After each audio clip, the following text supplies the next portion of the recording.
players, many of them friends, some foes during the league season, now united for a single cause as they carry the hopes and expectations of a nation, the most unbearable, thrilling of emotional roller coasters.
Cheers. And if I didn't think it was worth one try, I'm gonna roll myself up in a big ball and fly.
It's time to begin the knockout stages. Ladies and gentlemen, welcome to the Sunday of UEFA eEURO 2020. My name is Harry Chan and thank you so much for joining us today. And joining me is Stuart Wesley, aka Wezza. Wes, a wonderful action-packed Saturday we had yesterday throughout the group stages. We now have our quarter-finalists, 8 of them ready to go head-to-head today.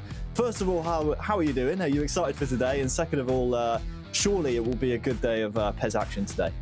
Yeah, I mean, if anything, you know, if yesterday was anything to go by, today's going to be full of action. We saw upsets, we saw knockouts, we saw goals, we saw saves, we saw penalties. You know, we saw absolutely everything. And you know, with the knockout stages coming today, I think we're in for even more of what we had yesterday. So I'm very excited, very hyped for today's festivities. Well, if you were unfortunate not to be able to catch yesterday's action, don't worry. We have a complete recap of exactly what happened yesterday. We have all the goals, just an incredible amount of action. And as you said, we kicked it off with a bang. And really the surprise package of the day, Wes, was Romania. We almost doubted them coming into this tournament. Yes, they qualified ahead of Portugal in Group B, but we never really expected them to make the knockout stages. But I think they shocked the world in doing so. Yeah, I mean, I was completely taken aback with how good they were, and again, you know, the fact they lost their first game took themselves to the kind of the last tiebreaker, you know, and to win it in the fashion that they did with that, you know, very quick golden goal. I think they caught everybody by surprise, and I think that, you know, first game of the day today, they're up against it again against the Netherlands, but I think they're up to the challenge. Of course, the likes of Croatia also making the round of 8, I suppose, the quarterfinals. We have 8 nations remaining. We're down from 55 throughout the qualification phase. All 55 nations participated. We're now down to the final 8. The likely lads of Spain were certainly there, but Germany had a bit of a nightmare yesterday, didn't they, Wes? Yeah, they did. They didn't really reach the level that they are probably accustomed to, and you know, when you meet a Spain that are in such good form and in the way that they play this game, they've been superb. As you can see on your screen as well, you know, we didn't really speak about Italy, you know, but they've got themselves through to the knockout phases as well. They did fantastically well to bring it back from a 2-goal deficit against Serbia. And yeah, there's been a lot of surprises, and I think we're in for a few more today. Yeah, Serbia also making the quarterfinals as expected, maybe not via the route that we would have expected them to. And well, that was one of the free kicks that helped Romania knock out Germany in the end. It took 90 minutes of the second game, but only 2 minutes in golden goal. They could not be separated after 2 games of pairs, went to golden goal, just took 2 minutes. So an incredible game and really an incredible performance. I suppose a little disappointing though, Wes, for Turkey, considering we had high hopes for them coming into this tournament. Yeah, and again, it showed resiliency more from Serbia. As you can see the goal here that we picked out yesterday, the kind of teed up volley. But, you know, it took Serbia a while to get off and running. But again, as a result, it did cost Turkey. And as you can see, one of the nail-biting penalties that we saw from Dejan Lovren, and it was a huge penalty save, which saw Croatia get themselves through. And they've given themselves pretty much a very tasty tie with France in the quarters. You see here Israel as well, that were, you know, again, they were, you know, 7 minutes away from being knocked out, get themselves an equaliser and took it to a golden goal game. And again, that game also finished in a very lengthy penalty shootout as well. Yes, 2 sets of 90 minutes worth of golden goal, 2 nations qualifying for the quarterfinals via the penalty spot. Here are the final 8 nations we will have today battling in the quarterfinals. Netherlands versus Romania, Spain versus Serbia, Italy versus Israel, and France versus Croatia. A couple of teams there, where's a couple of nations which actually were in the same qualification group, Spain and Serbia being one of them, and France and Croatia being the other. So these 2 nations will know each other very, very well. Should set us up nicely for some good games. Yeah, definitely. It should set us up quite well for some very tightly contested games. You know, you can see any one of these games going the full distance today, and you know, and that's only the quarterfinals. We're yet to figure out our semi-final and our final. So if we've got games that are going the full length in the quarters, Lord knows how it's going to pan out in the semis and the final.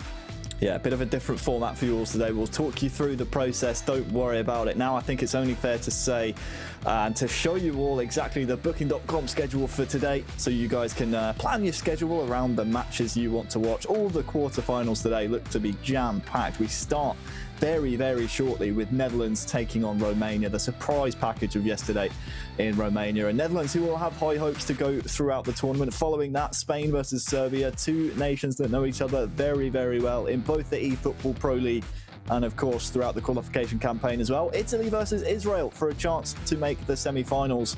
to face either France or Croatia. That comes a little bit later on today. So you can plan your schedule accordingly. You won't want to miss any of the games. There are some really tasty matches. And then, of course, we have the semi-finals later on today, Wes. It's going to be, again, it's going to be a great day. Is there a particular match in there? I think I know the one you're probably going to pick out. But is there a particular match maybe that whets your appetite more than the others? Well, I think from a competitive standpoint, if I was looking at a game to pick out, it's going to be Spain versus Serbia. But as we've said, at this stage, there's kind of narrative across all of these games. I'm quite interested to see our first game as well between the Netherlands and Romania. Didn't really see the best of the Netherlands yesterday, but they still got through their stage. Through their group. And Romania, again, they had that power of recovery. They got themselves through. They gritted their teeth and they battled hard. And now we're going into game one of quarterfinal one, and it's going to be a pretty interesting tie. So we'll shelf the other quarterfinals for a while. We'll just talk about Romania versus Netherlands. It's our first featured match of today. I think you summed it up perfectly. I don't think we saw the best of Netherlands yesterday. Yes, they made it through the winner's side of their group, so it's relatively simple for them, but it's not the high-scoring performances we expected out of them. Do you think Irma and do you think Panias of Romania will be able to maybe surprise them early on today? It's an early game for them. It's an early kickoff. They are the first match of the day. Do you think maybe that might surprise the Netherlands coming into this match? Yeah, I think it may just catch them a little bit cold. We know the experience that the Netherlands possess in their side, but again, that Romania showing from yesterday, it shows they can score goals. It shows if they get into difficulty, they know exactly where to get themselves out of trouble. And I think that might catch them cold a little bit for the Netherlands. But, we may see kind of a handbrake taken off of the Dutch bus, if you will. We may see that get some momentum and roll. I think this is a fairy tale story for Romania. I think it's only fair to you all that we show you the players who are representing the Netherlands, the players who are representing Romania. They fought so hard since all the way back in January throughout the qualification process. Let's meet them. Let's meet the players from the Netherlands and Romania.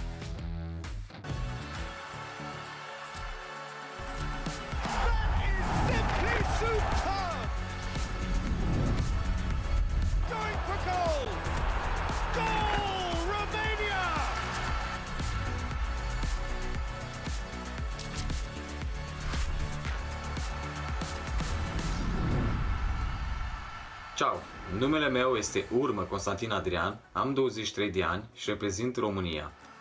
Gamer tagul meu este NGU Urmă 43. Ar însemna Never Give Up Urmă 43. Hi, my name is Cristian Radu, my gamer tag is Paneas88 and I'm representing Romania. Joc în eSport de 10 ani și sunt un jucător profesionist din PES 2017. I played this game for almost 20 years now. My teammate is a very strong player.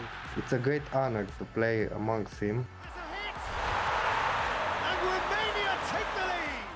Este un jucător foarte talentat, foarte bun, care m-a ajutat foarte mult în a îmbunătăți jocul meu.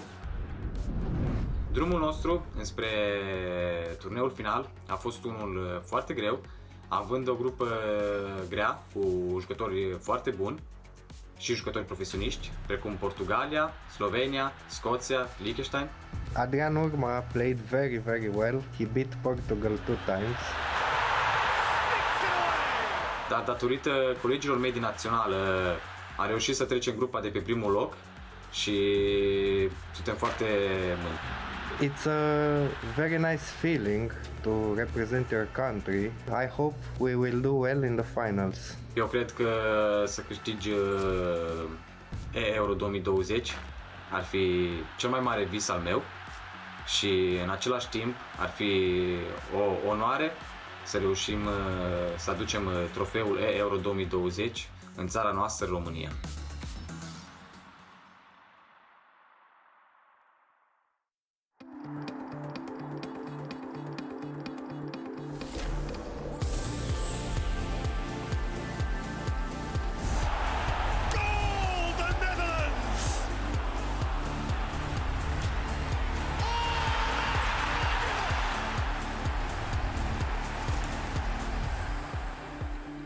My name is Eldridge O'Neill. also known as E_C_O'Neill. My name is Jos Sonneveld, also known as Indominator, and I am representing the Netherlands. I've been playing esports competitively since 2013. I'm a professional player for Manchester United FC as well, and compete in eFootball Pro. I've been competing in several national and international tournaments. When I was younger, I always had the ambition to play for the Dutch national team as a footballer, but to be wearing this orange shirt through this way is like a dream come true. We were pretty confident in our skills, and we already said before when we knew the groups that we should top the group. There were some tough games. I think that the toughest one was against Sweden. In the end, we won that game. My teammate Aldrich is a very technical and mentally strong player. He has a similar way of playing style, which is good for us as a team. He's a very strong player, and I can have my faith and put my belief in him, so that's good. Indominator and I are known as very great players in the world. And the thing is, we have never won a big competition. It's always almost. Very great if we could win the eEURO 2020 tournament. Personally, I think that will be my biggest achievement in my life. Hopefully we can achieve this goal, and we will celebrate this hugely.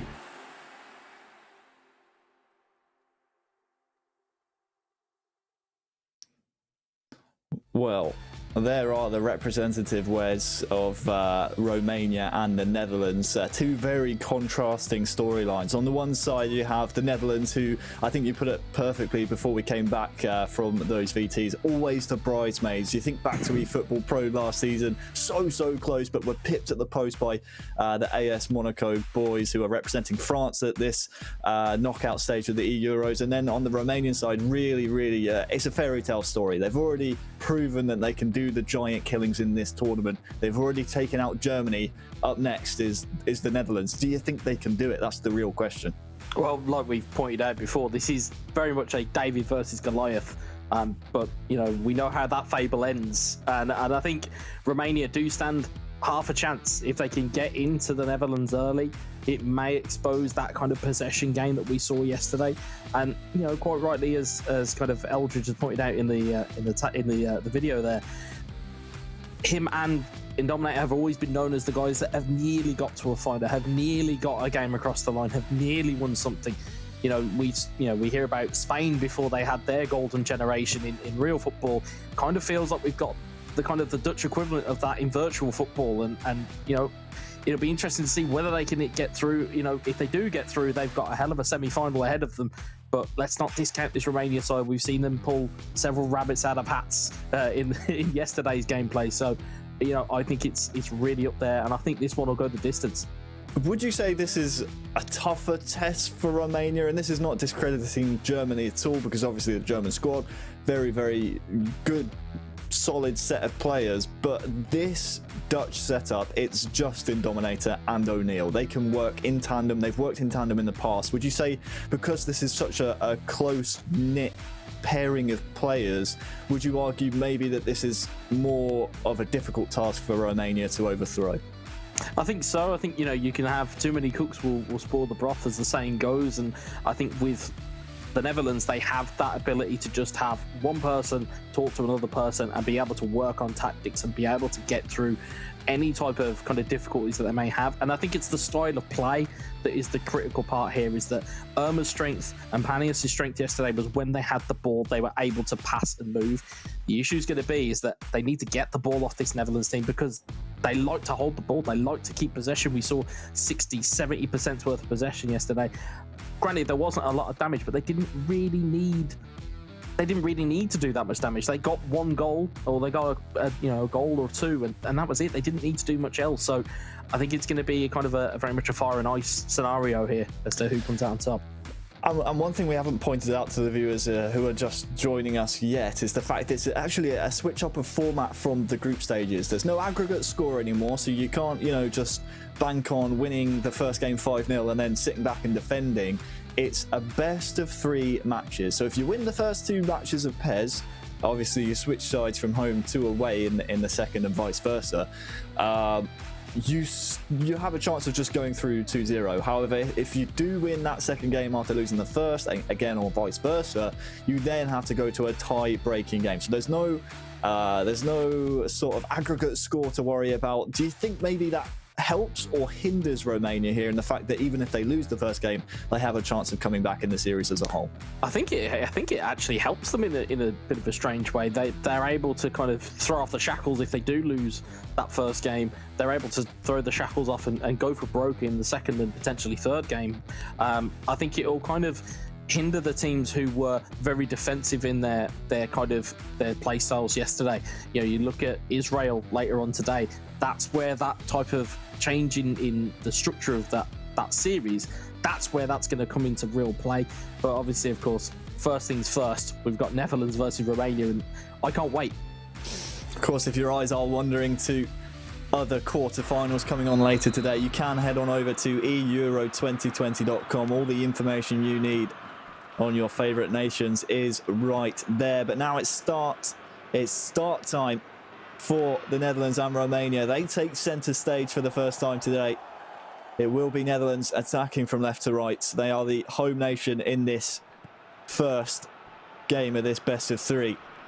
Eldridge O'Neill up first against Panias, who yesterday actually proved to be quite a worthy competitor for his adversaries. And something that you picked up from that little message from Romania is the fact that he feels, in Irma being one of the more experienced players, that Panias has actually helped his playstyle and helped him himself improve his game and really almost sharpen the sword that Romania have to bring against the Netherlands here. Yeah, and that's the strange part of this, is that these star players that we're so used to seeing, it sometimes needs a fresh set of eyes to take a look at what you're playing with and actually improve your game. I've had several sessions with other people who have highlighted to me kind of flaws in my own eFootball PES game, and all of a sudden it does make you that much of a better player. And again, the fact that Irma's highlighting the fact that Panias has showed him some key aspects to his game that he can improve, I think it's a wonderful sentiment, but it also highlights the type of player that Panias is. Well, it will be a difficult task in front of Panias here. He has the Manchester United player Eldridge O'Neill to go up against in game number 1. A great player and a strong player in his own right, but I don't think we saw the best of him yesterday.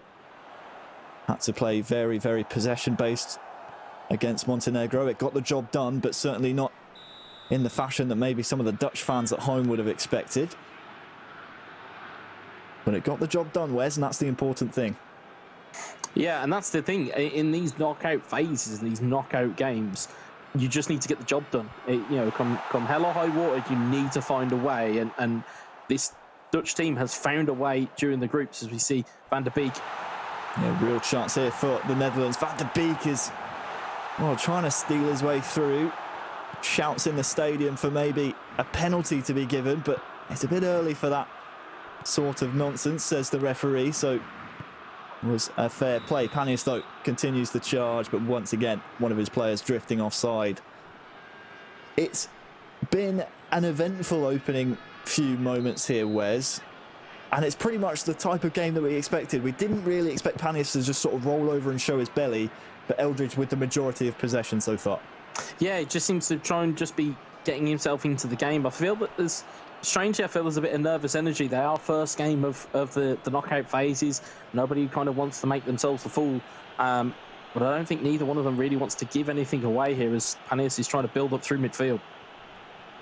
Marin. Some nervous heads in the stadium at the moment, but that relief is quickly cleared as Memphis Depay with some really nice control is able to retain possession. Van der Beek, who has been a regular starter for Eldridge, his compatriot in Dominator, prefers to bring him off the bench, but that's where the subtle differences lie in this type of competition, with nations having so many players behind the sticks to choose from, they can differ in ideas. It's swung in, headed down. Van der Beek and Berghuis both trying to chase the ball there. De Roon. And this is good territory here for Eldridge. This will frustrate Panias as a ball is drilled in and he's brought down in the area. The referee, well, he's having none of it. That's a contentious decision. And Panias, I feel, has just gotten away with one. Yeah, he's got a big slice of fortune there that the ref hasn't given that. Could have been a very early chance for our first open play penalty decision, but he's now found himself in the final third, and Panias is looking to try and really have a double sucker punch here, try and get a goal, but it's cleared away by Eldridge. And you can see from the shape that Romania are taking, you can see that their defensive midfielder is just sinking back into that, trying to make it a 5 at the back. Memphis Depay is charging down that far side. Will result only in a corner as half-time is on the horizon. It's been a good game so far. Swung into the front post. I think Virgil was the target. Second bite of the cherry here for Eldridge. And for the Netherlands, here is Van Dijk. To De Jong. This will be a free kick now. In a really promising area. It's the captain who wins it. And, well, we've seen some fantastic goals from set pieces in the group stages by the Netherlands. Memphis Depay really being set piece specialist. It's him who steps up and it's off the underside of the bar. And it's not found its way in. I'll tell you what, it's a cracking hit from the free kick. On another day, that spins over the line and it's 1-0 to the Netherlands. However, Romania just trying to kind of get it to half-time here. There's only 7 minutes left. You can see, again, what we highlighted yesterday. You can see there's defensive movements from Eldridge in terms of his defensive duties and his formation changes. It's something for Panias to be really careful of here. Knocking on the door is Eldridge. Cleared away now by Romania and Panias. It was Memphis Depay who stepped up. We said he was a bit of a specialist from set pieces. Someone that the Netherlands turn to time and time again. Marin now for Romania. This would be against the run of play. Defended well. Stan Hsu. Best bit of pressure Romania have had all half. Cut out though by the captain. Van Dijk. Just 1 minute of injury time added on. And we move into the second half here, Wes. Yeah, and I mean this in the nicest possible way. It's a really stubborn performance from Romania at the moment. They've not allowed anything apart from that free kick opportunity to really trouble them. He's happy for Eldridge to have the ball, and instead it's Panias who's trying to get something going, attacking here, but he hasn't had that much possession. He's going to need to make some of these opportunities and some of this territory really count. You feel like that maybe a low-scoring performance. Yes, we, don't count aggregate score anymore, but the longer that this goes on without the Netherlands finding a goal, it would benefit Panias. And that he will always have time to try and find that killer blow. A reminder, it's not aggregate score anymore, so if this is tied at the end of 90, we go to extra time and then to penalties to decide a winner if it's needed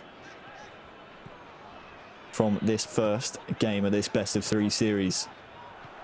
The Netherlands attacking from right to left now. Luke de Jong. Muscled off the ball, and somehow Eldridge does not lock on. And that allows Chipchu maybe to come running. Stan Hsu there with Puskas as well. Nice turn in the area from Panias. It's in! Goal for Romania. They score the first goal of the knockout stages in eEURO 2020. Against the run of play, Panias steps up. The Netherlands, Wes, well, they're well and truly shocked. Well, it's like we said, they needed to do something in possession of the ball. They needed something with this territory. They needed to do something. And it's a brilliant work move. You can tell when that ball goes in, to that left side, you can tell that there's almost a sense of panic and dread with Eldridge, and it's that turn back. There's no pressure from the defender, and it allows Romania the space to get a shot away. It's this little cut back here. You know, it's just in the slow-mo here. It's that turn back there. There's no immediate pressure from De Vrij. And it's a brilliant finish from Puskas, and it's a goal ahead for Romania, and it's a perfect bit of game plan from them. They don't now need to go and push. You know, Paneas' game plan to allow Eldridge the ball kind of has bore some fruit here, and now you can see there's an attacking switch from Eldridge, which means there's going to be a bit more pressure applied from the Netherlands. I feel maybe that Eldridge might have just lost his head after not locking onto the ball in that counter-attacking phase. Paneas, though, made the most of it, and now the onus is on Eldridge, as this is, again, no longer a situation of legs and aggregate score. We have to have a winner in game number 1.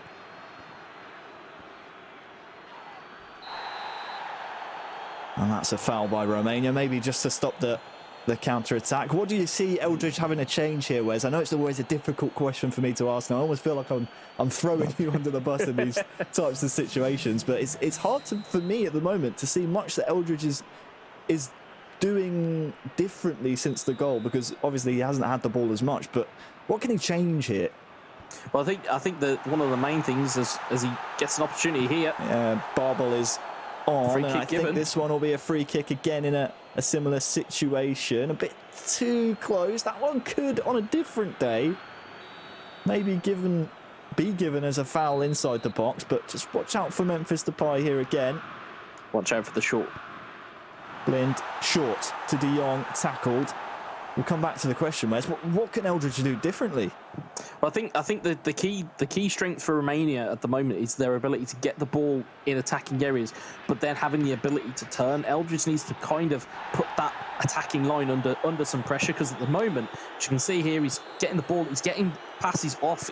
That's the strength that they're having. It's if you can limit your opponent's ability to move through the gears and move through the attacking phases, it stops that attacking threat. And more often than not, Eldridge is going to get an opportunity to counter-attack. The issue that Eldridge seems to have at the moment is he's got not a lot of bodies going forward. And, you know, Luke de Jong, who was so good yesterday, largely nullified. Memphis Depay has had a free kick hit the bar, and on another day that goes in. Needs to get something going here. Luke de Jong with a real chance here. Memphis Depay might come back to Eldridge here again. Barbel shielding the ball. Chance on that far side to whip one in. It's largely disappointing, though. As we tick over the 70th minute, now's the time where these super subs start to come into play. Steven Bergwijn introduced, as is Quincy Promes. And these are the changes that need to be effective here for Eldridge. Down 1-0 in the first game. De Jong goes for a goal. Straight at Pont-Telemont. Maybe a shot in frustration there, Wes. Yeah, and it's more positive, though, from Eldridge. He's switched to gegenpress, which is allowing more of a press across the field, and it's bearing a bit of fruit here. As you can see, space is starting to open up here. Bergwijn in the box, muscled off the ball. 78th minute now. Blind ricochets off a Romanian player. Darun to Promes, to Bergwijn! He's taken down in the box! And the referee has pointed to the spot. He's gone down off of, well, minimal contact. And it's Promes to equalise for the Netherlands. Steps up, strikes it. And it's the equaliser in the 80th minute. The sub that we said needed to make the difference, Wes, has certainly done so from the spot. Yeah, you can see the pressure building from Eldridge. That attacking switch in tactics allowed him more pressure. You can see he's absolutely hauled down. Minimal contact. I'm not sure whether you saw just how much contact there was there. Both hands on the back of the Dutch forward. And a cool head prevails. As Quincy drives it into the back of the net, and now all of a sudden the game complexion changes again. There's 10 in-game minutes. Do you stick or do you twist? I think in this scenario, if I'm Romania, I'd give it half a chance, half an opportunity. There's nothing wrong with going for a bit of a gamble here. Watch out for the kick-off attack, something Romania shell-shocked Germany with in golden goal. Real chance here for Panias, crosses it. Couldn't find a Romanian shirt there, and, well, watch out for the rapid counter now from the Netherlands. They might fancy going on to win this first game. De Roon. Ball is just behind Blind, and luckily for the Netherlands, Romania can't fashion a counter. Here's Ryan Babel! The flag stays down, and Eldridge, just 6 in-game minutes ago, was down 1-0. With 5 minutes to go, it looks like he's going to go on and win it.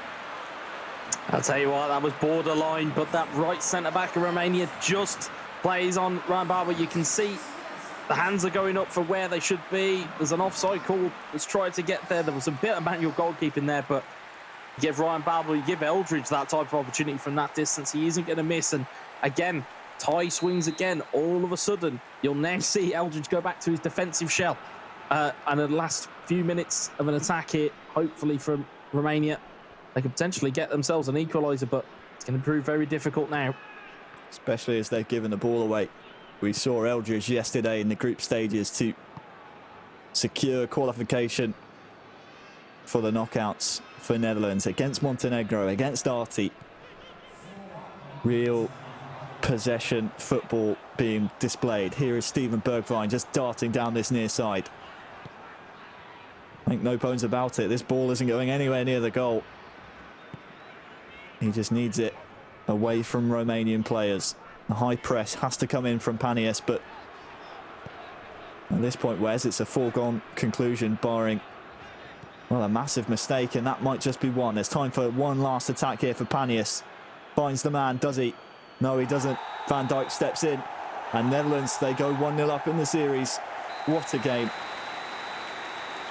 Yeah, I think it's a fair result given how that game was turning out.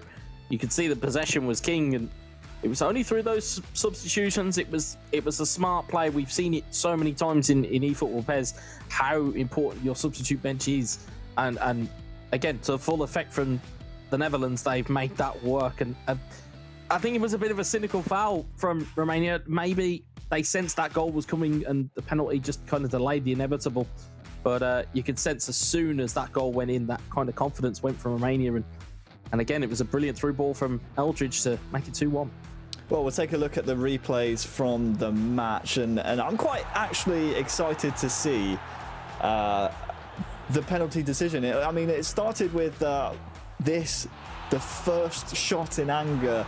Memphis Depay really catching everyone off guard. But for me, the penalty seemed very, very contentious. Take nothing away, though, from Eldridge. Really good for his money. This goal from Panias opened the scoring, but I need to see that penalty decision again, Wes, because I'm still not convinced. Well, for me personally, it was a stonewall. It was an absolute stonewall. On eFootball, Pez, if you double tap your tackle button, you will end up throwing out both arms to try and hold your your attacker down, and I've seen it now. Very, very clear. But what was also clear was how cool this penalty was under pressure. Finds the back of the net and set the comeback rolling. Set it rolling indeed. And then Babel, it's another contentious decision. Was he onside? The linesman says yes, and you can see it there. Times his run absolutely perfectly, maybe a millisecond earlier. And that one is flagged by the assistant referee. Here are the match stats delivered by FedEx. 61% possession for the Netherlands. The only shot of the game for Romania was their goal. So you could say, based on the stats alone, where it's probably a fair result in game one. Yeah, certainly. I think the one that kind of rings true from the match stats is just how accurate these shots were. You know, we saw so many teams yesterday being very wasteful with opportunities and not getting shots on target, whereas we've seen two teams there. Granted, Romania's was only their one goal, but again, it took some composure to get that finish on target. And the same goes for Eldridge. The amount of pressure he put that team under, to have 5 shots and all of them be on target means you're testing the keeper all time. So I think that's the kind of the stat to really take home from that. And the fact that 60% possession or 61% possession for the Netherlands as well. Again, possession proving to be king at this point. Yeah, Pantilimon certainly coming under fire. Do you think, for those tuning in for the first time, just seeing Romania's performance in that one game, do you think that does them justice? Because Panias was leading for, a good 60 or so in-game minutes of that match, but just fell short in the last 10 or so. Yeah, I mean, I described it in the commentary. It's a case that was a really stubborn performance from Romania. It's almost like they know what the job is, they know what they're trying to do and what they have to do, but it's executing under pressure, in game time, in game management. And I think it kind of undersold how good Panias was as an opponent.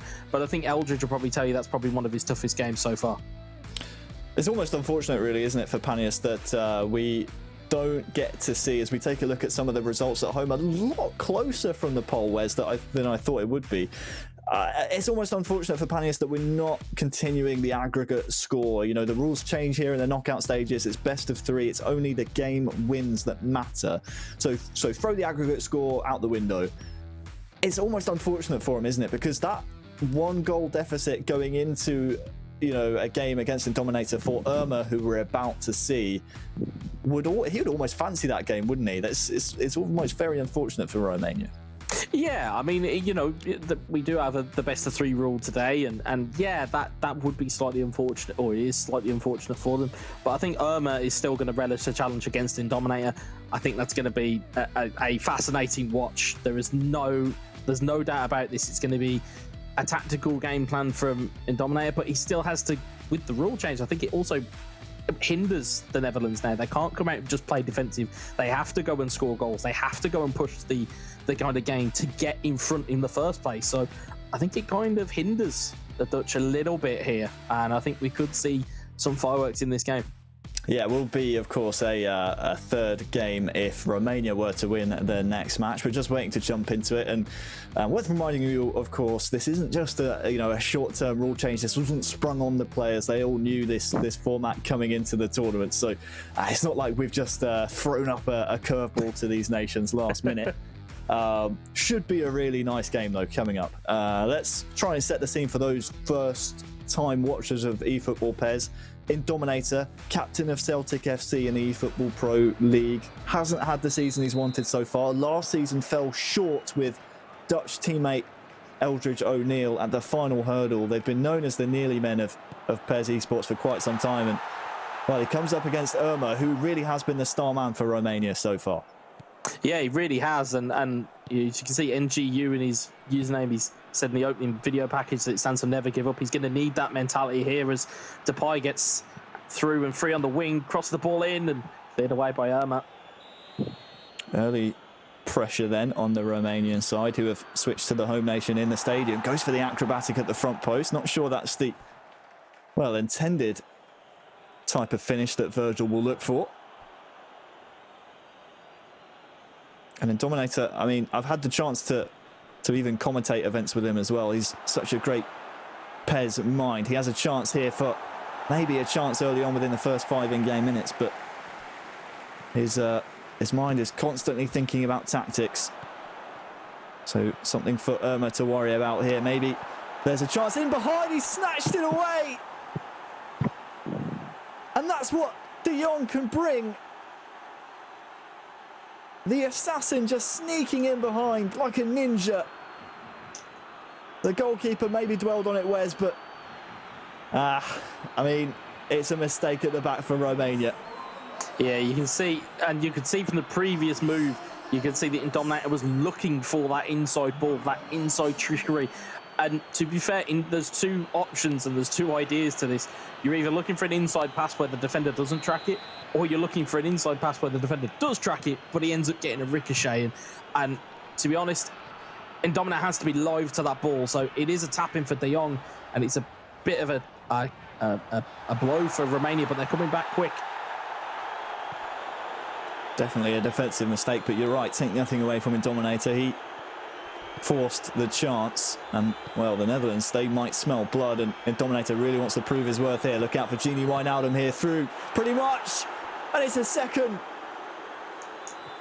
2 goals for the Netherlands. And the Indominator is turning up on the big stage. We've seen it time and time again. Can the Netherlands go all the way? They had to get past Romania first, but, well, they have 1 foot in the semi-finals.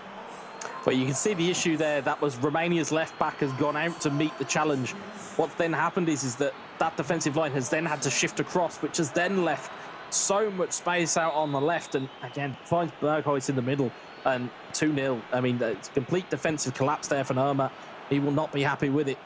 But Indominator certainly will be. He's 2-0 up. This is pretty much his to lose now in terms of the way that the Indominator will play this game.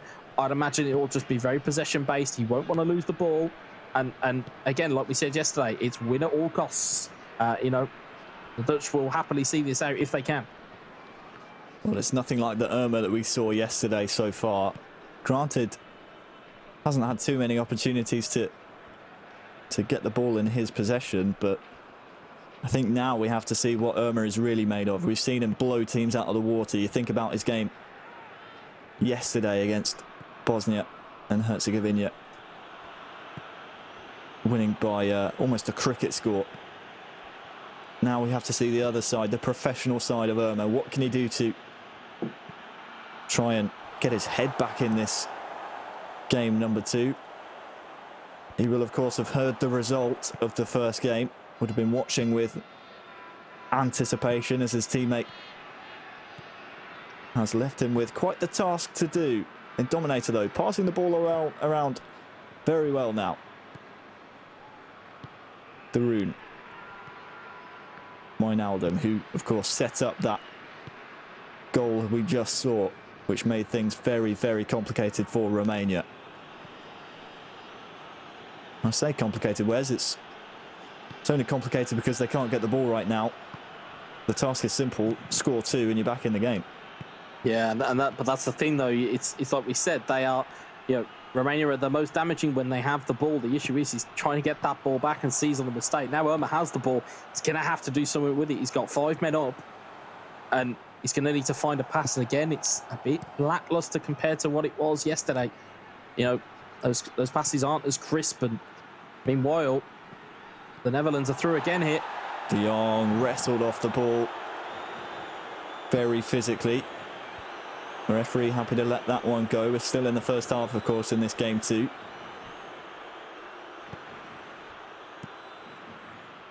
Marin, well,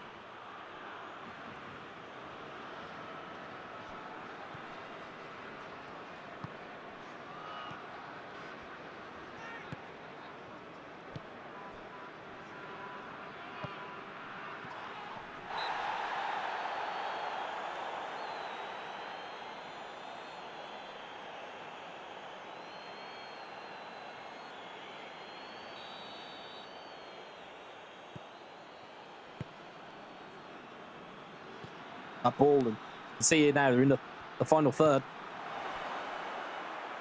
Ball asks a lot of Wijnaldum, but he gets there. Darun. Berghuis looking for De Jong. Might have just been offside, but either way, it's Romania. And Irma now with the ball. Chipchew.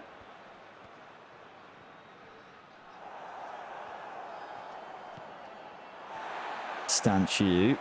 Look at the run being made here by Ivan. Just slightly too late is the pass. I suppose the benefit, if anything, of being 2-0 down for Irma right now, Wes, is the fact that it is still in the first half. He still has another half of Pez to play. Yes, there's still plenty of time there to try and get yourself back in the game. We saw 2 goals in 7 minutes in the first game. So, you know, there are goals and there are opportunities. It's just a case of whether you can find the right passes at the right times. Good little bit of play there, trying to get yourself into the box, but nothing doing again. And, you know, for those at home, if you're looking at, you know, what defensive shape or what shapes that these guys are playing, you can see the radar at the bottom of the screen. It's always good to look at that during goal kicks or free kicks or set pieces. It'll give you an idea of what formations these guys are playing. And it's quite interesting to see the types of setups that we've really got going on here. Oftentimes as well, if they are playing fluid formations, you will see them have several set tactics. We saw Eldridge in the first game employ several different formations, as you astutely pointed out, Wes, as we enter the half. Most players at this tournament and in PES in general will favour certain formations for possession, for attacking, for defending. Each possession, or each formation I should say, has their merits. And in Dominator, again, one of those players that will know the game inside and out. He's played PES for so many years. Just lacking that major title under his belt. Yeah, I mean, you know, he's an incredibly experienced player indeed. And we talk about the kind of fluid nature of formations. It can sometimes be, even if you're not playing with a fluid formation, you have the ability to switch in-game without a pause. And the kind of the great thing that will give Jos and Eldridge is that it stops the opponent from being able to make a change if they don't have that set up. What can Irma do here? Really trying to push the pace. He needs to. Really needs to. In this second half. Some early changes here in the second half. And, well, when you look at possession, no doubt that will be an attacking one for Romania. But it's just nothing like we've seen of Irma in the group stages here in the knockouts. And, well, he needs to step it up fairly soon. Otherwise, we will be seeing the fairy tale come to an abrupt end here.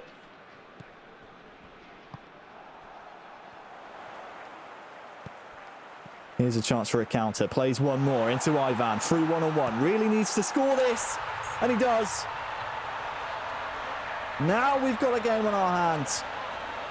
That was the goal he needed. It was really good play. You'll see here, as he starts this off, there's three men moving forward. And again, it's Van Dijk that is left in, trying to mark what felt like a phantom body. He completely leaves the runner, and it allows Puskas to get the ball in. And it is that man again. Is he? I believe it was Ivan again. Yep, it is that man Ivan again.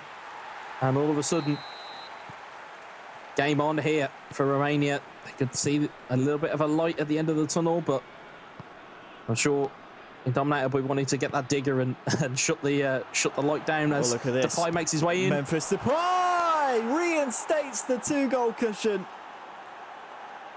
Just as Irma saw light at the end of the tunnel, Memphis shoots those hopes down. 2-goal cushion reinstated. They always say you're most vulnerable when you've scored. As everybody starts to relax, everyone just takes a moment to breathe. And the Dominator was not happy with conceding that, you can tell. And it was a wonderful bit of play here. De Jong finding an inside ball. Depay all alone, a little bit of manual goalkeeping, but again, he's took the shot early, which means that Irma can't set himself. And Depay reinstates that Dutch lead. Well, 30 in-game minutes for Irma to get 2 more. Wants an immediate reply here, won't get it though. Or will he? Puskas has a chance here. Nothing doing. The Dominator slams the door shut once more.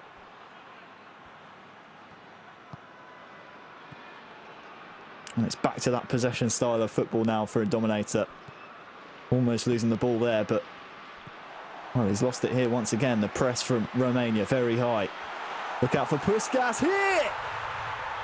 Rifles it home. And the goal heavens have just opened up on us here, Wes. So many goals now back to back. And the important thing for Romania is that Irma has got one back.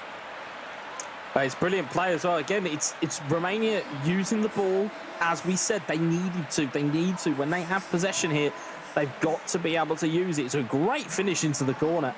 Keeper would be, and all ends up. And again, now Irma needs to be careful not to concede too quickly from the kickoff. Needs to be very careful. Well, of course, pause is in session here, so these two nations will be making their changes. No doubt for Dominator it will be just some maybe fresh legs in the midfield to counter this. That might be a contender for goal of the day, West, purely based on the fact it was so precise and so accurate, but also had the power to push it past the keeper, who was beaten at his near post. Yeah, it was a great finish, all things considered, but it's defensive frailties again for Irma. Luke de Jong here is onside, it's in!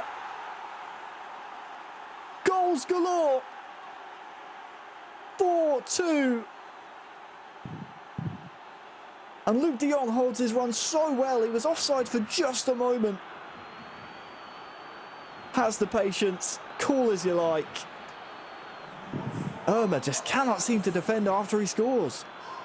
Yeah, but you can see there, like you said, you saw that kind of double movement. It was from de Jong goes too early, realises he's gone, stops his run, allows it to get back on side.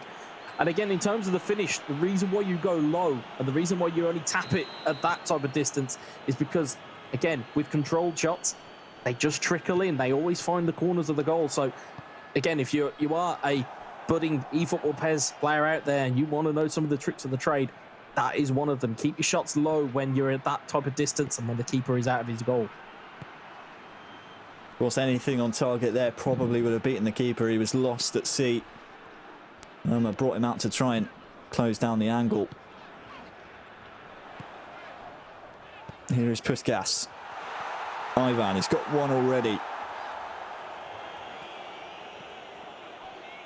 But the ball really needs to keep finding the net here for Irma. Who is a nice back heel to set up Puskas. It'll be a corner. I think the goalkeeper might have had it covered even if the defender doesn't get in the way. This pass here was absolutely lovely. Maybe potentially one of the skills of the day there. Neat little back heel. Just didn't get a finish in the end. So again, more changes to come in here. A reminder, if Netherlands were able to hold on to this score, they would win the best of three series 2-0, would advance to be our first semi-finalists of eEURO 2020. Keep your messages coming in. Hashtag eEURO 2020. You can vote, of course, on eEURO2020.com/poll on every single match you'll see today. Romania corner. Oh, it rattles off the bar. Not done yet! There's hope! There's life in Romania yet! Ivan, the not so terrible, gets his second. And how does this one find the net, Wes? I'll tell you what, it was ricochets, it was not really cleared properly. And I go back to the first word I used to describe Romania's gameplay. They're stubborn. They won't go away. And if they can just defend these last 15 minutes and get themselves a goal, they'll take it to extra time and they'll take it that one step further. They're not out of this by a long shot, but they've only got, what, 13 game minutes plus stoppage time. They're going to need something special. Well, 4-3. And Dominator still in the driver's seat in this series and in this game too. 53% of you thought that Netherlands would take this one and advance to the semi-finals. Right now that looks good. But Irma recently has been in the ascendancy and all of a sudden there's a few mistakes creeping in here for Indominator. Oh, we've seen from the gameplay with Celtic in eFootball Pro that Celtic have sometimes been prone to a little bit of a late collapse. Hopefully it doesn't befell their captain here. But Irma will do everything in his powers to try and unsettle him as neat little early ball. Into Puskas. Man is here as well. Puskas! Vital block. That one was destined to find the pay dirt. But, well, that block by Virgil van Dijk might just win them the game. It's not over yet, though. Here comes the corner. Change to an outswinger note. Into the box. Looking for the far post. Over hit, you could say, and that's a waste. Really big waste there by Irma. That will turn possession over to the Netherlands. And with only 5 in-game minutes to go, they'd be lucky to get one more chance. Although that's a mistake. Chance, real chance now for Romania! It's in! It's 4-4! Irma's done it!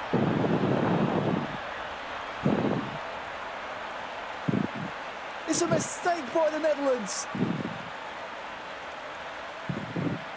And it's in. There's just two things to say about that. One, it's almost comical defending from Indominator, and we've seen it before. No sooner did we say, hopefully he doesn't have a bad thing befall him, and all of a sudden he goes and gives it away at a pretty innocuous throwing.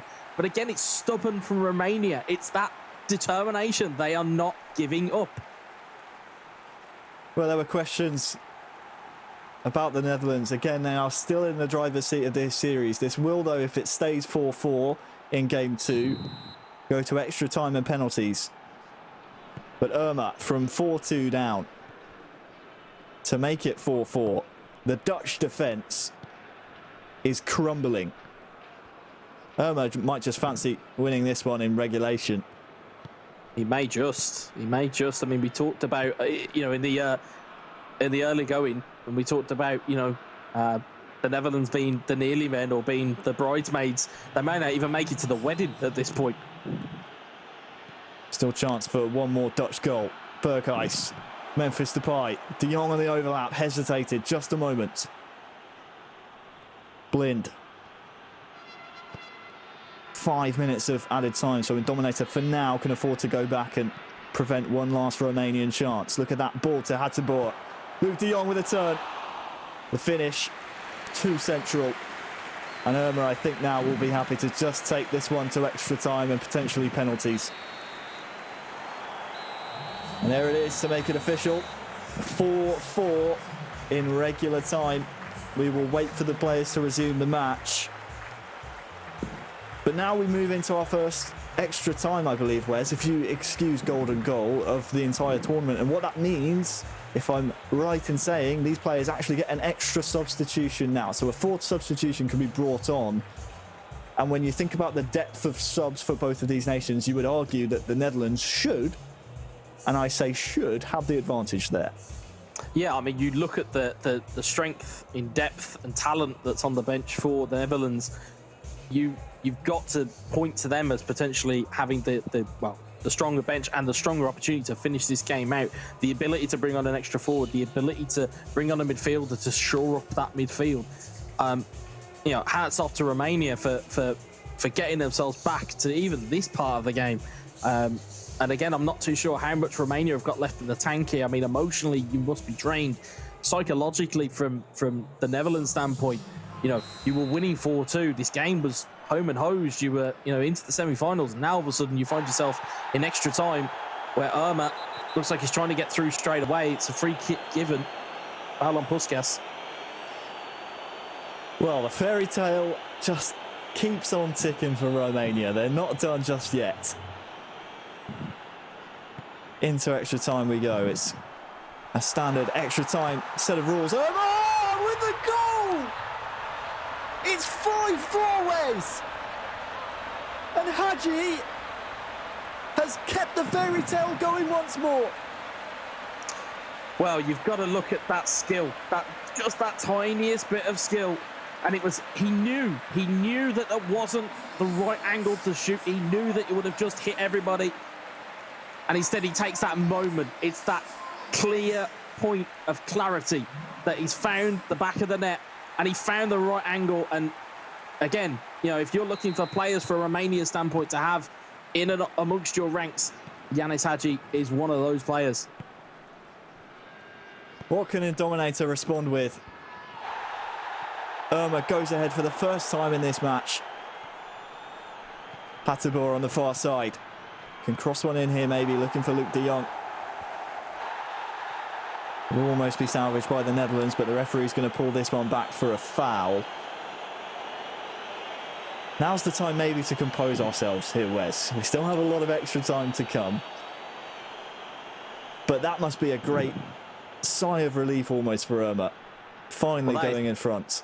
It's a huge goal. And the thing, if you're an eFootball PES player, you'll know more than most that these passages of extra time go incredibly quickly, and 9 times out of 10 there's no extra timers. Yeah, Barble tries to get through again, trying to sneak in behind there, but they go quicker than everybody thinks. So I would imagine you're going to have a lot of panic from Indominator at the moment in terms of trying to get himself back into the game. De Jong, Depay, tackled by Irma and Grigor. We're approaching the end of the first period of extra time. Irma might just fancy a second here in extra time. Puskas trying to go around the back of Van Dijk. The Dutch captain having none of it, but Dominator just keeps giving the ball away in these treacherous situations. We saw it towards the latter stages of the second half.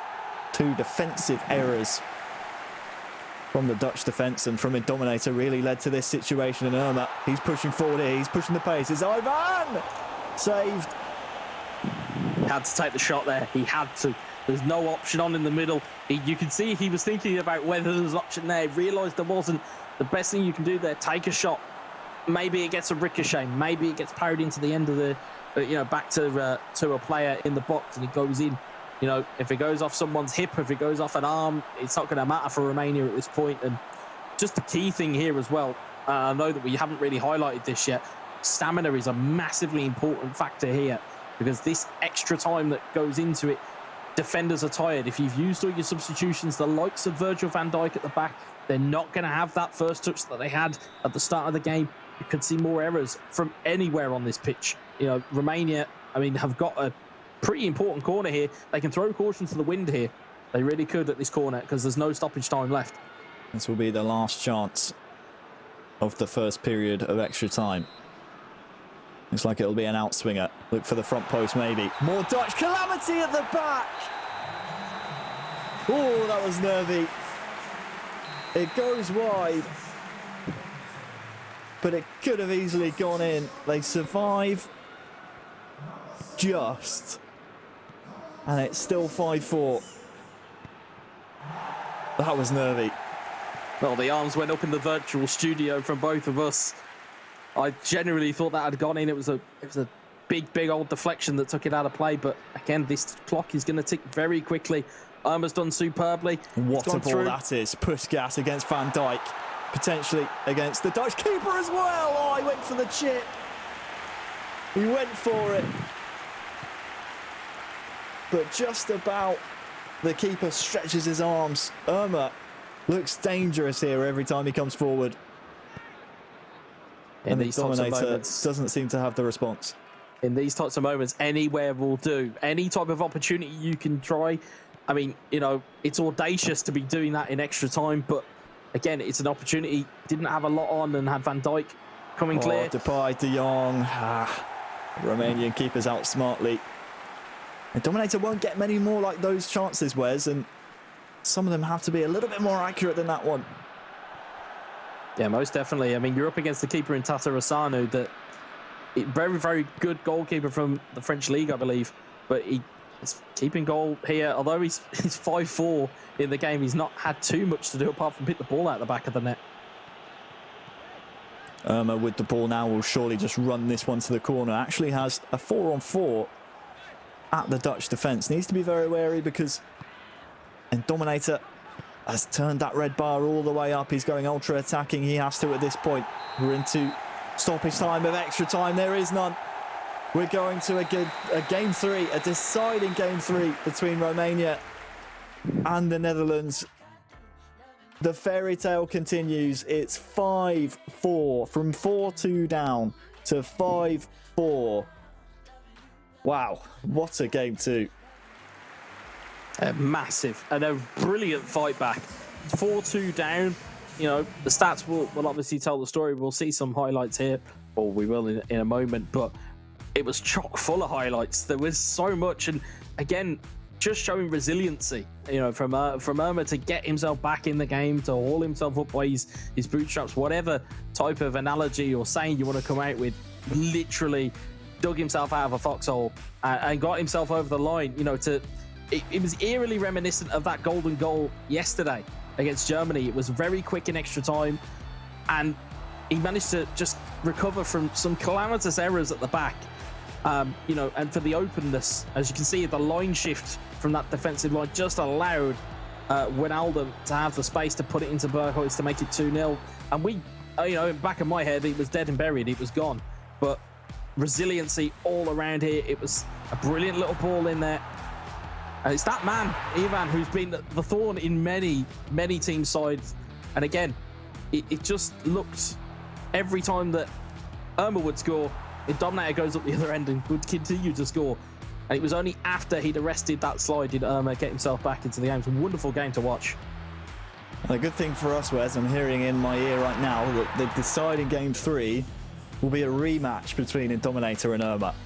So we get to run it back, we get to see it once more as we look over again some of the highlights. And that was the goal to make it 4-2. From then on in the 70th minute, 4-2, a 2-goal advantage really should be made certain. You can argue this one unfortunate, maybe Indominator never really had control of this situation based on how his defenders reacted, but the resulting goal to equalise, it came from a Dutch throw. He really should be doing better here. He just hesitated, didn't he? And unfortunately for him, he played it straight into the path of not one but 2 Romanian players. And then this, just 2 minutes into extra time, was the difference maker. It's that dummy. It's that key dummy just to allow himself an angle. If you look there as well, 12 shots from Romania, 90% shot accuracy. Again, tested the keeper to the absolute hilt. And again, although possession was there for Indominator, we've said it time and time again, and we will continue to say it time and time again, possession counts for nothing if you don't put the ball in the back of the net. And although he put it in 4 times, Romania very much took a Kevin Keegan-esque approach to the game and just wanted to outscore the opposition, and that's all Irma could do. It was just score more than Indominator. And now we're in game 3. It's a completely different set of circumstances. You know, you could argue, as we're kind of seeing from some of the other casters, we're back to 0-0. We're back to square one. There is no going to be any pressure on Irma to try and win a game. It's now just a case of, can you beat Indominator? And vice versa for Indominator. There's no more, I have to defend the lead. It's go out and win the game. That's all you got to do. Is the pressure on Indominator more than Irma hit?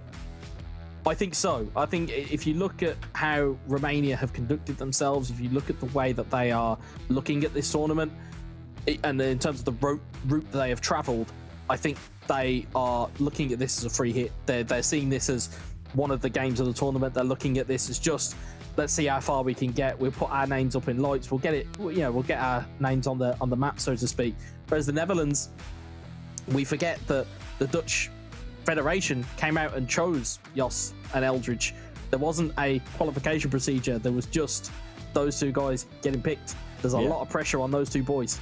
We want you to. We went out, we handpicked them. Obviously, the Manchester United player Eldridge O'Neill, the Celtic FC captain Indominator. Right now, are staring down the barrel of a gun. I mean, it's fair to say, you know, at this point, it's just a best of 1, and both teams are even. But it's almost not like that at all, based on how Irma was able to come back in that game 2. The psychological advantage here in this tie-breaking, deciding game 3 is most certainly in the favour of Romania, and we could be about to witness, Wes, another giant killing from Romania. And the thought of that in my mind is just thinking back to the draw show where we said that, you know, the nature of the eEURO competition is we might see these minnows come through. And this is, you know, not calling Romania minnows or calling Irma, because we know how experienced he can be, you know, a new face in the scene by any means. But it's just the potential to have knocked out Germany and then within a game of knocking out Netherlands in the knockout stages. They're definitely the surprise packages of the tournament. Yeah, and without doubt, they have been the surprise package. You know, I started off yesterday's broadcast by calling, Bosnia will probably take them out and that'll be that. Completely turned every type of form book on their head. And now all of a sudden, we're in this scenario where we are staring down the barrel of another high-profile knockout. I mean, it would be, Wes, technically the 3rd team, because if you think back to the groups, they were drawn in a group with Portugal, and Portugal couldn't beat them in groups. Yeah. Yeah, and that's it. I mean, we've seen just how good and resourceful this team can be.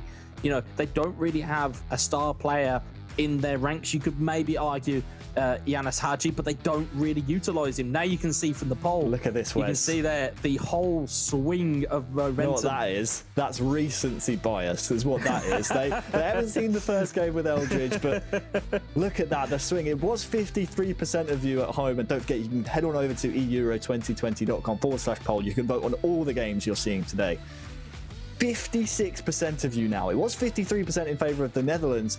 56% of you now at home think Romania will go on to win this deciding game 3. And to be honest with you, I don't blame you. I know it's a bit of recency bias, but I don't blame you based on the way that game 2 went. Yeah, because it just, if anything, for Irma, and I'll try to talk about this on the kind of the mental standpoint. For Irma now knows that if he goes goals behind, he knows that he can get those goals back against Indominator. For Indominator, he knows that if he takes a lead, he's got to be ultra careful now because he knows that Irma can strike back. So you've got to think there's wind in the Romanian sails right now, and the Netherlands could be flagging a little bit. And it is the pressure of the tournament. It's not just, it's not just turning up and playing. We said this yesterday, it's all well and good. You don't just get sore thumbs, you get tiredness, you feel pressure, you feel fatigue. And these guys are no different. And I think Irma here is going to have a big old job on his hands. You can see he's gone ultra defensive very, very quickly just to steady the ship. He may even try and take this extra time or even penalties. We just don't know yet. Well, here we go then. The first match of the knockout stages goes to a deciding game 3. The winner of this match takes it all. It's Indominator of the Netherlands attacking from left to right. They will be the home nation in the stadium, so they'll have the virtual crowds backing. But Irma will not care about that one bit at all. Here comes Indominator to start off the first half quite brightly. And would you say early attacks here, Wes, mean a lot? I know we just saw, Irma come back from both 2-0 and 4-2 down, but would you say Indominator, a key start for him, would be huge? Here is Berghuis. Can't get it before the byline. Would you say first attacks mean anything? Taking the first strike on goal would be a huge mark on the game early on? I think so. I think the earlier you can get your first attack or first successful attack, the better. Your players are full stamina, they're near enough full stamina. They're going to be probably at their best. They're going to be throughout the rest of the game. You can see that the first touches of defenders are a lot better. You can see that the passing in midfield is a lot crisper, whereas tired legs will kick in later on in the game. So, take your chances early. And then go from there. You've got to really take your opportunities very quickly here, and the quicker Irma can get in to Indominator, the better, and vice versa for Indominator. He's got caliber of players. He's got Memphis Depay, he's got Berghuis, he's got Ryan Barber, he's got loads of players.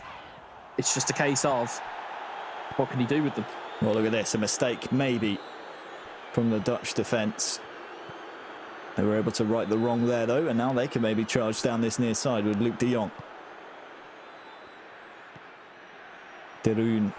Berghuis with a nice run in behind. Tackled in the box, fairly, says the referee. Comes back to De Roon. De Jong in behind, but too many Romanian bodies there. Made it too difficult for Indominator. And it's back to square one. I think the thing Romania needs to be careful of is that, and I've just noticed it in that passage of play there, but it's great from being from a broadcast standpoint. You can see these types of things, with cold blood running through your veins. But Depay is peeling off of that defender at the side. So if that cutback is on, Depay is going to be free. So Romania needs to be very careful. Of course, those runs in behind for Memphis Depay will be something that Indominator will look to exploit. Here he is. On the ball now, trying to combine with Wijnaldum, who gets a sore one. And that will allow the ball to run all the way through to the Romanian keeper.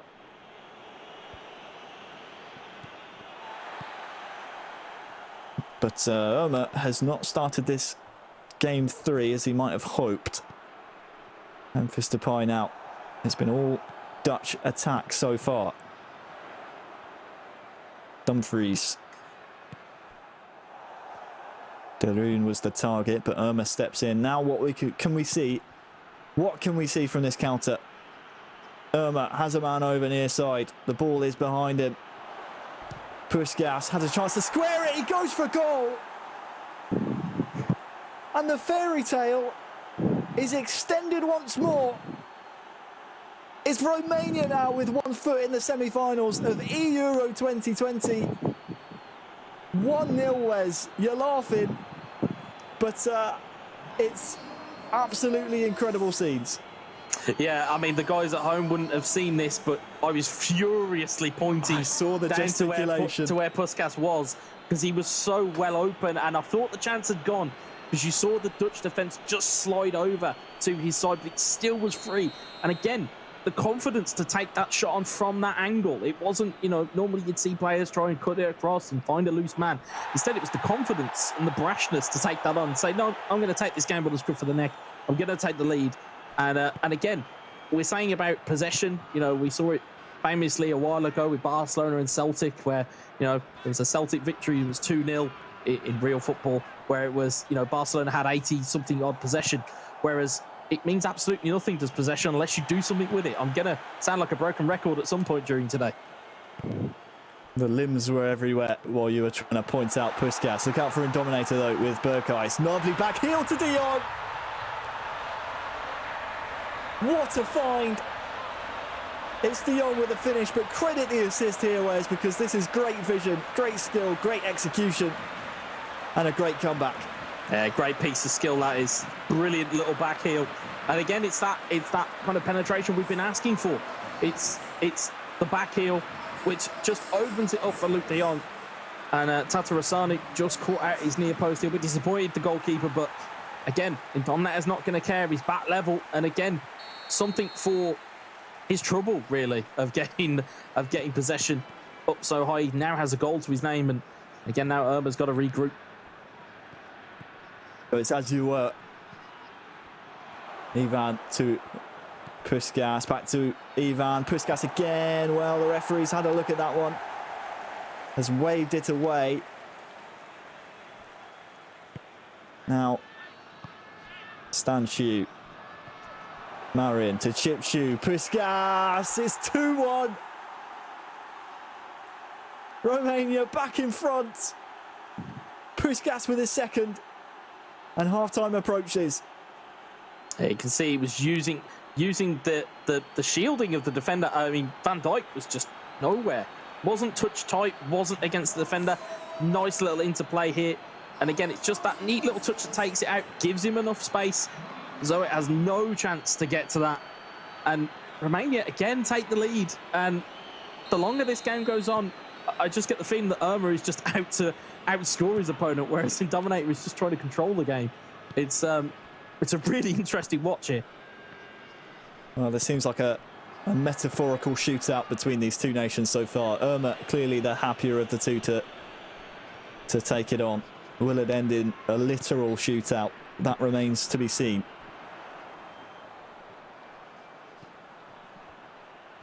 Maybe just expecting Van Dijk to step across his man to prevent that chance even happening, but just a bit of hesitation once again from the Dutch defence. They've been less than impressive, and look at this. Ivan's in once again to make it 3! It's 3-1! Romania are shocking the Netherlands here in the quarter-finals. Indominator with a big comeback ahead of him here. Is it possible, Wes? I don't think so. That's the thing about this game. There are such things as timing and precision. And he could have just played that ball immediately. And we've seen Irma do it where the ball hasn't quite gone through to the man. It's then just bobbled out and it's just gone for a throw. It hasn't really been a chance. Instead, he waited. He waited for the run of Ivan. And all of a sudden, finds himself 3-1 up. And what a time to score as well. Added time at half-time. He's only got 45 minutes virtually, and they're in the semi-final. And he gets the kick-off in the second half, so no chance maybe even for Indominator to try and get an immediate response. He will get possession back here, but because of the second half kick-off being in Romania's favour, that will certainly play on the mind of Indominator, who just seems to be forcing things here. Needs to settle down. The same rules apply to Indominator that applied to Irma in game number 2. He still has a second half to get 2 goals back. He's proven he can score at the very least 4 against Irma, as he showed in game number 2. So this one is not over by a long stretch. Here is De Jong, tackled by the Romanian defence. Van der Beek, nice to find De Jong. Huge block. A tight angle. It was a good block. Headed in. Good touch by Babel, but he is offside. The Romanian bodies on the line at the moment for Irma have just been absolutely relentless and impossible for a Dominator to find a way past. Well, he's starting to build his own yellow wall here. There's only 55 minutes on the clock here. He needs to be careful he doesn't go too defensive too early. But at the moment, seems to be in control, but slide tackles are starting to come in. Needs to be careful. Don't want to lose your defensive shape, not at this time. And just managed to get the ball free and clear. And surprising for me that Matthias de Ligt is not playing. I suppose it's Nathan Ake is the preferred option to go with Virgil van Dijk, but it's quite surprising he's not in the starting lineup. I suppose it's a bit late to be thinking about those kind of changes at the back, as the damage has already been done for Romania. But one thing I have noticed for Irma, no nonsense defending. If it's in a troublesome situation, he gets it out, gets it up the other end of the pitch. It really is no nonsense. Yeah, you can see he's just starting to throw in little challenges around the place now. Starting to just stop, right, using that physicality that we've always talked about with stat balance players. Just finding the right ways to get about it here. Is a nice little dummy in through to Puskas. Lets it run. Here is Puskas with one to find. Can he find him? Goes for the chip, actually, I think. Not sure if that was a cross or a shot. Either way, it trickles out of play, and you say, I suppose to use the terminology, Wes, he's making a bit more of a scrappy game of eFootball PES here. Would you say that benefits Irma and Romania here, being 2 goals up, or do you think that might lead to more opportunities for the Netherlands? Well, if he's engaging in the dark arts, he needs to engage in it at the right part of the field. You know, if it's in Dominator's half, you throw in a tackle or two. You know, if you're at the back, you make sure you don't throw in a challenge. Instead, use the body. You know, use a body. You know, a body kind of shot almost to get your players on the ball. So, you know, if he's bringing him down, say here, around these types of areas, you should be okay. Anywhere nearer to goal, and I think you're going to cause yourself more problems. But you can see there he's just pushing. He's pushing Dominator into the places that Irma wants him. So it's more a case that he's almost convinced Dominator to play the game that Irma's used to. Good bit of territory here for Irma. Dominator trying to press, and, well, smartly, Irma is just going to play this all the way back, and now Irma can start to frustrate a Dominator and maybe start to pull and, well, force mistakes such as those by the Dutch backline. Maybe in Dominator putting that out on purpose. Do you think, Wes, maybe to change some things formation-wise, purely based on the fact of pause is cued here as well? Yeah, I mean, I think he's got to change something. He's got 19 minutes, and we are in a shootout scenario. He needs 2 goals, or his country are out, and he's got to do something.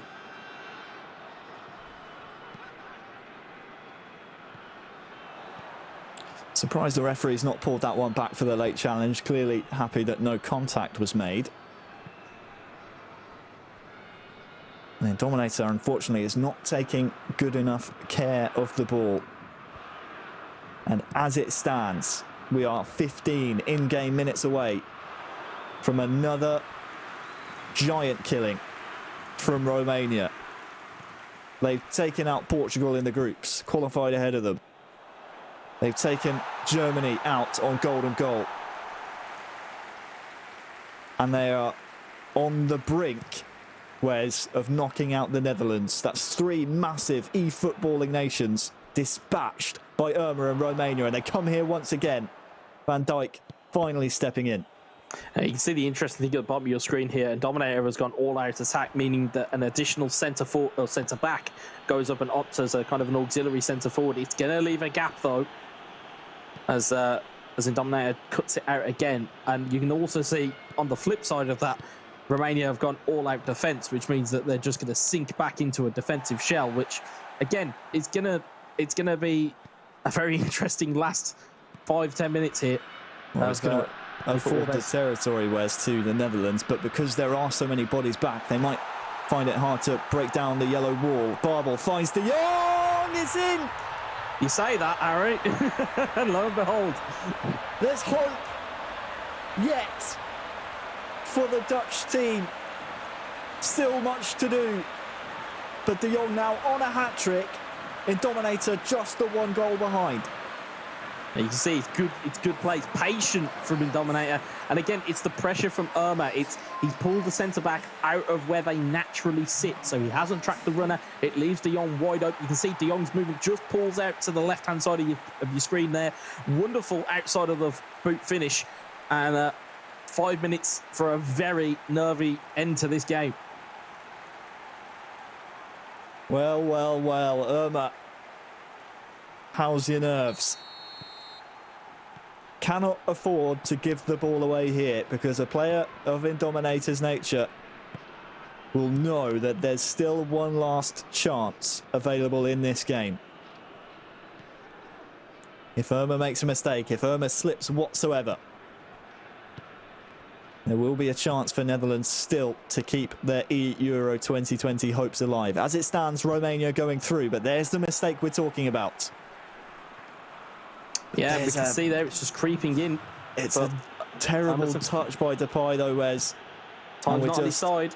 1 minute added on. I think Romania, they've done it. The Netherlands out in the quarterfinals. Romania are into the semi-finals. It's another giant killing by Romania. From 1-0 down in the series, they come back and win the best of three. 2-1 after a 3-2 victory in game number 3. Well.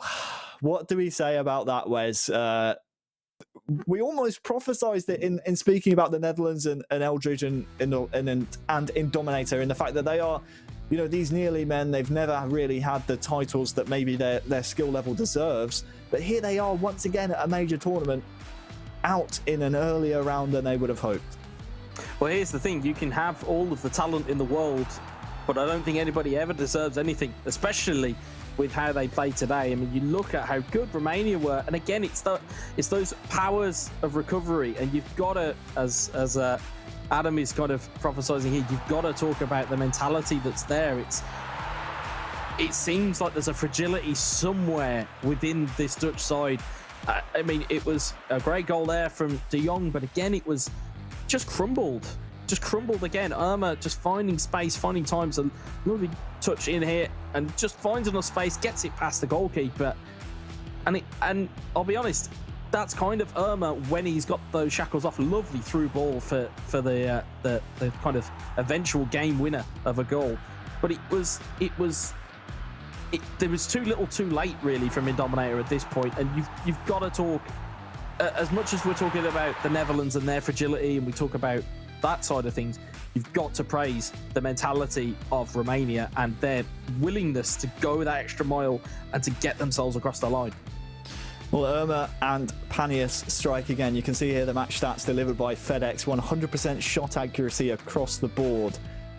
And once again, the possession stats going the way of the Netherlands. The pass accuracy from Romania, naturally a little bit lower based on the fact they had lower percent possession as well. But you guys at home were right. You voted on the poll. You switched your bases after game 2. You hedged your bets, metaphorically speaking, on Romania. And, well, you were right. You saw it coming. And unfortunately for the Netherlands, they saw it coming as well. And the Dutchies are out in the quarterfinals. Congratulations to Romania. They will be our first semi-finalist. And the question we have to ask now, Wes, is can Romania go all the way and win the whole thing? Well, we've seen some magical kind of Cinderella stories in world football in tournaments gone by. You know, the most obvious one is Greece and their European travels. I mean, as I believe Lee alluded to yesterday, it wasn't the most fancy football, but even here, though, we're getting a really good showing from this Romanian side. It's not dross football. It's not 5 at the back. It's none of this. It's actual really good football, and it's the ability to really put the screws to your opponents. And you know, you've got to say, if you're Spain or Serbia and you're looking across the side of this draw, I don't think you're wanting to be playing Romania at this point. Certainly not. We, of course, have more quarterfinals to come after this. You can use the hashtag eEURO 2020 to let us know your thoughts. What a crazy first quarterfinal that was. But let's briefly, before we do actually, we actually have an interview with the man from Romania. It's Panius. Panius, my friend, can you hear me? Oh, looks like he can't hear us. I mean, we can see his beautiful face. Obviously, very happy to be in the semi-finals there. You can see him smiling, but it doesn't look like we're quite ready. But then let's look ahead quickly then, Wes, to the quarterfinals. Working from home, guys, it can be quite tricky.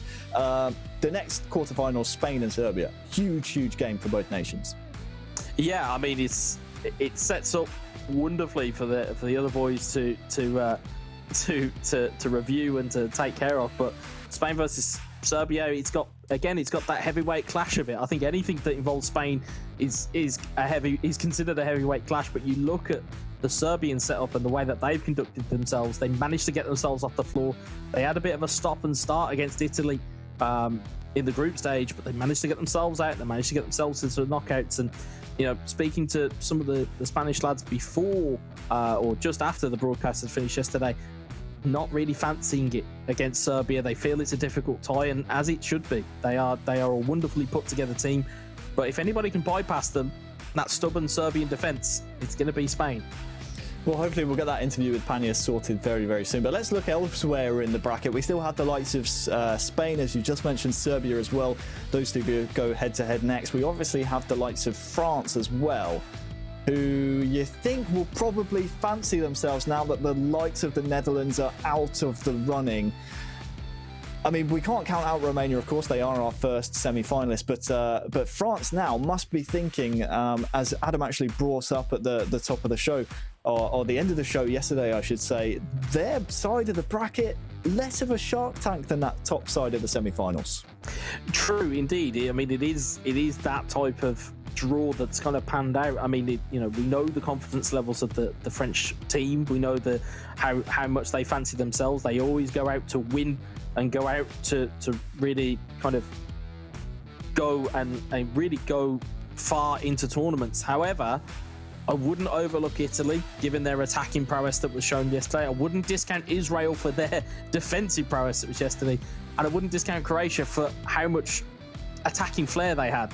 As you've rightly pointed out so many times, knocking out Portugal in the playoff group, showing resiliency to get through. I don't think it's as much of a gimme. It's an easier side, no doubt, but it's not easy. It's just easier. That's the key difference for me. Well, I think Romania have just proven to us that there are no easy games. A reminder to you all of the fixture list we have coming up next. Spain versus Serbia. That is slightly later than billed, but we will still have it coming up next. And then later on, Italy taking on Israel.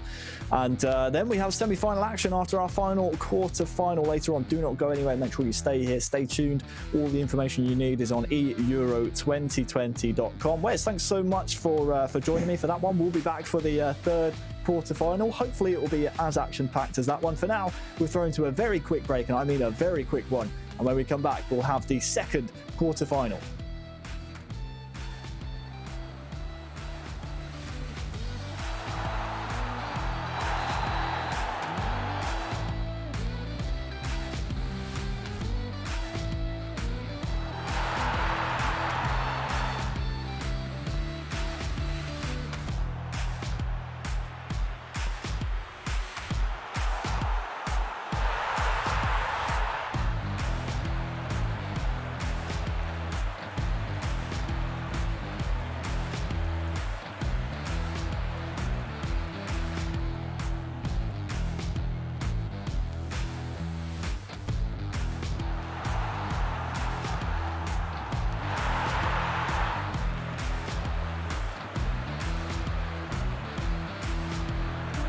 Players, many of them friends, some foes during the league season, now united for a single cause as they carry the hopes and expectations of a nation, the most unbearable, thrilling of emotional roller coasters.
Cheers. And if I didn't think it was worth one try, I'm gonna roll myself up in a big ball and fly.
Into it, Adam. They made us wait, didn't they, with that one? What a game. What a series we just had with Romania pipping Holland. Yeah, it's going to be a difficult one to go next on, to be honest, because that was an absolute barnstormer, wasn't it? Well, luckily, we have an absolute cracking game coming up. It is going to be Spain versus Serbia. Potential for a lot of goals. There's a lot of history already in this tournament between these teams. They did face each other in the qualifying groups originally, and it was Serbia that came out on top. And Spain are going to want a bit of revenge for that, because they were forced to go through the entire playoff series because of that single defeat back in March. And Adam, I think there's a bit of revenge required for this one. Yeah, you can talk about revenge. It's a difficult one to actually predict because, as you said, Serbia actually topped that group with Spain in the qualifiers. But as of yesterday, Spain actually had possibly an easier route through to this stage now with 2 victories. It was plain sailing, beating Germany, of course, another big name in the tournament, 4-2. Whereas it was a lot more difficult for Serbia, and they actually sneaked through with a 4-3 victory over Turkey in that tie-breaker match. So really hard one to call. Yeah, they were forced through it. They really were forced through it. Obviously, as you say, Serbia, they've got goals. And both these teams are capable of scoring a lot of goals. And we kind of alluded to this yesterday. It tends to be, when you have these two high-scoring teams that clash, they just counter each other out. And suddenly we get some sort of low-scoring game. I'm hoping it doesn't happen that way. Let's not have a repeat of the match from last night. But I expect to see a little bit more from these teams. Yeah, I mean, you've only got to look at the personnel involved. From the Spanish point of view, you've got the 3 lads from Bayern Munich in eFootball Pro, of course, in Mestre, Alex Alguacil, and Jose as well, who's been in tremendous form in qualifying, and the Palmer as well, who plays for Barcelona. So, you know, you've got huge names on the Spanish side. And we touched on yesterday the Serbian contingent with the likes of Roxa and of course Kepa, but another couple of players who haven't actually played as of yet in Baskovac and RM Raka as well, who we are yet to see really what they can bring to the table. Possibly they may get thrown in. It certainly would be a deep end to be thrown in at against Spain, but you never know. Yeah, and that's it, right? Because obviously Kepa is, say, the best player for Serbia. However, he lost both his games yesterday 3-2, and it was Roxa that ended up stepping up for it. And that's just the whole thing, right? This is a best of three. It is a team game. It's not all one person. Everybody needs to step up. The teammates need to step up and try and work it. We don't know who's going to play for Spain today. We don't know who's going to play for Serbia today. Obviously, we haven't seen Jose actually take part yet. He didn't play yesterday, as far as I remember. Whether he just wasn't available or whether they just felt they'd go with Alex, because Alex, we heard from yesterday in the interview, certainly brimming with confidence because they were the first team to go through, and they had an easy day yesterday. They did have an easy day, and Alex always is one of the most confident lads on the tour, believes in his own ability, believes in his own ethos, and that kind of runs through the Spanish contingent. They're all very composed and comfortable in their style of play. It's going to be the Serbia selection that's going to interest me more than anything, to see whether we do see the other two players come in at all. As you said, Roxa was brilliant in that second game, winning 2-0, to turn around the 3-2 defeat that Kepa suffered against Turkey. So all to play for sure. Well, we've got the information coming in. So Roxa will be playing the first game for Serbia, and he is up against Jose. So Jose coming in now into the tournament. Maybe saving the big guns for the quarterfinals. Who knows? We'll see how this one's going to play out. It's possible that they actually played in the qualifying, because Jose, of course, might have been playing against Roxa in that situation. Maybe there's a bit of revenge up for grabs there. You never know. Well, we are going to get into the game. We'll get things going as soon as possible. The Spanish fans out there are certainly cheering them on. Next to France, I would say, certainly favourites within this tournament. And now looking obviously at the brackets, just seeing Holland going out. They're going to be very nervous because they have this history. They have lost to Serbia before. Serbia certainly very capable coming into this tournament of causing an upset. And Roxa was the man that did it for them yesterday.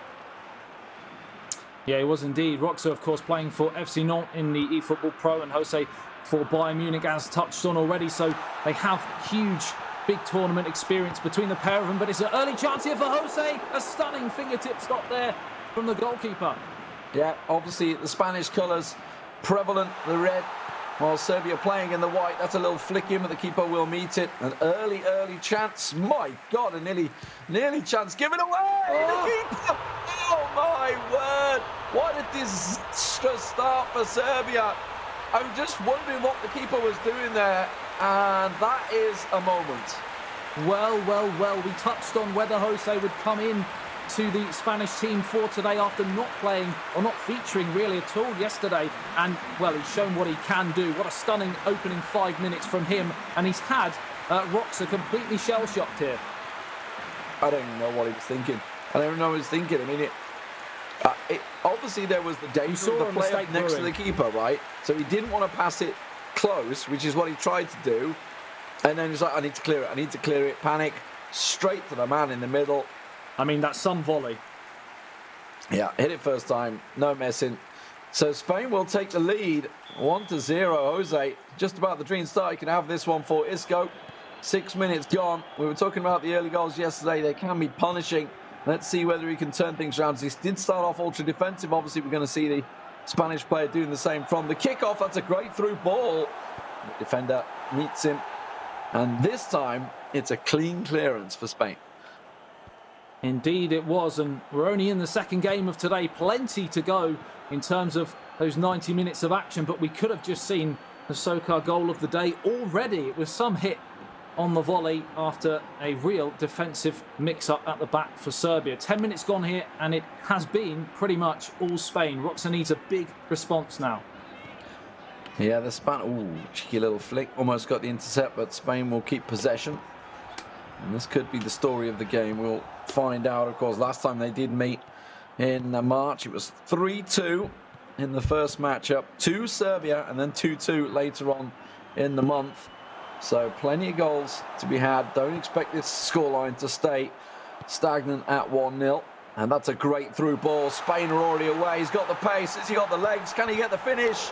No, it's just come back off the post. No. Oh, it's just gone wide.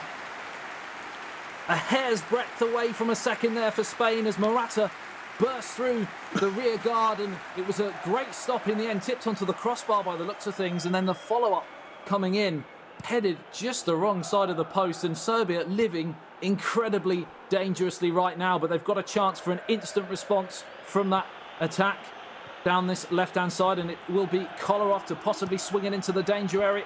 That he does, in towards the far post, but headed away brilliantly. I think there's PK in there. And now a chance to counter. This is end-to-end, ebbing and flowing. What a great game so far, Lee. Yeah, both looking deadly on the counter-attack, that's for sure. As Roxa will now have to slow things down and work it down the wing. Left wing worked out for him once. He's just given that ball cleanly away. Now Rodrigo looking for Morata. We saw Morata doing massive things for Alex Aguasil yesterday. Getting, I think, a hat-trick for him. This time, though, it will be a simple clearance. As I say that, the keeper just can't seem to clear his lines at the moment. The Spanish putting a lot of pressure on. A little nudge in the box, nothing given. Yeah, that was a risky moment there, hard in the mouth for the Serbian fans there. It looks like the two teams are starting with a 4-3-3, looking at the graphics at the bottom of the screen, as Serbia start to build another attack, and it switches out towards the right-hand side. Real chance here for Serbia for 1-1, and he's done it.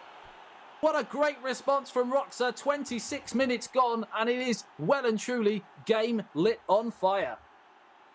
That's exactly the reply you needed. After an early goal, you've got to get something back in that first half. Just give yourself that confidence. And Roxa seems to be oozing with confidence this tournament. Had a fantastic day yesterday and seems to be continuing on that this morning.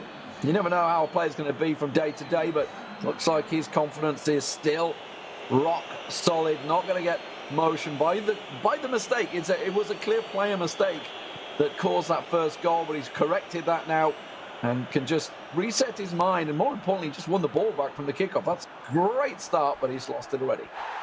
A goal apiece from two of the most creative midfield players on the pitch. Isco, of course, for Spain, and Tadic for Serbia, and that was a naughty challenge there coming in on Morata, and it will be a free kick to be taken by Jose, and Busquets stands over it. 81% passes completed for Serbia, compared to only 61 for Spain, which is a little bit surprising as he plays it back towards Busquets, and now Azpilicueta picks it up, plays a lovely 1-2 down the right hand side, chance to cross it into the danger area. Headed goal was off the crossbar. How on earth has that not gone in, Lee? Oh my word, and how did he not get the rebound? It's not cleared yet, but it's gone for a corner, I believe now. That's just, oh, look how close it was. Off the crossbar, off the post, and then out.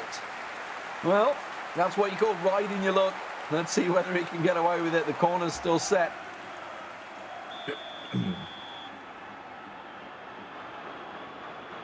What's he going to change here? Just had a little change of something, which is why we're seeing the screen going black. That's when he's just adjusting the take-up. So it's going to be an in-swinger. Cleared by the first man, though. No messing. Serbia have got a couple of those big lads in there. You've got to hit it well to get past them. And now Mitrovic will play it forward. Milinkovic-Savic for Roxa through the middle. Should work it well at the moment, but it's looking good. The build-up play here for Roxa. He's definitely got his confidence back. Yeah, he has, and they've got another chance here. Just overhit on the pass. Something that, of course, Serbia utilised a lot yesterday was the physical attributes of Mitrovic up top. Be interesting to see whether they continue with that game plan. I think you picked out, Lee, a couple of moments with the long ball over the top, and he was certainly the target man. We'll see whether it continues. There it is, sends it. Tries to put a stamp on it. Didn't quite work out this time, though. Has to just recover.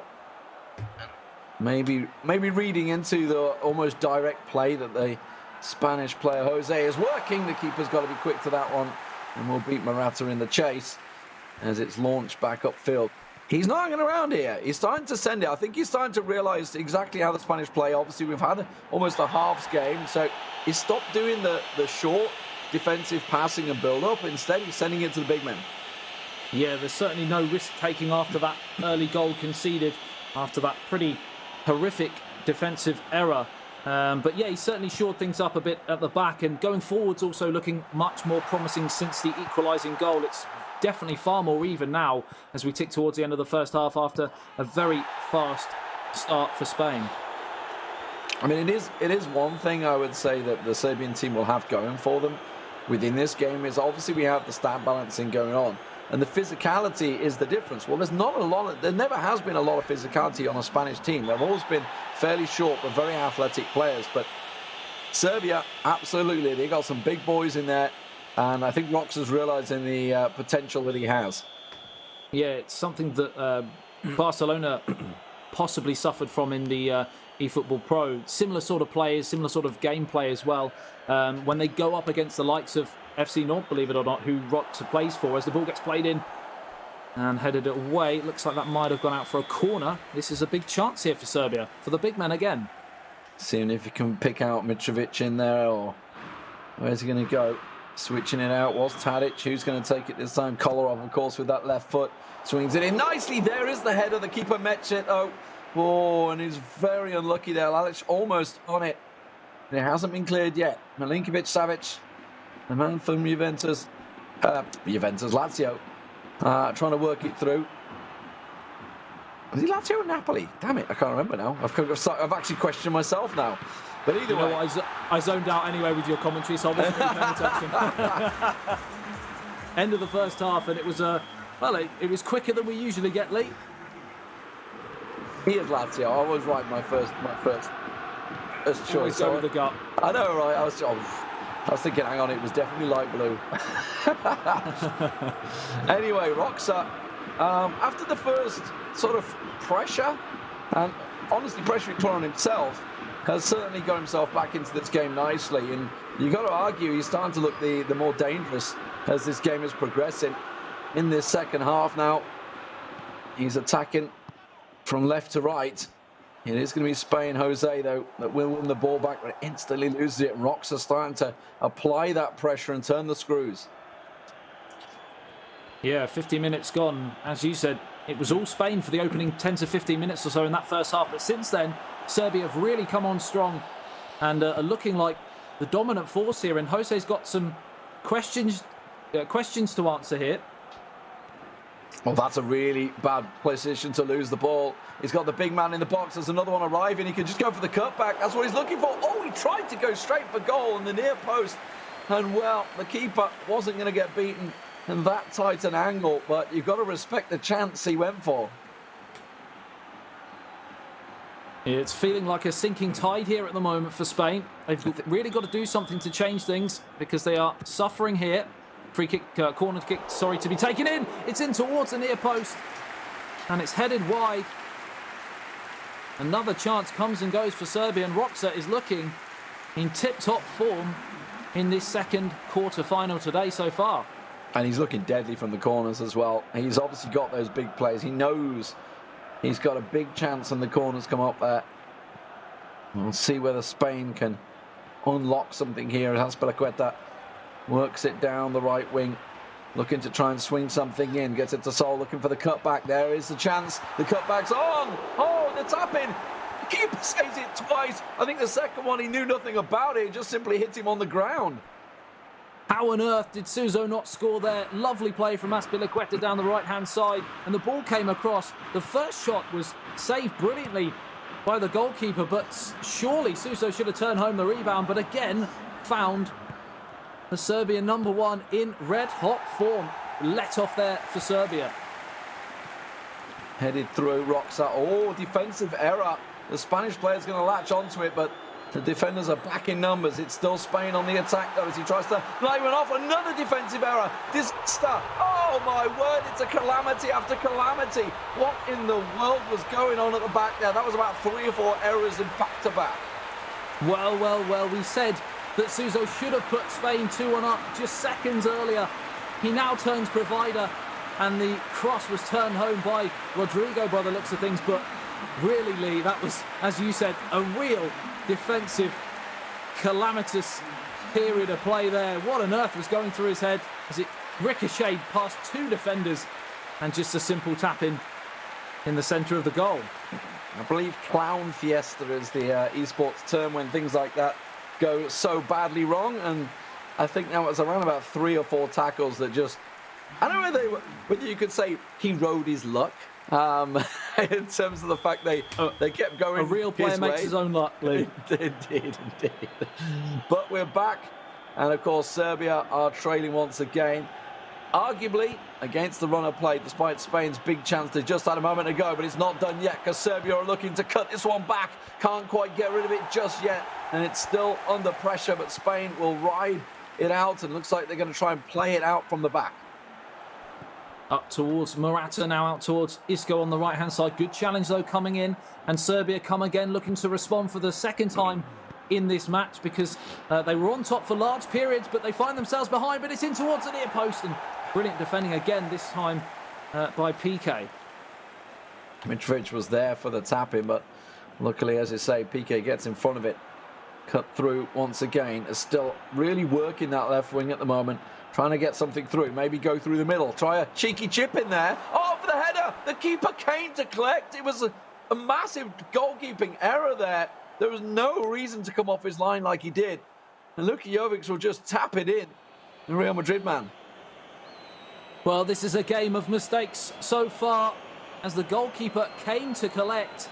Didn't get anywhere near it, but the defender as well left it for the goalkeeper. They were both in no man's land, and it just dropped onto the head of the Serbian international, and he powered the header into an empty net, and it is all square again. What a great game we've got here.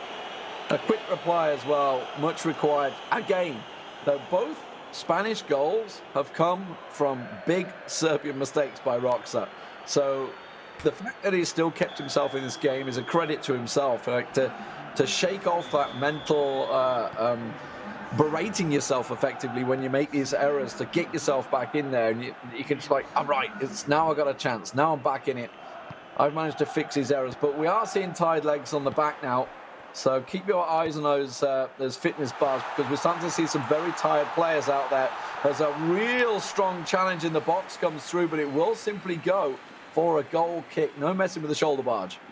Yeah, and you mentioned tired legs, and that is, of course, the cause of a lot of the bad touches we're starting to see creep into the game, and those bad touches cause errors, cause goals, cause drama, and potentially almost another one there, as Serbia, of course, went more attacking for that second goal, but it seems to have evened itself out a little bit here now, as we're all back to square one again. Chance for a break for Spain, but it was quickly dealt with, and Alcacer's going nowhere there as he goes back to Dimitrov. Oxel, nice little bit of skill there, reading the interception, just sidesteps it, and now Kolarov, oh my god, Kolarov is dead to the world. He's got nothing left at all. The bursts of pace he's been giving down that left wing are gone. That was a solid 2-footer from Rodri. Counters on. Spain counter. It's out towards Isco on the left-hand side, plays it into Asensio. Now tries to sneak it through. Good defending in the end. Just managed to get a stud to the ball to divert it away from the Spanish striker. Busquets finds Isco again on the halfway line. Now Mitrovic picks it up. He's got numbers to the left and right. He goes to the right for Jovic, but going to go all the way through to the goalkeeper. Chance goes away. It looks like we might be destined for the first draw of the day in this one. I think he just saw the run a little too late, and in the end, Jovic just checked his run to make sure he wasn't offside. You could see what he was going for. Just a couple of moments remaining in this game. It's been a lively one, that's for sure. But Roxa has met the challenge of Jose coming in as one of their star players. And now, with a final chance, you know what? Fling it all out there in the dying moments. Leave it on the field. Don't come into this game thinking you should have done more. Well, I guess he's going to be thinking that, because obviously the errors that he created, but he has corrected those errors. Both players were defensive for a brief moment there, so it looks like they're happy for a draw in this game. Of course, it will go to extra time penalties, which is what I think they're both looking towards now. Yeah, they'll be happy with that. To get to extra time now, they can go again, almost completely afresh, and I believe they get an extra substitution as well. And there you go, Tadic coming off, and Divkovic coming on for Serbia. Doesn't look like Spain have used their substitution yet, as Asensio picks it up and he looks to turn towards goal. It's a free kick in a fairly dangerous position, and Lee, I believe we saw a goal from Pjanic yesterday from a similar sort of range. This is Bosnia range, wasn't it? This was the goal of the day yesterday. In fact, it was literally right there.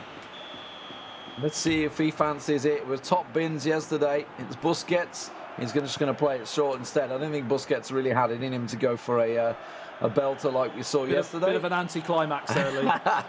But there may be a fancy finish to it nonetheless, as Rodri tries to work it in. Rodrigo couldn't quite manage to get it through. And now the danger's on. Serbia on the counter. Zivkovic has to just hold things up at the moment. Isn't such a physical player, but Matic absolutely is. Now the left wing, well, Kolarov was there, but Kolarov's dead to this world right now. I'm surprised he didn't get substituted off, because he's already in the red. Not a lot left. And this is a beautiful little through ball. Just goes wide. Oh, what a chance. You mentioned Kolarov, fatigued. He is a mere passenger at this moment in time.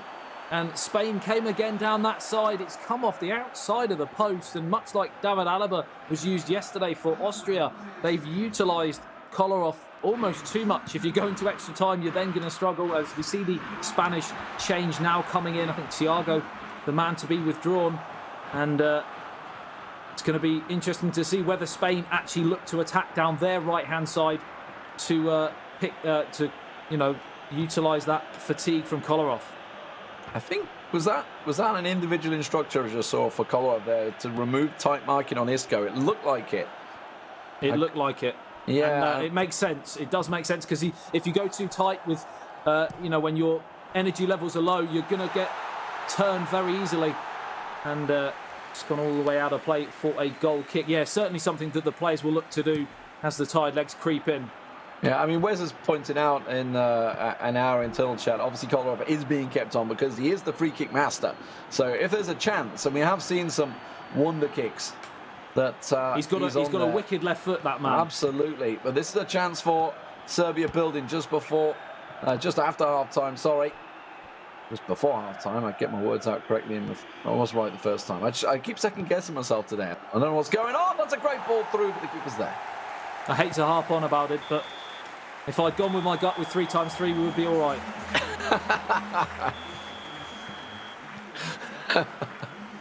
The gift that keeps on giving, the 3x3.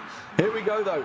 Serbia switch sides and almost bursting through from the kickoff there, as Spain were just a little bit napping from the start. But now 15 minutes is all that remains in regulation time before we hit penalties between Roxa and Jose. Spain versus Serbia. Serbia on the push.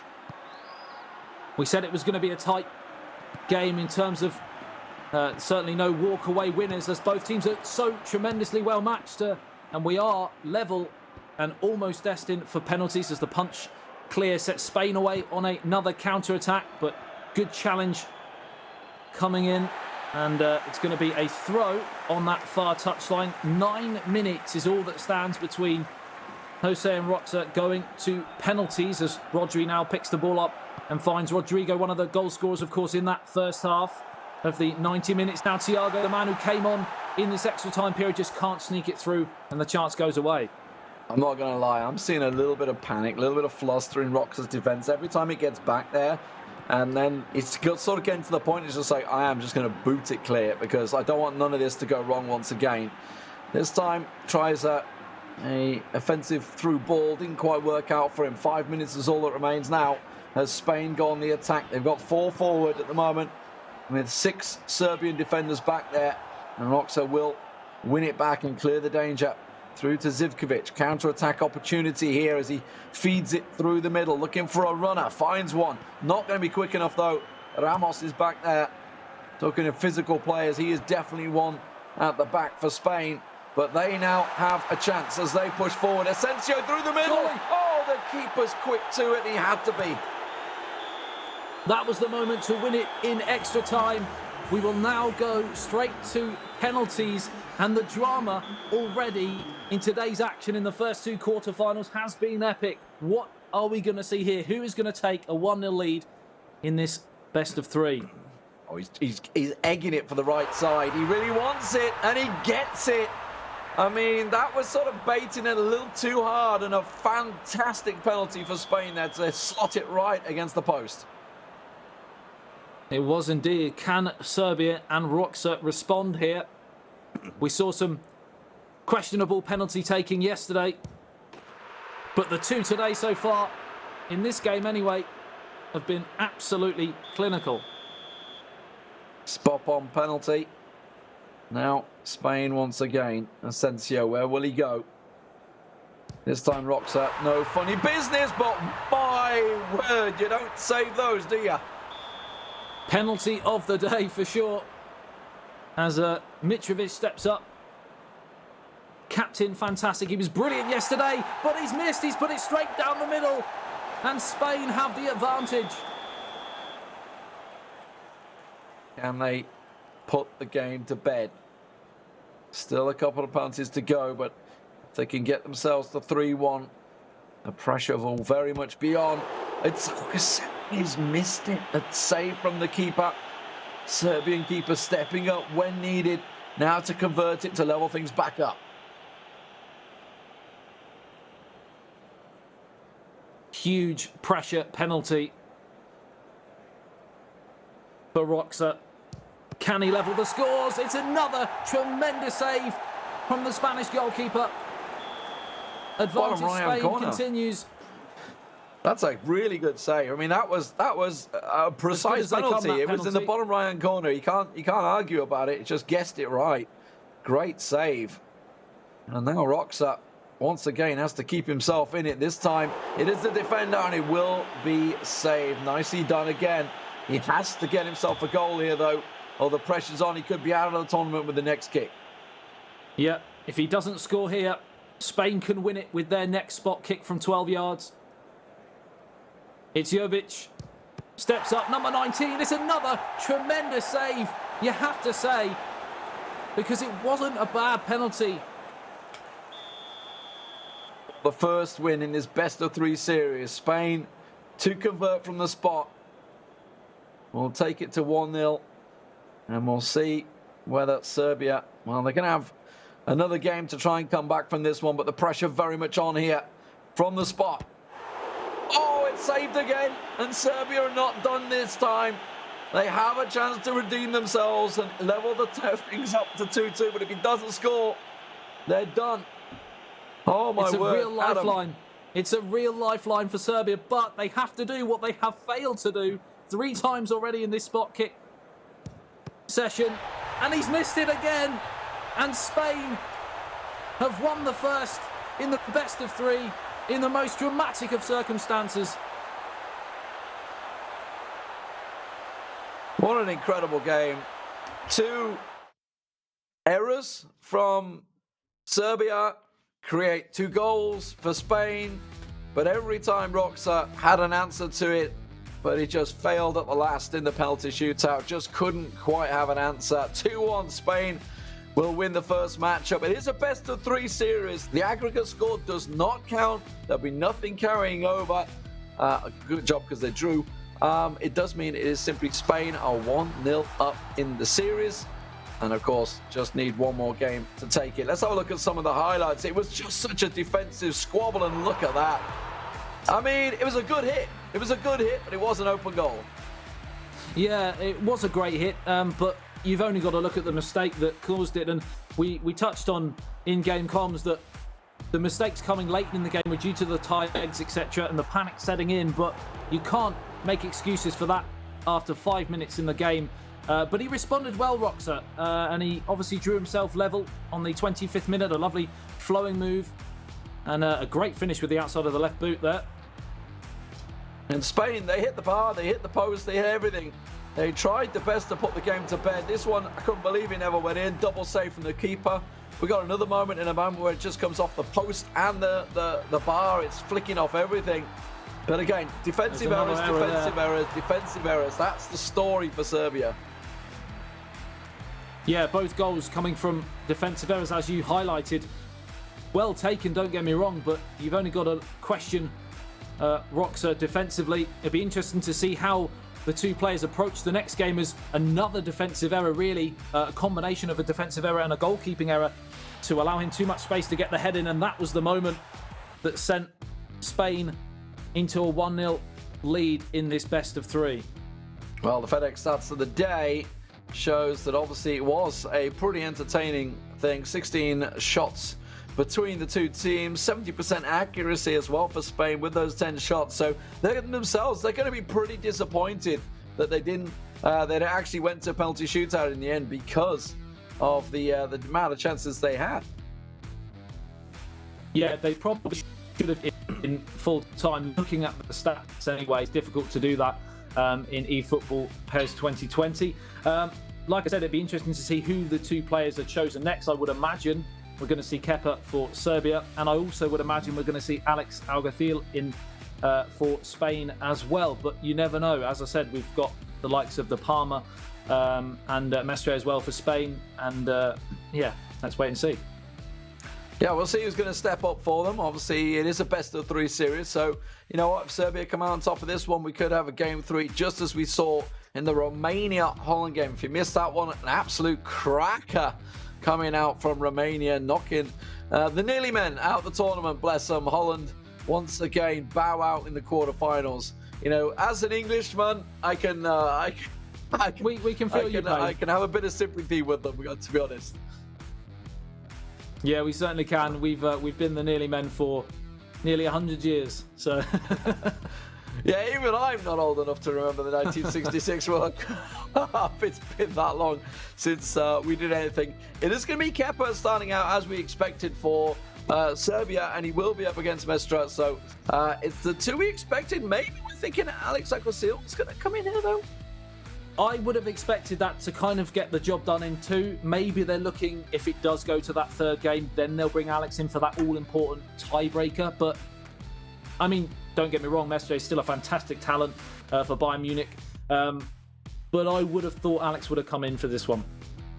Yeah, I mean, we don't know, obviously, like we say, they've got to be history. They've played each other before. Serbia came out on top. We don't know how that went, and maybe there's maybe Mestre's better against Kepa in the past. Exactly, yeah exactly. Kepa's obviously there's something in there. I mean, these guys have played each other countless times across multiple tournaments, so they're well aware of each other's abilities and who can do better against that player. Obviously, we saw it yesterday with the French team, full ultra defensive setups targeted at players. Like we may well see something like that, but obviously Romania, Serbia need to come out on top and get themselves a win here to stay in the tournament. They do, and we're going to have to question the mentality of Kepa yet again, because he didn't have a great day yesterday in terms of holding lead. So if he does go in front, can he hold it? Because if he lets another one go and we go into a third decisive we won't go into a third decisive game, because it will of course be 2-0 to Spain. So that is the big question on Kepa's shoulders right now.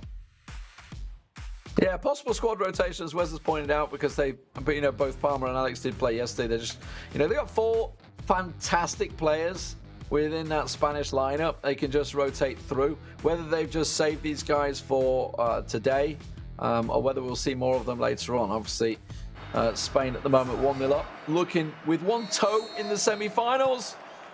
But Kepa had a fantastic performance yesterday. Did lose both his games 3-2, but we know he's certainly a capable player. Serbia playing in the red, Spain in the white. Yeah, we touched on squad rotation. Of course, it is a very, very long and grueling day, both physically and mentally in terms of concentration. So possibly that might be why, as the first shot in anger comes in, the squad rotations may be in place as it's in towards Mitrovic again, the danger man. It's just too overhit, but certainly, Lee, looks like a game plan to target the big man early on. Yeah, get those physical stats in action, go for the big man. Almost working out for them, just a little too heavy a hit there. I think the keeper would have...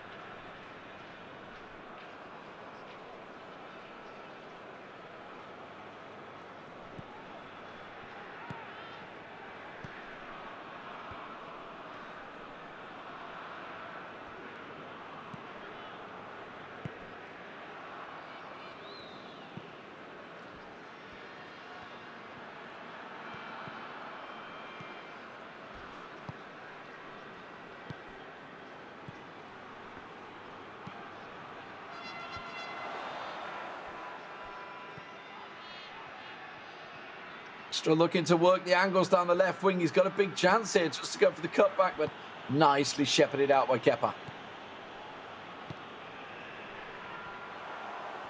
10 minutes gone here. Serbia 0, Spain 0. Of course, Spain winning the first game. It went all the way through to a penalty shootout in which Jose was the victor. Now it's Mestre's turn to turn the screw and try and win this one.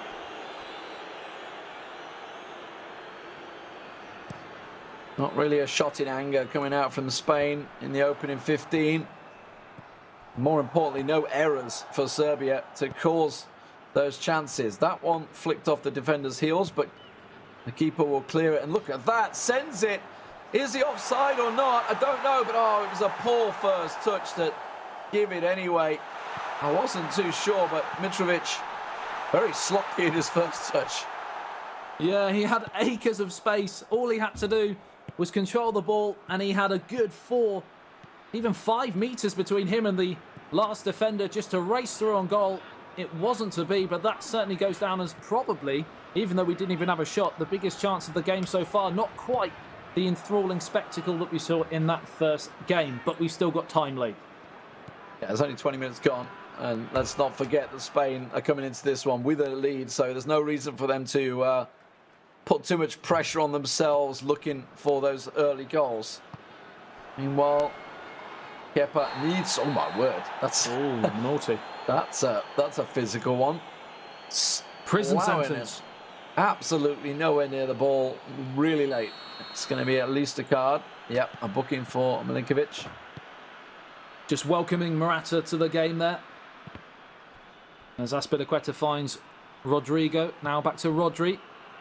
Now finds Isco. Great interception from Nemanja Matic, but Spain have it back here. They're pressing, looking for the opening goal of the day here.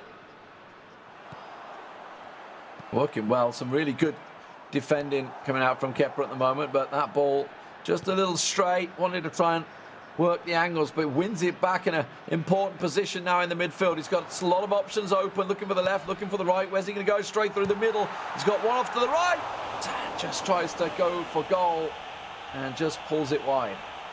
We saw that so many times yesterday, flash into the back of the net from very similar positions. Unfortunately, he just couldn't quite get the whip that was needed to bring that inside the post, but promising stuff again for Serbia, and looks like Kepa is on top at the moment. Certainly putting the pressure on still. Yet to see a real shot from Spain as they try and work it forward. That's going to get challenged in the midfield once again, and the defenders are there to clean up for Kepa as he sends it down the wing. And almost a loose pass in the middle, and it will in the end be given away, but he wins it back in style, tries to set it through the middle, and we're going to go pull back now. The defender, the goal referee would give play on, but that was a very late tackle, and it's going to be a Serbian free kick. Yeah, this game is far from pretty at the moment.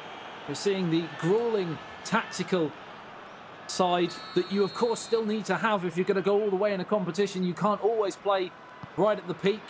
This wonderful flowing football that we know and love. This side of the game is just as important, as Mitrovic now has the chance to swing it into the danger area, but they need him in the centre because he's the target man. Now finds Tadic. Wonderful little maestro he is. The left foot shot. How on earth has he put that wide? Biggest chance of the match, and it's a gilt-edge opportunity wasted. And a beautiful little shuffle of the feet as well as he tries to reposition, but again, another massive chance. We just had a glimpse of the possession stats there, sorry, the pass stats. 68% pass complete for Kepa right now, and that just shows how direct a style football he is trying to play right now. He's just sending that ball and trying to get the big men on the end of it. Doesn't care whether it doesn't quite connect or not, just launching those through balls. You can see how quick the game he's trying to play against Spain, and it's working so far. He is getting the chances. Yeah, very direct, very physical, and Spain are struggling to come to terms with it at the moment, but important for them. It's still level, of course, that gilt-edge opportunity from Tadic. He just snatched at the shot. Will he get a better opportunity in this first half? I doubt it. I just wonder if it's purely down to how confident he is that he will win the ball back, because so far we've seen Kepa being fantastic in the midfield and defence at getting that ball back at the moment. He's just trying to draw the Spanish players towards his defenders as he now goes for looking for that counter-attack, but the back four is solid as you like for Spain. That is, if there's any physical players, they're all at the back for Spain, and that's where he needs them at the moment as Serbia continue to put the pressure on, but Spain finally look to build an attack of their own through the middle. 1-0 to Spain in the best of three. This is the second game. We are deadlocked at 0-0. This is so hard to call at this moment in time as the referee brings the first half to an end in this stalemate second game. It's had a lot of action, but not in front of goal. You know, I think I figured Kepa's defensive tactic out. My players are bigger than yours. I'm just going to run into you. And mine will stand up, yours will go on the floor. That seems to be how it's going. It seems to be working, Lee. So hard to complain with that. Well, Mestre from the kickoff, looking to try and get something here as he works it through. There is a runner, but again, put on the floor, put on the floor. And it's like watching the old Chicago Bulls versus Detroit Pistons. There's a bit of history for you that nobody will ever get. At the moment, though, Kepa working his way through once again. Big chance here, and it's flicked off the rear end of the Spanish defender for a corner. And we saw how deadly Serbia were from the corners in the previous matchup. Yeah, with the result of this game, questions will be asked about squad rotation, of course, as Serbia haven't utilised the other two players in their team, whereas Spain seem to be sharing the responsibility across the tournament so far. And it seems to be the main man, Kepa, or the main men, should you say, Kepa, and Roxa as the header comes in. The collar-off cross was not dealt with defensively from a Spanish point of view, and really, it's another chance that on another day, Kepa scores. Keeper had to be hot on his heels there, De Gea, making sure it's clear. Let's have a look at what Kepa's going to do this time as he swings it back in. This time it's dealt with, no problem.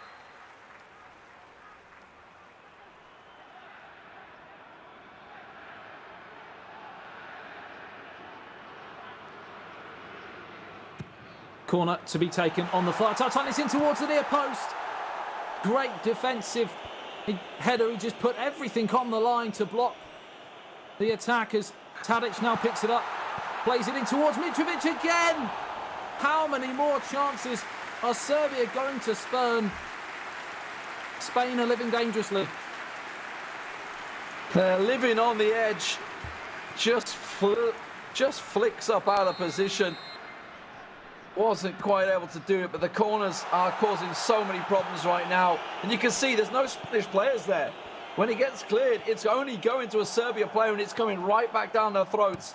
Finally, Spain will get the ball away, but, well, it's not really getting any further, is it? The physicality working well for Serbia right now as they keep the pressure on Kepa. But all this pressure has still yet to get himself a goal. It's eluded him so far. Will this be the chance? Again, it goes wide. Oh, it's starting to feel like one of those games for Serbia, and you've got to start to wonder whether your luck is just not going to be in. And we know in eFootball PES 2020 that momentum can be a huge thing. If you do not take your chances at this level, you bet that the opposition is going to get at least one chance between now and the end. And I wouldn't be surprised if Spain were able to overcome this task because of how, you'd have to say, poor in front of goal Serbia have been. Yeah, they've had the chances, but they've squandered them so often. But this direct football is working well for Kepa. That tackle, though, works through. And I think for Spain, he just needs to get a hold of the ball, get a bit of passage of play going, which is what he's trying. You know, the tiki-taki that the Spanish teams are fabled for just hasn't been really able to get going because Serbia, oh, that's a late one. That is a late one. Okay, it's a little far out possibly for a shot though, I think. Well, based on yesterday, you never know, Lee, but that was certainly taking one for the team. You have to say there, from a Spanish point of view, as Nemanja Matic is up over the ball, plays it in towards Mitrovic again, who's been ever present in this game so far.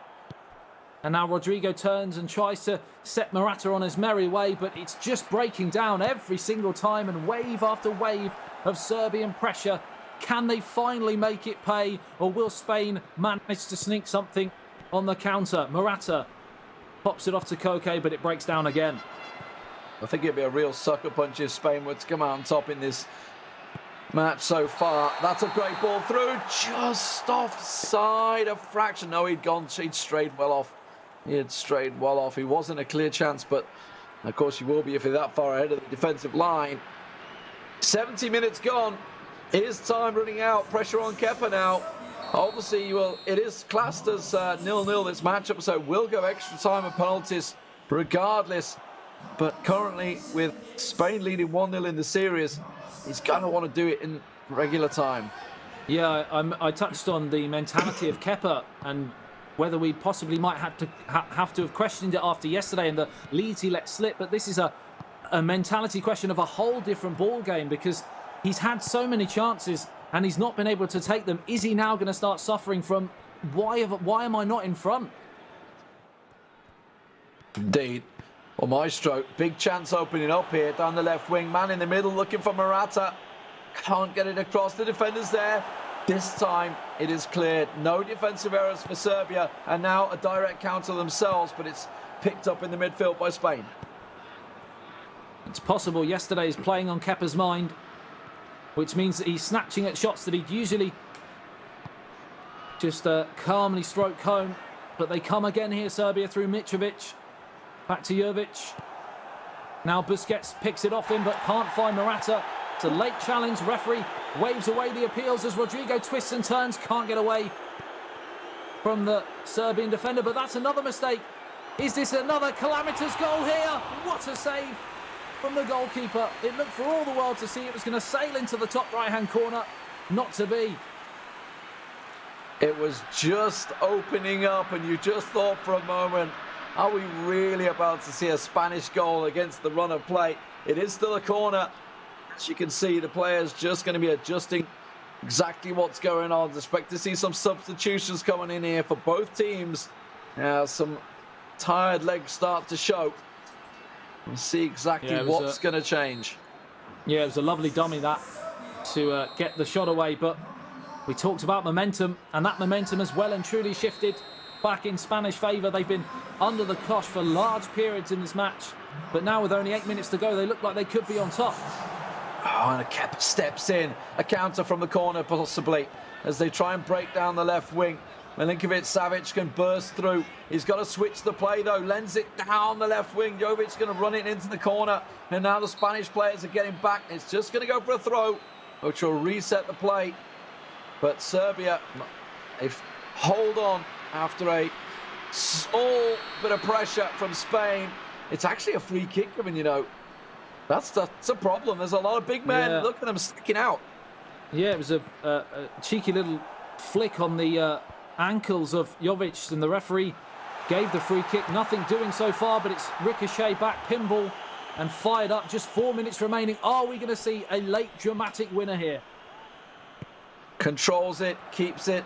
Spain struggling to get out of their own box at the moment as Kepa once again puts the pressure on for Serbia. It's a corner once again, and the big men are going to be stacking out in the box. 88 minutes gone on the clock. Can we see a dying header in regular time, or will we be going extra time? Will Kepa be able to put this to bed? He's put so much pressure on. Oh, he's deflected. Cleared. Oh, just about gets out, scrambled out by the Spanish defenders to the halfway line. The camera angle there had us all fooled. It looked like it was going to pop back out to Mitrovic just to turn home into an empty net, but what a stop that was, right at the death. A goal then would have surely been the winner, but as it stands, we have just 4 minutes of added on time thanks to the fourth official down on that technical area, but it looks like we are heading for another extra time here. Too close to call, and we called it, Lee, at the start of the day. It's not quite done. There's a couple of minutes remaining. And she's going to put the pressure on, but now that's it. The Spanish clearance. It's full time, final whistle. But now we have 30 minutes of extra time. It's not golden goal. It is going to be a straight extra time. Chances for goals. Oh, we've just had one penalty shootout. Will we be leading to another? Kepa's put so much pressure on in this matchup, but just couldn't find the net. Well, well, well. Where do we start from a Serbian point of view? Because they had wave after wave of attacks, and the chances just came and went. And you'd in any other game, you'd think your luck's out, and it can only be one winner, and that's the opposition. But we just haven't seen really anything from a Spanish point of view. Yeah, I mean, they had the shot in the, 75th minute. That was it. That's all I remember. I don't think I saw any other chances from Mestre. He's up against it with Kepa. Kepa's clearly come on a mission for Serbia, and that's the mission he's on. He knows it's in his hands to keep Serbia in the tournament. He was the front man yesterday. He played all the first games. Today he's playing the second games. It was Roxa was the save yesterday. Roxa came so close, went to penalties, and out he went on 2-1 in the penalties. But now it's all on Kepa. The physicality of Serbia was working well, but the question is, what have they got left in the locker? Because Spain have been defending for so long, they haven't been making those bursting runs. They haven't drained themselves physically. As another one spins wide, I don't think that's spun off the heel of a defender, possibly. Let's have a little look at the shot. No, I think he just spun it wide. You asked the question, will we see Spain come out in extra time with fresher legs? And the answer so far has been business as usual. It's been Serbia dominating, but Spain, of course, now have the ball through Sal, and out Rodrigo picks it up, plays it through in towards the penalty spot, but hacked away. We just need to see more from Spain going forwards. They seem to be... I know they're 1-0 up, of course, and maybe the game plan is to stifle the game and try and nick it in a penalty shootout or the odd mistake. You never know. Well, we're seeing mistakes there. Serbia finally struggling to clear the lines, but Spain putting a bit of pressure on from the kickoff. Didn't quite work out as he wants it, though. As now we see, once again, Serbia on the press. Trying to go direct style. That's a good through ball. Just checked out at the last for Spain. Almost certainly would have been a clear one-on-one. 100 minutes on the clock. Serbia 0, Spain 0. It only tells half of the story because it's been largely dominated by Serbia. Can they finally unlock the defence? Yes, they can. Manual goalkeeping, not to be on this occasion. It did not pay off. But that ball over the top has caused Spain problems time and time again today. And finally, Kepa's able to take one of the chances. Oh, my word. Finally, justice is done, I feel, in this game. This has been all Kepa, all game long. And at last, in the 102nd minute, he breaks the deadlock. Luka Jovic.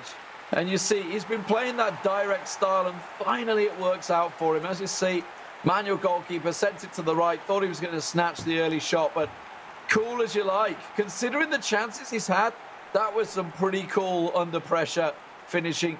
Just runs it in, a simple tap to the corner in the end.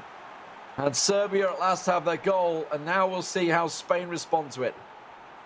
It's Mitrovic who's been in the headline, certainly in this game so far, as being the danger man, but it's now Jovic who actually turned, or looking like turning into the hero, as he's evaded the defenders' watchful eye as they were focusing on Mitrovic. Can Spain finally respond? We haven't seen, other than that 75th minute chance, anything from Spain put my teeth back in, there we go, from an attacking point of view. Yeah, Mesra's not had an answer for Kepa so far. Kepa came out from the outset and just barged his way through the Spanish players. Half-time in extra time, 15 minutes remain for Kepa to maintain his lead and take this to a game 3. As Serbia look to fight back in this one. And in fairness, they were always chasing it in the first matchup, but Roxa certainly put a lot of pressure on. And in all honesty, the goals that he let in were kind of his own fault. So we haven't seen a great deal from Spain, I feel, today so far. No, not enough from me. And we question the selection. Possibly we saw something in qualification which would suggest that Mestre would be the best match for Kepa going into this one, but it hasn't looked like that so far.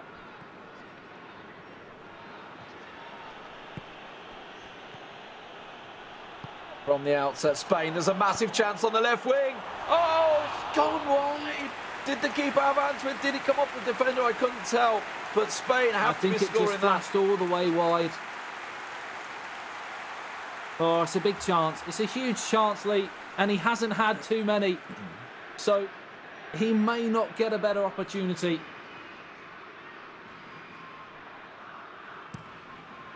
And Kepa taking his time for the first time from the goal kick there, realising no reason to rush, no reason to push it, but he's going straight through the middle and keeping that pressure on. I was somewhat surprised to see that pass after he'd already slowed things down, but maybe trying to catch the Spanish player Mestre off guard.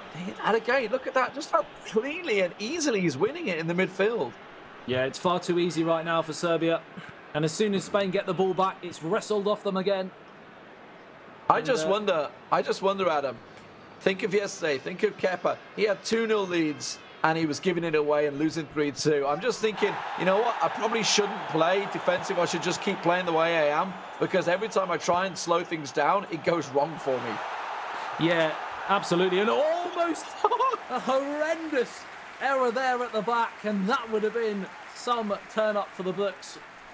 And Serbia were looking like for a split second there, like it was going to be 2-0. My word, that would have been the howler of the tournament, that's for sure. That's normally reserved for England goalkeepers. We'd have to invent a new award for that one. Oh my word, De Gea just having a moment there. I mean, he had a moment like that in this season, right? He had a bit of a moment, but I think some changes are afoot, and Mestre's going to throw caution to the wind and go for it. We're just waiting to see exactly what changes will come through here. What do you think he's going to do? Is he going to? I mean, he's got to go attacking. He's got to go all out attack. Well, you'd expect him to go attacking from that sense of it, but he needs to change the personnel, because whatever he's doing at this moment in time, it's not paying off. We've seen nothing in that attacking third. He needs to get some more physicality up top. I'm trying to think of who's on the Spanish bench, to be honest, because as you alluded to at the start, they're not blessed with huge height and physicality. Morata's probably one of their best, but he's already on. He's won it. He's won it back. Kepa has kept a hold of the ball. He can lay it off. Have a shot into the top corner. De Gea saves. It's still not dealt with. Finally, it goes to the hands of De Gea. He's got to send it. He's got 3 minutes remaining here, but it's instantly Kepa that wins it back, and that is the story of the game. Every time it touches the midfield, Kepa gets it, and Mestre can do nothing about it. Yeah, of course, we are all doing this from our respective homes, so when we are in studios, we can usually see what's going on tactically, formations and personnel. But unfortunately, without that information, we can't see what's going on. It is just a pause. It has finished here. 1-0 to Serbia. And it is well and truly honours even. Where do we go from here now, Lee? Yeah, I mean, I'm almost certain we're going to see Kepa playing once again. He looks like a man on a mission right now. I think the fact that it was only 1-0 is somewhat surprising. The chances they had throughout that. I mean, if you think of the amount of chances that he missed, that he really should have scored, and Mestre looked like a rabbit in the headlights. I hate to say it, but he really did, because Kepa was just on a mission that game. Yeah, as I said, it could have been 5-6. He missed some, not just half chances, he missed some huge chances. And you felt like it was going to be one of those days where he was going to get sucker punched, he was going to let in a last-minute goal, and a mistake due to fatigue from all that high-intensity pressing game that he was playing. Just never materialised. I'm really surprised for a player of Mestre's ability that he just offered nothing in an attacking sense. Yeah, and I think we're seeing the clear game plan, and now obviously you guys at home are starting to vote with your heads maybe and not the hearts. I don't know. 57% now thinking Serbia will come in. maybe as Harry said earlier, it's people tuning in and seeing Kepa's act.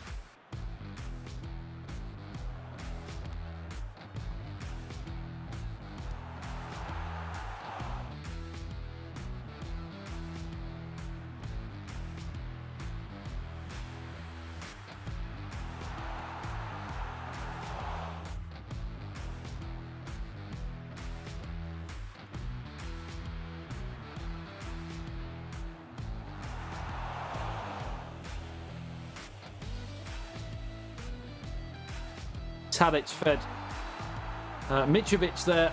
Another chance came and went, and as we said, it got to the 60th, 70th minute, and we started to think it's just not your day. And he was able just to nick it in extra time, as Spain had one real big chance and a huge save from the goalkeeper. I think Morata was the player taking the shot, and another chance came and went right at the death, and we thought that rebound was going to come back out to the onrushing Mitrovic. Wasn't to be, and then into extra time. Interesting that he didn't play Asensio from the start, went with Suso instead. Maybe a question there, but again, that was the goal in the end, and it was a long time in coming, but it was taken coolly. He could have snatched it, could have rushed it, considering the chances he'd had and chance he missed. 13 shots to 2. My word. Yeah. And that and 80% accuracy, that went up a lot, considering he was playing such direct football. That just shows the dominance that Serbia had in that game. I just wonder who they're going to put up against Kepa in this third matchup. I'm almost certain it's going to be Kepa and not Roxa playing. Yeah, I would imagine so. And I'd have to look at Alex to come in, because they need something, certainly. And interestingly about that goal, we touched on in comms the manual goalkeeping side of it. Sometimes it works, sometimes it doesn't, but the best players often can tell from an attacking point of view when manual goalkeeping is going to come in. And if he sort of came across to that near post, he just waited, delayed the shot, it left the whole goal wide open, just a calm finish in. And that goes to show, especially considering the chances he'd missed, and he snatched it a lot, he did really well on that occasion. Yeah, I believe it was Roxa in the first game that made a great save, using the keeper manually, getting it across the side. So, like you say, sometimes it works, sometimes it doesn't. If it doesn't, I mean, it was a clear-cut chance for him anyway. So, the fact that it doesn't really change anything. So, game 3, Serbia fight back, bite back. And the first game went to a penalty shootout. I just wonder who is feeling the more confident right now. Kepa certainly is going to be brimming after that one. He just dominated, manhandled Mestre. I don't think we're going to see Mestre up against him again. I think he wants to have a break and a shower after that one, because he was sweating bullets trying to defend all those shots. Yeah, he was in a real battle for sure. And it's weird because he looked a little bit out of his depth almost. And I'm not too sure. Because I'm seeing the third matchup here, and it surprised me. I'm not going to lie. Mestre's back in.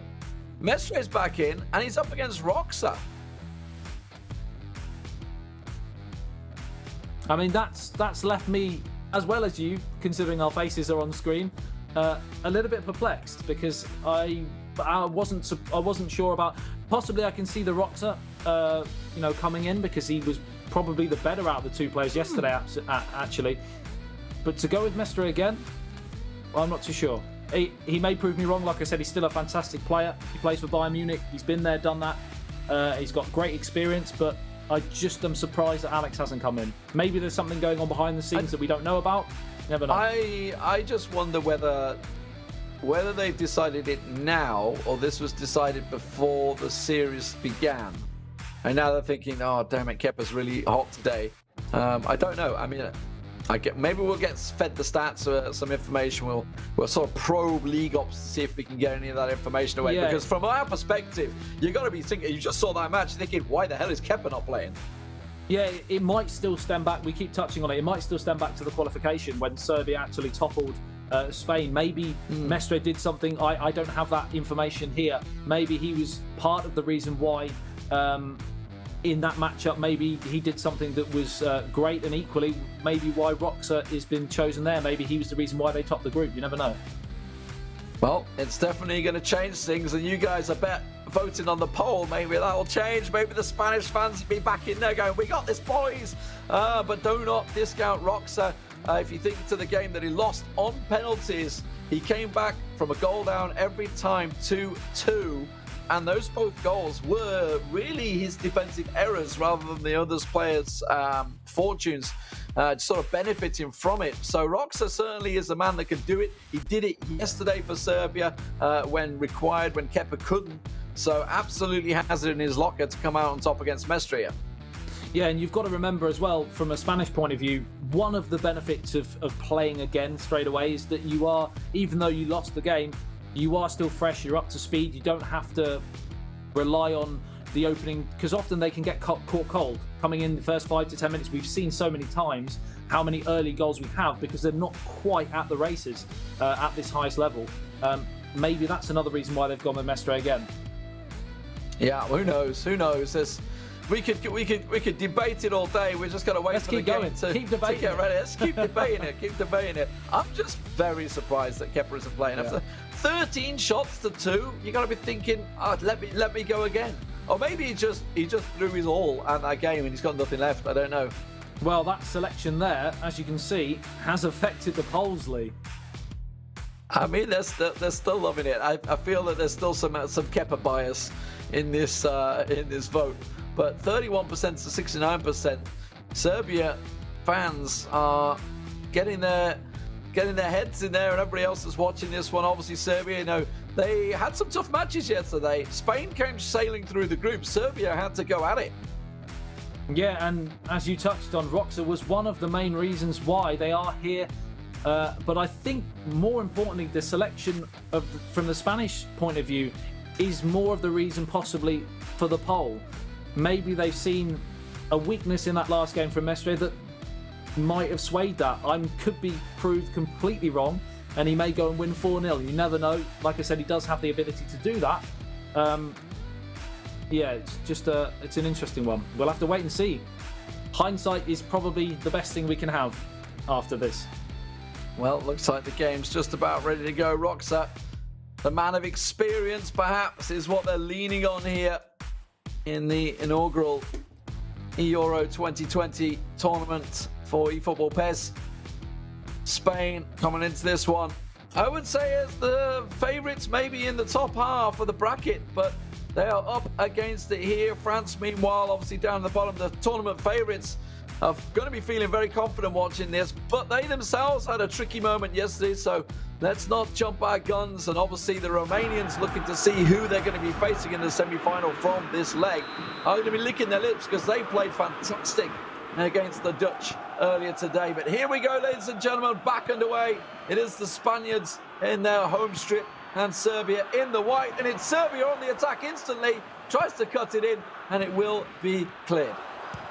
Tadic now plays it in towards the danger area, and the first shot in anger comes from Serbia, and it's almost like a complete repeat of that last game with Serbia doing all the early pressing. It's a wicked shot there on the left peg, and it's going to be a corner, and they are dangerous from set pieces with that physicality advantage.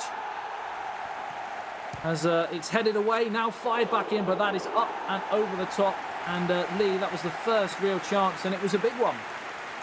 Yeah, that's the pressure that they wanted there. Roxa starting off strong and getting himself involved early, which we didn't see against the game earlier on. But if you think back to that game, while it was 2-2, it was Roxa that dominated it. It was Roxa that dominated it for the large portion of the game. But now Mestre, after being contained for 120 minutes in the previous game against Kepa, comes straight the blocks at 5 minutes and gets himself a wonderful goal from the wing.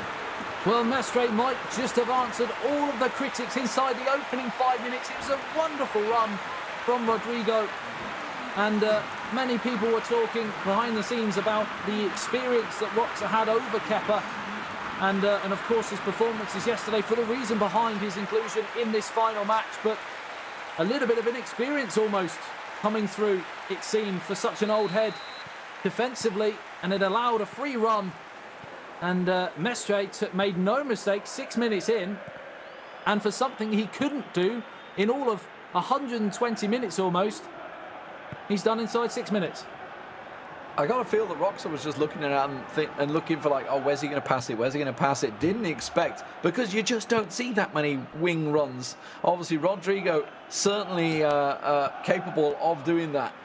So Spain find themselves in the lead, and poor old Roxa is up against it once again. He had to come back from a goal down twice in the first leg, which may be playing in the back of his mind. He knows he can do it. And I think for Mestre, I think he's been let off the leash. I think he's just been contained and pressured so much by Kepa. He's thinking, right, this is it. I'm going at him from the start. Oh, he's in again here. My word.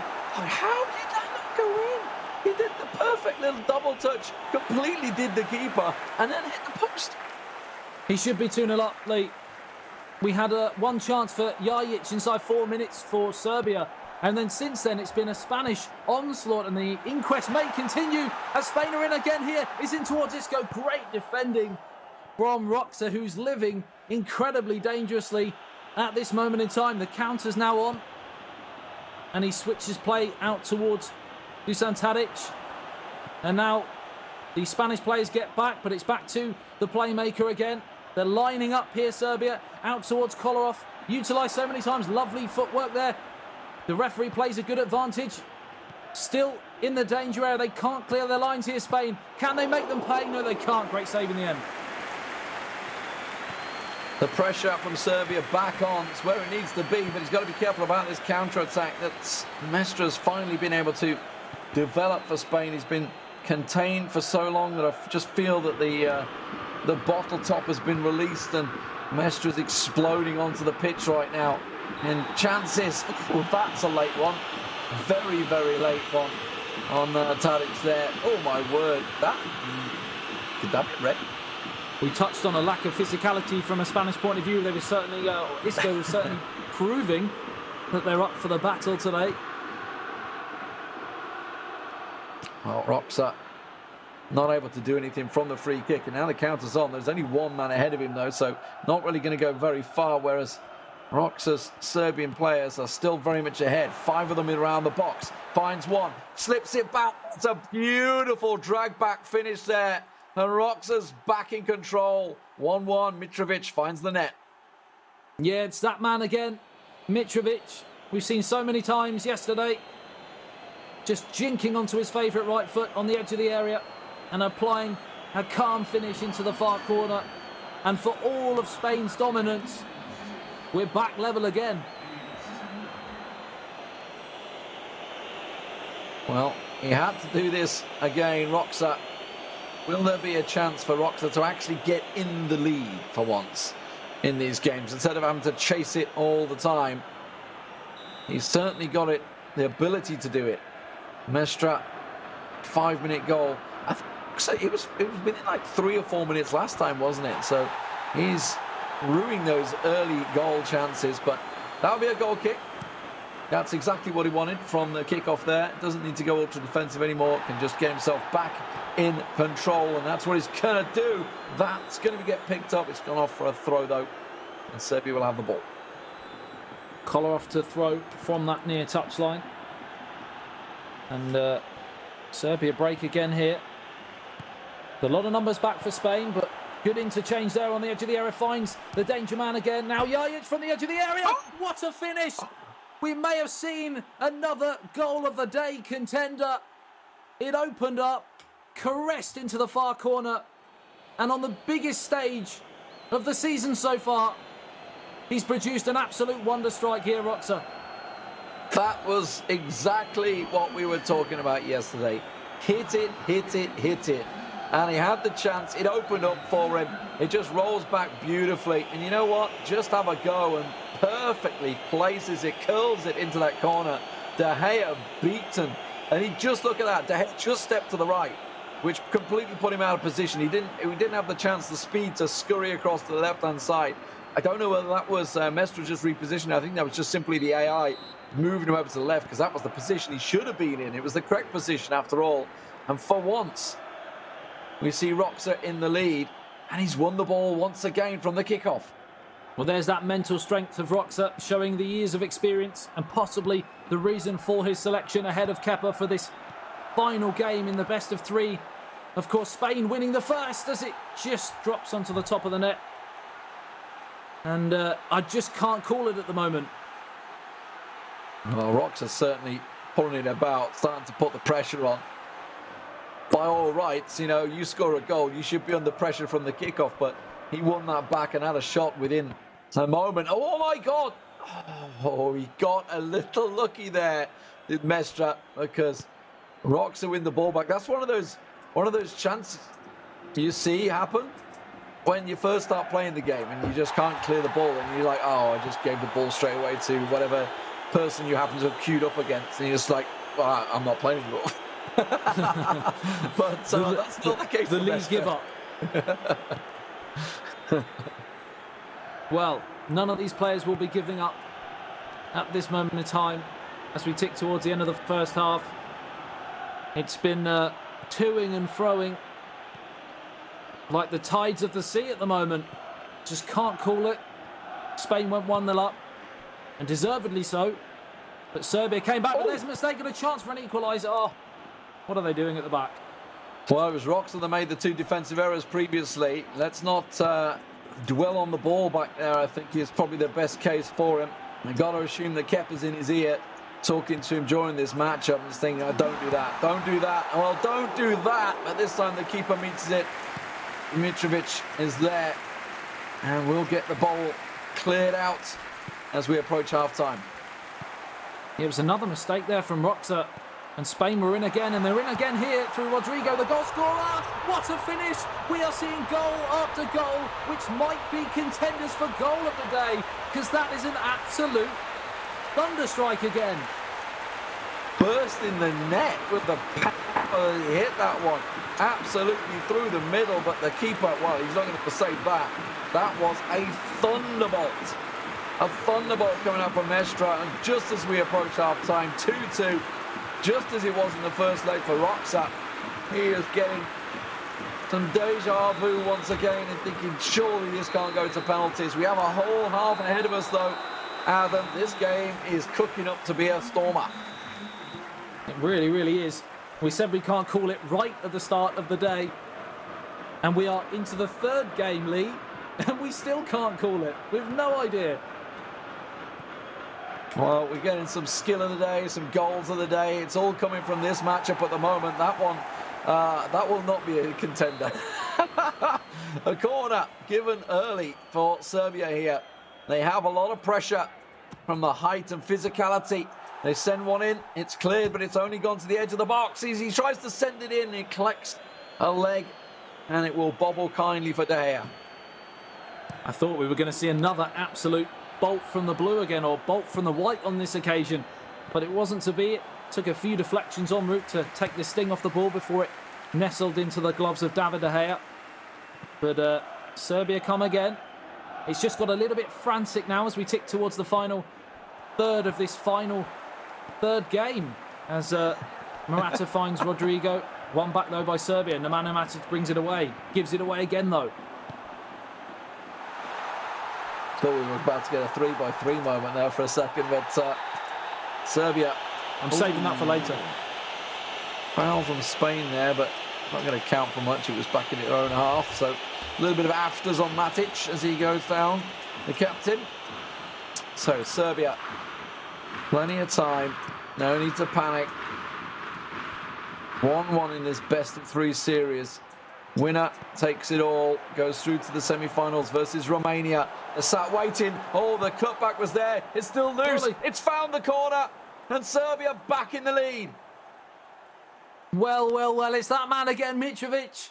They just can't keep him down. He's the second of the day. It comes from a defensive error, you have to say again. It ricocheted, bobbled around. They couldn't get it clear, and it fell to that man. And from that distance, he is doing nothing but putting Serbia 3-2 up. Is that it, though, Lee? That's the question, because there's still plenty of time here. Yeah, I mean, it was a massive error. There's no doubt about it. It looked like a beautiful cutback, and it was there, and it was so well stopped. But They just couldn't clear their feet. And unfortunately for Mestre, finds himself now 3-2 down with pressure play on him. Just 25-30 minutes to go within this game. Roxa needs to try and maintain this lead. He had many three-goal matches yesterday against Italy, and I think it was Turkey they played later on. I may be wrong with that one. I can't remember. Yeah, he did. He won 2-0 in the second game to win 4-3 on aggregate. As they're in again here, though. Yeah, he's got to do what Kepa couldn't do and hold a lead yesterday. And that may just be why he's in this position in the first place. Just a better defensive player. But at the moment, it's looking like Mestre on the attack. He's got to go for the cutback. Is he just going to try and run it? The hat-trick chance, but I think after running it from the wing at the start of the game, he's thinking, I can just do that again. I can just do it again. It's always in the back of your mind. It's like, what worked last time? Right, let's try that. This time, though, Roxa met him. It's a corner for Spain. Yeah, just wonder whether he could have pulled the trigger. He did the dummy shot in the end to try and fool the goalkeeper, who was not fooled. Had he pulled the trigger, we might be a different story, but it's gone in. It's an own goal. It might be an own goal here. Real drama. The referee looks to have given it. Or is he given a free kick on the goalkeeper?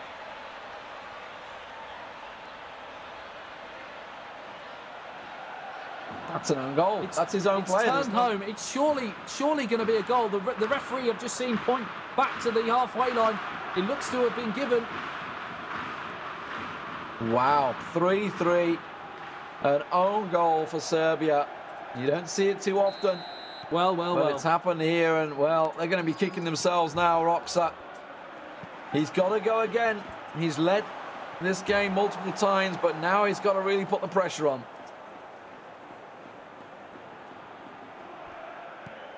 .64 minutes gone here. 3-3. Are we going to see any more goals to possibly win this game, or are we going to go all the way through to extra time and possible penalties? Mestre in control. Let's see what he can do as he tries to drive it forward. That's a great ball forward, cut out well, but it's gone straight back to the Spanish player. Gets himself a bit of space, just a small tug on the shoulder, I think, was what did him in the end. And Roxa still struggling to get it clear, and it's getting very messy in the middle of the park, Adam. Kolarov can't get anywhere near Rodrigo. It's played through. It's a real chance here for Spain to win it possibly. Oh, he's just taken too many touches, and it's gone all the way through to the goalkeeper, and that's fired downfield. As you said, Lee, it's got very frantic now. Both teams know that a mistake here could be curtains for their tournament. Well, the goalkeeper, bit of panic moments there, and to head out for a throw-in.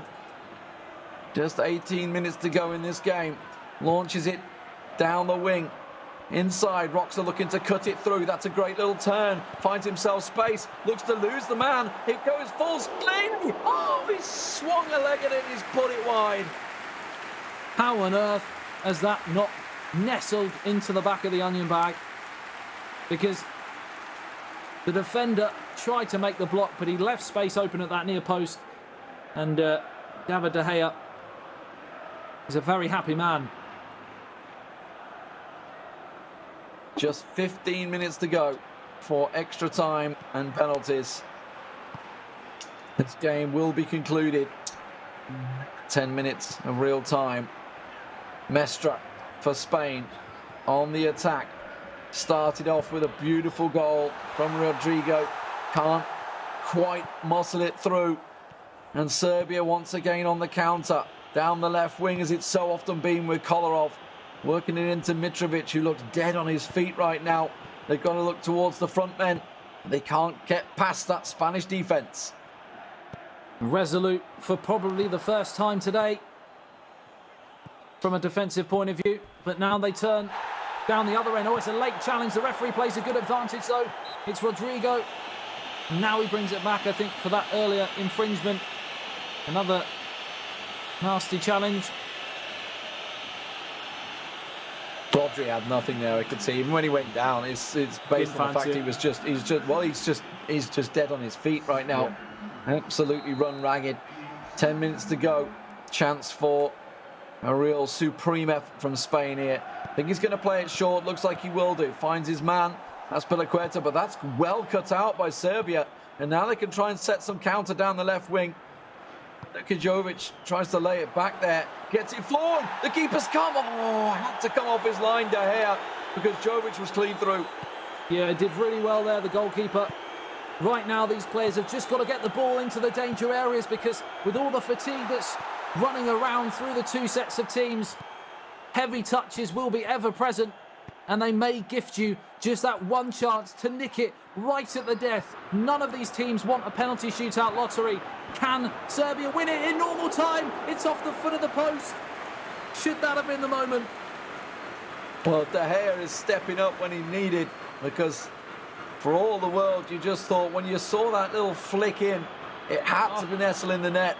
Near post was where he went. Don't know whether he could have gone for far post with a header, but it's a corner. There's still pressure on them, Serbia. Get the big men forward, start stacking out that box. Look towards the man on the penalty spot as well. May well aim towards him and see if he can launch something in there. It's going straight in. De Gea gets an arm to it. It's still cleared. Tries to get a clear shot. The headed clearance. It's a panic clearance, but it works out well. Serbia still have the ball, though, on the attack. A goal will surely be enough to see Serbia into the semi-finals. 4 minutes of added on time. It looks like they're just recycling it one more time for this last chance, or are they happy to? It looks like they're happy to go for a penalty shootout here. They do not want to play this game out in an attacking sense of the situation. They want to go all the way to penalties. He's going to go all the way to the corner here. Kolarov wins the throw, and the lottery of the penalty shootout is just seconds away. Well, 4th minute, will he go for the shot? Extra time beckons. Will try and flick it in. The header's there. It's fell for him. Oh, the massive save from De Gea. Almost the final kick of the game. I don't know whether they're going to get a corner out of this one. A real big chance falls for him. Little flick control, but what a save from De Gea. This is turning into one of those performances, if they can get through it, that the fans will remember for many a year. David De Gea proving why he's one of the greatest in the world. A fingertip stop. The goalkeeper's up from the back for Serbia. Yeah, the everyone's drama in the box. continues. They know this is the last chance, and they've given it away. What was that for a corner? Continue? The goalkeeper's the referee's brought it to an end. What kind of corner was that? You get everybody up there, and then you do that for a corner. I'm not too sure on the delivery there, but we are going to extra time here. 70% of you voting for Serbia, but oh my word. Roxa's trying his best, but he's being met all the way by Mestra. And now we have just 30 minutes of action for the penalties. And some of these players are very tired out there right now, Adam. They are indeed. 30 minutes is all that stands between them and a penalty shootout. As Sal's down the right-hand side. David De Gea, sorry to harp on about it, but I nearly fell off my chair with that last attack. That save was something else. I thought that was it. The heart of Atletico Madrid on the Spanish team now, with Koke coming in there as well with Salso. Azpilicueta down the right wing. Rodrigo, can he do it again? Can he deliver? Looking for the hat-trick. That's another nice little flick, but it's going to get muscled off the ball, and it's sent forward. Cleared by the Serbian back four. Nemanja Matic now through the middle. Nobody challenging him, nobody going near him at the moment. But now that's a stray pass, and it's given him a real chance through the middle. Rodrigo picks it up, tries to skip away. We said, Lee, at the start of the day that this had to go down as probably the tightest of all of the games in the bracket, and we are now sat here in the third game at 3-3 in extra time. We knew it was going to be an absolute goal bonanza as well, and it has proved to be. 2-2 in the first leg. Just a 1-0, but it was 13 shots to 2 in that 1-0. So really the goal scoreline didn't tell the entire story of Kepa's dominance for Serbia in that second leg. And now Roxa called to arms once again. Challenging out. 15 minutes is all that's left. Not a great deal. And we're starting to see some very, very tired players, which is why Roxa and Mestre are struggling to get them anything going. Who's going to have the kickoff here? I think it will be Roxa. That's going to be the chance. That's where the Spain chance just came from a moment ago. We'll see whether he can make the most of it in the opening minutes of this second half of extra time. Nobody, and I mean nobody, wants the lottery, because no matter what you can do in the 90 and the extra time, can you do in a penalty shootout? You have a lot less control over your destiny, and you've come this far. You want to see it through, and it will be Serbia. Can they take advantage of the early pressure after the kickoff? Oh, is that a mistake? He's given it away and he's put it wide. Oh, he snatched at it. He snatched at it. He just didn't expect the ball to come back to him there. No. And he's just snatched at the shot. Otherwise, he would have passed it. I think he had Jovic stood in the middle, so absolutely would have just passed it to the middleman. Almost, if anything, he was probably going to go for the tackle instead, but yeah, just didn't expect it to come back to him there. My word. 10 minutes to go before the penalty shootout. The lottery to decide who will go through to face Romania in the semi-finals. And Mestre, he's trying to run the clock down. I think he wants to basically have the last attack of the game, the last chance of the game, not give Roxa a chance in these last 10 minutes to have an attack of his own. Yeah, looking to suffocate Serbia in this second half of extra time, but he's given it away. And Mitrovic can play it out. And a chance to build another attack. And you'd have to say, in the latter stages of the match, Serbia have just about been on top. We mentioned a couple of huge saves from Dea. And if there is going to be a winner in this extra time period, from what we've seen, you'd have to go with Serbia. But we just can never tell at this highest level. Well, that's not a great clearance from De Gea. Spain, just 5 minutes to go. Keep your eyes on that clock. It's running down. 4 minutes.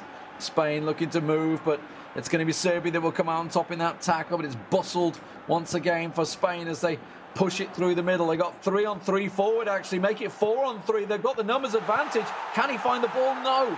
Cut out at the last. And now the counter's on for Serbia. Just a minute to go. They have to go for it. It's penalty shootout beckoning. No extra time given. They've got to have a shot. There's a chance for Serbia as he steps through. He's got nowhere to go. The whistle surely will go for penalties in a second as Spain will clear it. It's a penalty shootout in the quarterfinals to find out who will face Romania. And oh, what a game we've had, Adam. Tired legs. They're out on their feet. They've done everything. And I mean that from the gameplayer's point of view and this as well. It's just unbelievable what we've seen in quite possibly the closest quarter-final matchup we're going to see today. It's gone all the way, and it's now going to be decided on a penalty shootout. It's going to be heartbreaking for whoever gets knocked out here. Oh, well, Roxa has already had one penalty shootout today, and he lost it, 2-1. I don't think he's going to be too impressed about having to have another one here. Oh, my word. Mestre, though, this is the first time for him. The pressure. I can imagine the adrenaline dump these players have at this situation to keep your country in this position. Yeah, it's a lot of pressure on their shoulders, the whole weight of the nation. Here's the thing about the selection about Mestre.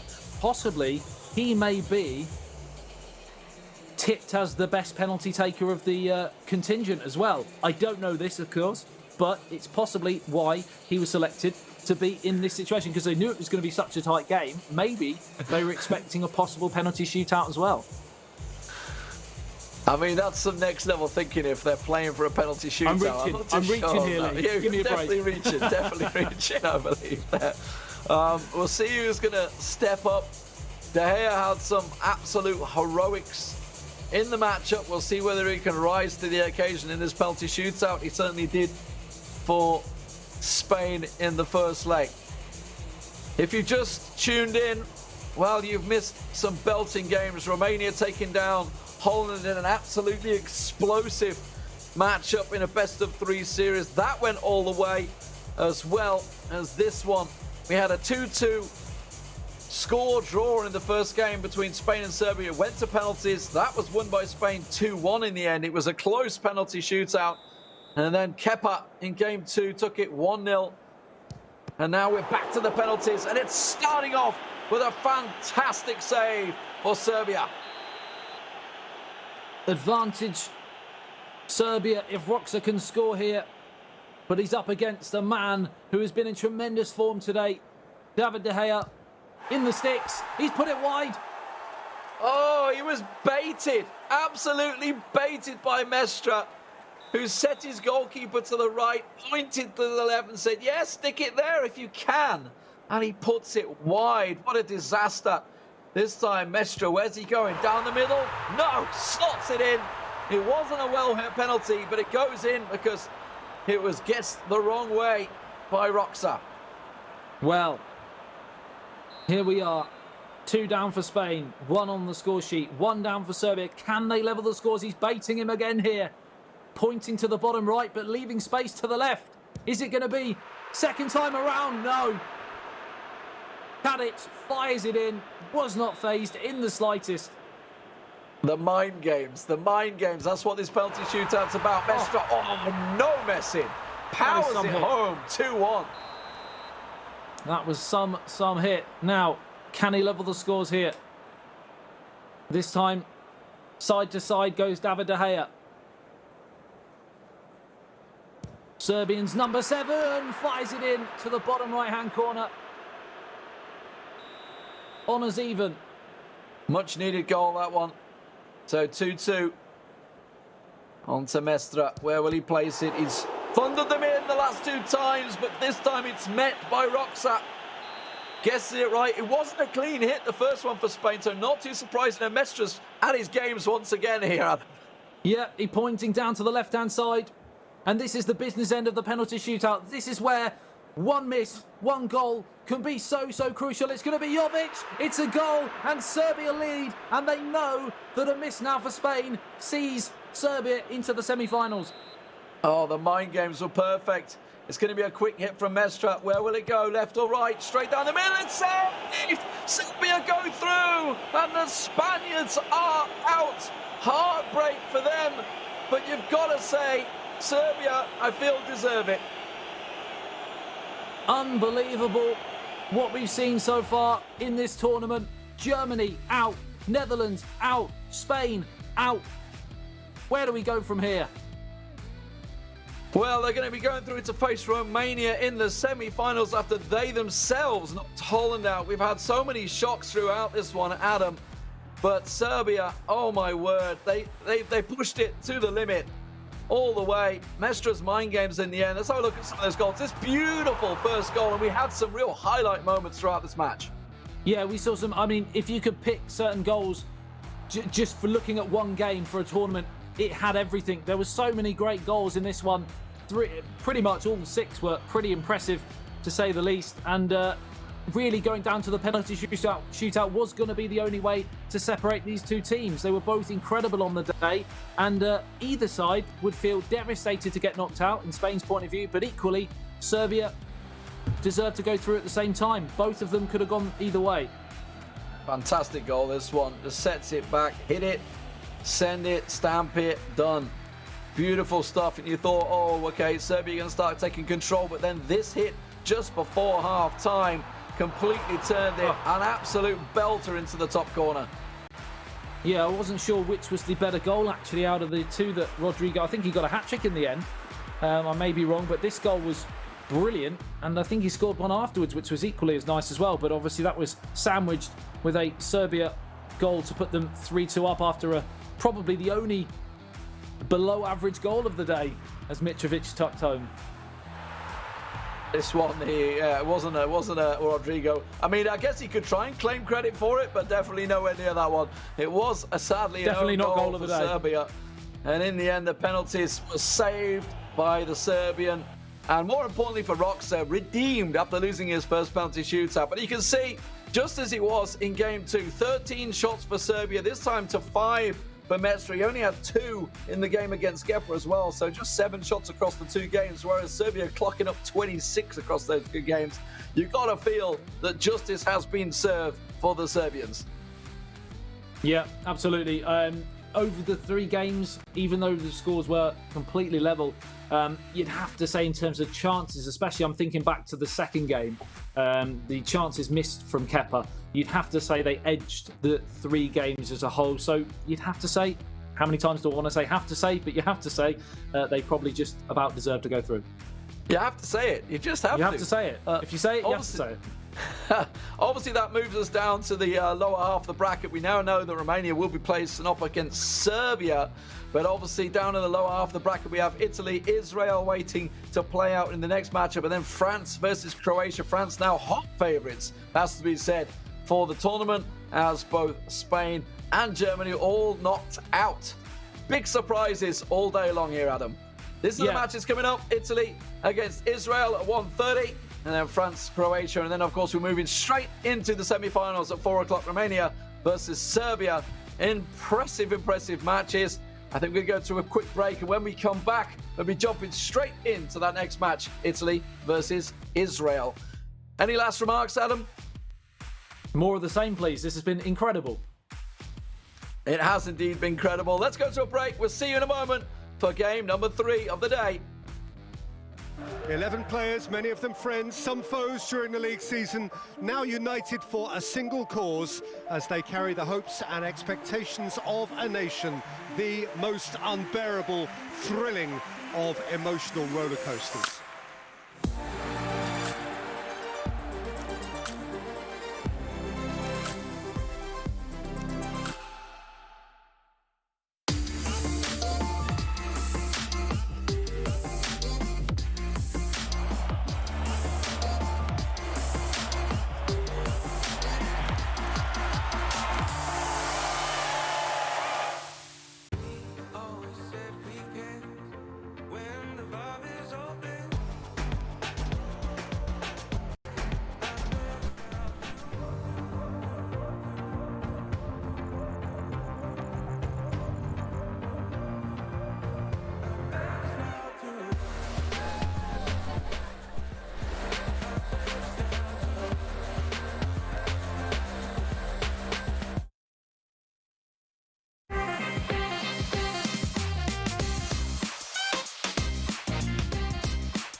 Cheers. And if I didn't think it was worth one try, I'm gonna roll myself up in a big ball and fly.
Welcome back to eEURO 2020. We are already near enough to kick off our third quarter-final. My name is Harry Channon. Joining me as ever, Stuart Wesley. We have Israel taking on Italy very, very soon. Wes, first of all, welcome back. You can see here the results of the finals bracket so far. We have our first two semi-finalists. A couple of shocks, it has to be said. Now it's time to find our second two. And we think these might be a little bit more straightforward, don't we? Yeah, I think the way that Israel set out their stall yesterday was a little bit more defensive, a little bit more cagey to get through in their tiebreaker game. But that might have just been, a bit of a product of circumstance. I think it might have just been the case that the situation really needed that. And Italy were quite free scoring at sometimes. And to be honest, they showed that they've got some goal scoring flair within them. And but I think that Israel are not going to have enough to take this past Italy. I think Italy will find themselves in the semis, but I think Israel will make a game of it, given the way that they have been playing and the way that they can play. I mean, we've been really impressed with the way that Italy have played so far here at the eEURO 2020 finals. We almost doubted their pedigree, but Italy being such a strong footballing nation, it's translated well into the eFootballing world as well. We have Oreld, who we were able to speak to yesterday, representing Israel. Obviously went undefeated throughout the qualification process. They scored one loss in the qualifying group, so they're not completely undefeated. Italy, though, I believe, have yet to lose a game in the eEURO competition themselves. So really tricky opponents here for Israel, Wes. And, well, Alonso Greyfox here early on with Bonaventura trying to push in to the box towards the goal. But this will be a tricky game, really. And also, on the flip side, maybe a potential banana peel for Italy to overcome.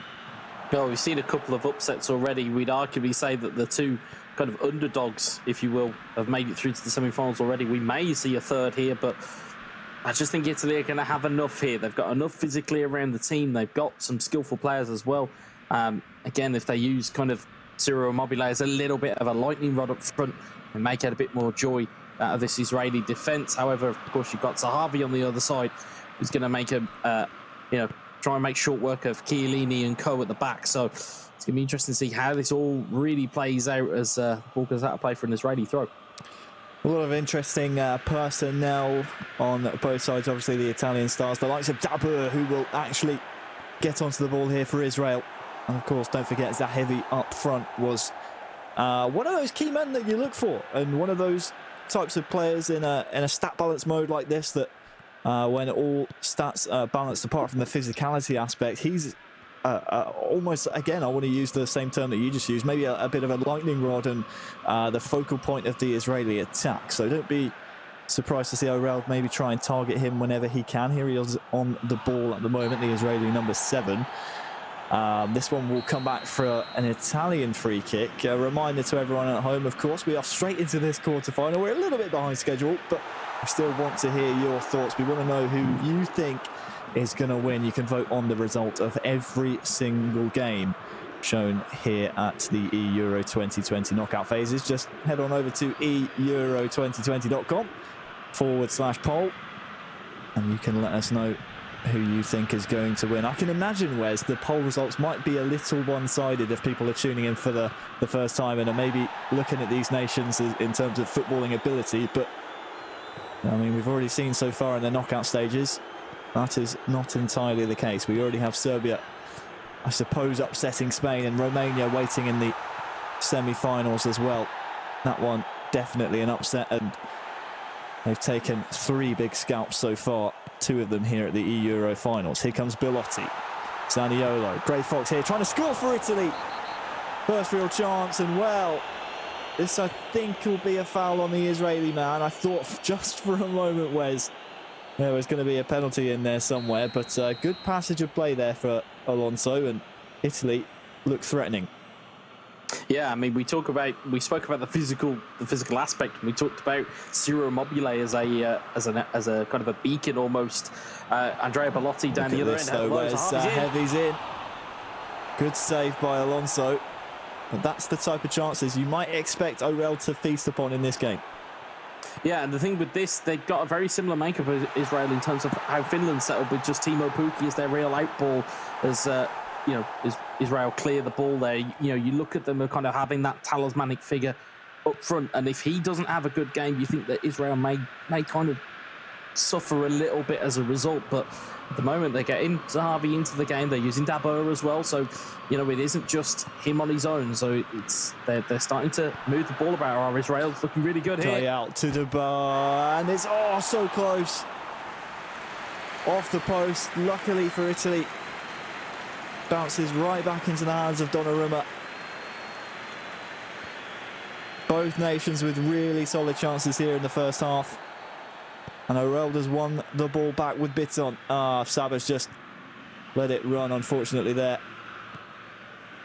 10 minutes till half-time. This has been a frantic first half, and we thought it might be one-sided in terms of Italy's favour, but, well, Orelda and Israel are really threatening here. Here comes Zahavi once again on this near side. There's a couple of men, a trio in the centre to aim for. Bitten. Dabur is tackled well by the Italian defence, and look at this counter now. Maybe Immobile can get there first. It's just maybe lacking a little bit of pace there, Wes, to latch onto the ball.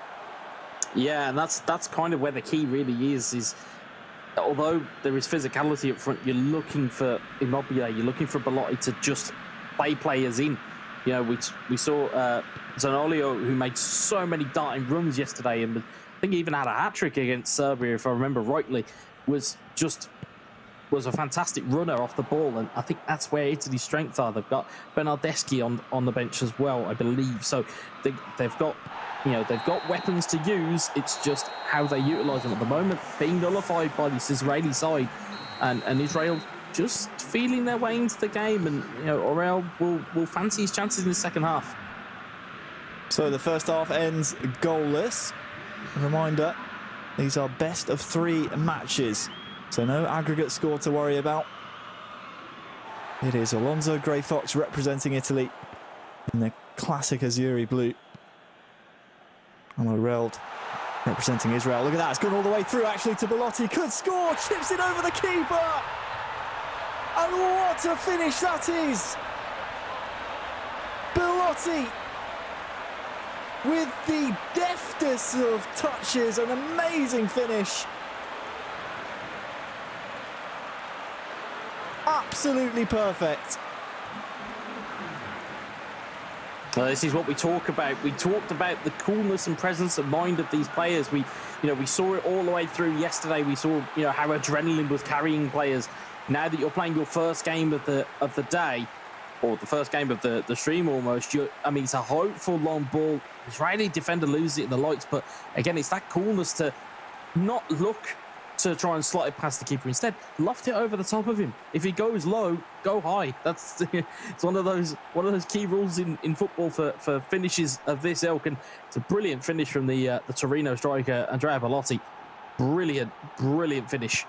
It's tricky to get it up and down when you're that close, not only to the goalie, but the goal itself as well. But, credit the pass as well from the back, the backspin on it. I know it was on a plate for the onrushing Belotti to take it in his stride, but it was right on the money, just as the finish was. So, Italy strike first in this encounter. This is quarter-final number 3.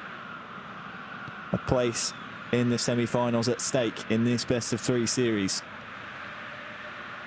What do Israel have in response? It'll be interesting to see how Israel bounce back from this. It's not really a situation we're used to seeing them in. And, of course, we saw a lot from Grey Fox yesterday in terms of his capability of keeping the ball and nullifying a game. It may be slightly unfashionable, it may be slightly on the boring side, but it's effective. It does the job. We keep saying about qualifying by any means necessary, but Israel still find a way through. Lovely touch. Again, blocked away. The touch and the turn was there. The finish only met an Azzurri defender. Bonaventura now maybe can bring the ball forward. But credit to Orelda, he's responded fairly well. Still not sure that we've seen the best out of him just yet. He's had a couple of threatening attacks, but it's often in areas such as those where Alonso Grey Fox is able to step in for Italy and nullify any form of forward progress.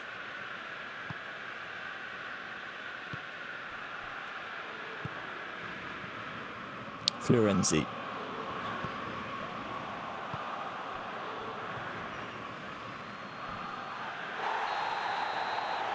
And the referee's going to bring this one back. It was good shielding from Nacho, Wes, but Florenzi just a little bit too eager and actually went through the back of him there. Again, it's a tackle just to stop any real threats coming down that left-hand side. It's 25 minutes left though, so it's going to be time for changes soon enough. As we see that Bernardeschi coming on for Florenzi, so Florenzi takes a booking and he's immediately substituted. So you can see the kind of method in their madness. They don't want to go down to 10 men. I don't believe we've seen the sending off yet in the tournament, at least on the stream. So it's it's a tactic they seem to employ where it's just take one for the team and then sub them out, and you can go again. Fair play has been at a paramount here in the virtual competition, of course. It's good to see. At the same time, you are at a disadvantage with 10 men, so it's not something that you particularly want to aim for. Italy under a bit of pressure by the high press of Israel. Grey Fox got to be careful here, playing possession football. And it's one back by Israel. Hemed finds Nacho. It's a bit of space here, loves it. Nice little layoff there to Solomon, but the chance has gone. Zahavi is able to win the ball back though. Look at this, Solomon on the ball once again, fresh on the pitch. Lays it off to Cohen, might look for a shot here soon. And the chance once again goes begging. You're just looking for maybe a shot there. O'Reilly coming forward once again, Zahavi. Nacho. Solomon the target. Alonso steps in and survives another attack. Yeah, there were a couple of chances there really to take a gamble. It seemed like the chance opened up for a shot at goal, which, to be fair, given the defending that we've seen, most shots are normally met by a block. So opportunities on to test the goalkeeper. You really want to at least give it half a chance. But Oriel again looking for that additional pass where it wasn't necessarily needed, and Grey Fox just trying to dummy his way down the wing. But again, it's recovered by Bitten, and again, Israel looking to just grow into this. Only 8 minutes left here. Hemed out to Cohen. Chiellini across. O'Reilly, I think there just maybe thought that his player would lock onto the ball. Hadn't quite locked onto it just yet, so that allows Chiellini to step in and look at the blue bar in the bottom right-hand corner of your screen, all the way down to the bottom for Italy. And this one's a cynical one from Cohen. He'll go into the referee's book. Nowhere near the ball. Just wanted to slow the forward progress of Alonso. And this one, Wes, with just 5 in-game minutes to go, looks like it's going to be advantage Italy in the best of 3. Yeah, they've done, I can only describe as the absolute bare minimum here, and that's all they really need to do. 1-0 is one of the best score lines in football. You come away with a victory and you get yourself across the line regardless, but you can see here Israel going all out attack here. So again, there's that additional centre back that goes up as an auxiliary forward, and as you can see there, it's starting to get a little bit crowded up there for Israel, which means that they've got more options to play with. Zahavi in behind. Looks to feed Solomon, who is rushing onto it. Only finds an Italian defender. We're into the first of 2 added minutes, and Zaniolo with lots of running to do. Takes it around the keeper. Well, the crowd is screaming for a red here. I'm not sure if it'll happen, Wes, but it's certainly going to be a free kick. No, it has been a red. It has been a straight red for the keeper. So we were calling for it. Well, we weren't calling for it. We were respecting the fair play. But in the 92nd minute, it's our first red card. Bernardeschi. Italy want to make sure they have the final attack of the game now that the result is certain. And late drama will not contribute towards the result, but it ends Italy 1, Israel 0 in our first game of this best of 3. Yeah, you could see the last-ditch challenge from the goalkeeper fell into the category of getting there as fast as he could. There was no way that he was going to relent. And with it being last man, it didn't make much difference, of course, because it was very much the last minute of the game. But yeah, it's a solid industrial performance from Italy. It wasn't too flashy. There wasn't too many kind of moments of brilliance apart from the goal. There was a decent kind of set of opportunities here, but it's a beautiful pinpoint pass. You talked about that backspin, hits the ground and spins back up. It's a lovely deft finish from Andrea Bellotti, and Alonso Gravefox will be very pleased to have that one going to the back of the net and carries 1-0 lead into the second game. So it'll be interesting to see who steps up for Italy now. Watching back that goal, you feel maybe for O'Reilly, because he was controlling his defender, tried to come across, maybe was trying to, get goal side of Bellotti, but in the end actually went underneath the ball. Do you think maybe that's a bit of user error there, or was maybe O'Reilly a bit unfortunate? It can sometimes be a little bit of a user error if you're trying to super cancel. For those who, you can press a button combination to unlock yourself from a pass. He's probably tried to undersell the pass, and as a result, it's then kind of stopped his defender from actually getting to the ball. So sometimes it's useful to actually use the lock-on system in the game. Other times it's more of a decision whether you unlock, and it's a little bit more risky. Sometimes the reward happens, and in that case, it didn't really happen. Well, let's take a look then at the match stats. The majority of possession, as we expected for Italy. The pass accuracy near enough identical. But the real key statistic, the shot accuracy percentage, only 2 out of the 3 on target for Israel, and none really troubling Donnarumma in the Italian net. That has to change in game number 2. Otherwise, we'll be looking at a nice 2-0 sweep in the series for Italy, and Israel, unfortunately, their eEURO 2020 tournament run would end in the quarterfinals. It's another generic question for you, Wes, but I'm going to let you answer it however you want.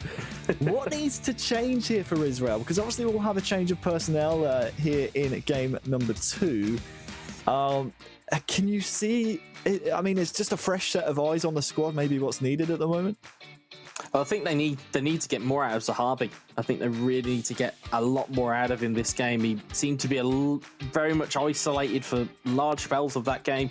Chiellini, of course, is a monster defender to really play up against. So maybe try and switch sides, maybe put him on a weaker defender, maybe line him up against Florenzi, maybe line him up across against Spinazzola. There's so many different ways that you can try and utilise him.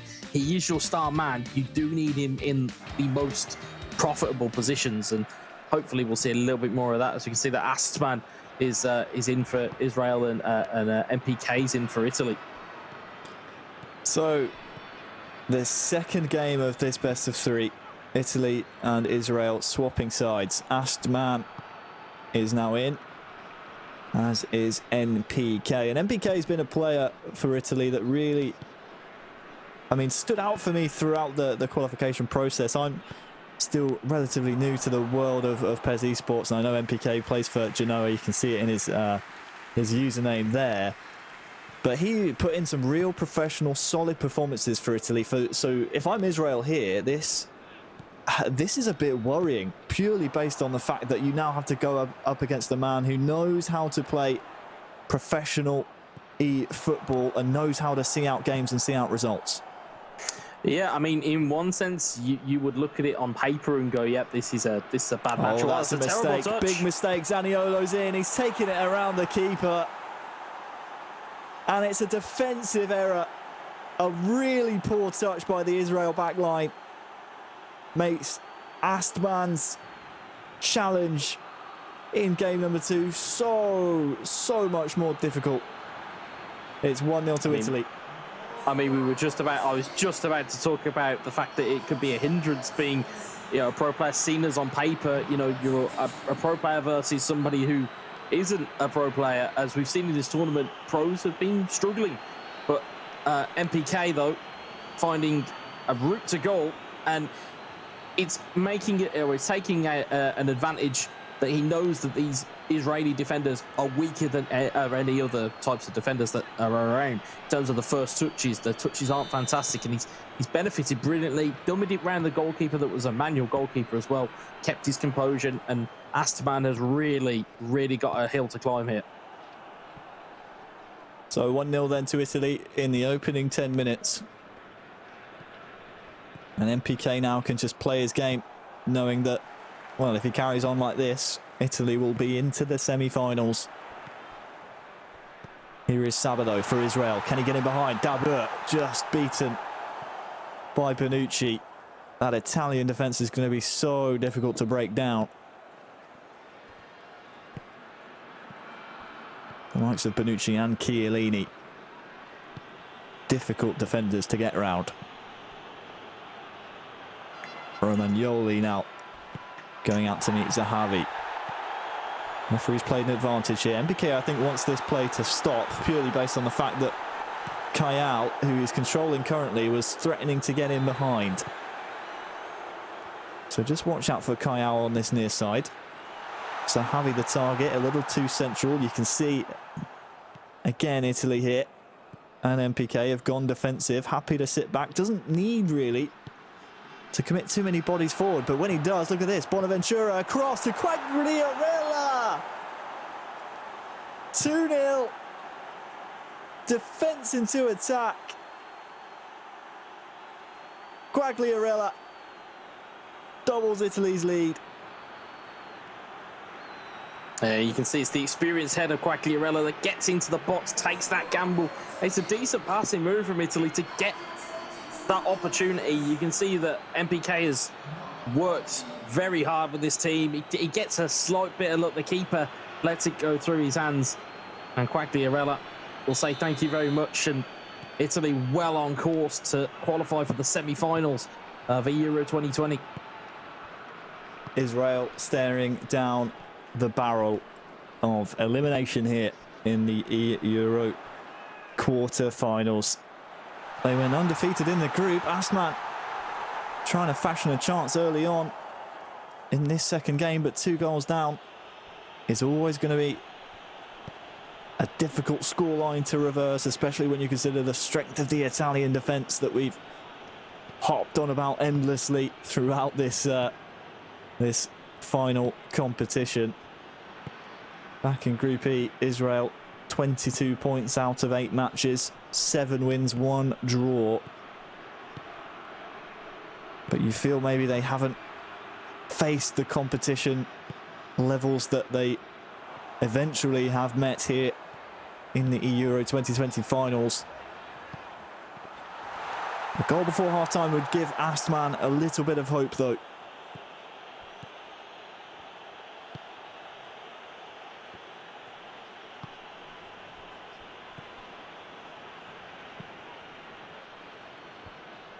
Played out to Chiellini, really well worked out of the back here for MPK, and as a result he has a 3-on-3 at the back. If he could just find Quagliarella. There was a man over on the far side. Instead it comes the other way. Zahavi off to Sabah. The closing down by Italy. Very strong. Nice turn there for Florenzi. Unfortunately can't keep possession. Chiellini steps in once again, the enforcer at the back. Just looking for runners here. And there it is, Quagliarella will not get there before Harouche. And with just 5 in-game minutes to go for half-time, Wes, Italy look like they are sailing through to the semi-finals. Yeah, and it looks like they've pretty much nullified the attacking threat of Israel as ball goes just offside. And Italy looking dangerous on pretty much every attack here, and it's not a lot of hope down the other end for Israel. But you know, we've seen it with the likes of Romania. We've seen, you know, comebacks of a different kind, but can't really see it coming from Israel right now. Just lacking that little bit of fizz at the moment in the attacking sense. Quagliarella, however, the old man has been looking very, very promising. Look at this, Zaniolo's in. The flag stays down. And we thought it was Israel looking for a goal before half-time. We completely forgot about this man. Zaniolo, NPK, Italy. Name a better trio. It's 3-0, a trio of goals. And Israel, their task is near enough impossible. Yeah, well, we talked about those late runs from Zanario, and you'll see it here. Just waiting on the penalty spot, completely unmarked. Leaves all of the work for the Israeli defence to do. It's a lovely outside of the boot, flicking to the middle, and Zanario says, thank you very much, and off we go. Nicolo Zaniolo for Italy. His second goal on the day. We spoke about all the hard work that Bonaventura and Quagliarella have been doing. We almost forgot about Zaniolo. That's his continuing contribution to the national squad, the virtual national squad, which has absolutely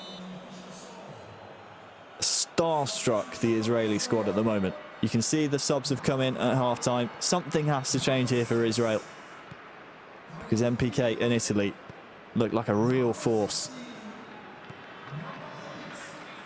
And we have to look ahead now, Wes. Obviously, unless Israel can show us something in the next 15, 20 or so in-game minutes. Again, we can't completely write off a comeback, but I'm going to ask the question that I'll be asking you after the game as well. But do we think Italy maybe could be a nation that could challenge the likes of France or Croatia, who are both actually, I should say, in the last quarter-final we're going to see following this game?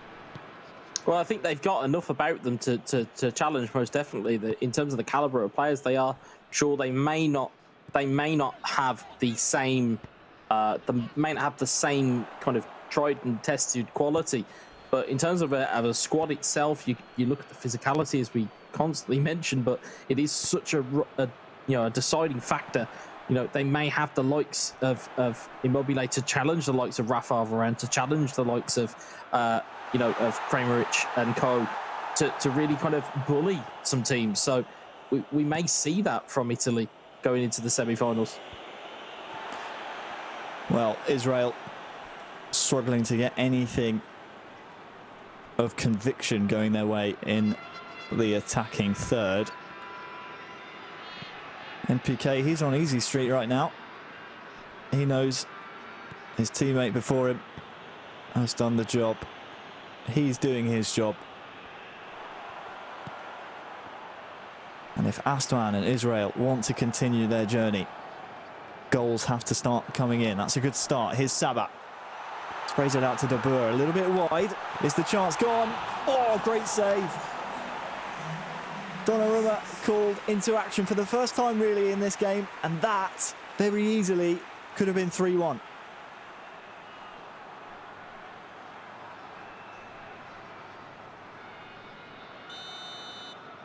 Corner then to come in.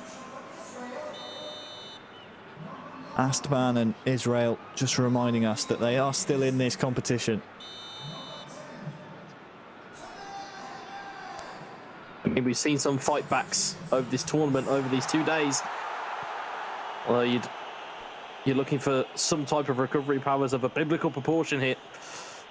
And MPK, he wants more goals.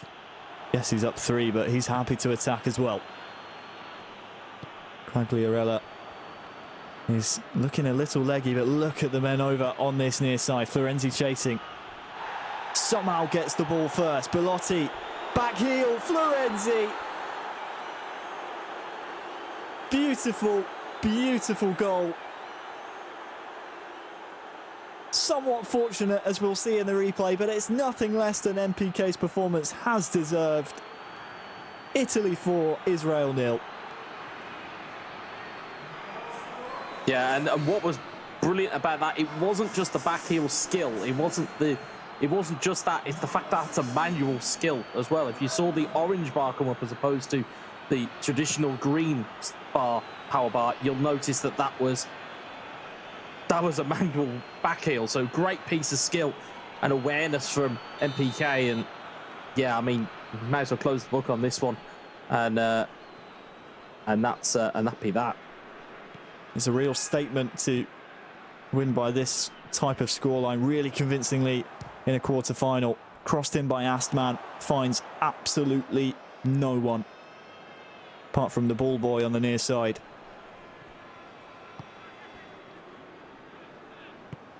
This has been a real professional performance. I can't think, other than that one time that Donnarumma was called into action, that Israel were able to fashion the types of chances that we are so used to seeing them produce throughout the qualification groups, throughout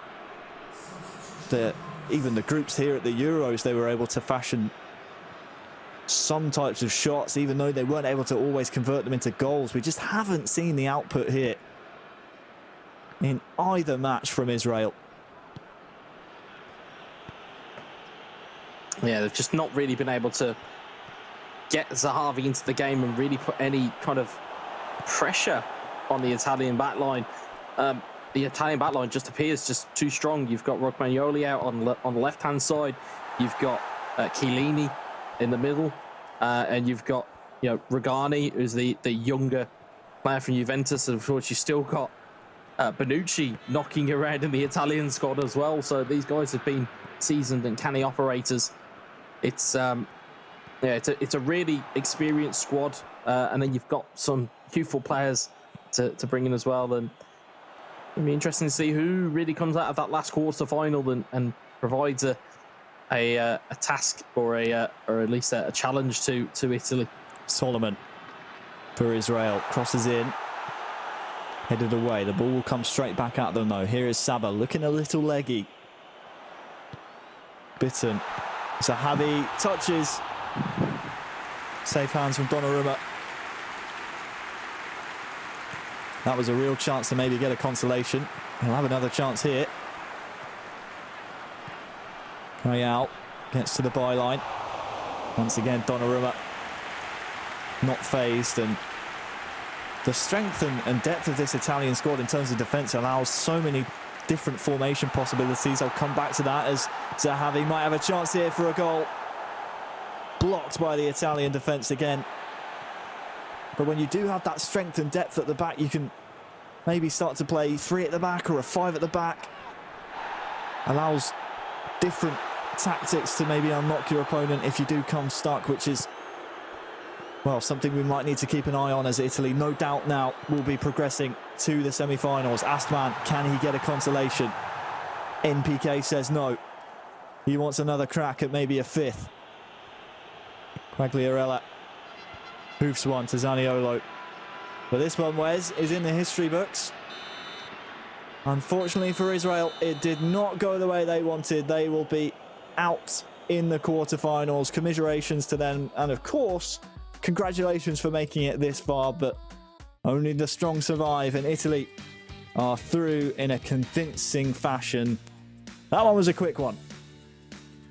Yeah, I suppose out of the 4 quarterfinals, it was the game that we probably expected to be kind of out in 2 games. I wasn't really expecting it going all the way. Again, it opened up with a terrible error at the back, and again, defensive frailties again showing themselves and bringing to the fore. Lovely bit of skill from Zaniolo to make it 1-0, and again, just MPK moving through the gears, really, through here. It was lovely passing moves, spots the man open, it's Quagliarella, and it's 2-0, and from there, it just, it went from being a small hill to an absolute mountain to climb for Israel. A lot of the things you're seeing in this replay package here, Wes, it just, for me, screams out the contrast in the 2 defences. We saw constant Italian compactness and really stout defensive work. The Israeli defence here just seemed too spread out, too far apart, and it led to so many goal-scoring opportunities, which most of the time were taken by MPK. Yeah, I mean, you look at that type of goal there, it's, you even looked at the bottom of the screen. Italy were in a defensive mode.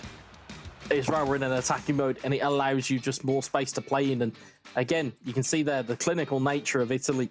4 shots, all on target, all were goals. They took every single chance, and that seems to be the message today, is that if you're going to come and you're going to represent your country, or you're going to play a game of eFootball PES, you have to take your chances when they're there. If you're on top, you need to finish teams off, and Italy very much resourceful, and potentially if France and Croatia go through to a 3rd game, they play 1 less game, there's less fatigue, there's less mental, they can sit back and they can kind of rest up a little bit and put their feet up for a little bit longer. Well, with Italy through to the semi-finals, we only have one more semi-finalists to find. Earlier on, Romania upset the Netherlands to set up a semi-final matchup with Serbia, who took down Spain, who, I mean, they bested in the group. They've now definitively beaten them, Wes. I don't think there's a question anymore, considering Serbia pipped Spain to automatic qualification. And you can see now the updated schedule here. We will be starting France, Croatia very, very soon. We are slightly behind schedule. That is not a semi-final, even though it says semi-finals. It's a quarter-final. Don't get ahead of yourselves here, people. There aren't 3 semi-finals. But that quarter-final, France and Croatia, will be coming up fairly shortly, followed by the 2 semi-finals. There will be a draw before the first semi-final to decide, as we move from best of 3s to best of 5s, who will be hosting the majority of the games, which will give the virtual players the home field advantage, of course. So, Wes, thank you very much for joining me for that third quarterfinal. When we're back, we will be covering the first semi-final. Do not go anywhere, because when we come back, we will have the final quarterfinal between France and Croatia. Don't go anywhere.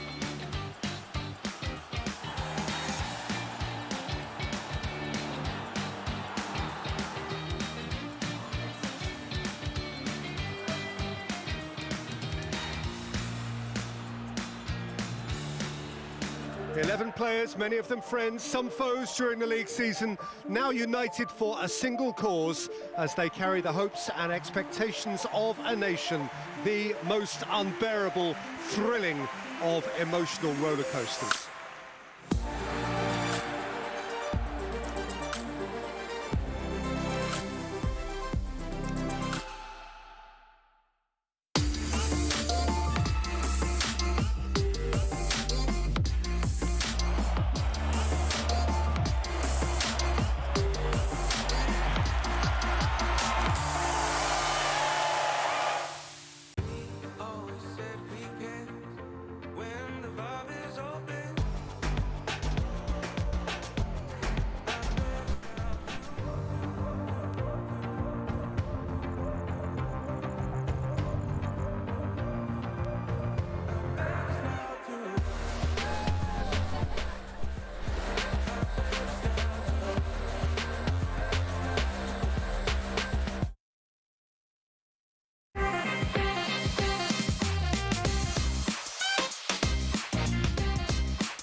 Cheers. And if I didn't think it was worth one try, I'm gonna roll myself up in a big ball and fly.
okay. They're good at doing that. They just distract me with a message over here, and then they're like, you're on the screen. How you doing, Adam? We're back. It's time for the final quarter-final of the day. It is going to be Italy through. The question is, who's going to be facing them? France or I was Croatia? getting worried then. I thought Italy again. Recovered myself well. I recovered myself well. It's because I had Italy on my mind. We were expecting Alfonso, but it looks like he's not appearing. Yeah, we've got France and Croatia coming up next. Possibly, you'd think on paper, one of the easiest of the quarterfinals to predict. But of course, we saw France struggle against Austria in the group stages. But Croatia certainly struggled as well getting through. They snuck through against Montenegro, I believe, on the 5-4 sudden death penalties in the last stage. So, yeah. Yeah, schedule for today, of course, we're about to start this one. We are about 10 minutes behind schedule, but that's fine. France-Croatia will be kicking off in just a moment. And then we'll be jumping into the semi-finals starting at a hard time at 4 o'clock and 5 o'clock Central European summertime. And, of course, the grand finals at 6:15, which will be a best of 5. Then the semi-finals will be a best of 3. We're still in best of 3 territory. And, of course, let's start talking about what are and what were, from the very beginning, the tournament favourites, France. We've just seen a couple of other tournament favourites, the likes of Spain, getting blown out in penalties. Yeah, Can we see Croatia cause an upset? I'm going to say I think not, but we have seen, just due to the fact that the level of talent on the other side of the bracket I felt was a little bit higher. Having said that, you can't ever write any teams off. They're here by merit, of course. They have got through, beating Luxembourg and Montenegro, like I said, and they only lost 3-2 to the Netherlands as well in their opening fixture. So they're still certainly a team to be considered up there. Yeah, we should remember, obviously, that Croatia were in France's group in the opening qualifiers for this tournament. They finished second in that group, and the only team they lost to within that group was indeed France. So they have a bit of work to do here, it's safe to say, to try and get themselves back into it. Of course, as Maccabi coming into this one as probably the best player within the tournament, the best player within EPES, in fairness. And he is going to be playing the first game against, is it Zana? Zana, isn't it? Zana 18, yeah. I think it was Jana, I think is what Wonderboy was referring them to. Yeah, certainly Özmakabal will go down as favourite for this one. France kicking, of course, from left to right in their home strip as we get things underway. Well, they're already getting themselves a chance early on. Of course, as you mentioned, Croatia, they went through, I think it was like the 9th or 10th penalty in a bit of a crazy matchup. No nonsense tackling there. Straight through, and it's set up a great chance for Kramaric. Immediately try and get a shot off. It does go into the side netting, but I think it's going to get dragged back. No, it was just simply a missed shot.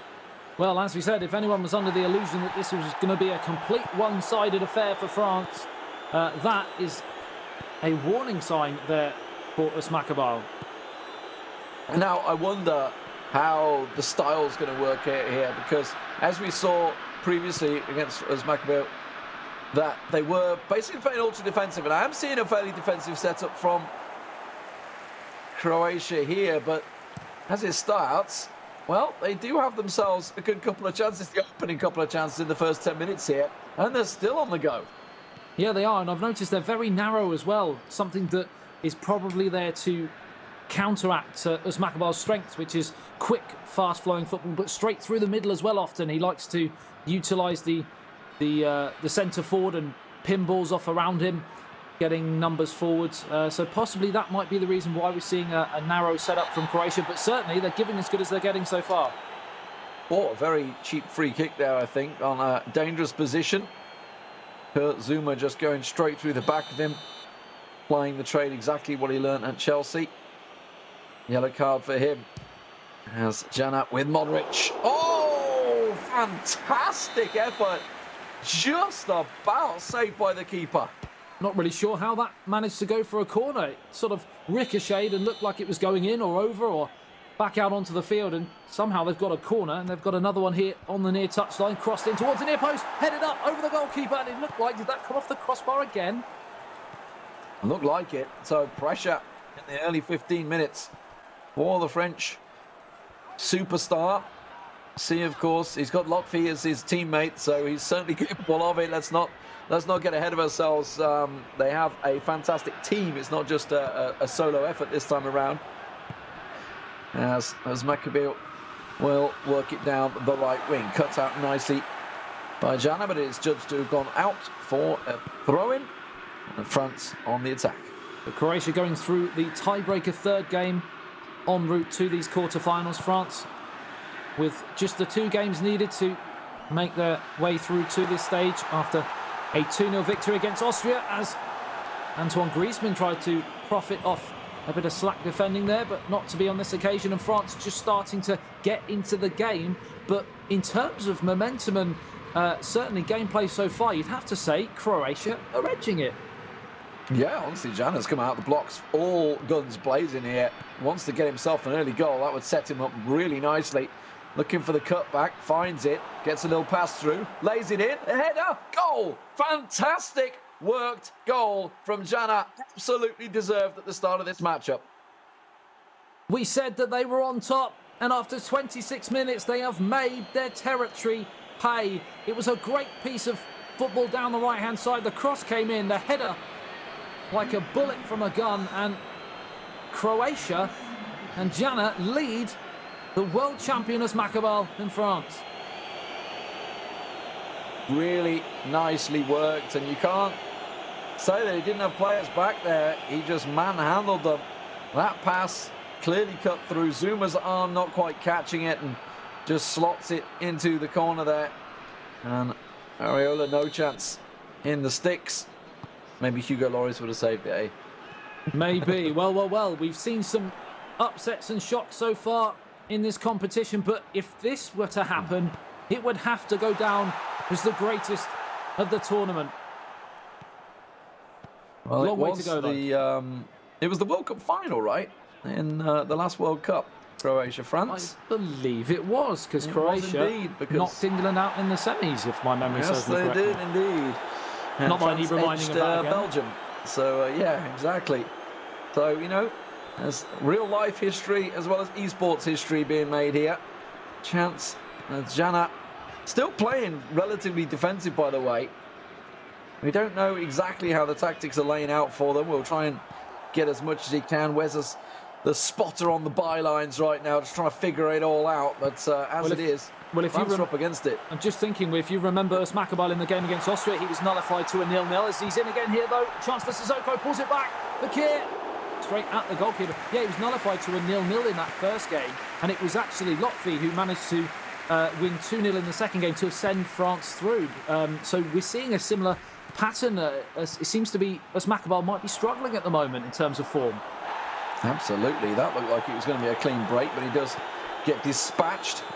As now they send the ball through. Pogba in the midfield, looking for an outing. Goes out wide to Sissoko, who's got players forward. Goes to Mbappe. Obviously, talking about stat squashing, balancing out. It doesn't mean he's not this absolute sprinting god that he's known for in real life, but this is a massive chance. Kramaric open. He's got a player on the right-hand side if he needs him. Tries to go for it against Areola, and Will just about gets away with it. Oh, Willie Rue, that missed opportunity just 2 minutes before the end of the first half. What a time it would have been to score, and that was a huge moment to go 2-0 up against the current reigning eFootball PES world champion.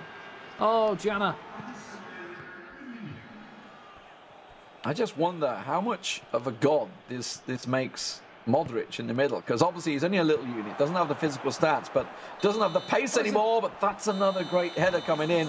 Croatia, of course, they've got the big men up front. They've got the wizard of Modric in the middle, who ordinarily would be a fairly slow player these days, because obviously he's, 36 now. He's going to have pace. He is indeed, and of course, as Maccabi playing for AS Monaco in eFootball Pro, a different set of players completely to France, and possibly taking a bit of time to adjust here.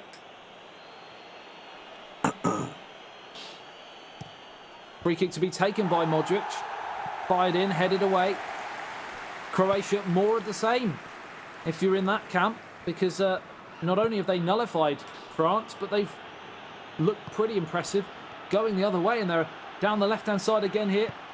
Barisic in towards Kramaric, now pulls it back to the edge of the area, but just can't quite pull the trigger. And a first real chance to counter for France, but again, he's giving it away. Oof, that's a vicious tackle. Been given, play on, and he's going to take it. Fekir down the wing, looking to cut inside. Oh, he tried to catch the one. It's going to go for a corner. So first real bit of pressure. As Maccabil will... Oh, is he going to drag it back to the free kick? I think he's going to drag it back to the free kick. No, it will be the corner. I think it was just showing just the booking, yep.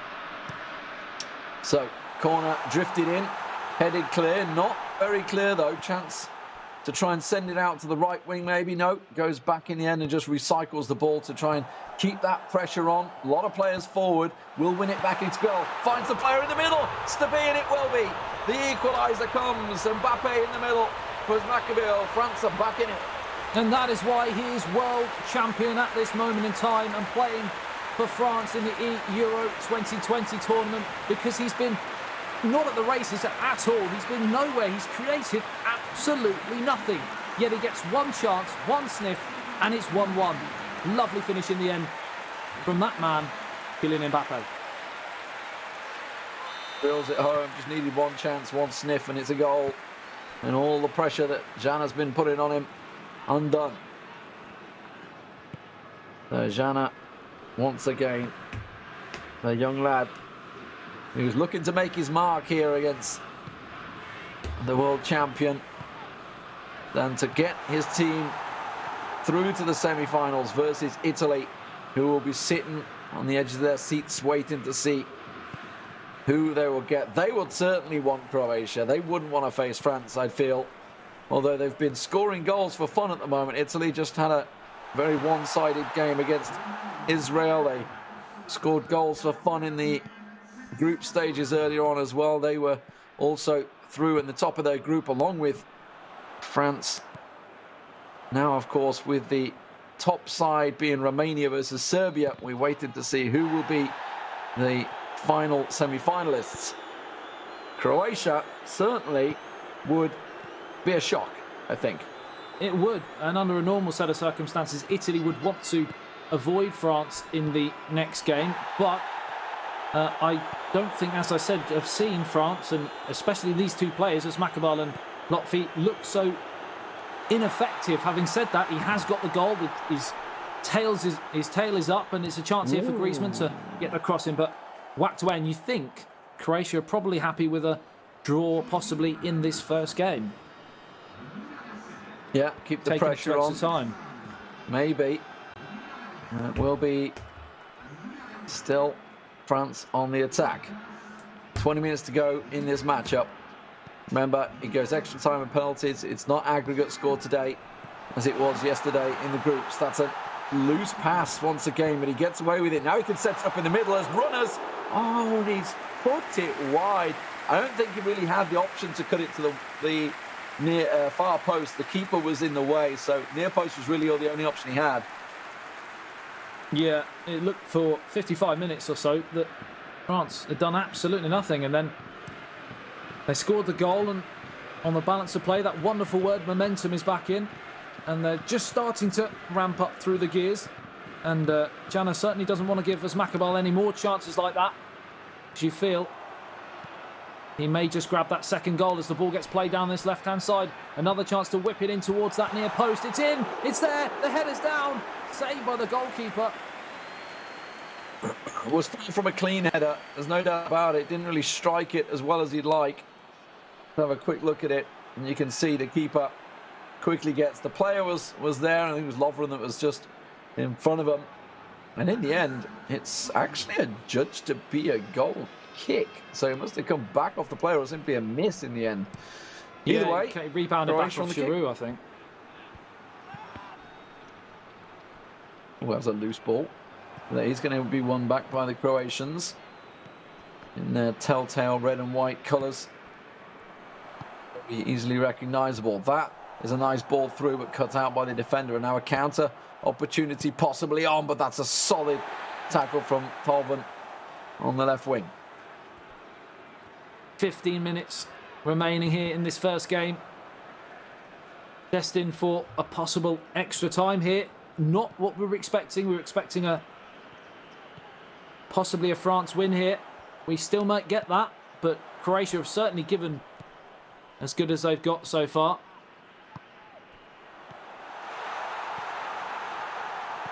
It's in towards Giroud though. He plays it across. A real chance here for France. They just can't quite find that killer touch, which has been eluding them for large parts of this game. But time running out to find a winner. It is France who are knocking on the door. Keeping the pressure on. Croatia struggling to get out of their own half at the moment. And you can see it's coming straight back at them. They keep the pressure on. France happy to just play it across the back four and take the final chance of the game.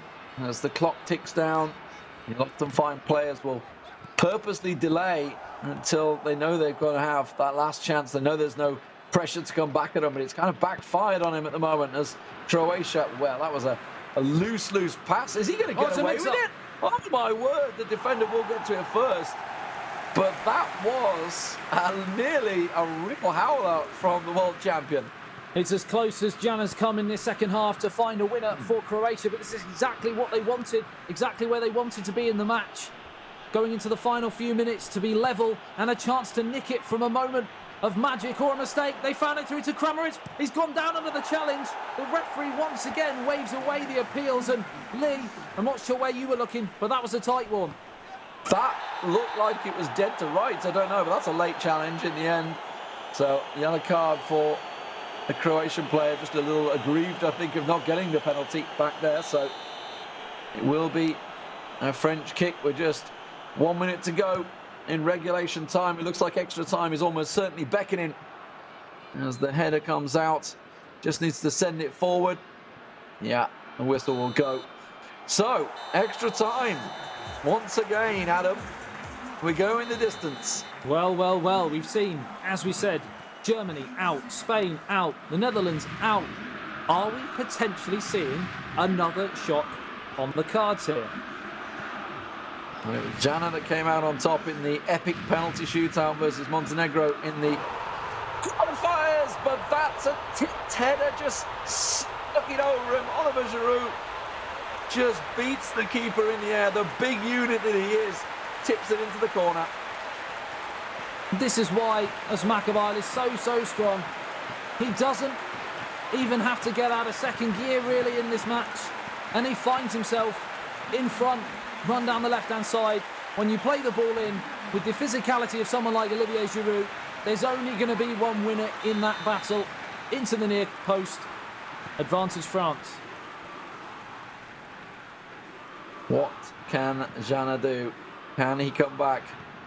He looked so good at the start of this game, but he's wilted a little bit under the pressure of the Frenchman, the world champion, starting to step his form up when it really counts, when he's called for.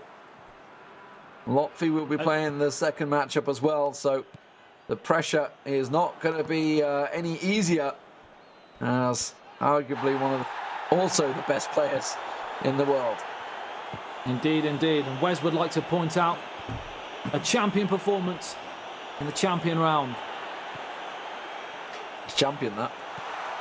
Oh, it's good. He's in again here, though. It's Dembele. Pass was poor. France just starting to turn the screw, though. Looking to get that killer second cushion goal. Third on the day. Just a couple of minutes in this first half of extra time. Second corner. Chance going to get whipped in once again. The Croatian team, they've got some big defenders in there, so should be able to clear it, but that was spilled across the line. Nobody on the end of it, though. So Croatia get away with it. I said before, there's only one outcome when Olivier Giroud gets a header at the near post. Unfortunately, he's just proved me wrong, because somehow it's squirmed all the way across the line and out the other side. And Asmakaval cannot believe what he's seeing, because this game should be dead and buried. As it stands, he still has possession and the momentum, because since the Croatia goal, you have to say their defensive tactics have not allowed them really to get out. It's been camped in their own half, and it's finished at the end of the first half of extra time. 2-1 to France. Well, it will be the kickoff for Croatia. This is his Real big chance. He's going to try and take it with both hands, but he's given the ball away. Will regain possession. Sends it forward into the middle. Modric toe pokes it through, but it's quickly cut out. And now Nabil Fekir finds himself a beautiful through ball. Olivier Giroud is on his own. He's got the power, he's got the muscle, but he's caught out the two players in the end, wrestle him off the ball. 109 minutes on the clock. Time running.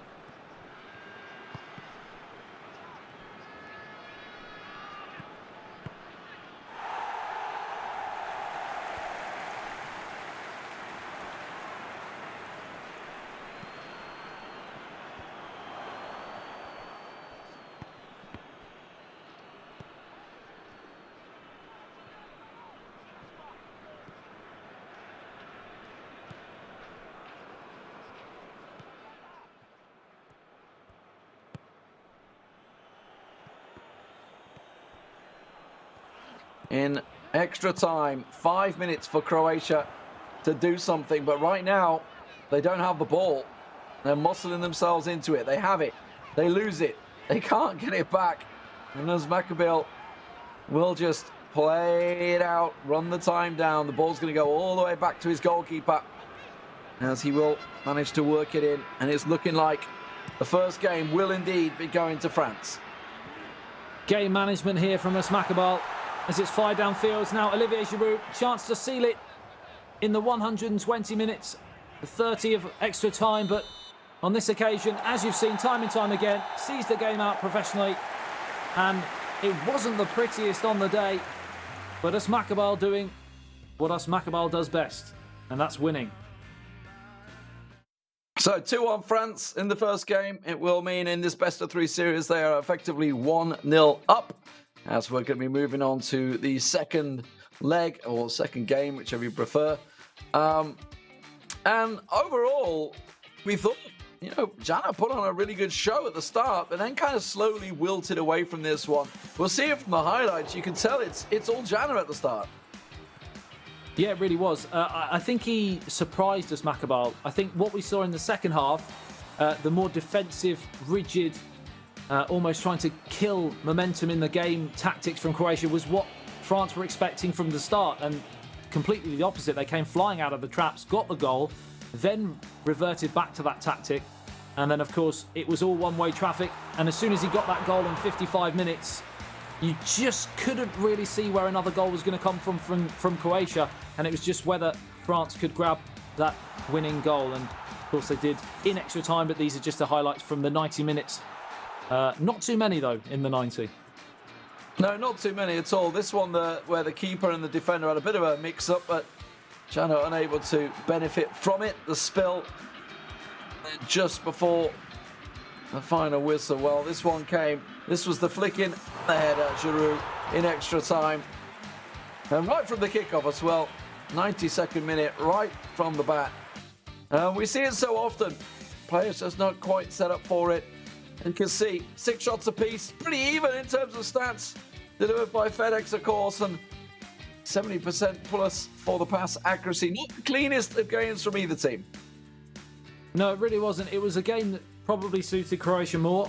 I believe we'll probably see more of the same from them in the next game, because they know that if they open up to France, then they could be in a whole world of pain. But it didn't work on this occasion, so whether they can find something else, or a chink in the French armour and a mistake pops in late on in the game against Latvia, you never know. I'll have to wait and see. Yeah, and of course, we were talking about earlier on the Austria game where we did see Uzmakabil held to a 0-0 draw. It was Latvia that stepped up and did it for France, so a top player in his own right, while obviously he's sort of in the shadow, effectively, of Uzmakabil. He's certainly a star player of his own. And Croatia now up against it here to stay within the tournament here at the UEFA eEURO 2020. So, kick-off underway. And here we go. France, of course, playing in the blue, and Croatia in the red and white. Yep. It's a very quick start here from Croatia, and it's a first chance. It's a first goal. Just 2 minutes on the clock. And they've shell-shocked France again. Out of the blocks in 2 minutes. And that's the start that they were dreaming of. Get themselves that quick early goal. And Croatia, after a little bit of heartbreak, are livening straight up here and send themselves into a very early lead. Need to defend it straight away, make sure they don't lose one straight from the off, but just about the dream start, and bags of space for him out on that wing and then cuts inside beautifully. Really was. The Presic came flying out of the blocks just 2 minutes, and once again we see France just looking a little bit flustered. We keep talking about how they are firm favourites in the competition, but we're yet to see the best of them. Of course, this is something we've seen in eFootball Pro, even with AS Monaco, where their teammates as well, Lotfi and Asmakabal, they did really often get through the gears in terms of playing the attractive football we know they can play, but they were still very effective and pretty much wiped the floor of all who came at them, whether it be 1-0 or 2-1. They might have to go that sort of route again. Oh, I tell you what, I thought Presic was through again there. Lotfi, though, under pressure. He was under pressure as well in the Austria game, so I'm sure he's got it in his locker to turn this one back around, but at the moment, it's Croatia that will lead as we just head into 10 minutes. There's a massive opening on the left wing, and he finds it. Antoine Griezmann looking to work it through for the cutback. Ooh, it's going to be a corner. Did get brought down, but it was clean tackle in the end. Let's see what they got from a corner. It'd be interesting to see whether Croatia actually continue with the vein of form going forwards as Kurt Zuma tries an audacious scissors volley, comes crashing up off the top of the crossbar and away for a goal kick. What I was saying before that ridiculous bit of drama was that Croatia, whenever they've tried to play on the front foot, have actually looked really, really dangerous. And maybe that might be a tactic that would serve them better all the way through as the ball gets played through. And the wave after wave of French pressure starts to build. Barisic on the left-hand side. The Croatians just weathering the storm right now, honestly. Just letting to see what France have got. And at the moment, it's working pretty well for Presic. Getting that early goal does give you that little cushion, that little bit of advantage to sit back and weather the storm. France, though, looking to try and go a little bit direct here, and it's costing them in terms of passing. You can see it's getting cut out fairly easily without too much work from the Croatian defence as they try and work it once again down the left wing. Not going to work. Gets cut out. Now France on the counter. Pogba finds Lamar and then tries to find it back to the United man. Out Varane, out to Pavard on the right-hand side. Lotfi just starting to build a bit of momentum here. Halfway through the first half, Fekir plays it through, looking for Mbappe, but it breaks down, and now Luka Modric can bring Croatia forwards through Rebic now. And now Perisic is joined in the middle by three players racing up towards the penalty spot.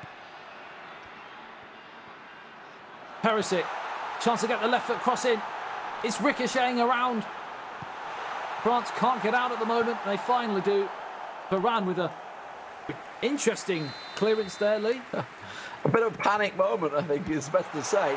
Corner flicked in. It's headed loose. There's still a chance. It's still alive. Croatia have the ball. Can whip it back in again, and they do. This time, I think it's headed clear by a Croatian player. Let's have another look. Some heated moments in the box there. I don't think I've ever seen the French contingent look this defensively all at sea, to be honest. They're looking flustered at the moment, and we're not giving Croatia enough credit for their route to this play so far, as it just goes into the side netting, because you can only beat the teams in front of you. They may not have had the big name dropouts of Spain and Germany, etc., but they beat Luxembourg, they beat Montenegro. They can only beat the teams in front of them. Looking for a free header there, but it wasn't to come. And France, well, they haven't cleared the lines yet. That's a foul, though. So, Fekir just holding up a arm through the back and a pull of the shirt. So France live to breathe a sigh of relief there as a bit of relentless last 10 minutes of pressure from the Croatian team. That ball straight down to the keeper, though, not the free kick they were looking for. Trying to send it. It's coming straight back at him. 30 minutes gone. Just 15 remaining in the first half here as Pavard steals the march on Barisic and plays it to Fekir. We've not seen too much of him so far in this match, but he plays a lovely reverse pass in towards Kylian Mbappe, but his first touch was heavy and it was smuggled away by the goalkeeper. Pressure moments at Croatia. Breathe a sigh of relief. We saw how France worked their way back in the game. There's a massive opening on the right. The defender's got across well, cuts it out, and now the counter chance it won't come because it goes straight into the heart of the French defence, and they can just work it back down that left wing. Kimpembe looks for Thomas Lemar, finds him, looking across, feeds off the back of Dejan Lovren. And Kimpembe continues to feed the ball through. Pogba continues his run. He's out of position now. Oh, what a tackle, though, from Kurt Zouma as he lunges through, and Lotfi continues the pressure. Antoine Griezmann picks it up. 5 minutes remaining in the first half. What a great time to score this would be. It's another very, very strong challenge on Kimpembe, to say the least. He felt that one for sure, but it gives France a chance to potentially mount one last chance at the end of this first half. Substitution already. Interesting. So Vida bringing an extra defender on at the back there. See whether that's changed the tactic. I didn't quite catch who he took it off for, but either way, he has managed to clear this free kick pressure to try and take it to half time. So really early substitution there before the first half. I didn't see whether there was an injury or anything, but either way, maybe feeling a bit of a change of tactics required. Maybe trying to protect that 1-0 lead. Yeah, well, Vida, the player who just came on, just gave it away in a very dangerous position and almost gave free rein for Kylian Mbappe. But the pass was poor, and it looks like we're going to end the first half with another shock result so far. 1-0 to Croatia. It was Perisic, the superstar for Croatia, who got the goal. And it was a very clean one from the off. Now France with a chance, but you can see just how much is being held up. That has to be, and it will be. Just as we saw for Croatia from the kickoff. It's France with the equaliser, Kylian Mbappe. Well, we've seen it time and time again. A team who's been completely well and truly nullified in a period of play, whether that be 45 or 90. As soon as the restart happens, it's just too easy for Lotfi, and he was caught napping there, the Croatian man. Too easy, played across, unmarked in the middle, and you do not leave number 10 Kylian Mbappe in that position alone. 1-1. It's the reason we see a lot of the players do go ultra defensive from the start, just to protect that kick-off, but sure, they don't send players forward, but that was a really well-worked goal for France, who find themselves back in the game, and obviously they are already 1-0 up. That's a solid through ball. I think he's offside, though. Yeah, just drifted offside. Solid through ball, though, to find him. Unfortunately, not in the right position. Yeah, one interesting thing about the French contingent is often you see with the different teams, different players have different playing styles, but France seem to have an ethos that they don't necessarily feel they need to be the most flamboyant. They don't need to score the greatest goals. They just are so efficient. They're dogged. And they found themselves behind twice in this encounter so far, and both times without even getting out of second gear. First chance, first goal. Well, that's what you get for having Didier Deschamps as a manager. As I thought France were about to let one loose, but didn't quite work out for them. Still 70% pass rate for Croatia, 77% for France there. As France start to build the pressure in this second half. Just as we saw as Mekabil doing, we are seeing Lotfi coming from a goal down and starting to gather momentum. That classic word, as you mentioned, which has so much impact in sports. And it really can give the mental edge as they start to build from left to right. The French team looking to be more and more in control as the game ticks on. Yeah, it's following the exact same pattern as the first game. As Lotfi is looking to do what Usmakabal did moments earlier. Lamar on the turn, tries to find Griezmann, ricochets around, finally cleared away, but they just can't get out again at the moment, Croatia. They might need to change something, otherwise I could see another 2-1 victory for France. Yeah, we're starting to see the Croatian players dropping deeper and deeper to try and win the ball back. Paul and Perisic trying to give an out in there, but that will be a throw for Croatia, so a chance to reset their players and get them forward and build on an attack here for Croatia. He's got to be careful he doesn't give the ball away straight away from the throw. It's exactly what he did. And that's just about the worst thing that could have happened, because now the counter's on and they've got even numbers. Look at this on the right-hand side. Dembele backs a pace to the cross. Gonna be, it will be 2-1. And all of that from a Croatian throw-in. And crucially, in all of that, we talked about how the game plans appeared so similar between Lotfi and Usmakabal, and even down to the substitution in the final third of the match, bringing on Olivier Giroud for Kylian Mbappe has worked in exactly the same fashion as it did in the first game. The fresh legs, the fatigue in the rear guard for Croatia, and he's given far too much room there, and he turns it home. And it's just a mirror image of game one. So, pressure back on Croatia. They got their goal in the opening minutes of the game. They will have a kickoff opportunity here to try and get things forward. They've been on the back foot the entire second half. Now there's a chance for them to keep the pressure on themselves. Let's see what they can do as they look to work it. Oh, instantly loses it to Anton Griezmann, who's got space in the middle. Olivier Giroud does lose it, but I think he may have win it back. He just gets back on his feet, pops back up. Thank you very much. Away we go again. 67 minutes on the clock. Croatia know now they're in dire straits. They need a hero on the turn out towards Luka Modric, but he's not going to get there. Kimpembe, another strong defensive challenge there. And time running out.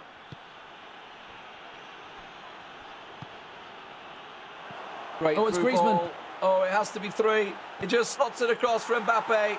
And it will be 3-1. Sorry for Dembele. 3-1. Mbappe was subbed for Giroud, so it couldn't be him. But the French team, since the second half began, have been really the only one in control. Olivier Giroud, instrumental again, this time turning provider to find Antoine Griezmann. And 2-on-1, the goalkeeper in no man's land. Thank you very much, Dembele. And it's Croatia 1, France 3. And it looks like that's as good as done. Semi-finals, thank you very much. Yeah, setting themselves up for what will potentially be a glitzy matchup against Italy in the semi-finals. Still 15 minutes to go. Croatia, will they have a final save as they fling an overhead boot at it? What a goal that could have been, setting themselves up for certainly the goal of the day. There's a chance here, lays it across. Oh, and in the end it was just a gentle shot straight down to the keeper. Chance for a grandstand finish, and unfortunately the finish didn't match up to the play, which was pretty breathtaking from a Croatian point of view. But it goes back to the question I had at the start, is why aren't we seeing this more from Croatia? Every time they try and play offensively, they're causing France all sorts of problems, and they're in again here. It's through, he's onside, surely it's 3-2, and that is manual goalkeeping done to perfection. We talk time and time again about how manual goalkeeping sometimes doesn't work. We never pick out when it does. Well, that is one right there. Yeah, just off his line as quick as you can and stops him dead in his tracks. And Lotfi proving why he's the anchor man for the team. You know, we saw this yesterday. Lotfi was the man to come in and just clear things up as Makabil set him up for the starter. And Lotfi is just finishing the job. Ball through. They were briefly 2-on-1 there, and they're still chasing, they're still keeping pressure on, but the ball given away. Time is against them, Croatia. They have to get the ball forward and get a goal. There's no time for this slow build-up. 3 minutes. And too little too late, you feel now, for Croatia. That was the moment. Such a huge chance, such a huge save. We often talk about the goals scored and the skill moments, and sometimes we forget the defensive challenges and goalkeeping heroics, and that certainly was that there as we tick into the final 2 minutes of added on time.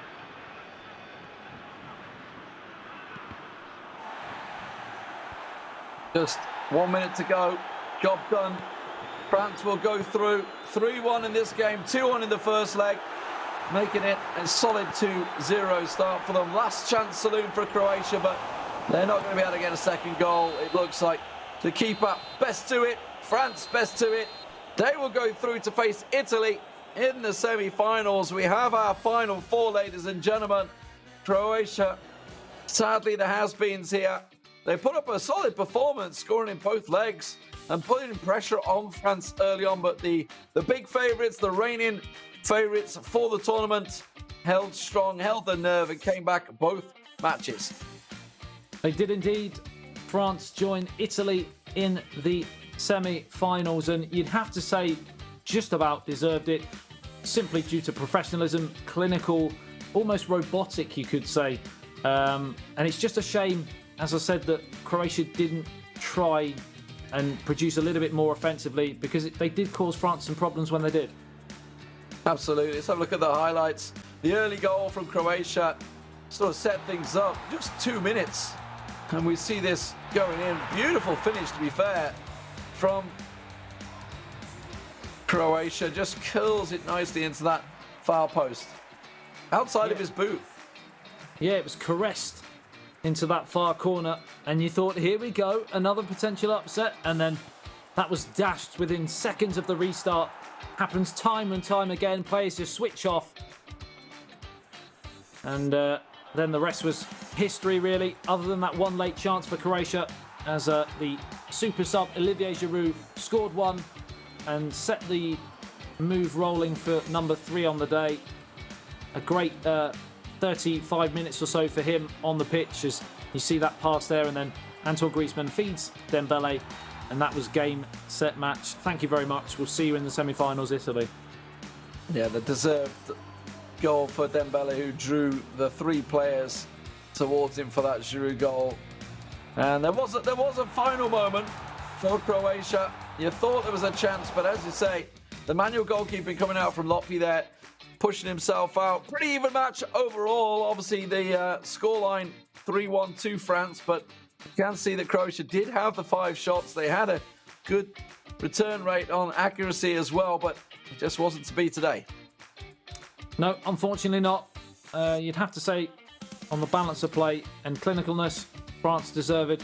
But Croatia by no means let themselves down. They've done brilliantly well to get to the quarterfinals, and if you're going to go out to anyone, you go out to France. I think it's safe to say. So let's just have a quick recap. Obviously, we've had all the quarterfinals today, Adam. We're seeing Serbia versus Romania in the top half of the bracket, and now France versus Italy. Are we still calling France the hot favourites for this one? Because they've not been playing that well, in fairness. It's difficult because France are brilliant at not playing well and grinding out results, and that's exactly what they've done today. But as you mentioned, Italy, for example, who they're playing against in the semi-finals, have been electric in front of goal. They scored 4, I believe, in the last game, and have looked really, really impressive.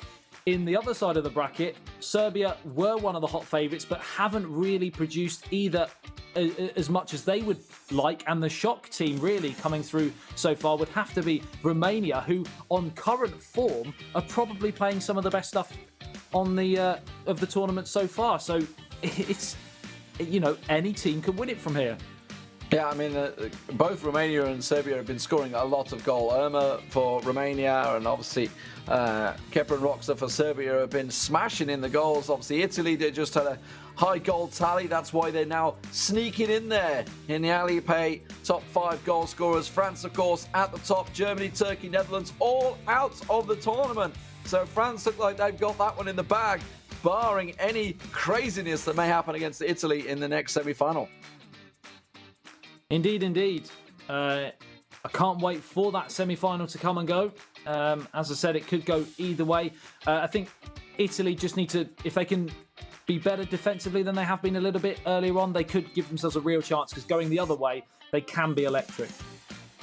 Any major goals that you've maybe seen today? You know, obviously we've got the skills of the day, the goals of the day. What are you thinking? Does any that stands out? I mean, I guess if I think of the Serbia-Spain game. Oh, save of the day. Yeah, that's true. David De Gea, he produced 2 incredible saves in the last 10 minutes. I can't even remember the game that Spain were in. I think it might have been Serbia. It was Serbia, It has to have been Serbia. That's the only team they played. It was a tremendous 10 minutes of play from him, and that's the bit that stands out for me. Yeah, I think so. I mean, obviously, we covered that game. I also think of Irma from the Romanian side. He scored some absolute crackers in a high-pressure matchup, in fairness, against the Dutch team, where Eldridge and co were pushing him all the way. Thinking also of the Italian matchup, where we had a cheeky little lob coming out. Yes, that was goal of the day for me. Yeah. It was a wonderful pass over the top. Great first touch, deft touch, and then just the cheek to dink it over the goalkeeper in such close range as well, to get it up and down. Yeah, brilliant. Well, we're just waiting to see. Hopefully we'll get an interview in a moment. That's why we're just waiting to see whether we can get somebody on the screen for you. It'd be lovely to hear some from these players. Obviously, as much as you love our talking beautiful heads faces. and our beautiful faces on the screen the whole time, which, you know, may be looking a little weathered at this stage after 2 long days of broadcast, but it's fantastic we actually got this tournament going in the first place. Adam, obviously we're all in different places around the world right now. You guys all within the UK, myself in Germany, but we should have all been there, as you guys at home would be watching this tournament playing out, as the Euro 2020 will become the Euro 2021 next season in real life. This will be the famous tournament, of course, for the tournament that never was. So they can produce some history themselves, the players, in winning it, of course. There's going to be some trivia questions. The years down the line, that Trivial Pursuit questions.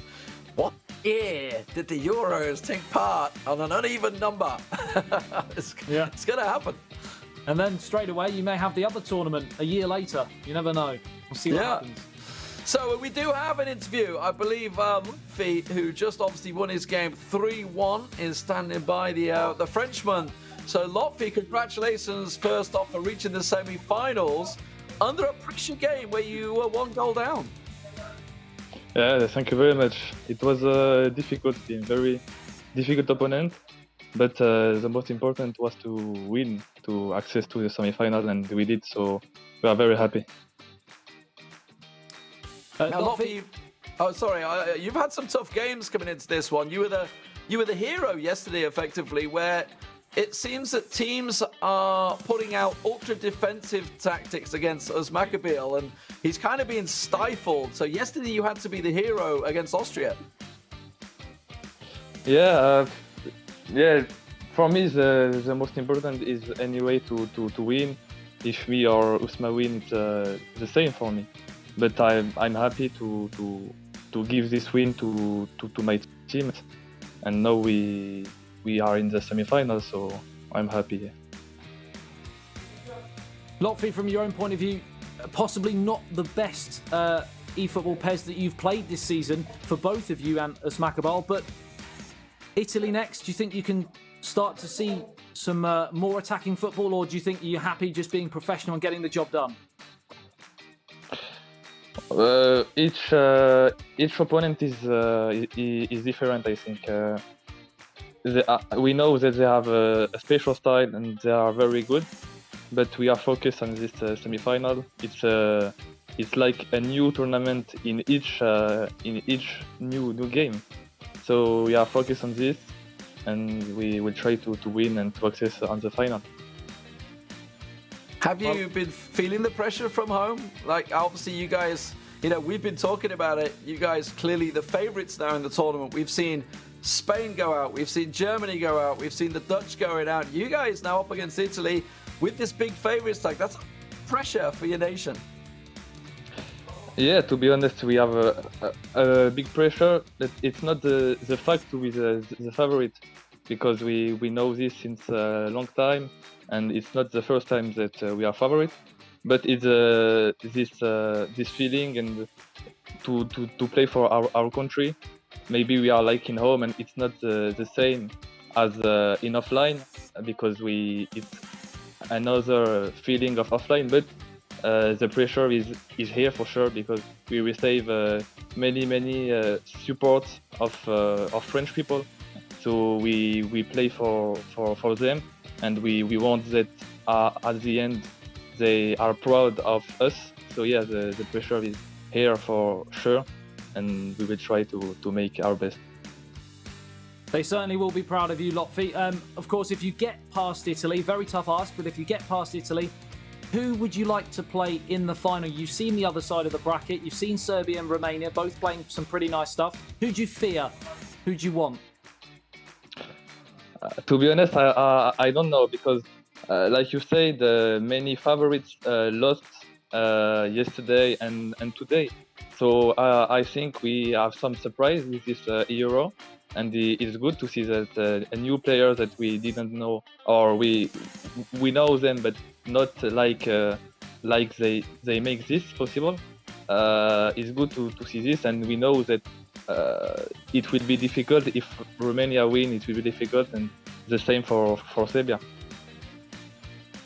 Okay, well, you carry on, Lee.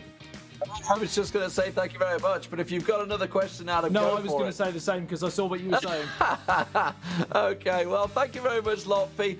Best of luck against Italy. It is going to be a tough game. They are scoring freely at the moment, so they've had a possible goal of the day, by the way, today. See if you can maybe one-up it. They had a lovely chip over the keeper, so a bit of pressure for you there. But best luck in the tournament. Hope to see you later on, maybe.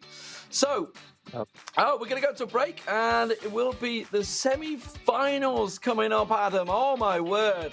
Let's talk about them quickly before they kick us off the screen. Romania versus Serbia. Where do you see this going? Because we followed Serbia all through the tournament. You know what? I'm going to go with fairy tale continuing. As good as Serbia are, and they were hot favourites alongside France, etc. going in, I've been thoroughly impressed with what I've seen from Romania, and they probably, I would imagine, are brimming with confidence right now, and that goes a long way from a mentality point of view. Well, you guys at home, tune in just a moment. Don't go anywhere. We'll be right back after the break with those semi-finals. It will be Serbia versus Romania.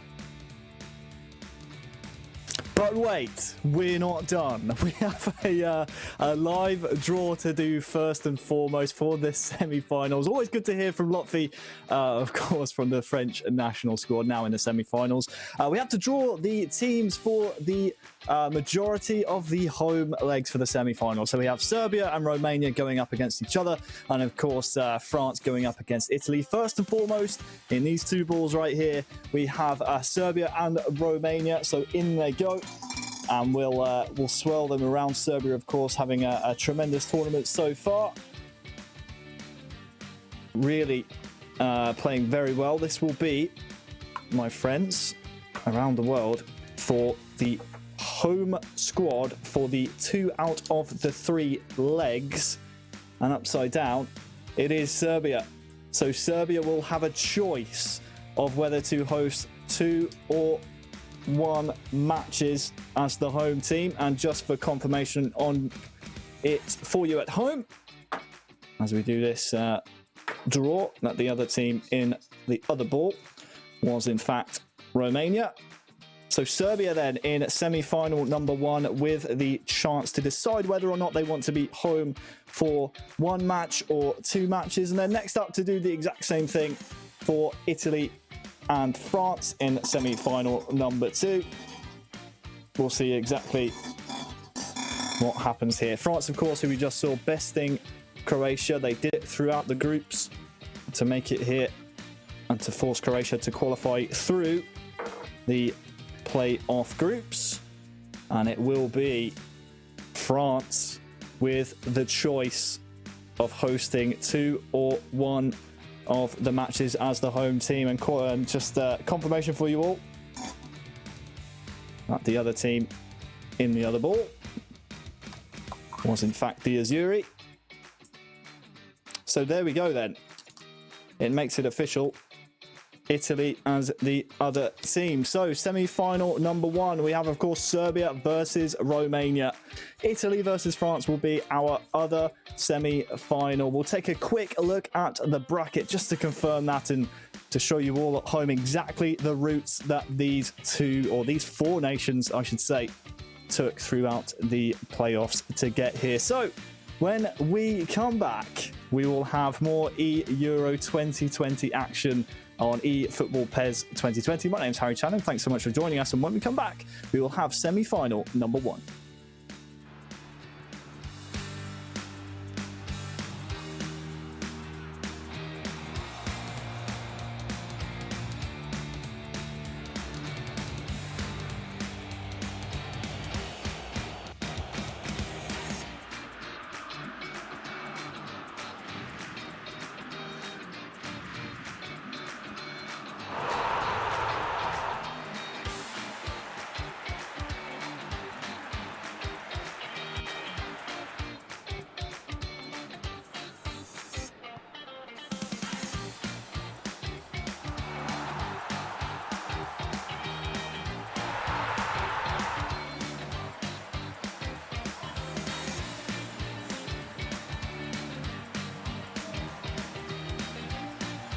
$11 players, many of them friends, some foes during the league season, now united for a single cause as they carry the hopes and expectations of a nation, the most unbearable, thrilling of emotional roller coasters.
Cheers. And if I didn't think it was worth one try, I'm gonna roll myself up in a big ball and fly.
Welcome to the UEFA eEURO 2020 competition. We started with 55 nations. We narrowed them down to the final 16.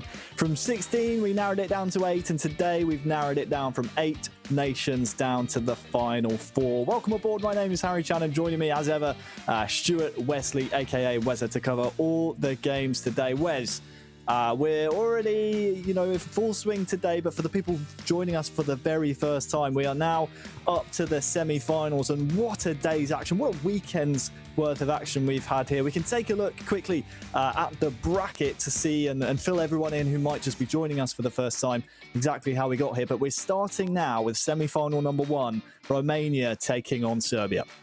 Yeah, it's been a fantastic day's action. It promised it from yesterday's action. If you didn't see yesterday's, you'll be able to catch up with it on the UEFA YouTube channel. But it's been superb all the way through. Romania, very deserving semi-finalists, have been the giant killers to end all giant killers in terms of this tournament. Serbia have battled their way through as well, coming from a pretty rough group stage to, get through their tiebreaker, knocked out Spain on penalties in one of the most dramatic fashions, and now it sets up for a mouth-watering semi-final. Of course, semi-final number 2, Italy versus France, is a tremendous match as well. Something you pointed out, a rematch of the Euro 2000 final. So here we are 20 years later. Kind of different circumstances considering this is a virtual tournament, but either way, that's still a juicy one. But let's turn our attentions first and foremost. Romania versus Serbia.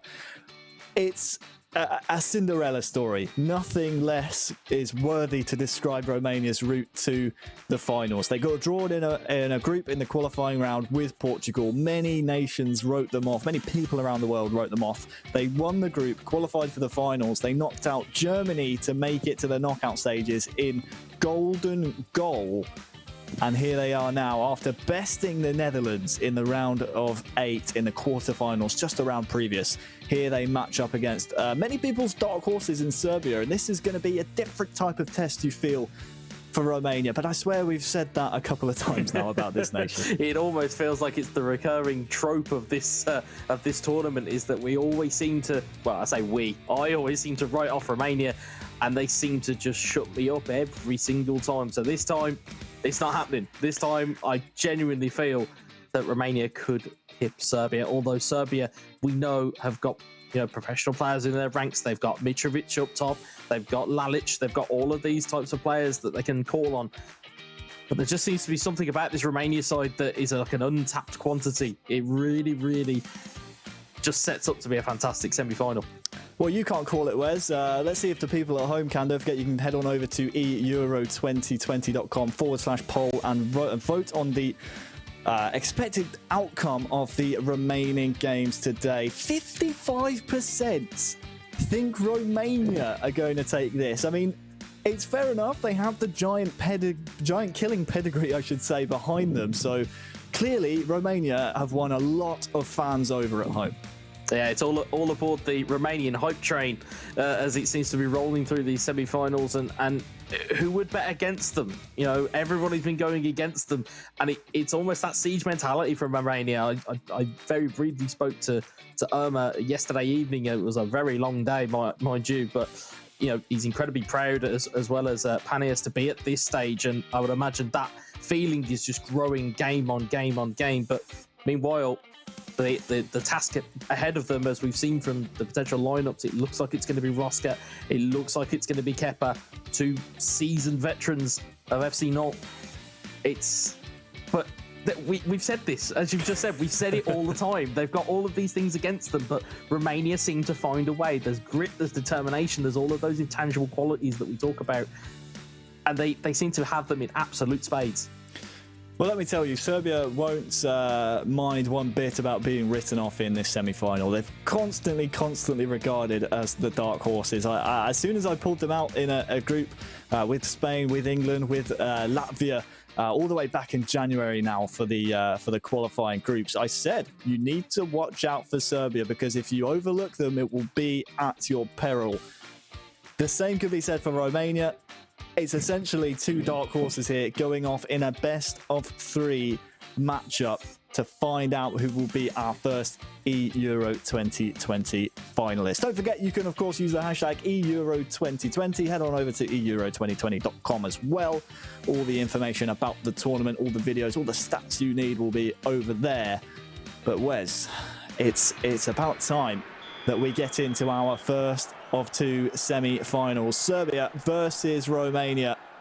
It will be Serbia in the red kit, represented first and foremost by Kepa, and Panias of Romania has stepped in to represent the national side. And well, Romania, they would love an early goal. They would love to take the advantage in this tie, and Panias and Irma have been shocking professional players all tournament long. They've taken down players from Schalke 04, Manchester United, Celtic FC for their respected nations. And they would love to add FC Nantes and Serbia to that list. Yeah, and like we said, who would bet against them at this stage? Serbia have seemed to have found a little bit of form. It's not free-flowing and goal-scoring, but they seem to be finding ways to get victories. But again, Panias he's got his confidence, I suppose, from all of those scalps that have been taken. It's not just been all Irma. I know he will grab most of the headlines. Panias has played his part too. He's got, managed to get himself back into some games, and he's now got the opportunity to potentially set it up for his partner to get them into the eEURO final. Well, it's a good segue, Wes, because it's worth reminding people at home, no aggregate score here. It's a best of 3 matches, traditional esports format, so no scores are carried over. It's just win the game, you get a point in the series. Jajic now on the ball for Serbia, out on that far side, receives it back, front post flick on. It might still come for Serbia here, but that spelled danger for Romania, and that's just a glimpse of what Kepa's capable of. Yeah, my whole body winced then with that scuff clearance, as it just seemed to almost, drain the well almost of the Romanian luck that's been with them. Panias will again live to fight another days. Managed to get a flick on here. He's in on goal. Look at this. Ivan has scored so many times for Romania. He's opened the scoring in the semi-finals. What a reliable source of goals he's been for Romania.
Well, that goal was perfect for Romanian hopes around the world.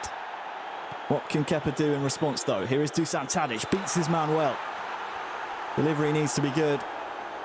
Instead, it's right at the defender, and Panias can breathe and clear.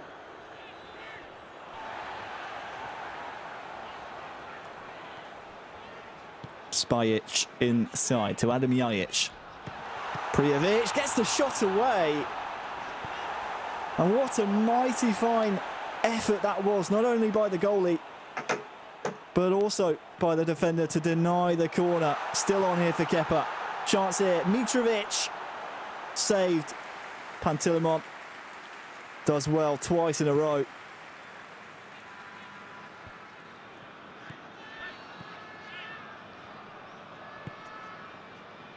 Stanciu won't get there before Alexander Kolarov. And it's as we anticipated, Wes. It's been back and forth.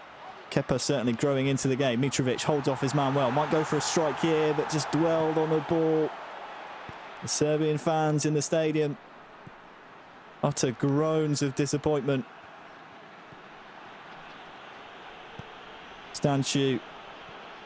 Out to Marin. Look at Puskas here. He's through. Can he get a shot away? He can. There will be a corner, Wes. Yeah, and Romania providing every bit of impetus, and you just feel that through these last 2 days or last day and a half, they've grown in confidence more and more, and we've seen this be a little bit susceptible from Kepa in terms of his kind of psychological side of things. It seems like when a goal goes in, it seems to affect him more than it does Roxa. So I think it'll be interesting if there is a switch in the following games. But Panias, again, showing that quality that Irma had alluded to. Dangerous ball swung in. Kepa now can start to hit on the counter. Look out for the man on the far side. He's far away from his man. Options in the centre as well. It's just a little force there from Kepa. Possession, though, retained. It's a chance only wasted. Momentarily, yeah, real chance wasted there. Yeah, you could see that the move kind of opened up for him, and it was a one defensive lapse from Panias, but it's Kepa on the move again here. Tadic out to Jajic. Has a real chance here. Fake shot. His teammate gets in the way. Tadic. Prijovic was the, well, intended recipient. Serbian discomfort and confusion in the Romanian box means Panias and Romania survive for now, and they're just moments away from half-time. Prijovic. It's just not going the way that Kepa wants to at the moment. Chipchu. Oh, there were a couple of Romanian men in there. What can Kepa build just before half-time? Milinkovic-Savic finds almost the feet of Jajic. And that will be the final kick of the half. Where's a really, really strong first half from Panias. He's defended well, but Kepa, you might just fancy him to get a goal here. Yeah, I mean, it would be rare for Kepa to go into, you know, the second game, or for Serbia to go into a second game without registering a goal. But Romania have been good for their 1-0 lead so far. They've been able to control the game and been able to kind of cut out some of these easy passing chances. You can see their tackles coming in that are just jarring. It's a quick free kick out to Milinkovic-Savic. Tadic goes for the tee up. Might just get another shot away here. Here's Prijovic onside.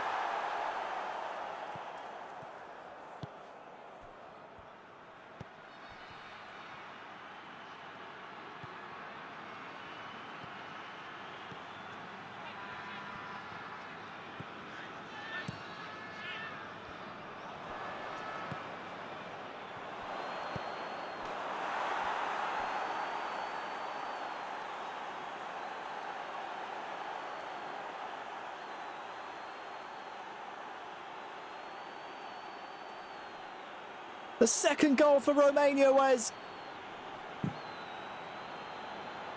It's that man again. It's Ivan. It's that man again. He's always in and amongst it. It's a poor clearance on the Serbian goalkeeper. It comes straight back the other way, and it takes one swift control, and it's 2-0. And Kepa staring down the barrel of sending potentially Serbia into the game, needing 2 victories. But Romania in the box seat now. Ivan, again, he's just been a pain for everybody to defend against. Well, if there was questions about this Romanian challenge and the pedigree and the metal they have behind them, it was probably on Panias's performances so far. Kepa forces a corner, but Panias has passed the test with flying colours. He's been a real star for Romania. And Irma, I'm sure, will be grateful if it stays this way for 2 bites of the cherry in game 2, and if he loses game 3. Hadim Jajic is off. Real chance here. Milinkovic-Savic chasing the ball. Stanchu in defence this time. I was just going to say, we talk about narrative and we talk about the way that, you know, the kind of the buy-in of the fact that Romania have got this far. Is that playing on the mind of Serbia? Are they looking at this saying, well, we really should be winning this, as Romania find their way through again? Ivan with some great control. Calamity at the back for Serbia.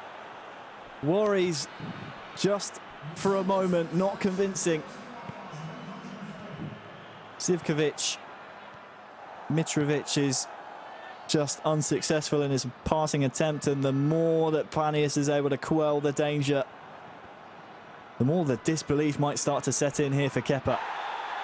Yeah, it seems like that when the spotlight's the brightest, that Serbia are looking to kind of wilt like an ice cream in the sun here.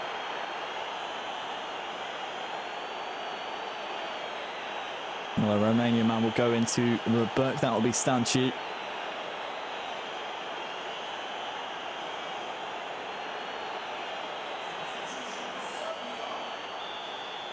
So then, 63 minutes gone into the final third of the match. Romania leading by 2-0.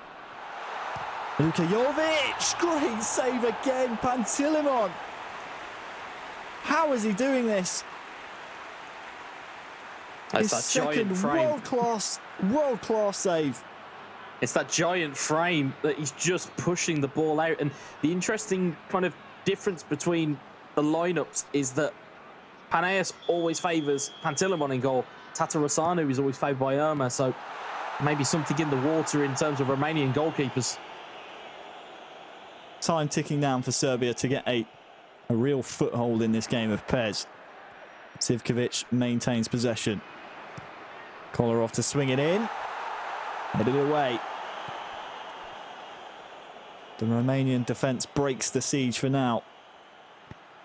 Or should I say, outlasts the siege. And look at this, Ivan has the legs to run at the Serbian defence. Milenkovic comes across. Does the job, but that's a little warning sign there for Serbia. The more they chase the match, the more gaps will open up for maybe Ivan to run into. Yeah, well, the thing you've got to look at here as well is this matchup with Ivan. If you're Romania, you don't want to get into a physical battle with these Serbian defenders, as the strength and physical contact they have on these guys is going to be significantly better than what these Romanian forwards are going to have. So if you're going to get alongside them, you want to run alongside them. You don't want to get into a jostling match with them, because they will just wrestle the ball back. And I think that's where Romania are having such joy at the moment, is they're getting away from that physical battle. 15 minutes there or thereabouts in game to go.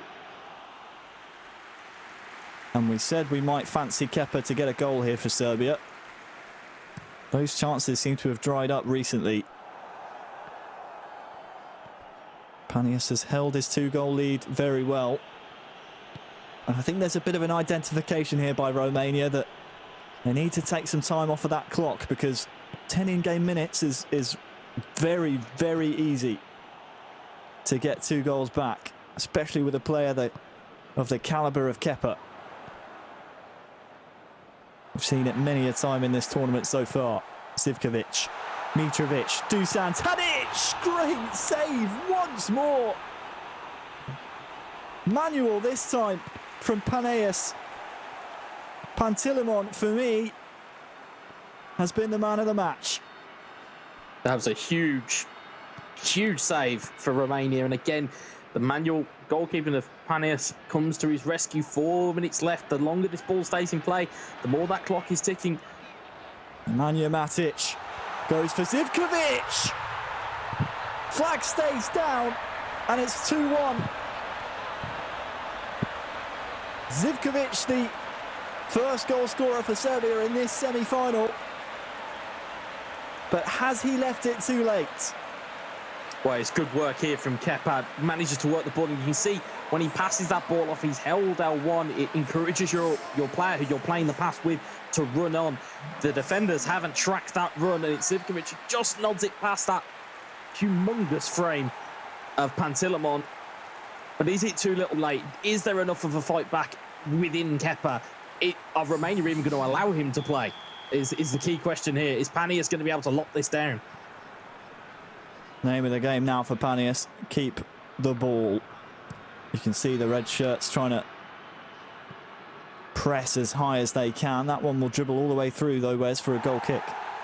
Yeah, as a wise man once said to me, you've got to game the game in terms of you've got to play the way that this game will allow you to play. So if it is a case he heaps the ball up the other end of the pitch, it's great, but you don't want to be giving the ball away here.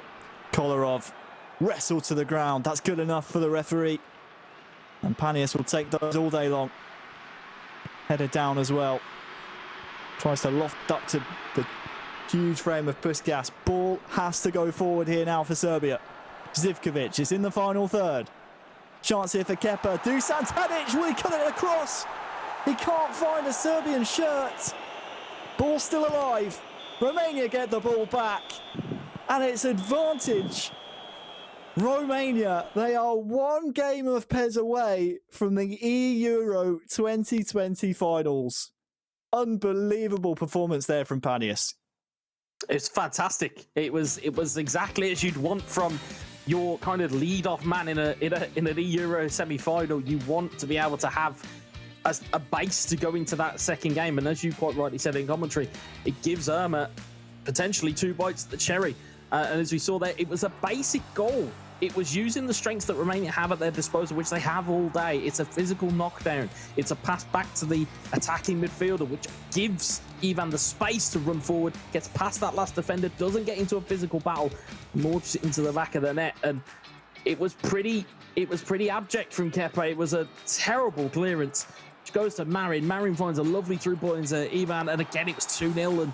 And from there, there wasn't really too much of a fight back from Kepa. It was more of the same. It was, you were looking for some type of inspiration. It just didn't come. I mean, they got a small consolation for Serbia. Here, you could see it was, it was good movement here, but it was a fantastic save. Sorry, I've mixed up my highlights there. Where it's absolutely incredible from Pantilimon. Surely the man of the match. Oh, he has to be. I mean, you look at this save here as well. Wonderful one-handed save from Pantilimon. And Panaeus did his absolute best, held out for as long as he could. And then it was this beautiful ball in to Zivkovic, nodded past the goalkeeper. Even manual saving doesn't save those. And it was a great timed run, but it wasn't enough in the end. And Kepa falls 2-1, and Panaeus, almost the hero at this point. He's came up in a very clutch situation, which gives Irma all of the impetus to go on and try and win this tie. And some people at home, or maybe joining us for the first time, might be wondering why we are, as we check out the match stats delivered by FedEx, so excited about this Romanian team. Is because we came out of the draw show once the eEUROs were announced that this is a fantastic opportunity with 55 nations being involved. We will find some new talent and a new prevalent nation within the world of PES esports. Romania is embodying that right now, and they are very, very close to a major grand finals. Up next is a change of personnel. We have Roxa coming in for Serbia, FC Not teammate of Kepa. I've seen Roxa in the past really play well in 1v1 situations. He's bronze medalist back in PES 2019 in the WESG tournament. He can get results when it's needed. My issue with his chances here is his opponent. We've seen Irma's passing, moving, gameplay. It's tricky to keep tabs on, Wes, because the amount of runs that you have to keep track of when you don't have the ball against Irma, it can really sap the concentration levels. And, well, the tide has changed here now after game one. Despite Romania taking the advantage in the series, Wes, a lot of people rate Serbia's chances. Do you maybe follow that trend? I don't actually here. I mean, I know, and again, we talk about recency bias. We've seen the kind of the metal and the mentality that the Roxa has at his disposal. However, we have also seen the attacking flair, the passing, the movement of Irma on many different occasions, and I can't see past it.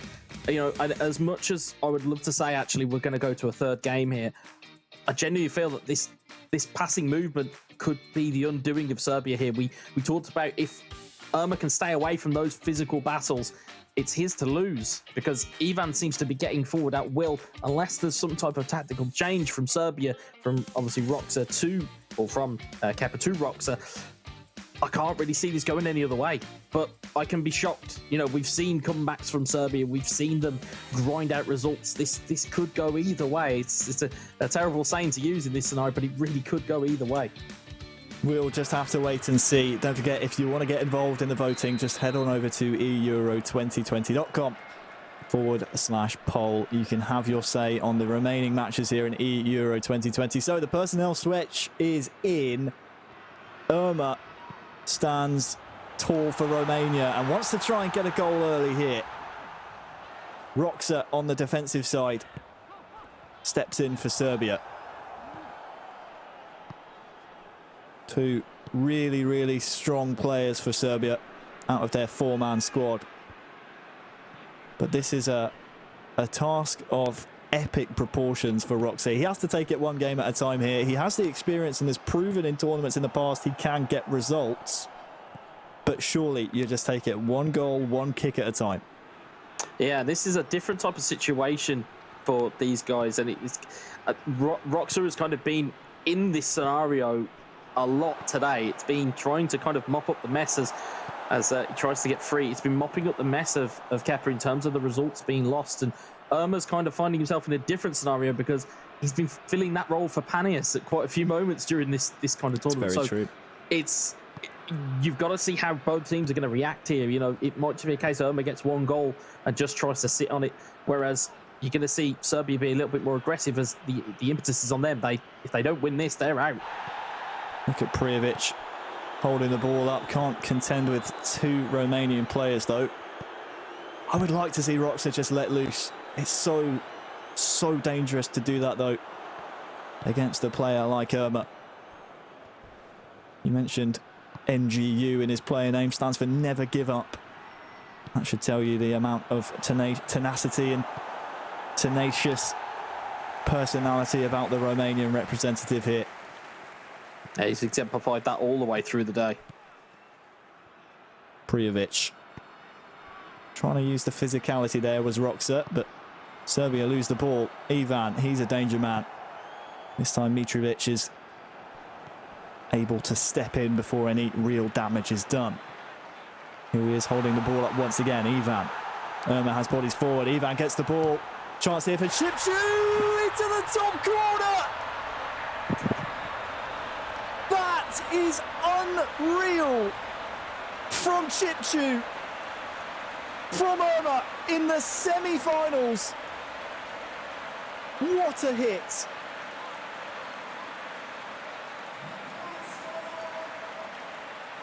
You don't save those. And that sent the Romanian fans in the stadium, the virtual fans and the real fans around the world, into absolute raptures. I mean, that is a thunderbolt, an absolute thunderbolt. No keeper in the world is stopping that. And now that gives Irma everything to play for. He now has a lead. Does he go conservative? Does he go trying and go aggressive, or does he just sit there? It's a long ball that will find its way to Jajic, but, well, his touch takes it out of play. We've seen this very often out of Romania. They're happy to have less in terms of possession percentage. They are saying to nations they face against, you can have all the ball that you like. We're just going to make sure whenever we get it, we're going to fashion real opportunities that are going to make you pay. Romania swing one in.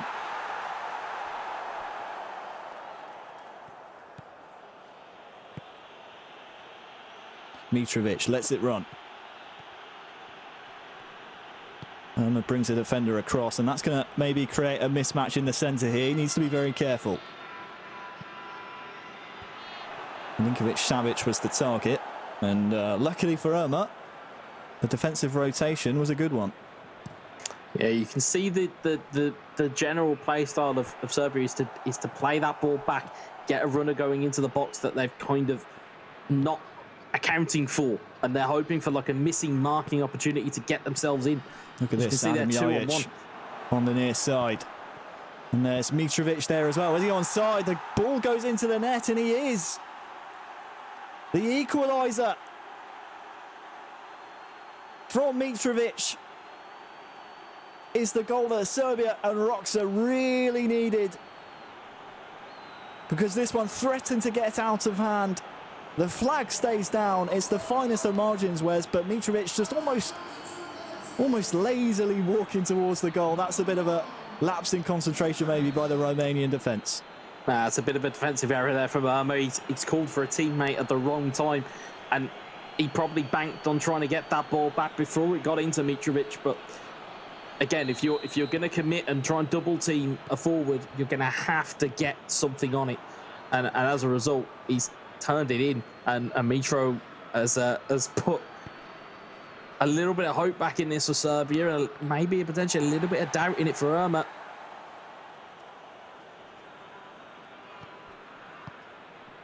Serbia back in it then before the half, which is rapidly approaching. Roxa wants another goal. Adam Jajic here with a chance. Maybe Prijovic can stick it home.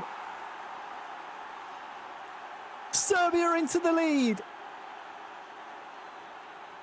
Prijovic with the improvised finish was all that Roxa wanted. Into the back of the net. It's 2-1. It was a neat 1-2 that set that up. And again, it was, even though it was a bit of an unstable finish, he still managed to find the net, and it's a wonderful finish. And again, tide turned on its head. We are back to 2-1. And again, we talk about doubt from Irma. I mean, you know, we've seen Romania's powers of recovery. They're going to need every ounce of it again. Well, before the half, Roxa has managed to get two. Irma here chasing, and Roxa doesn't want to dwell with the goalkeeper too long.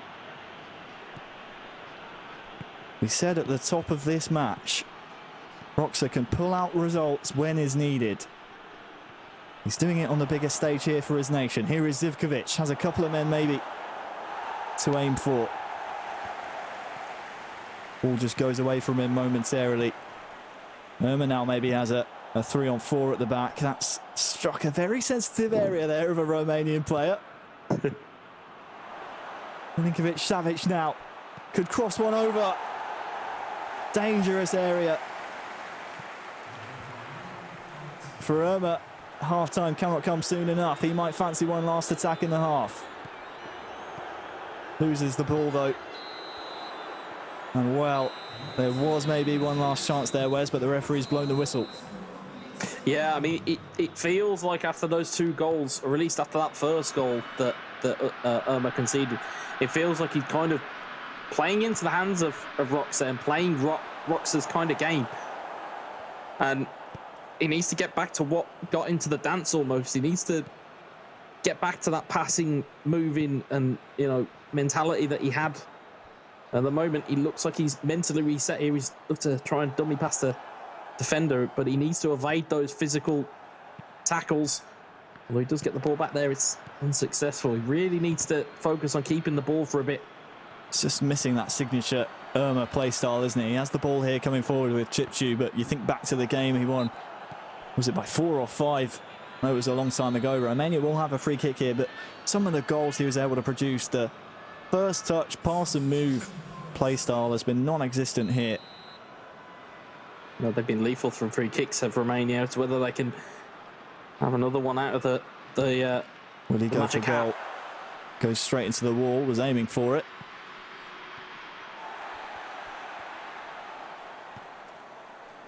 Certainly Serbia in the ascendancy.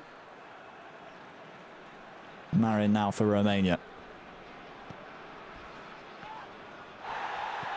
That's a strong challenge, but a fair one.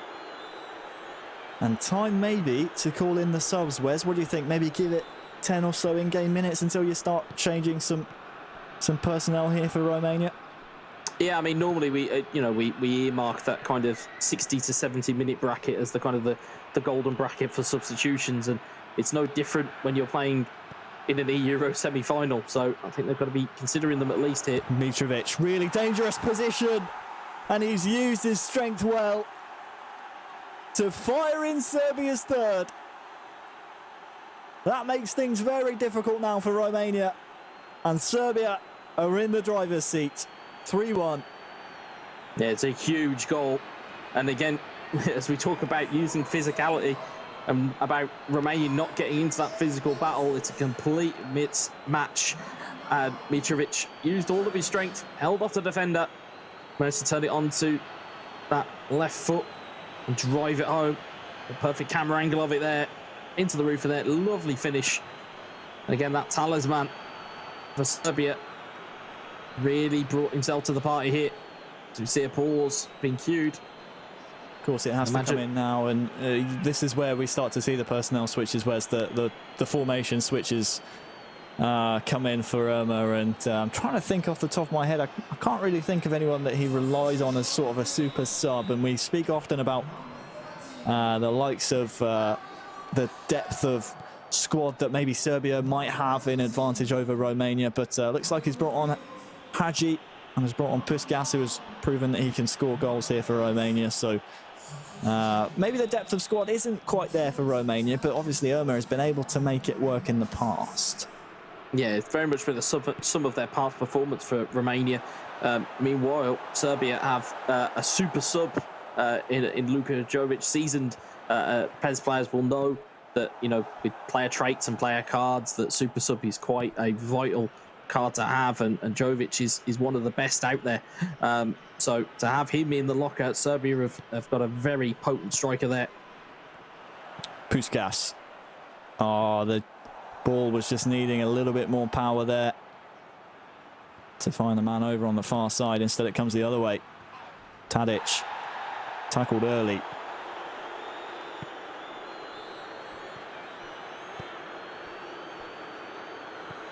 Mitrovic now chasing the ball. Plays it off to Kolarov. And Roxa doesn't need to do too much in an attacking sense. Doesn't really need to take too many risks here for Serbia.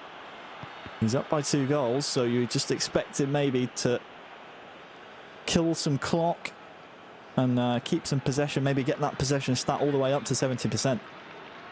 Yeah, and the thing is, you can kill the clock very effectively on PES. You are able to just lock a game down. We've seen it time and time again. I mean, the Italians probably, in terms of recency bias, is probably the team that comes to mind in terms of being able to kill the clock effectively. The more the ball stays in play, the more that clock is ticking down, the less time that Irma has to work with. And you may start to see some cynical fouls from Irma just to break up the clock and to break it down a little bit. But see there, he does recover the ball fairly this time. Well, the earlier he gets the first goal back will make things much easier for him in the rest of the match. Dusan Tadic, though, has the ball up the other end of the pitch, looking for an ambitious ball in behind. It was a good idea to Luka Jovic, but, well, Irma gets there first. What can he conjure up now? This one will be brought back, Wes, for a foul. Yeah, and interestingly, I believe, if our details are correct from what we've been hearing, is that if it does go to a third game, I believe it's a rerun of this match here. So, again, may need a bit of revenge if Irma can't close it out here. Even more importantly, it'll give Roxa every bit of confidence going into that third game. But there is still 12 minutes here. We've seen 2 goals in 7 minutes from the Netherlands earlier on today against Romania. See whether we can get the same thing from Romania against Serbia. Well, as Serbia lead Romania 3-1, a reminder to everyone at home. No aggregate scores. It's just traditional best of 3 matches. Romania were able to win the first. Looks like Serbia will strike back here, which means we will go to a deciding third match. If we're still tied at the end of either this match or the next, we will go to extra time and then penalties, as is tradition nowadays in the footballing world. I'm trying to remember back to eEURO, not eEURO, just Euro 2000 between France and Italy. I think that one was settled by golden goal. We had that in the group stages. And this is a mistake here by Romania for the score for Serbia. Mitrovic with the match ball. Serbia with the match as a whole. And we will, Wes, go to the deciding third match. Well, that goal there from Mitrovic may as well be a golden goal. That pretty much seals it all. We will go to a third game. I don't like to call a game before it's done. it's not the nicest thing to do, but looking at the scoreline, looking at how long is left, and looking at the opponent, that's pretty much curtains for this game. So we'll have to lick his wounds and come back fighting for the third game. But see, there a lot of confidence from Roxa at the moment. He scored at will here. That may be the reason why they've opted to have him as their final player of the game, because if he does go to a third game, he's known to close games out. We've seen him do it in a penalty shootout in the most dramatic of fashions. He may have to do it again here. Maybe a consolation here for Romania as Irma tries to force his way into the Serbian net. But I can understand now why Roxa has been nominated the Iceman for Serbia here. He seems to pull out results when it matters, and it's vintage Roxa. It's the bread and butter of his play. Get to the byline, cut the ball back in front of goal. We've seen that a number of times throughout the eEUROs. Here's Ivan maybe for a consolation for Romania. And it won't affect the result as a whole, but maybe a warning sign for Roxa going into this third game that Irma, on a different day, might just snatch a result. And for me, Wes, that goal sets us up perfectly for game 3. Well, it's the quick feet of Hadji that finds the through ball, and it may give a bit of a reminder to Irma that he does have weapons in the locker, you know.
Not just yet.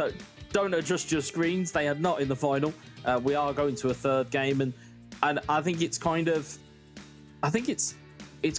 a sum of all of the games that we've seen today from these two nations.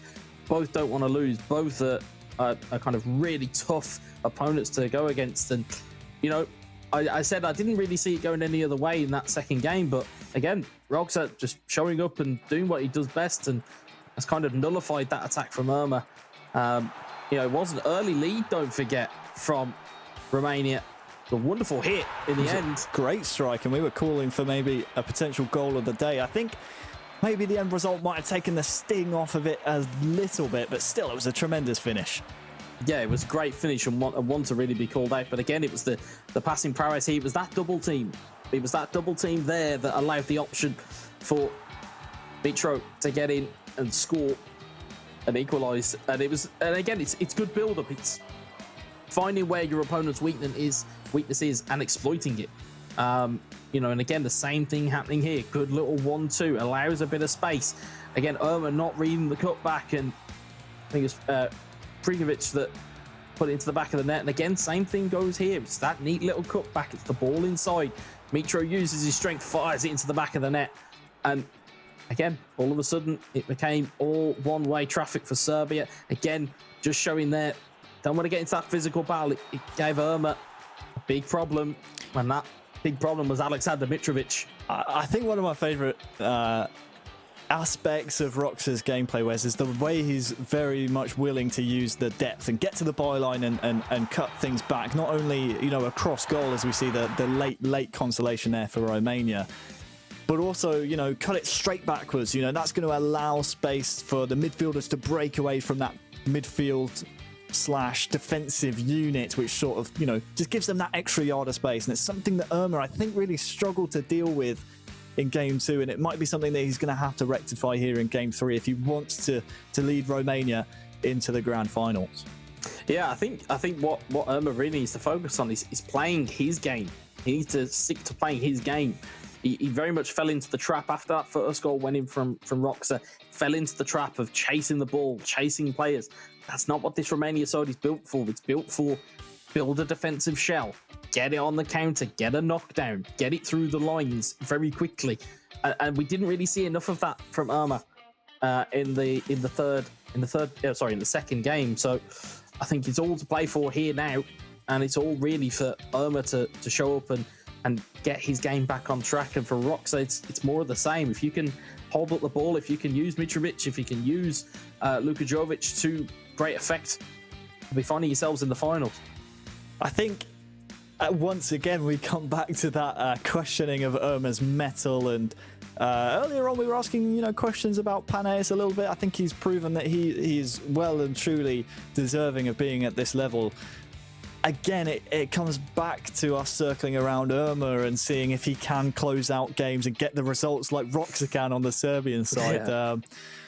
Reminder for everyone, you can use your fingers and go over to eEURO2020.com/poll and let us know who you think is going to be the winner in the rest of our games, both this semi-final and semi-final number 2. And of course, the grand finals coming on later on today. But first, we have business to attend to, Wes. It's a do or die game. One game of eFootball PES 2020 for Romania and Serbia to battle it out.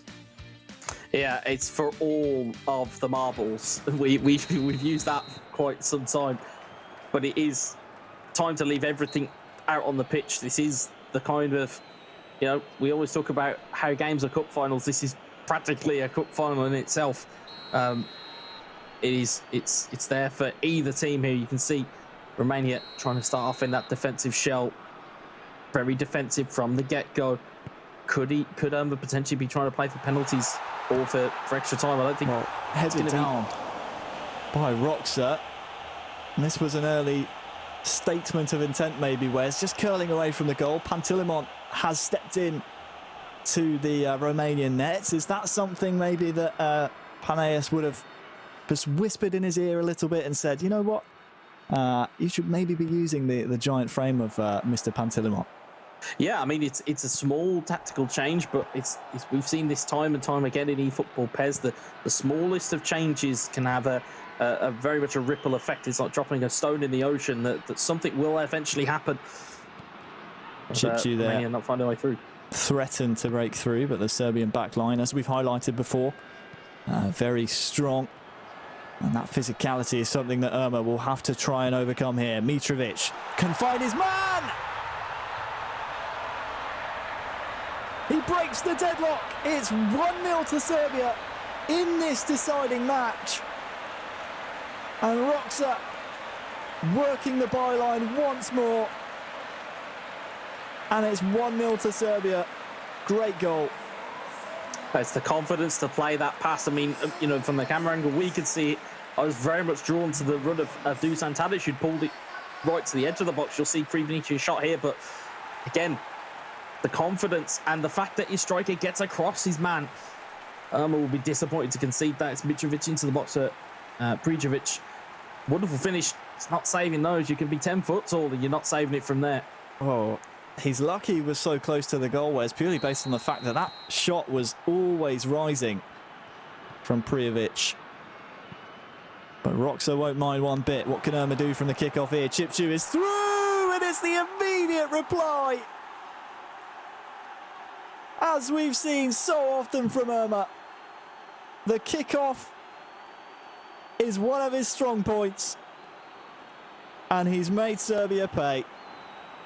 Well, it's an instant response, and it's something Irma really needed. I mean, we know that it's kind of quite prevalent that, you know, kickoff goals are a thing within eFootball PES, and if you can pull it off, it gets you back in the game, and it's kind of a mental reset and a reset of momentum almost.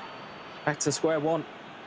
Well, all that hard work by Roxa undone. And it's as you were in this deciding third match of a best of three. The winner secures a final place, a grand final place here at the eEURO 2020 competition. Both nations playing their hearts out. Lovely bit of skill there. Tadic with the dummy. Went straight for goal, I think, and he's been brought down as well. Serbian fans not very pleased whatsoever, but the referee sees nothing wrong. That's the type of trickery that Dusan Tadic can offer your squad. And it's something that Serbia have used time and time again. Yeah, I mean, you know, it was a crunching challenge from Romania. I mean, I've seen, you know, in games that I've played in, sometimes that actually gets given as a penalty after the fact. So Irma's quite lucky in terms of riding his luck here, but he's going to have to be very careful because we've seen Roxa is able to pull some tricks out of the bag. Bit of a mistake, though, in midfield. That will allow Romania to start pouring some men forward. Stanciu to Marin. Chipchu. Where are the options here? Marin back to Chipchu. He's through! Oh, it's off the post! I thought that was destined to nestle in the back of the net. But Serbia survive. Pass cut out. Maybe time for Roxa to gather himself here, but Irma wants to try and go straight down the mouth of the Serbian defence. Well worked chance.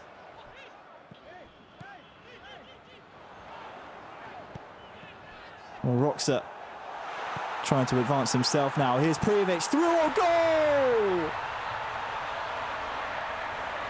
The lead reinstated by the man who scored the first. Gets his second, doubles his tally. And it's 2-1 now to Serbia. I'll tell you something, Irma will be kicking himself.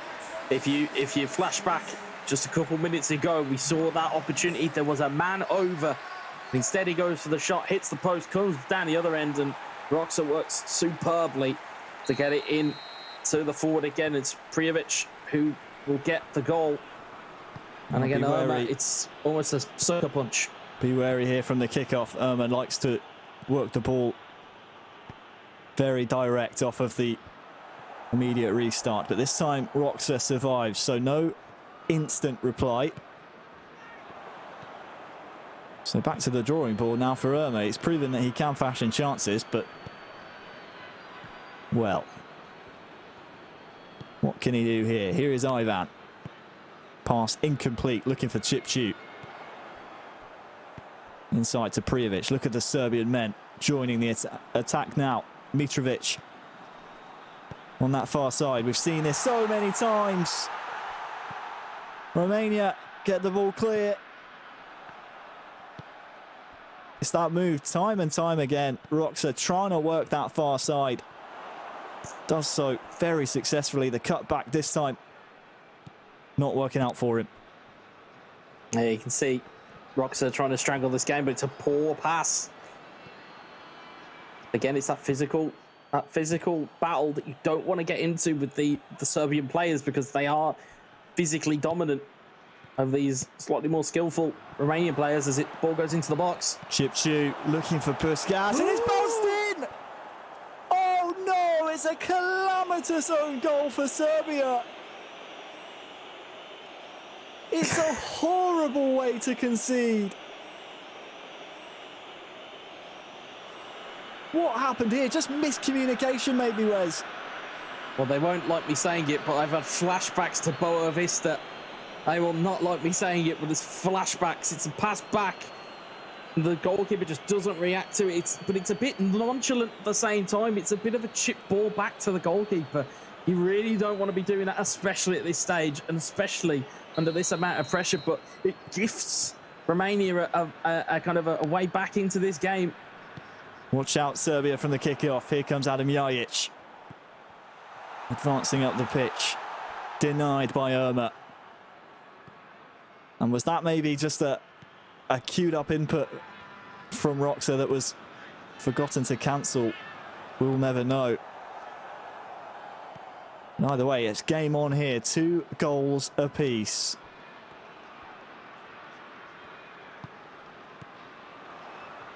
Don't think that one will be making goal of the day, Wes. Yeah, somehow I don't think it will. Just 1 minute of injury time added on here in the first half. Can Irma maybe steal another? Ivan trying to get through the middle. Mitrovic, watch out, keeper. Ironic cheers I heard in the crowd there. He's cleared the ball to the halfway line.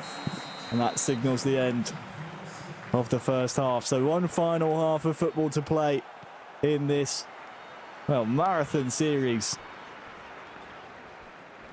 We will go to extra time and penalties if it ends this way.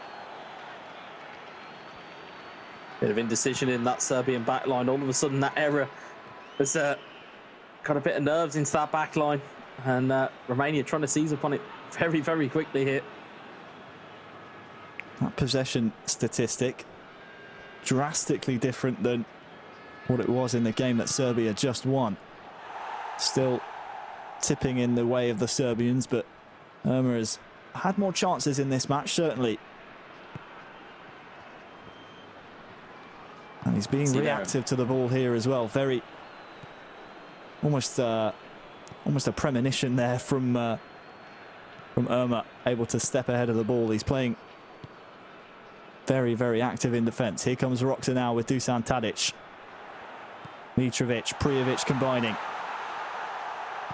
The strike only finds the back of the heels of a Romanian defender, and Irma survives once more. Headed down to Mitrovic. Nemanja Matic and Tadic, Mitrovic all getting involved in the pass and move here. And that's a late one. A bit of frustration maybe from Roxa that things weren't going his way, or do you think it's a case, Wes, that he just wanted to prevent the counter-attack from Romania? I think it's more the latter than it is the former. I think since that mistake happened, it's kind of, pardon the pun, it's rocked Roxa. It really has. There seems to be a little bit of fragility again, and it seems like Irma is trying to seize on absolutely everything here. Ivan against Mitrovic. Well, it will be a bit of a cheap corner to concede. Watch out for the front post here. Roxa for Serbia will bring the man across to prevent that being a possibility. That's why we see so many changing of the corner kick takers to try and get the jump on the man coming to the front post and preventing the cross coming in. So we're into the golden timing of the match. 60th minute now. This is where you'll start to see substitutions come into play. The super sub traits being potentially the difference maker.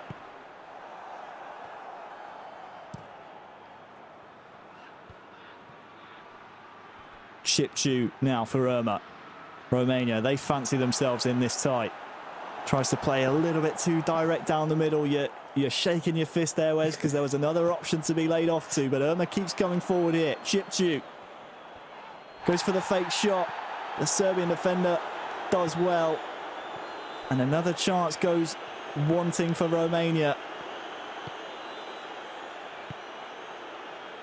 Luka Jovic. Tadic held his run, but, well, let's think back just moments ago, just seconds ago. Irma really had a good chance there, Wes. Yeah, it was very much angry old man yells at cloud, very much at that point in time. He had so much room down that left-hand side that he could have used. Instead, he tried to go back inside, be a bit cute about it. And again, it's just getting away from Roxa at the moment. Maybe the nerves coming into play for Irma there.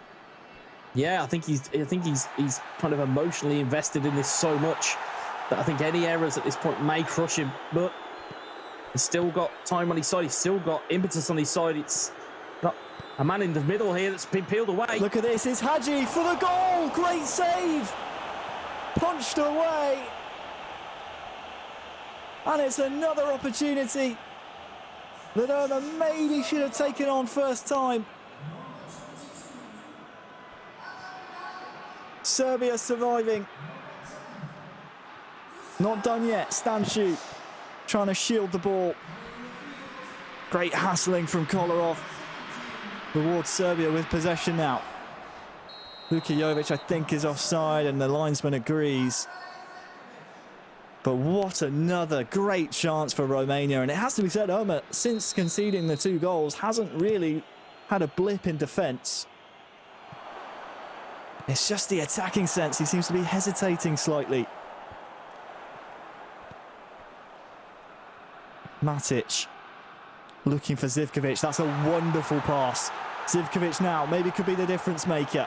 Mitrovic. Kostic! Oh, he's blasted it. It's probably the last man you want on that. And it was, well, maybe just saw his name in lights. It was actually a deflected shot, so we will see a corner. Or will we? No, we won't. My eyes deceive me. I think that was just how bad Kostic's right foot was. Don't trust him with another strike, Roxa. Here he is on the ball, trying to make amends. Luka Jovic now. Mitrovic with the attempted back heel. We're into the final 10 in-game minutes here, and it's all going wrong suddenly at the back for Romania. Roxa trying to make something happen. The Serbian fans, well, they sense that the nerviness of the Romanian back line. Ömer's trying to play too direct right now. He seems devoid of ideas and maybe senses Roxa has one hand on the trophy that is a place in the final. Not quite the real trophy, but the metaphorical trophy. Still needs a goal here. 5 in-game minutes remain.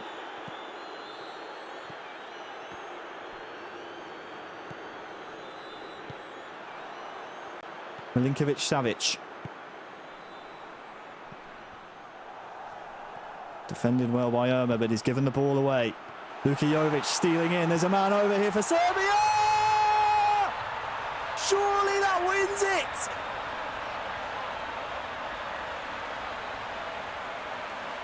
Mitrovic, the star. Roxa. Has he done it for Serbia? I think so. It's Serbia 3, Romania 2. And you just sensed it was coming. There was foreshadowing left and right. Ömer looked nervous, and it comes from a mistake from the Romanian backline. Yeah, I mean, not since the likes of Steven Gerrard have we seen such a slip be so costly. But it's a wonderful, wonderful bit of vision. And it's Alexandra Mitrovic one more time. And that could be the end of the fairy tale. He's pushed and pushed and pushed. But Roxa, again, showing that fight back, showing that mettle, showing that determination. And just showing those just tiny bits of skill just at the right moment. And Serbia look as though, especially from those celebrations, look as though they feel that they are in the eEURO 2020 final. Well, this elongated pause is purely Ömer shoving players up the pitch because he knows he'll only have one last chance. More than likely from the kickoff here. There are tired legs on the virtual pitch. There are tired hands off of it. This is it. One last throw of the dice. Ultra attacking. All the men forward. Hadji. Ivan. Ömer coming forward. Ivan with the ball here. Shot! Oh, it's off the post! In the 90th minute. Will still come forward here. Ömer tackled down. Roxa taking that ball all the way to the corner, no doubt. Blasts it towards it in as well. Opposite byline. He's kept the ball in, and Serbia will be the first finalists of the eEURO 2020 competition. The Romanian fairy tale comes to an unfortunate conclusion. We thought they could go all the way, Wes, and well, they almost did, but for an 88th minute winner from Serbia. Serbia advanced to the finals. Romania, their journey ends here. Yeah, I mean, it's a fantastic fight from Romania to fight Serbia every inch, but it was, you know, it looked, for all the world, it looked like it was going to go to extra time, and I'm sure we will see back the error from Irma, but it's a lovely finish to start us off. 7 minutes on the clock, and all of a sudden, almost straight from the kickoff, we didn't even still see the titles there from the previous score. It's a long ball, gets through. It's a harsh one to concede, isn't it, if you're Roxa? Yeah, it is. I mean, you know, we know they're quite prevalent within eFootball PES 2020, but, you know, we see that and those types of moments. We saw the cutback that was on, and again, with cold blood in our veins, we'd probably make a different decision, but as you can see it right down the other end, and Prinkovic will find it again.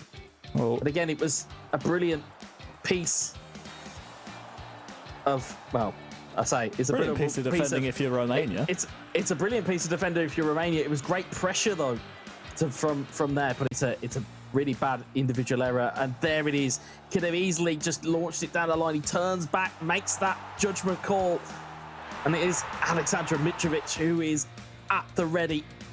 And then right in the dying embers of the game here. The second time in the game, Wes, in the 91st minute. Any other day, that maybe bounces off of the back of the goalkeeper into the net, but luck just seemed to be on Roxa's side. And Serbia, they have done so well throughout the qualification process. They got drawn in a group with Spain. As we take a look at the final match stats, we say goodbye to Romania, but Serbia's journey, lots of people expected them to qualify, certainly as a strong eFootballing nation, but I don't think anyone really expected them to pip Spain to the post in their qualifying group. They did so with flying colours, and the qualification route for them since to the knockouts all the way through to the finals has been, well, fairly plain sailing, apart from that scare against Romania. They took down Spain once again in the quarters, and now we just have to wait for the Euro 2000 rematch in semi-final number 2, France versus Italy. It was a golden goal that separated them that time, Wes. No golden goals this time around, but surely will be another tremendous match in the semi-final number 2. Yeah, it's a mouth-watering tie. I mean, between those two nations, seasoned veterans of European competition, and then you mix all of the PES players that are playing with these teams. It's going to be a cracker. Oh, it really will. And when we come back from the break, we will have semi-final number 2 for you. It will be Italy taking on France. Do not go anywhere. 11 players, many of them friends, some foes during the league season, now united for a single cause as they carry the hopes and expectations of a nation, the most unbearable, thrilling of emotional roller coasters.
Cheers. And if I didn't think it was worth one try, I'm gonna roll myself up in a big ball and fly.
Welcome, ladies and gentlemen, back to the second semi-final of the series here for the UEFA eEURO 2020 pairs. I'm Lee Demon-Smith, and joining me is Adam.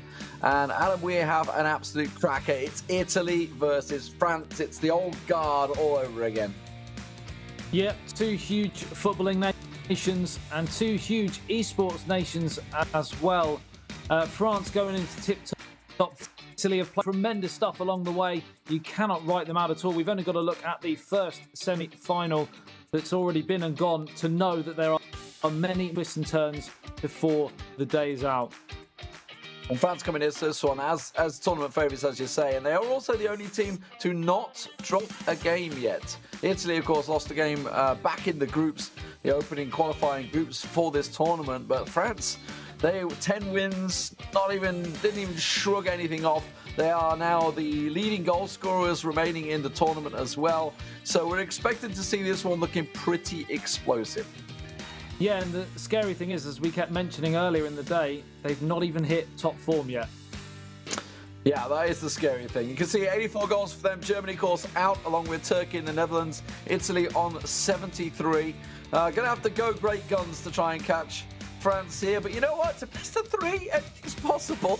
We'll see whether they can start slotting those goals in. Sport to you by Alipay, of course. And France, 84 goals. And as you say, had not really a high goal scoring, certainly from the playoffs onwards. As soon as we hit the group stage finals and the finals today, they've not scored that many. No, I think the biggest goal cushion they've had is 2. I can't remember the last time. I think 3-1 was the best victory they've had today. They're just such a formidable force. So they're so professional, even when they're not playing well and the chips are down, they find a moment of magic, or they just manage to break them down, the opposition, and they get the goal that's needed. And the great thing about it is that Lotfi and Uzmakabal both have that similar ethos. They don't panic, they don't flap, they just get on with it and get the job done. And for Uzmakabal, he's kind of been targeted for different tactics. Everybody going full defensive against him, just trying to close down his attacks, if anything. But both players in the quarterfinals up against Croatia found themselves a goal down. And obviously that's something Italy will certainly be looking at to try and get a positive from. Yeah, if I was Italy, I'd be looking at that game, especially that game against Croatia, and how when Croatia turned it on, France looked a little bit wobbly at times. And I think if Italy, knowing what we've seen already today in terms of their attacking prowess, if they can really turn the screw, get a goal in front and keep pressing, they could get a lot of joy. And if they can get a 2-goal cushion, it could be very, very interesting. Well, for France, it will be Uzmakabal playing the first game, and for Italy, it will be the man from Naples. Naples. He doesn't hang around with his name. He tells you where you're from. Certainly to the point there from Mr. Naples. We'll see, of course, how it works out. We did have a draw earlier on to see who would be choosing their home turf. And as far as I'm aware, it actually is the other way around. Yes, it will be. So the score will be the other way around. Uzmakabal is the home nation to begin with. France playing in the dark blue. This is a little confusing one because it's a blue on blue. It's not something I'd like to see. Teams not quite getting their home strips sorted out. Maybe the Italians felt that their blues doesn't really affect the French blue. And great, the Italian goalkeeper is a similar sort of style of kit to the French team's kit as well. So it could be a bit of a pinball in and around in terms of commentary as well as actual action, as well as it looks like Italy are starting to strangle possession already. Yeah, Naples, of course, the Italians looking for a through ball opportunity. Could try and hit one from there. We've seen them certainly going in from outside the box, but it does look like he's going to get a chance. Should be able to slot it in, and he does. And it's Italy with the opener. Just 9 minutes into the matchup, and that's the start they were dreaming of. Well, well, well. We mentioned in the last game that France started slowly in both games, found themselves behind in both games, and it's happened again here. This time, though, they're up against a free-flowing, free-scoring Italian contingent, and Naples takes a 1-0 lead. Can he kick on from here, though? Smakabil was 1-0 down against Croatia, and honestly wasn't even in the first half, but he can turn it on. Certainly know he's got it in his locker. As it is, Italy will clear the danger, the pressure on the right wing alleviated, and now with a chance to break away themselves, try to adventurous through ball in the middle there. It was never really going to work out for him. So France back on the ball, working it. Oof, a bit of a lunge from the Italian defender. Luckily didn't make contact. Potential skill of the day there from Kimpembe of all people. A lovely little... struggling to think of what to call it, to be honest.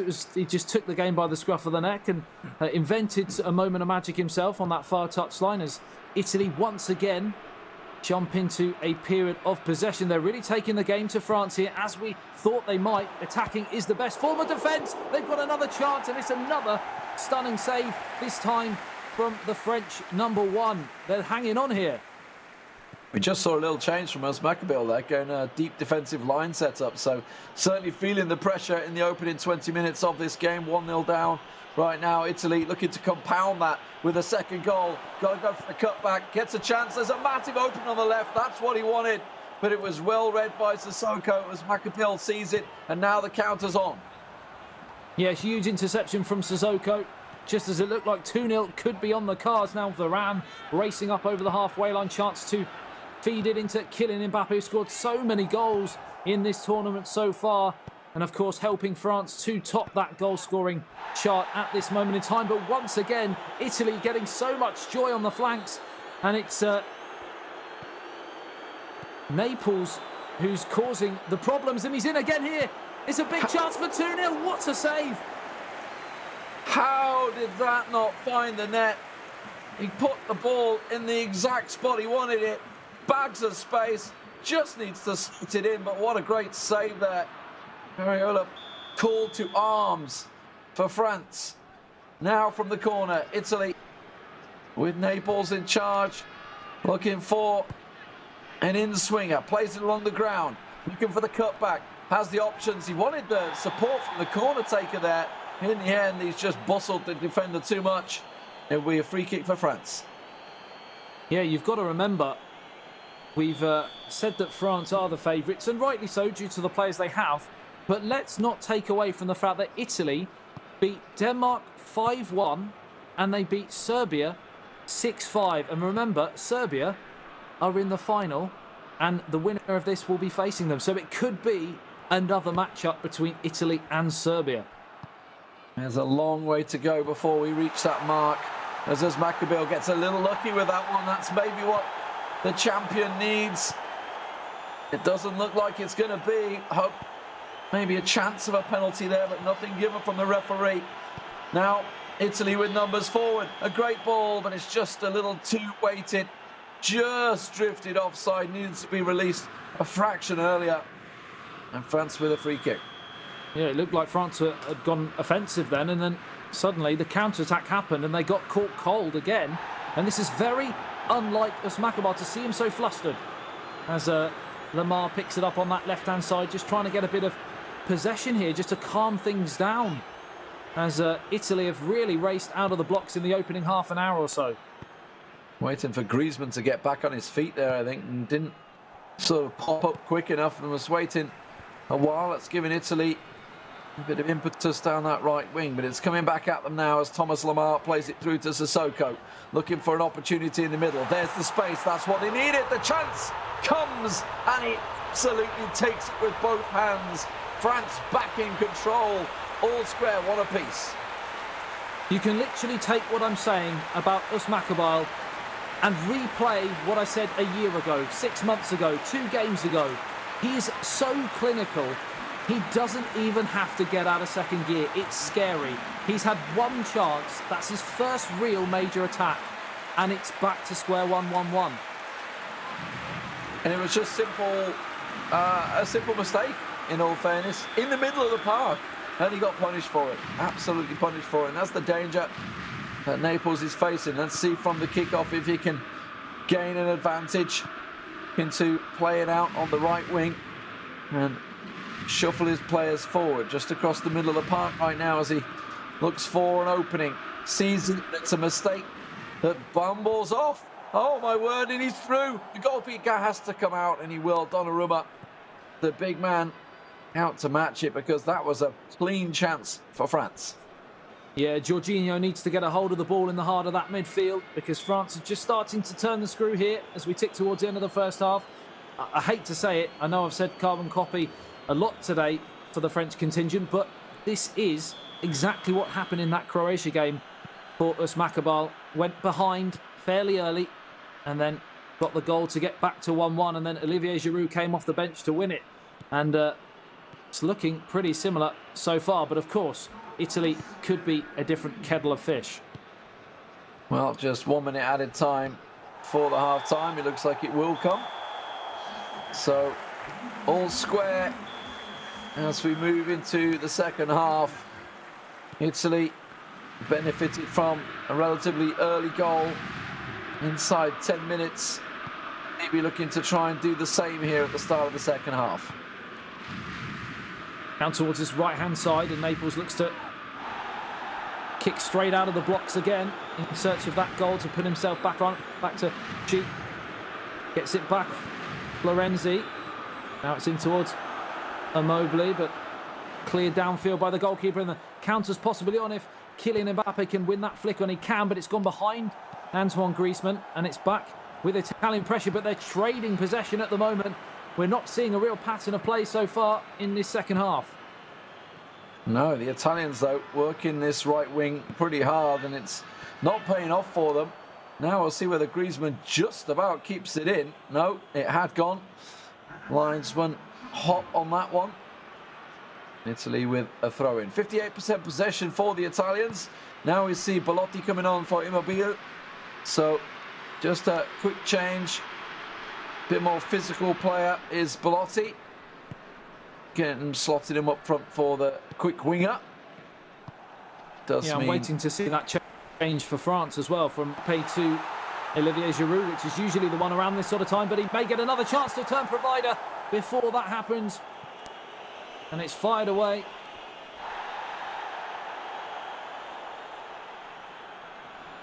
Possible foul given, but it looks like it will be a throw. So some changes coming in here. Let's see if they're the ones we expect. So it is going to be Giroud coming on. It's what we've seen throughout the tournament. And then Tolman coming on for Antoine Griezmann.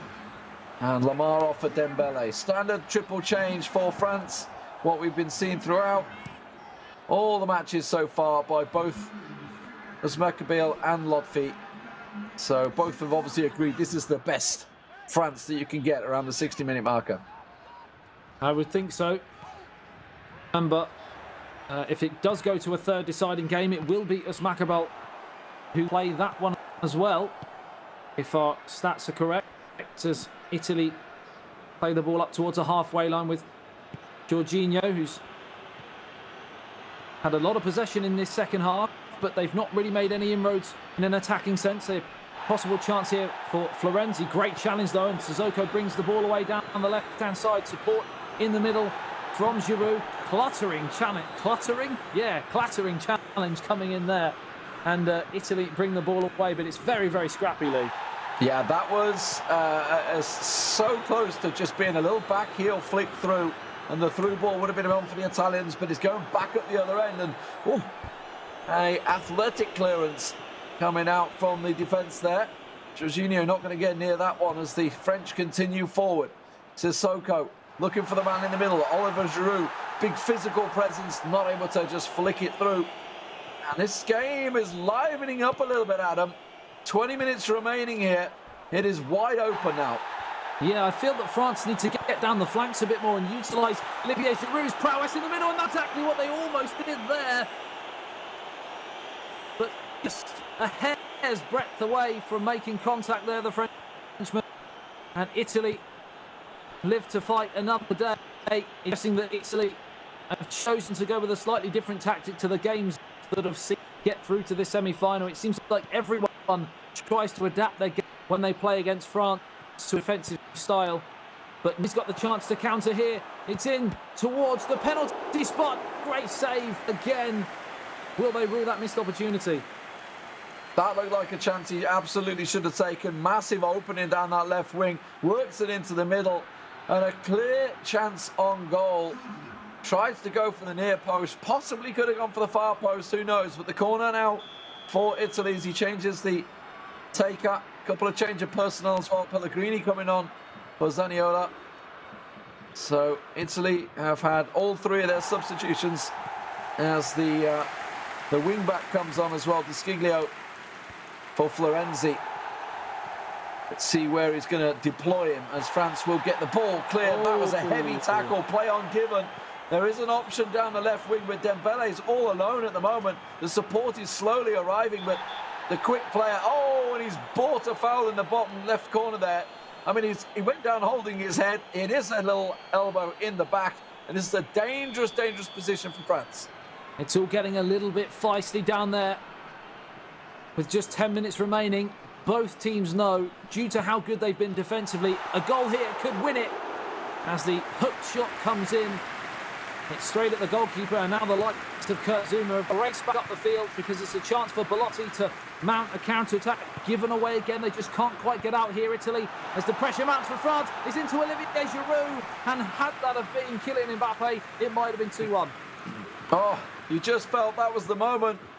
The 2-1 was going to get stolen away. 5 minutes remaining in regulation time. We will go to extra time and penalties if required to settle this first matchup.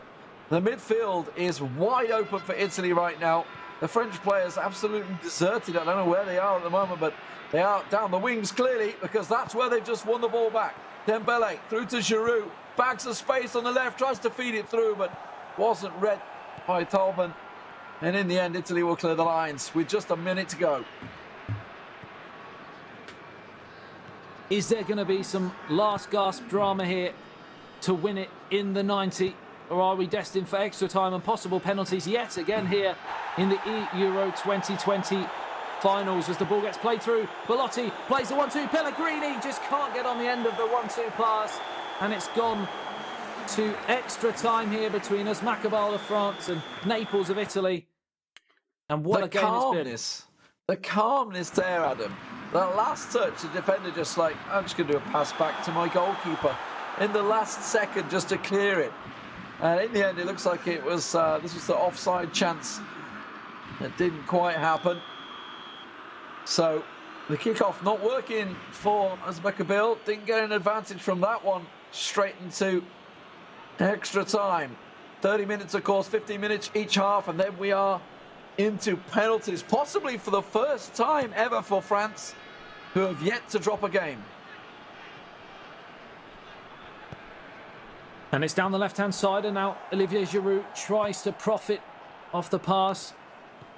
But Italy have certainly given as good as they've got, as Chiellini now plays the ball down the left-hand side.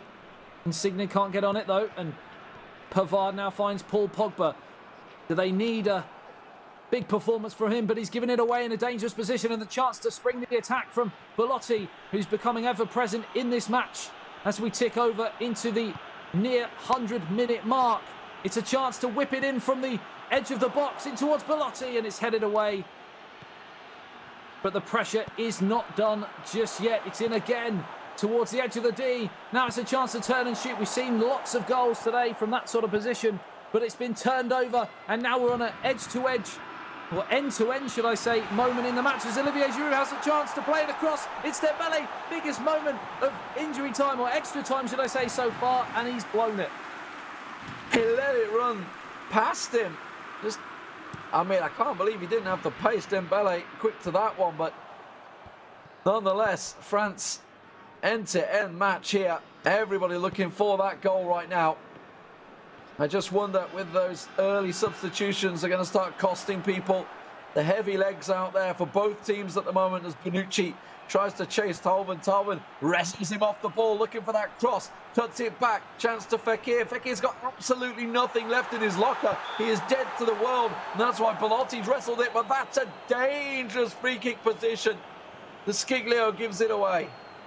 Well, it's fine margins that these huge Titanic games are decided in. It might be here. What a save. It went straight through the wall. The left foot shot came in, and it's another very, very solid save from the Italian number 1. Where do we go from here, Lee? Because this is on a knife edge. Absolutely. Second half gets underway with just 15 minutes now on the clock before we hit the penalty shootout. We've already seen several of them.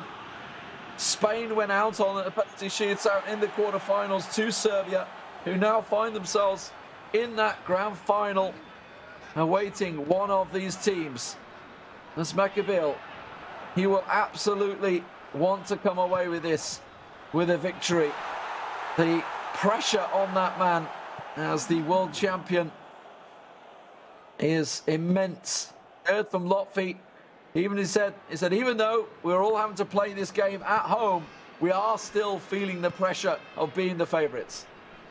Yeah, it can't be easy for almost every tournament you go into, for club and country, to be classed as the favourites. At some point, that is going to rest heavy on your shoulders, especially as we get deep into the competition. They know one mistake either way could be curtains for the competition, as Verratti there is caught late from Varane.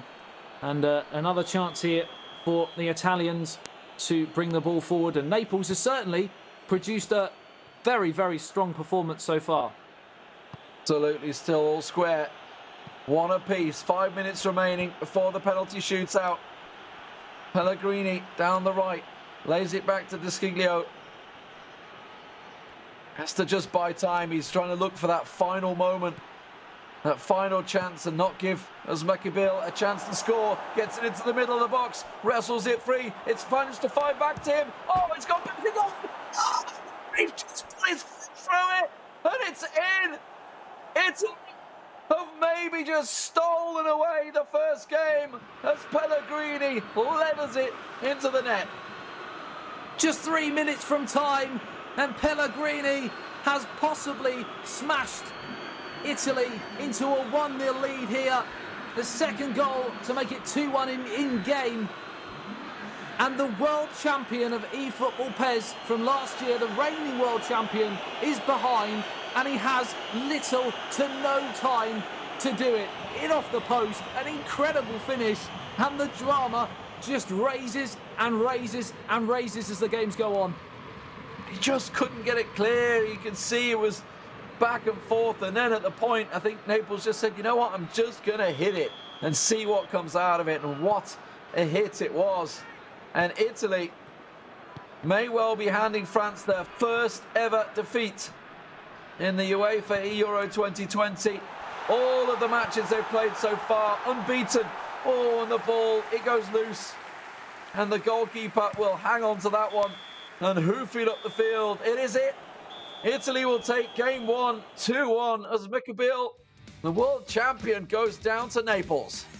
Has to go down as a huge upset, no matter how good Italy have been and how good Naples has been today.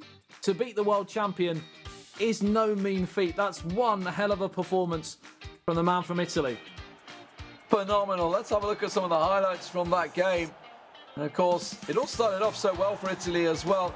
Just inside 10 minutes, taps it past him, although it took him another 100 to get the second goal. Yeah, Uzmakabil's goal was bookended, really, by the 2 goals right at the start of the first half and right at the end of the second half. And it was a very, very tight game. We said time and time again in the second half, the longer the game goes on, the goal could be all crucial, and it was, as we're just seeing a highlight reel of Uzmakabil's goal there. Lovely touch from Kylian Mbappe, and there was a chance, I remember, in the second half for Olivier Giroud, and I said at the time, as the final goal goes in right at the death in the second half of extra time, if had it been Mbappe, it might have been another goal for France. As it wasn't, and it went down the other end into extra time. Italy taking the plaudits. 100% shot accuracy, 5 shots. These stats brought to you by FedEx. 60% possession as well for Italy, and it tells the story of the game. It was a solid matchup for Italy there. And I just wonder now, with Lotfi coming in, he's going to be playing Nikeldan as well. And for Italy, actually, you know, obviously they're a team that has 4 players representing them throughout this tournament, whereas France are just using the 2. It does look like that Italy want to use all of those players, because if we were to go to a game 3, and I got to be honest, I feel that it might be a possibility now after seeing Huge that first matchup go to Naples. Then Lotfi has got a lot on him, but if we do reach that final game, then NRK, who played earlier on today, will be making another appearance. Yeah, it's something that certain teams have done. They've sort of mixed up responsibilities and others haven't. Of course, France only have 2 players to choose from, 2 of the best players in the world, don't get me wrong, and Lotfi is certainly right up there, but he's got a big ask ahead of him now after his teammate has suffered what is a shock defeat. So, Italy back in the way. I'm going to say it again, but they're playing in the blue, and France are playing in the blue. It's a bit of a clash tactic. I thought the players might figure this one out. You know, there is a home and away for a reason, but it didn't seem to happen. And it is going to be Italy on the start. They've started off with a plum, and it's another opening goal for the Italians. Zaniolo. I just can't believe what I'm seeing. I've never seen France and these 2 players look so fragile defensively. Usually they're so calm and composed and they don't give anything away early doors. And they've conceded early goal after early goal after early goal. And it's almost a carbon copy of what happened in the last game. Like a knife through butter into the edge. Lovely jink away from Varane. And the left foot shot caressed into that top corner. And Italy, yet again, a 1-0 to the good. This little switch of the foot there. Shuffle it over to his left foot. Slots it home past the keeper. And Lotfi, well, he himself had to come back from a goal down against the Czech Republic players. See what he's got in his locker. We heard from him earlier on. He's certainly very confident, young lad. Expecting to get an instant reply. And does. That is exactly what the doctor ordered, Lamar, for France. Well. It's just a broken record. Rinse and repeat for what I'm going to say, because it's exactly the same thing. Lotfi did this in the game against Croatia, went behind early, just got himself back up off the ground, scored the equalising goal. The only difference is, of course, can he now go and do what Usmakabel couldn't do in the last game? And that's go on and get the second goal, as opposed to letting it go to extra time. And then, of course, in that, it's a bit of a lottery itself. Fatigue sets in, mistakes set in. He wants to get this done in normal time, in the 90 minutes. Serbia are going to be watching this and loving it. They themselves had a really tough match against Romania. Came out on top in that one, sitting in the finals, waiting for their opposition. Will it be Italy? Will it be France? There's a long way to go, I feel, before we manage to decide that one. Whether it will be decided in this matchup with Italy taking a 2-0 victory, or whether France have one more say after their first ever defeat in the eEURO 2020 tournament.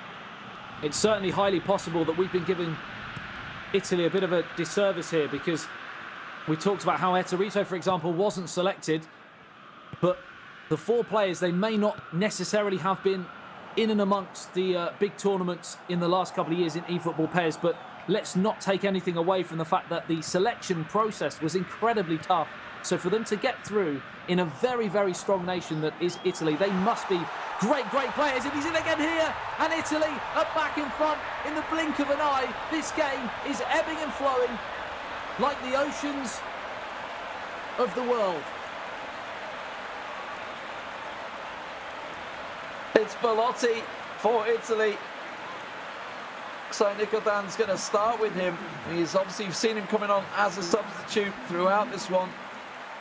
But Belotti just edges the keeper and slots it past him. Fraction of an inch. Puts it underneath Areola. Yeah, just comes out to it. Can't get down quick enough. And Italy now 2-1 up in the second leg. France, though, what can they do from the kickoff? Belotti once again proving why his selection is so crucial for Italy. Time and time again, they've managed to find him in good areas, and they've utilised him well as well. It's a fascinating encounter now, because Lotfi is very, very good when he's in front.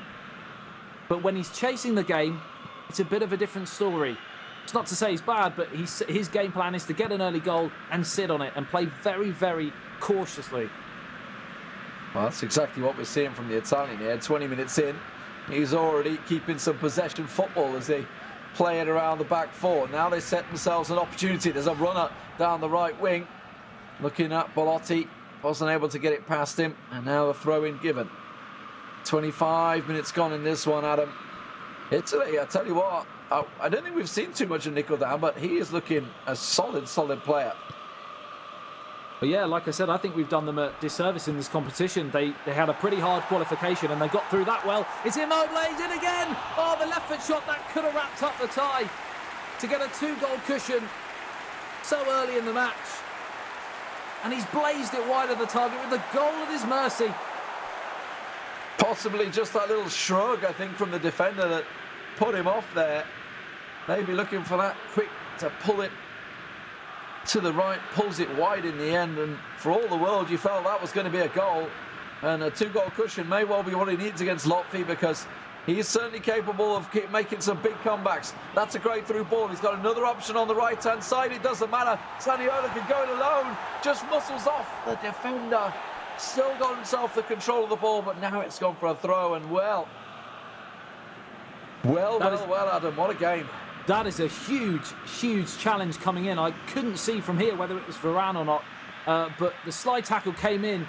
Italian pressure. It was like siege mentality, but now it's gone down the other end, and it's a chance here for Antoine Griezmann. He's hit the inside of the post, it's come back out, and the goalkeeper saved it with his feet. What a chance for France. Gets his foot down low. Certainly wasn't going to be able to make it with his feet. That's one's with his hands, the second one with his foot. Just sticks a toe out and keeps it clear, showing why the young superstar's getting paid what he is. Now, though, Lotfi for France with the corner. Going to whip in an in-swing, and the header clatters the bar, and it's cleared by the Italian defence. When your luck is not in, it really isn't. Oh, it's a penalty, surely. The referee waves away the shouts from the French contingent. He went down under a very heavy challenge. Nothing doing. Stern-faced was the official. And now Italy go down the other end. This could be controversial if this goes in. 36 minutes gone. It's a chance for 3-1. It's in. What a moment in the match. Wow. End to end. It's Immobile. And as you say, that could easily have been a penalty at the other end. How many times have we seen it? And the momentum, I'm going to use the word, I'm going to go there, Adam. The momentum gathered by Italy is phenomenal right now. There were so many options open. The defence was at sea, and Italy find themselves a clear shot into the near post. Immobile, no messing about. I'm lost for words, to be honest, Lee, because it's moments in matches, and I think we might have just seen it there. The 37th minute, when the penalty wasn't given, he'd also just literally hit the post and the crossbar in 2 quick-fire attacks, and then they went down the other end, Italy, and scored a third. Now, this is a real tough ask for Lotfi. If anyone can do it, it's one of the 2 French guys, but this is huge now. If anyone can do it, it's one of them. It's one of them. It's somebody.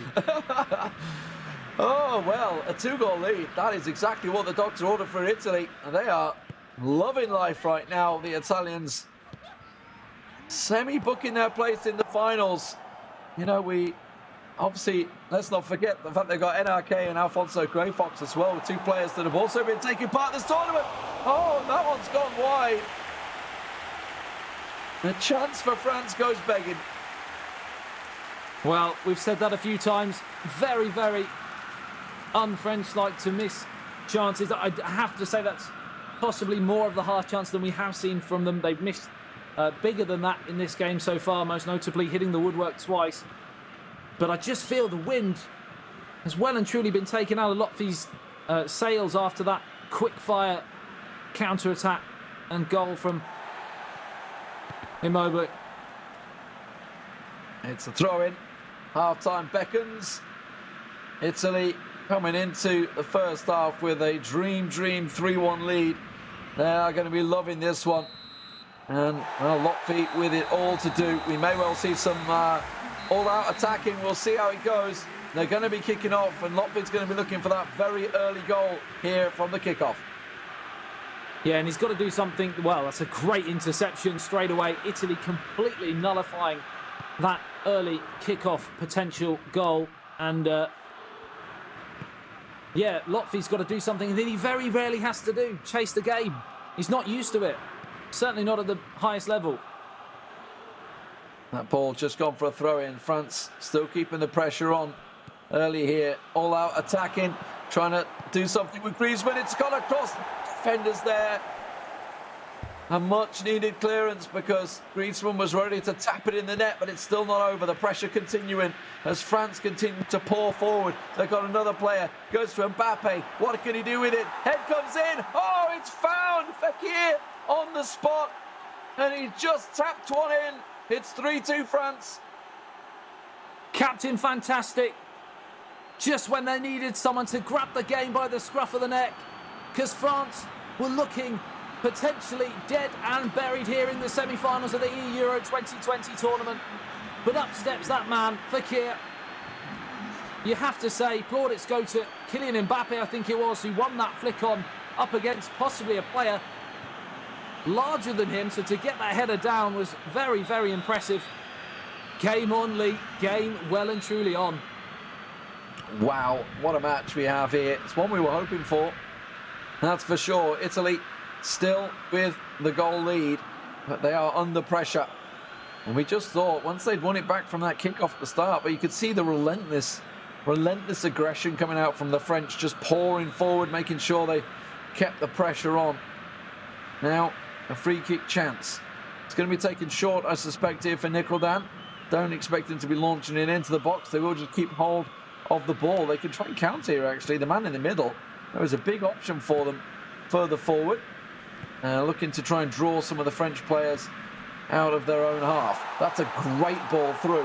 What a fantastic find, but unfortunately the finish wasn't quite there. Hasn't gone yet. Now it should be. And the French players should be able to clear it down the left wing. Yeah, intricate play there from Italy, but Kurt Zouma was there. And now France come down the other end. Fekir might just turn provider, but he's fired wide of the target. And as the longer the game goes on, the more and more France are going to have to press and chase this game. And it's going to really, really open up. I, for one, am thoroughly excited for the remaining 33 minutes plus stoppage time, and that is quick maths. That was very quick. You're on the ball right now in the finals. Nicholdan trying to book a place for Italy in the grand final. Serbia will be the opposition. A big chance, an opening for France. They've got to score. They will not score. How in the world did that get pulled wide? For the world, it looked like it was there to be had. Olivier Giroud shanked it wide of the target. The goalkeeper made the movement towards that near post. He elected to go far post. And unfortunately for Lotfi, he just put too much on it. And it's as simple as that. Even the best players in the world can overcook it. But France come again. Ball Pogba now finds Fekir. Back to Pogba. Support from Olivier Giroud in the centre. It gets crossed in, but that's a poor piece of play in the end, and it's straight through to the goalkeeper. Couple of changes for both teams. Bernardeschi on for Belotti, I just saw there, as well as Daniel Rugani coming off. So defensive change as well for Italy. Obviously, some of the players starting to get a little tired on their feet out there. There's been a lot of running going on. Fekir playing it down. Romagnoli, the big Milan centre-back, bringing it forward to Florenzi down that right wing. There's acres of space for Bernardeschi. He's just come on. His fresh legs, looking for the cutback, can't quite get past the defender. And I think he actually bought a goal kick. He did. Really nice defending there. Yeah, brilliant. Round of applause from me there for Kurt Zouma. did really, really well to shepherd the ball out of play. And now Italy come again here. Of course, another goal for Italy to get that second goal cushion back with only 20 minutes to go might just be the nail in the coffin as it goes out towards the right-hand side. Bags of Italian players in the box right now. He's managed to come out on top. That's a free kick. Not quite the dangerous spot they're looking for, because I don't think they're going to go for the cross. You never know. In terms of height, generally the French players are stronger. Let's see if he whips it on or whether he try and pull it close. It will be a drug back.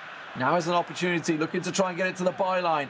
Any cutbacks options? No. He's getting muscled off this ball, and the French will force him away. But time is against them right now for France. 17 minutes on the clock, and when they lose the ball like that in the middle, that's a disaster.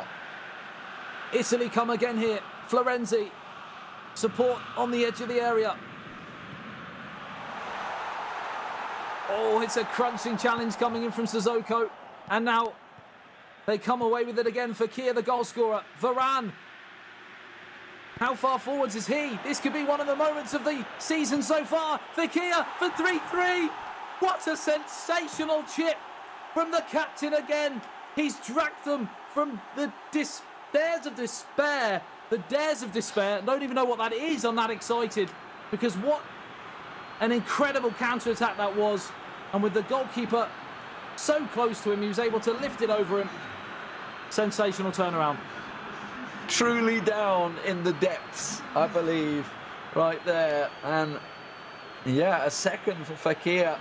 And a chip that I don't know whether the keeper really should have had that one. Didn't quite come off his line. It's down to obviously Nicodem to try and run him a little closer. But now, with 12 minutes to go, Italy on the counter, on the break from the goal kick.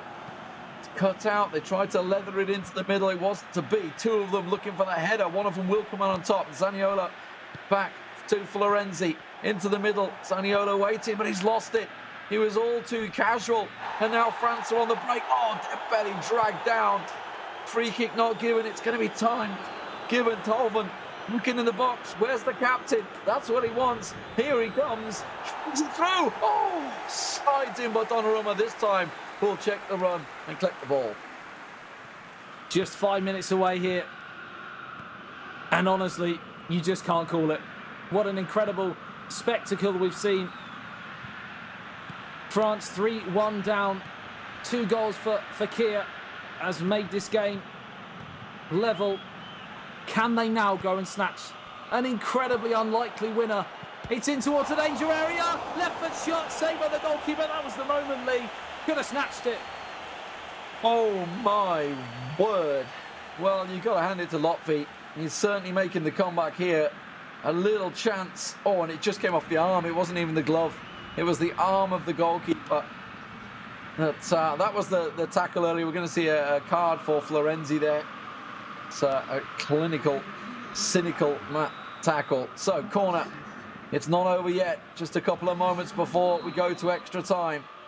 As France will look for the in-swinger. Fekir swings one in.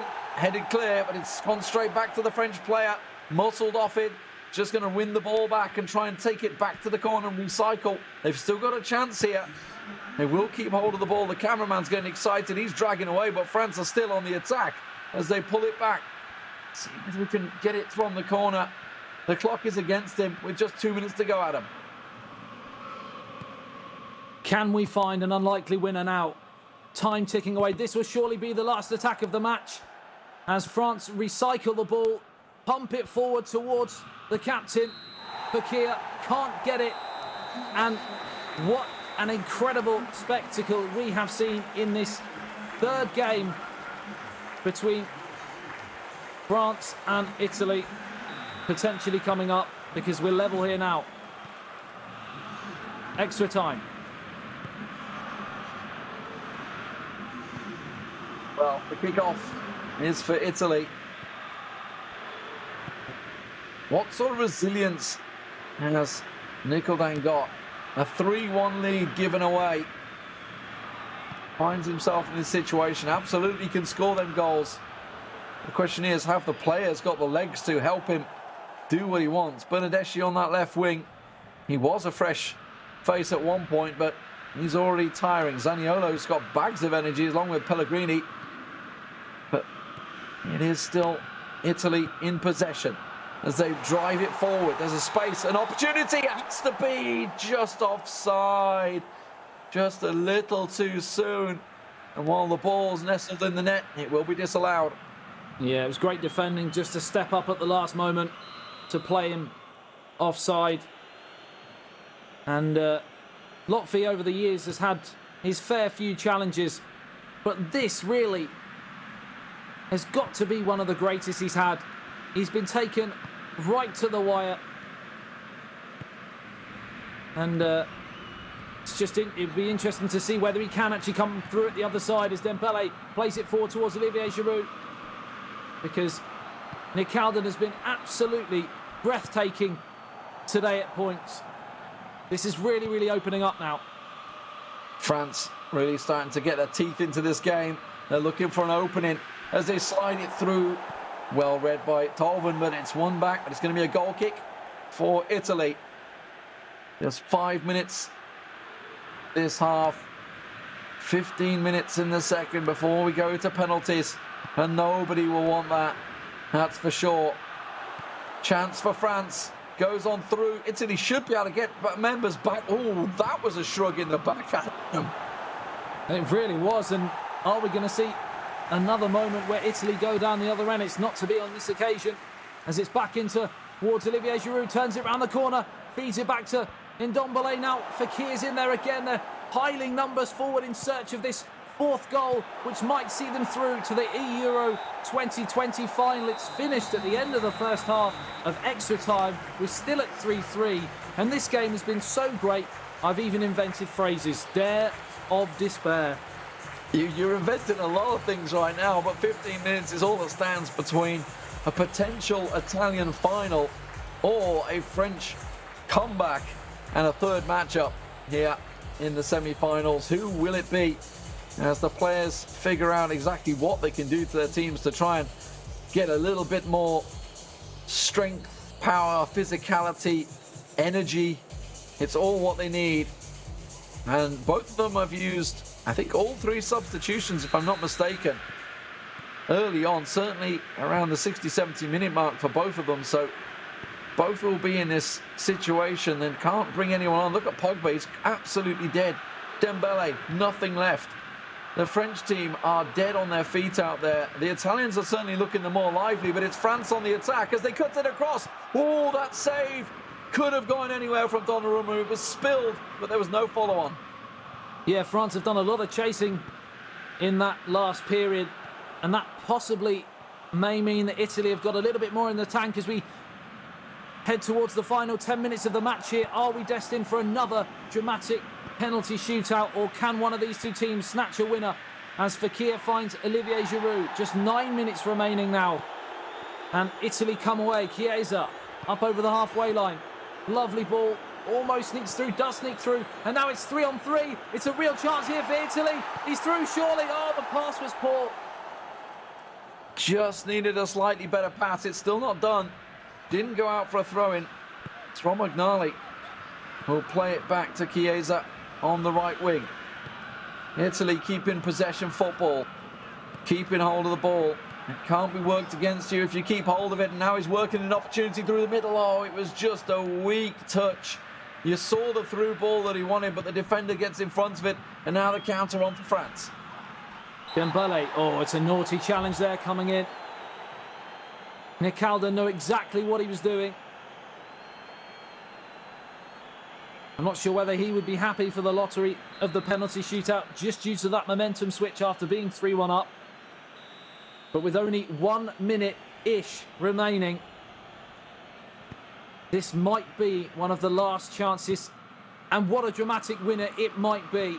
Kimpembe pulls it back towards the edge of the area. Dembele in towards the penalty spot. It's pinballing around. No one can quite get a claim on it. And finally, the referee brings the second half of extra time to an end. And Lee, we're back to where we started the day with a penalty shootout. We've had a fair few of them today. This one finishing 3-3. They certainly tried. Who's your money on? Oh, I mean, Donnarumma in goal is a big unit, so I got to feel that maybe he'll take it. But we haven't seen Lotfi in this stage before, but Nikoldan is going to start things off. Oh, that's a beautifully taken pen. Great penalty, but the goalkeeper was millimetres away. And now it's going to be the substitute, Olivier Giroud. He scored some priceless goals in this tournament so far. Can he do another one here? Oh, the audacity from Olivier Giroud and Lotfi. Oh, that was cheeky. That was cheeky. A really light flick down the middle. Now for Nikoldan. Where's he going with this one? We're not seeing any hijinks that we saw between Spain and Serbia, trying to edge the mentality of the opponent. This one slotted home. Some clean penalties so far, Adam. I mean, as far as penalties go, these have been right up there. And now it's a chance to level the scores for Lotfi, and it's another goal. Not quite as clinical. Bit of a scuff, but they all count. Yet to see a goalkeeper get near one of these at the moment.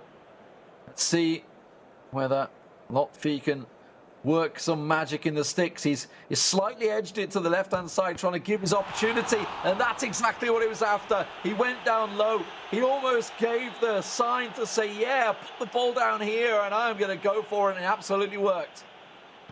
Fekir, he's got 3 goals now in the game, 2 in normal time, and another audacious penalty chip straight down the middle. Gives France a lead. Will he try one himself? No, slips it through. And now, I mean, this is the mind games, right? Does he just stand there in the middle? Does he leave it? Does he dive? It's Pogba from the spot. Oh, he saved it. He absolutely needed it. And we're on the square once again on the 5th penalty, 5-5. And this is to win it for Italy. They are 12 yards away, 1 spot kick from a place in the eEURO 2020 final. And he steps up, and they've done it. Now it's all on France. Surely. They have to score. They have to score. Will it be a chip down the middle? Will it be a smash into the corner? The crowd are behind them. I thought that was it. Lotfi, where's he going to go? It's a straight down the middle, and Nikoldan was ready.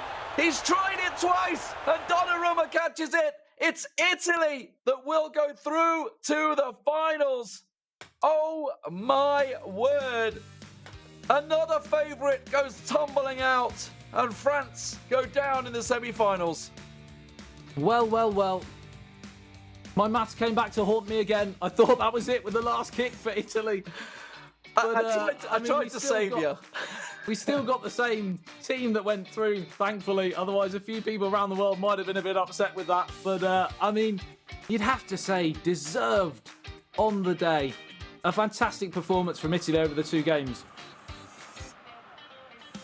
Yeah, things started off so well for Italy. Obviously, this was the very early opener inside 5 minutes. And it continued Italy's way. But it was a fantastic comeback for France, no doubt about it. And some great goals throughout the match. Yeah, this was the opening goal for France to level the scores. And it felt like when Italy got their noses in front with the 2-goal cushion, that was the second goal to make it 2-1, and then 3-1 came as well. You thought it was over. And then, of course, we had a dramatic comeback. 2 goals from Fekir. This was the 3rd goal, of course, for Italy. Before that, another stunning finish. Did you have a pick of the day, a goal of the day in this one? I got to be honest, I think it was when Mbappe won it just here. The strength of it. I mean, yes, it was a tap-in, but considering it's literally 2 French players with about 7 Italian defenders around him, it's not a goal he should have won. Yeah, it was great desire. And then, of course, this was the moment where another incredible chip to make it 3-3. And it went to penalties. And that was the moment that I thought had sent Italy through. But it was, of course, the miss that came in with another chip down the middle. I mean, it's an audacious chip at the end there to go for it once again. But as you can see, that is now the finals. Serbia versus Italy in a best-of-5 bonanza. Both teams have been scoring goals left, right and centre. And it should be an absolute belting final. It's a repeat of the Group B game. 6-5 to Italy. Yeah, so I mean, goals. That's what we're expecting to see from this one.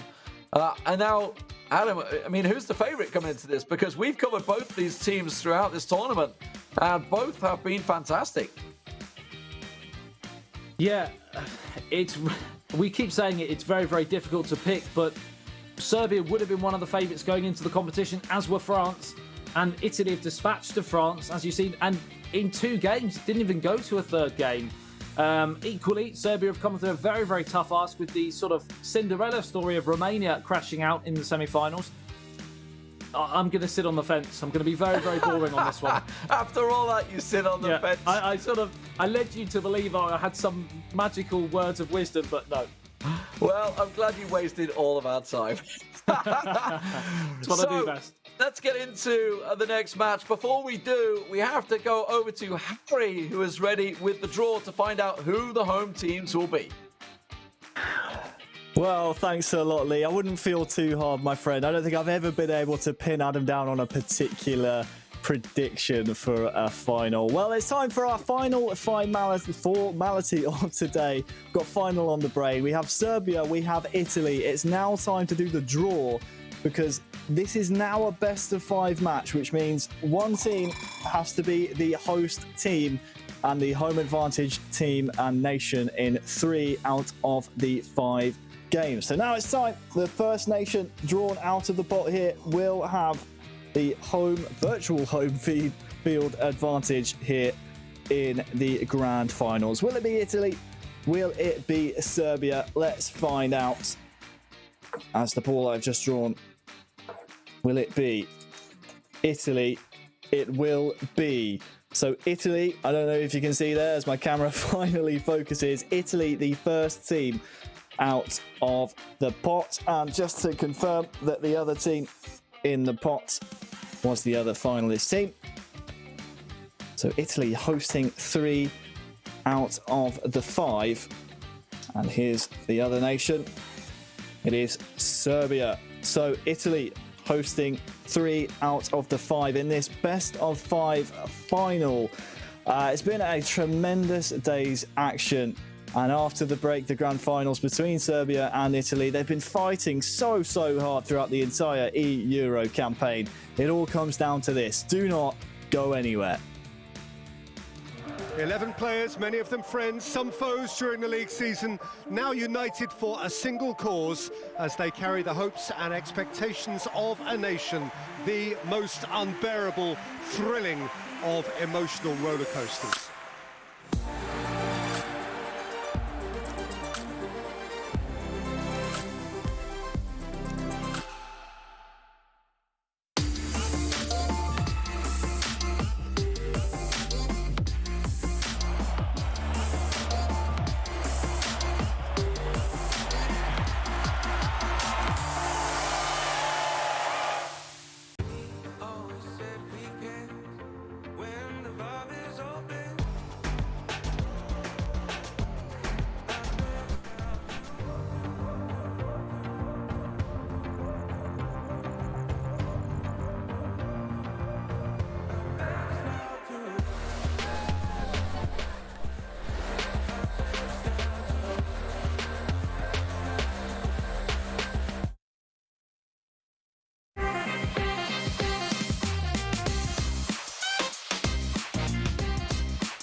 Cheers. And if I didn't think it was worth one try, I'm gonna roll myself up in a big ball.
Welcome to the eEURO 2020, where the grand finals of the entire tournament are about to begin. Joining me is Stuart Wesley. My name is Harry Channon, and Wes, it's been a long road. It's been a running theme this entire weekend for these nations to get to the final. We started with 55. We're now down to the final 2. First of all, welcome. Second of all, try and put into words what a tantalizing prospect of the final we have ahead of us. Well, it all comes down to this. As we said, it's 55 nations. It's been several months. It's been qualifiers. It's been playoffs. It's been knockout stages. It's been extra time. It's been penalties. It's been all of that rolled into one. And now we are left with the 2 defining nations of this tournament. Serbia have made a bit of a fist of it trying to get through to this final, whereas Italy arguably coming through the toughest test of all, which was, eFootball Pro reigning champions, the former world champion of eFootball pairs. They came through the fire, and now it's the final. Well, one team through the gauntlet, the other has made it here one way or another. I think it's only fair, Wes, that we start with these 2 nations' journey to the finals before we can really properly set the scene. Let's take a look at Italy's and Serbia's group. Both started out in Group B. It was Italy who finished top in our group bracket style format. It would have been 2 wins and you're through, 2 losses and you're out. Unfortunately for Denmark and Turkey elsewhere in this group, that was the case. But Serbia, they made a bit of a hash of it, really, against both Italy and Turkey, finishing ahead by only 1 goal both times. But in the end, they were resilient enough to make it all the way through to the grand finals. Yeah, and you have to wonder just how much that winner's bracket game is going to play into this final. It is a rerun of that winner's bracket, and you can just see the kind of differences in that pathway that they've had to come through. And again, it could have easily been different. You could have seen Italy in the top bracket, and a kind of almost a sliding doors moment. You could not have seen this final at all. So it has been that tight for Serbia and for Italy. Well, it was a different format in the groups than we see here in the knockout stages. You can see some big names that have fallen to some of the nations we've seen here in the final 8, which we started today. Serbia taking down Romania in the semi-finals by a 1-goal margin once again. All of Serbia's games so far seem to have come within 1 goal. But Italy, really the big scalp of the entire bracket here, is the semi-final which we just witnessed. France, the reigning world champions, Latvia and Uzbekistan taken out of the semi-final running. We had them as favourites, whereas in Italy have come out almost out of nowhere to pretty much steal the show. Yeah, I mean, I was listening to it as almost a radio broadcast, listening to the Italy and France game, and obviously the boys did a tremendous job of keeping everybody informed, but it was a fantastic game, end-to-end stuff, and Italy just coming out on top, and penalty shootout.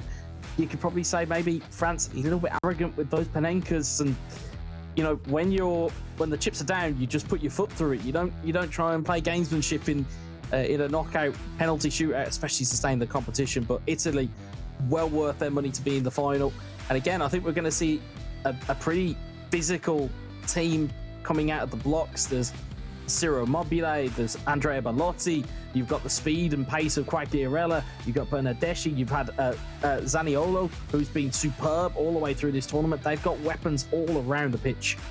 Well, I was about to ask you in terms of the virtual weapons they have at their disposal. Talk to me a little bit about the players behind the sticks that they have. They have the likes of MPK and Alonso Greyfox, Nickeldan as well, just really putting up some strong performances. And I think what's impressed me most about the Italian squad, Wes, is that they can just almost match their amazing opponents. It doesn't seem to be anything that phases them, despite the fact that sometimes they are underestimated, sometimes they are the underdogs. They always seem to rise to the occasion. Yeah, and I think you look at some of the pathways for these teams being created in terms of you've had some federations that have been chosen. Italy, they had a training camp. They had their best 4 players. They had, as we've said before, steel sharpening steel. They had that kind of national pride that they pushed these 4 guys forward. MPK representing Genoa in the eEURO. You've got Grey Fox, who's a seasoned veteran. Nicolan, the whole cast have chipped in with performances today, and again, they are well worth their money for being in this final. Well, I tell you what, Wes, who better to hear from than the players themselves? Let's meet the players representing the Azzurri. It's the Italian national e-footballing team. That is superb! Goal, Italy! And this is getting better and better. What a wonderful goal!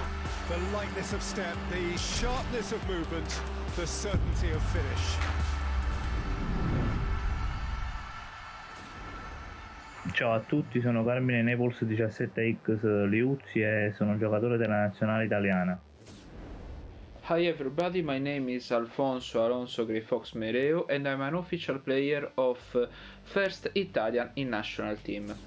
My name is Nicola Lillo, Akan Galdan and play for Italy. I have been competing in esport for 12 years. Hello, my name is Rosario Enrique Accurso and I play for Italy.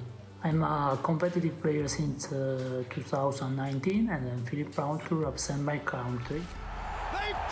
My teammates are very solid people. They are all from Naples, a city that I love. My teammates in national team are excellent players. They work hard in training, where a good friendship was also born.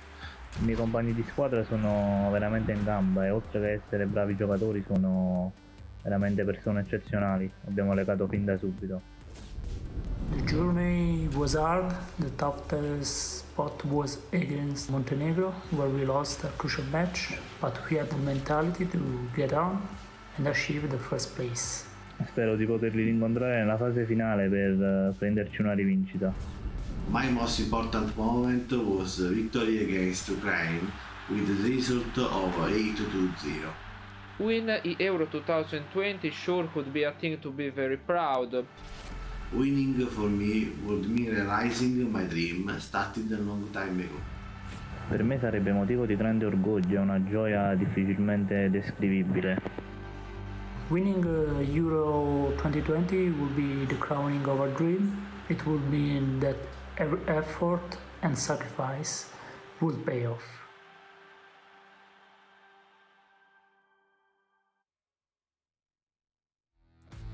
You heard what it would mean to them, Wes, and there were questions, weren't there, about the Italian national squad, about the absence of some really notable figures representing Juventus in the eFootball Pro season, but this group, these lads here, have absolutely stepped up for the Azzurri.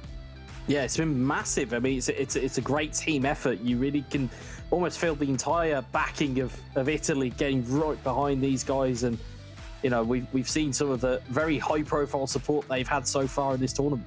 Well, one man in particular is the manager of the Italian national side, Roberto Mancini, had this message for the Italian e-footballing squad.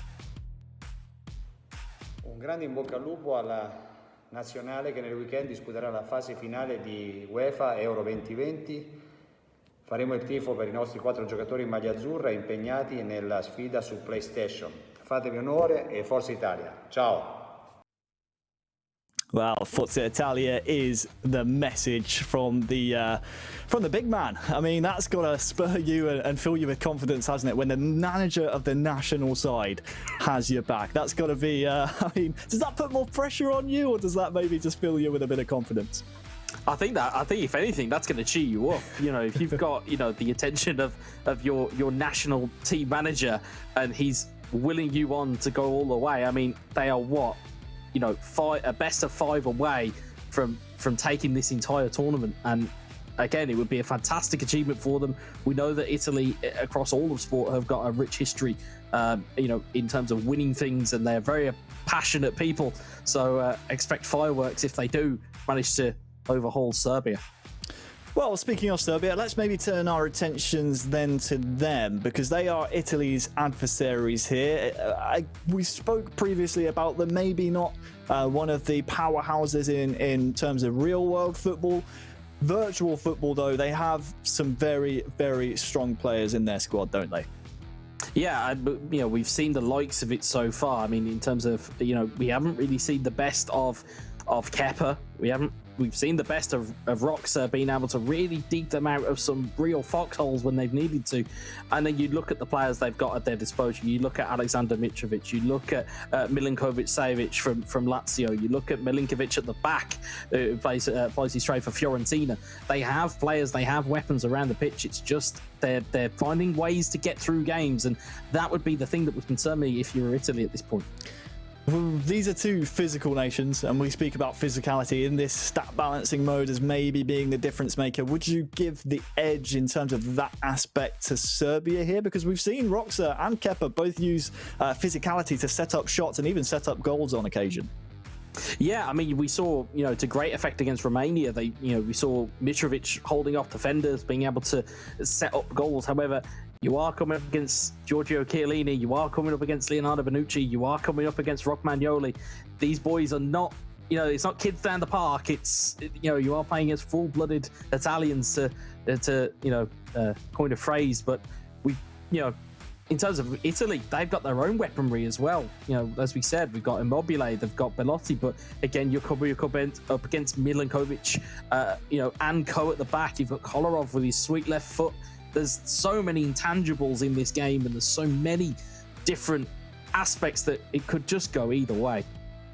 Well, as we've met the guys representing the boys in blue, let's meet their opponents. It's the Serbian national squad, who have more than just Kepa and Roxa representing them. They have a four-man squad who helped them throughout the qualification period just to get here at the eEURO 2020 finals. Let's meet the Serbian national team.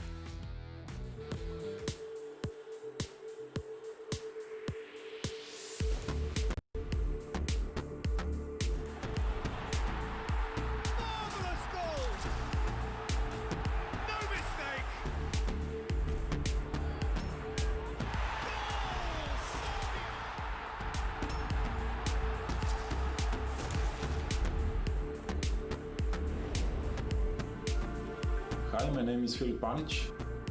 My PSN username is Baskovac. I'm playing for the Serbian national team. My name is Marko Roksic. My game tag is Roxac22.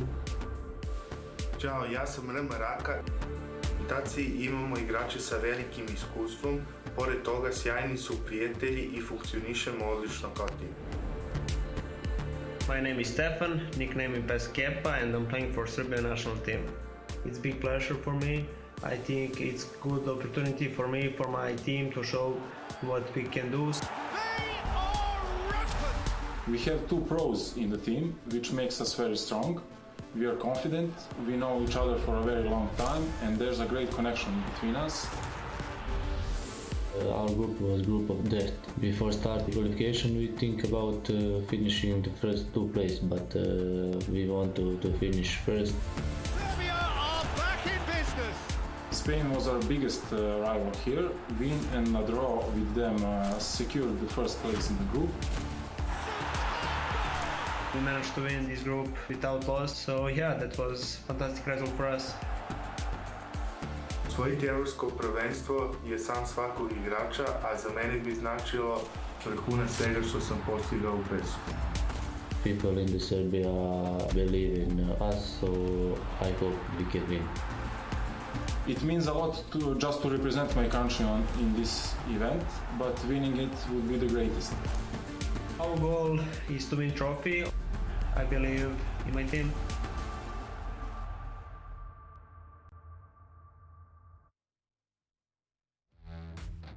Well, Wes, the belief is there from Kepa, and it's good to hear from almost, I don't want to call them the other two fellas there for the Serbian national squad, because Baskovac and Raka in the qualifying groups were filling in the holes for Serbia when Kepa and Roxa weren't available. Yes, the two pros will be the majority of the players that the Serbian national side here will try and lean upon, but they certainly filled in the group stages wherever it was necessary.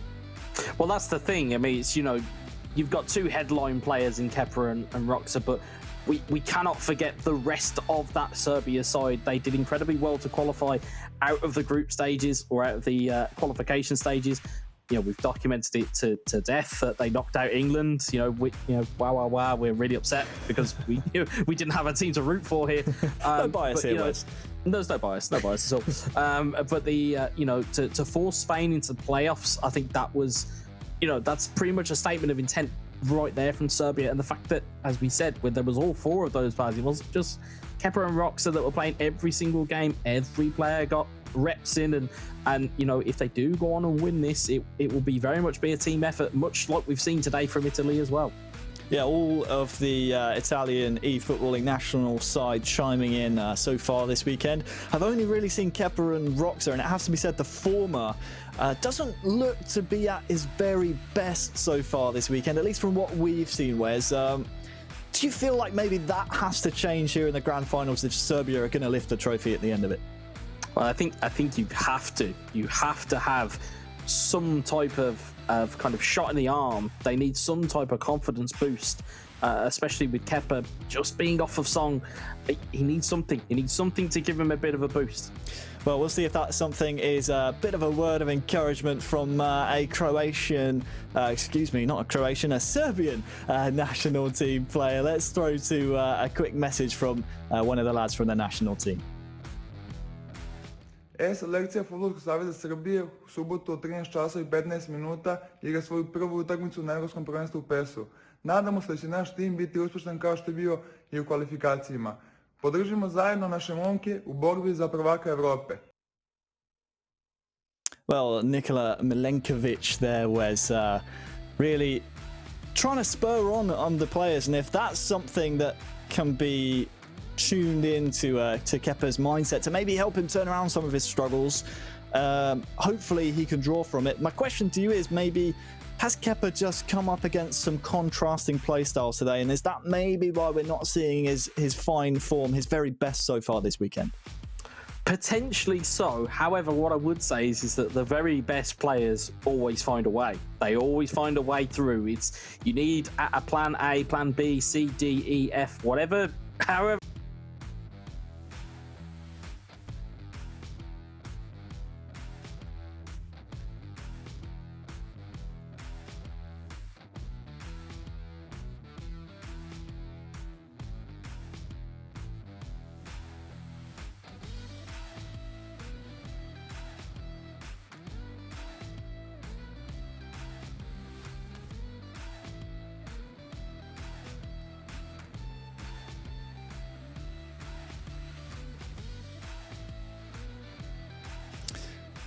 Well, here we have the Alipay top 5 goal scorers of the competition so far. France, Germany and Turkey all out of the competition, as are the Netherlands. So if Italy were to take the top goal scorer mantle off of France, Wes, it would take a large goal swing. And this is a best of 5. So the longer that this series goes on against Serbia here in the finals, the better chance Italy have of maybe knocking France off of that top spot.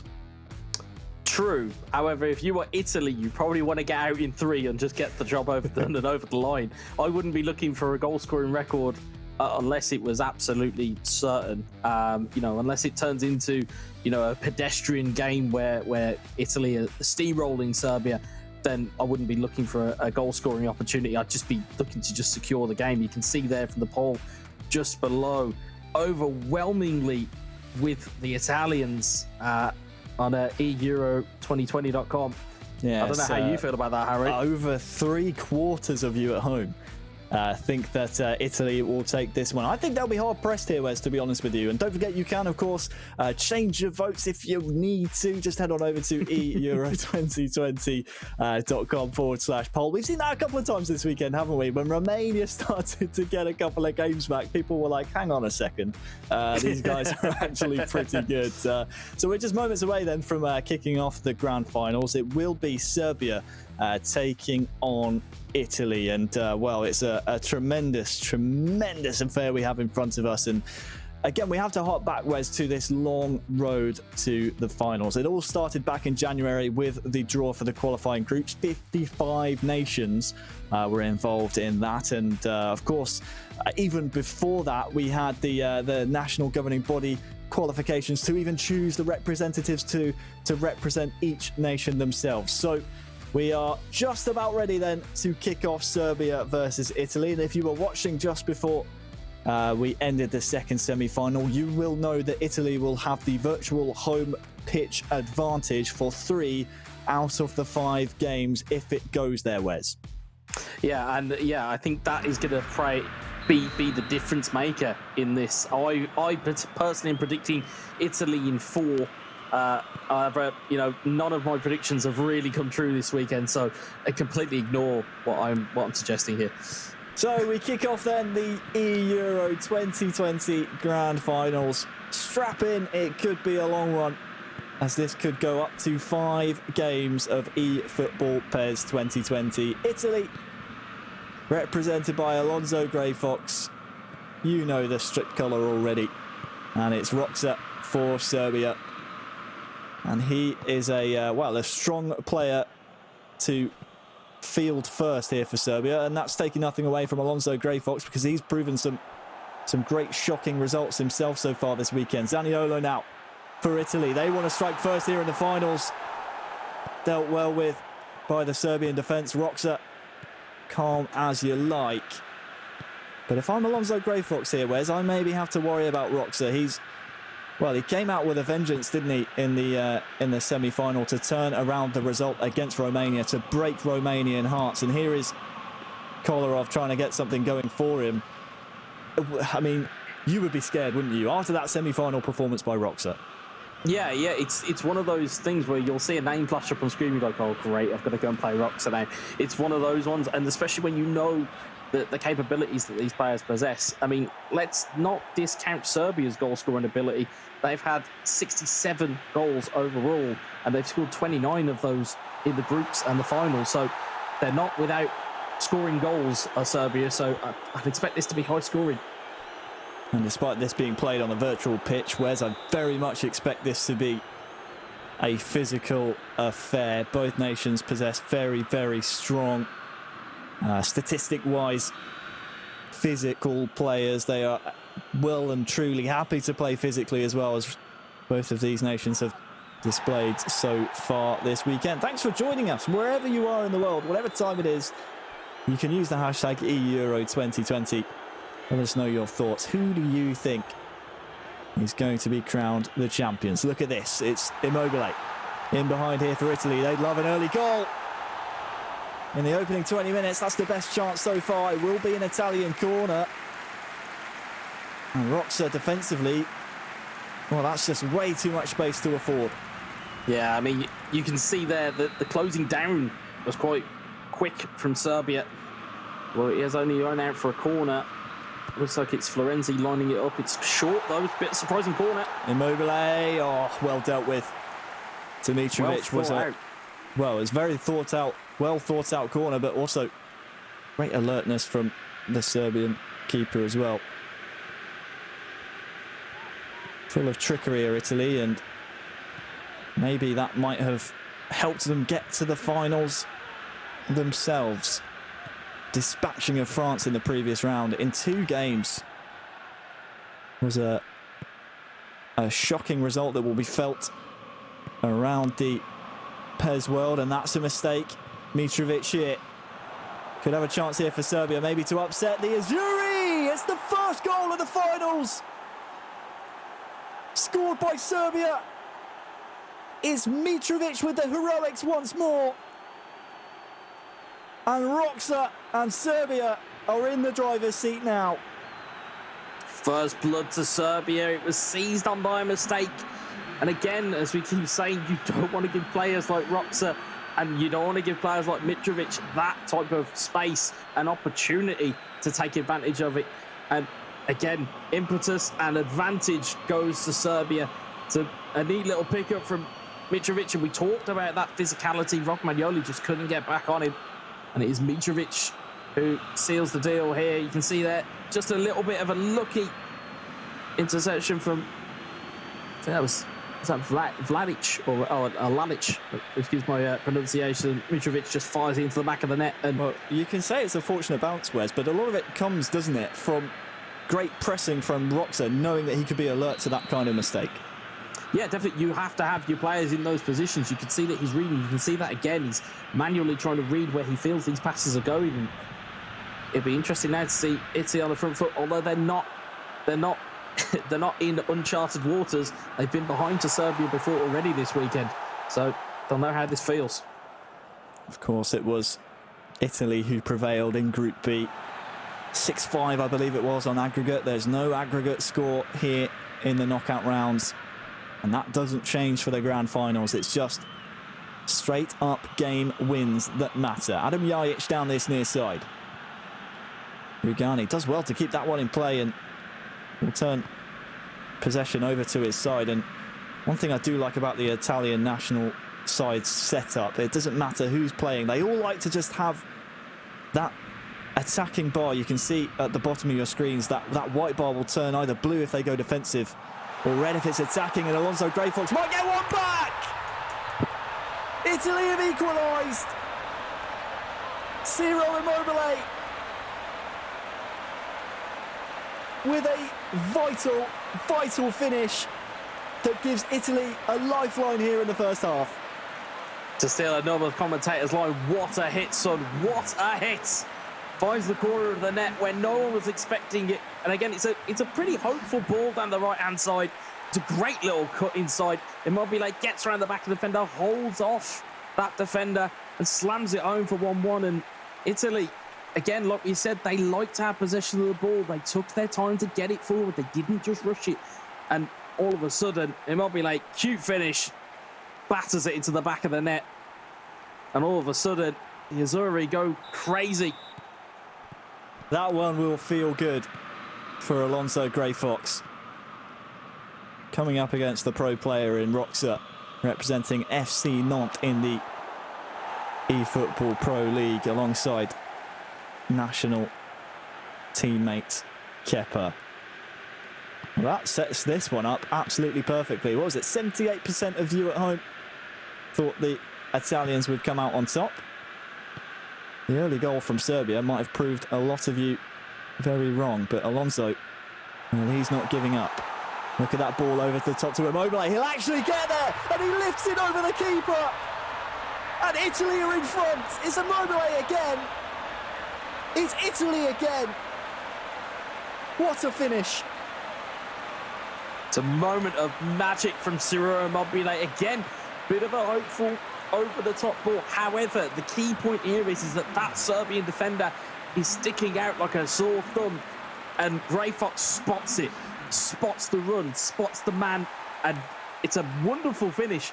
Again, doesn't panic under pressure. Well, seems to be the key trait of Greyfox's. Can't wait to see this replay purely from that pass. Look at it, from his own half. Alonso Greyfox. To pick that out, Wes, is some vision. We'll see it here again. Yeah, and it's Jorginho, it looks like, from that very much quarterback kind of position, which I'm sure Adam will tell us all about as a Chelsea fan. And it's a lovely chipped finish from Ciro Immobile. And there goes the Klinsmann dive. And all of a sudden it's back. That pendulum swings back into Italy's favour. The turnaround from Italy here in the first half, just reminding Serbia that yes, they have the pro players, but the Italians have the fighting spirits. They have good history in European Championships, do the Italians. They would love to try and replicate that here on the eFootballing stage as well.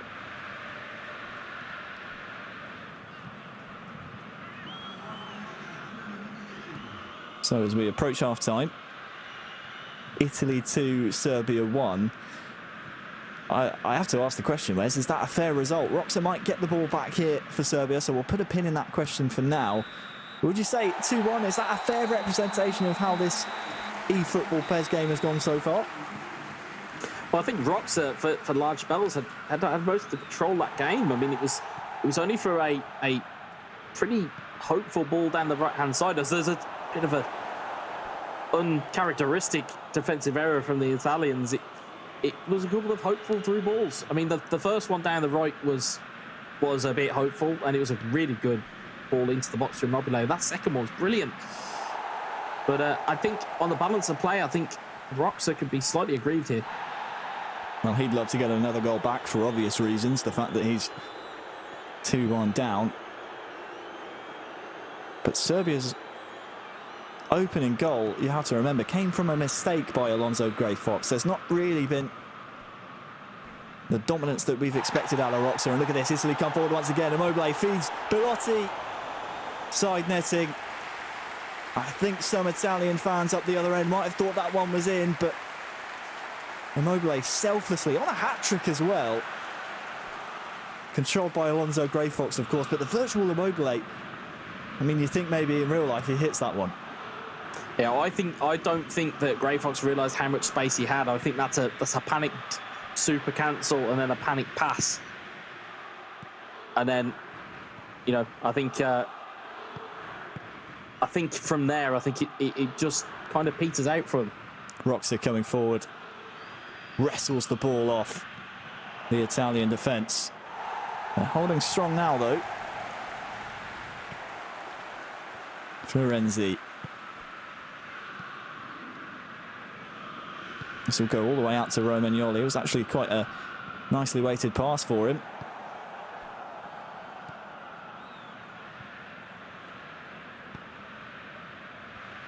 Adam Jajic.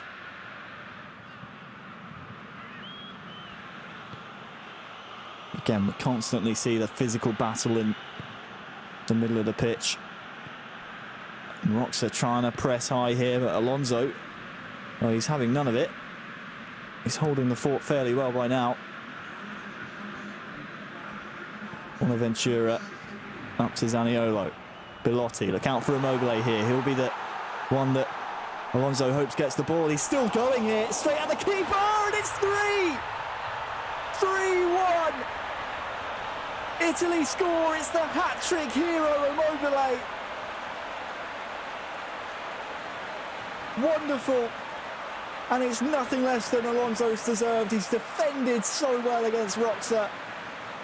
Not given the FC Notman a sniff in this first game of this best of 5. It's a long old series, Wes, but this, the third from Immobile, was well deserved. Yeah, it's neat little passing play here, but just keep your eye out for this challenge going into the edge of the box. He didn't want to commit to that challenge for Belotti. He knew he would have given a penalty away, but even so, you can't leave a player of Ciro Immobile's caliber out in the cold on his own. And Serbia will be annoyed to see that one go in. All of a sudden now, every piece of momentum is now with Italy. It's going to make it even more difficult. And the complexion of this tie, comparatively to the one when they matched up in Group B, well, it's completely changed because there's no aggregate score to think about here, Wes, which means you don't have to worry about, if you are losing, maybe throwing away goals for your teammate to play in the next game. It doesn't matter. The scores are wiped. So does Roxa now maybe go for a bit more of an aggressive strategy here? Well, I think if he has to just try and regain some foothold in the game. There's 26 minutes plus a bit of change in the first game left. I think Roxa has got to start looking at his subs bench if he hasn't already. You can see Italy bringing in the changes, and you can see there Kostic now on. I'd imagine, yeah, Luka Jovic has now come on as well, so that super sub trait very much in play. It's whether, again, Gray Fox will allow him to use it. Subtle differences between each player on the, well, both nations' sides. They all have their virtual player preferences. We've seen Quagliarella introduced now, who, for MPK, I believe, starts the match for Italy. No doubt we'll see that later on. That's a mistake, though. Oh, it's off the post. Luka Jovic staying alive. And it's a tough angle to turn it home. But that is one for Alonso maybe to shrug off and just thank his lucky stars it's not in the goal. Well, if you notice the very quick change of attacking bias, it went from a very ultra-defensive mentality, all of a sudden it was very balanced the minute that goal kick took off. So you can see he's a little bit frightened by what's just occurred, and he has to be having his wits about him. It's a difficult chance as well for Roxa to take. Some people might be sitting at home going, how was he not finished? But when a chance comes that way, when you're playing that way, in the way that Grey Fox was playing, when those chances come, you can sometimes snatch at them. And I think that was literally what happened from a very acute angle. You have to take into consideration as well the pace that Luka Jovic was running onto that chance with. There's no real time for him to control that ball. Serbia come forward once again, but that's denied. It's been all Serbia in this last 10 or so in-game minutes. Jovic to Tadic, he's in here. This could be two. It's off the post. Can he turn it home? No! Is it finally in? It is off the post. And they say it doesn't matter how they go in. It took 3 different chances, Wes, for Serbia finally to get that one home. I think UEFA are going to need to paint the goalposts after that. So took the paint off at least twice, and it deflected off the post, just gets it back inside. Could have easily drifted wide of the post. But again, Roxa won't care. It's a neat, that's that neat little flick inside. It's Rogmanoglu that's caught napping, and again, it's just ricochets very, very kindly off the defender. And it's Luka Jovic who's alive again. And we will say it once more, that super sub trait coming in very, very handy for Serbia. And again, breathes new life into the game. 14 minutes left. There is still time for one more. We've seen dramatic comebacks all the way through this weekend. And I wouldn't be surprised if we see one more. Well, the pressure rewarded by the goal. Both of the posts rattled within 10 in-game seconds, which is, a matter of milliseconds in real-world time. But at least Serbia finally converted that chance. They come forward once again. You sense a bit of a momentum switch here. Serbia come forward once again. It's Mitrovic. Straight at Donnarumma. And now it's, well, hang on to the ball for Alonso Grey Fox. Up 3-2 here in game one. And I'll tell you what, he's not willing to sit back with the ball here as well. He wants to go right up the other end of the pitch and, well, make the territory as hard as possible for Roxa to get into an attacking sense. Just take a little look at the blue shirts here. There are plenty forward. And it's Pellegrini to run onto it. Zaniolo has a runner inside. It's Quagliarella! Game, set, not quite match. There's a long way to go in this series, but I think we've just seen the goal that decides game one. Yeah, and the beauty of this goal from Grey Fox is that when this ball comes in, it's very easy to look at that man straight ahead who had his hand up, ready to take the ball on. Instead, takes a neat little reverse ball inside. It's Quagliarella who just peels off, as you can see. It's a 2-on-1 for that centre-back, and I don't want to be that Serbian centre-back if I've got those two players running at me. Quagliarella finishes it off as he has done for so many years. And he's kind of rolling it back. He is rolling back the years on the virtual stage. Roxa really needs an immediate reply here. He's trying his best. Zivkovic to run onto it. Donnarumma, though, a difficult frame to beat. In between the posts. And look at this, Bernardeschi coming forward. He's tussling with Kostic on that far side. Wins the duel for now. Can he get a cross in? There might be 5 on the go here for Italy. They might smell that top 5 goal scorers of the eEURO's mantle going in their favour here. Quagliarella tries to play the ball forward, and there's a ball over the top here to Bernardeschi as well. It's a 4-on-4 at the back. Beats his man, and, well, the free kick, I think, will be a little disappointing, to be honest with you, for Italy, because they had a numerical advantage in the attack there. Played short. Bernardeschi brought down in the box. Referee waves away the appeals. And what a result for Italy. An Immobile hat-trick, a Quagliarella 85th minute goal to make it certain. The first game ends 4-2 to Italy. Pretty amazing stuff. You at home had it pegged that way. Wes, I wonder if you have any comments for Serbia, because now Roxa has lost the first game. I assume, and we'll get confirmation on that in just a moment, that Kepa will be the man to step in. He's been struggling slightly this weekend as we look over some of the replays. Yeah, he has. I mean, very fair play to Grey Fox in terms of the way that he's conducted himself. I think Roxa will be slightly disappointed in the fashion that he lost here. Again, his defender caught a little bit napping there. Brilliant hit from Immobile. And as we just hear it in our ear here, it's going to be Kepa for Serbia and it's going to be MPK for Italy. So that goal though, Wes. I mean, a 1-1 to take on that takes some minerals, doesn't it? Yeah, I mean, you're on the biggest stage, arguably, of your PES career, and you take those types of opportunities. Grey Fox, he must be made of stone. He must have nerves of steel. It's whatever, every other analogy you could come up with. I mean, this was actually a pretty well-worked move in the end, but it's a bit of comedy in the way that it pings off a post once. Almost a slapstick goal, isn't it? It is. It is. It very much was. Flicks off the end of a defender. Jovic gets on the end of it. And again, the way that this game was going, but it's this goal here that probably impresses me the most. It's that presence of mind. We keep talking about it. It's lovely reverse ball into Quagliarella, where all would have probably played it to the additional man that was running in.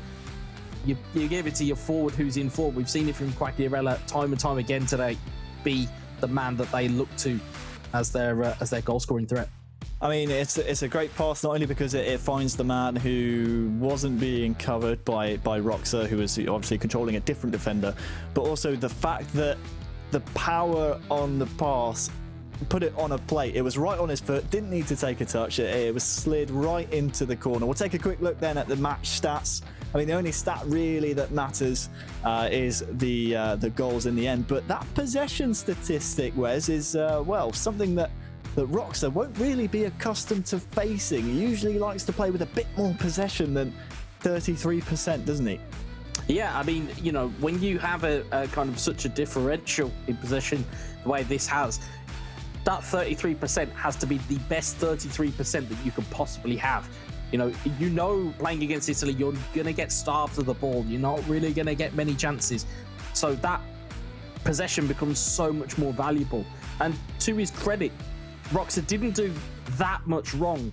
It was just how good Italy were, and it was just how good the Grey Fox was. So, you look at the pass accuracy, 86% against 74. There's loads of misplaced passes. Granted, there was a lot of passing around in terms of the Italy's third of the pitch, but still, to have that accuracy, to be able to find loose men, it's very good from Grey Fox. We'll see whether that carries on with MPK in the second. So those were your match stats brought to you, delivered to you by FedEx. Of course, you can vote on the result of our grand finals, as you could for the entire weekend's matches. Head on over to eEURO2020.com/poll and look at that. Serbia now start to edge the poll. And if I'm not mistaken, wasn't it Italy who had quite a large margin pre-game one? So maybe there's some Kepa fans voting on the poll at the moment. There could be. We see it in online polls all the time with many different nations and football teams that, polls can go a bit askew and they don't quite read exactly how the kind of the temperature is of the people watching. But it seems like the Serbian fans have come out in force to say that they reckon that game 2 goes to them. Well, they'll be hoping for their eEURO 2020 hopes that it does go their way. We have game 2 of this best of 5 series up very shortly. I have to ask, Wes, again, we've noted the fact that Kepa not playing his very best. Tactically, is there something that you saw Roxa in that game 1 do that you would like to see Kepa maybe amend? I know this is going to be a physical affair. I know there's not really much you can do if you're being out-muscled when you're trying to attack, but is there a glaring mistake out there that maybe you'd like to see Kepa bring, or a different dimension to the attacking sense that Serbia need to rely on in this game too? Yeah, I mean, we spoke at length about players taking risks, and I'm saying that maybe to reduce those risks from Serbia, because that the minute that ball goes, you may not see it for 15 or 20 virtual minutes, and that in itself starves you of the opportunity to strike back, even if Italy do, take the lead. So I think for Kepa, it's a case of find that game, because we know that Kepa is one of the best players in the world. There is no question in terms of how good he can be. At the moment, he's not showing it. He needs to bring that A game, because against the likes of MPK, he's going to have even stiffer opposition than Grey Fox, who was where he kind of lost that, 3-2 in the group stage. So I think for Kepa, it's a revenge mission. It's not against Grey Fox, but he is against Italy, so he needs to really kind of make that count. Yes, he does, and thank you for joining us wherever you are in the world. Keep your tweets and messages coming in using the hashtag eEURO2020. Let's recap some of the previous results we saw, Wes, because Italy took down the favourites, the Stonewall favourites in the semi-final, the round before to get here. Because of that, do you think maybe the confidence that Italy are bringing into this grand final now against Serbia is what might just edge them over the line in a very closely contested affair? I think so. I mean, I've been a part of offline events before where you'll see big names go out and all of a sudden it then becomes, well, I wasn't expecting to play that team. Because I will probably bet you probably all that I own that Serbia were thinking, we're going to be playing France here, and we kind of know how they're going to play because we played against them when they played as AS Monaco. Maybe then a lack of preparation from Serbia, not so much because of lack of a thorough investigation of Italy, but more because they were expecting to play a different nation entirely. Yeah, I mean, it's a lot different if you're playing against Kylian Mbappe and Antoine Griezmann. You're playing a lot differently when you're playing against Belotti and Immobile. They're two very, very contrasting styles of eFootball PES gameplay. So, I think there's probably a little bit of a shock there, but they need to overcome that quickly because these games will go very, very quickly. Yeah, we're straight into game two. It's Italy with the first real chance. Immobile against the keeper.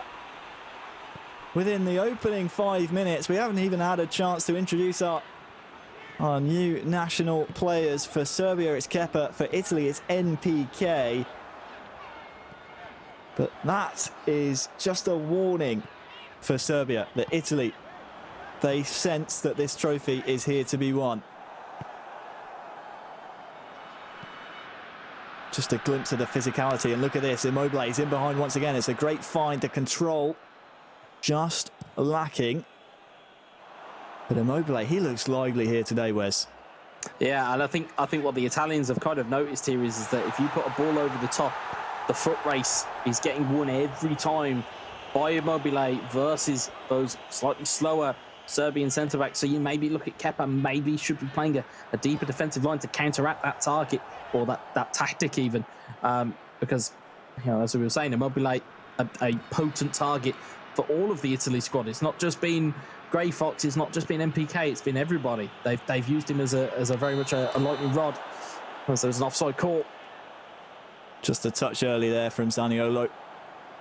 And here come the subtle differences that we're seeing each of the Italian national e-footballers differ from. I mean, we didn't really see Zaniolo too much to my recollection in the first game in this series. We've swapped stadiums now, by the way. Serbia will have the backing of the virtual fans. I'm sure that won't faze NPK in the slightest. He's on the attack now. As possession turns over. Dusan Tadic. Look at that run in behind from Mitrovic. Lovely chance here. Good save. What a stop that is. It's a tale of two manual saves. You can see the positioning from MPK moving his goalkeeper just into the right place. It's a wonderful two-handed save from Donnarumma. And up the other end, Serbian number one pulling off a monster stop to keep this game at 0-0. Corner swung in. Hits the man at the near post for another corner. Surprising we're not seeing NPK here maybe bring the man across to prevent this, well, potential front post corner. We'll see if Kepa tries to exploit it. Looked like maybe that was destined to sail in at the far post, so it had to be dealt with. Kolarov into Dusan Tadic. Lovely footwork. Can he get a strike away? He can. Sends the Serbian fans in the stadium into the raptures. It's 1-0. And it's a great goal from Kepa. Serbia, your superstar, has woke up. Kepa with a brilliant finish, and you were talking about that set piece.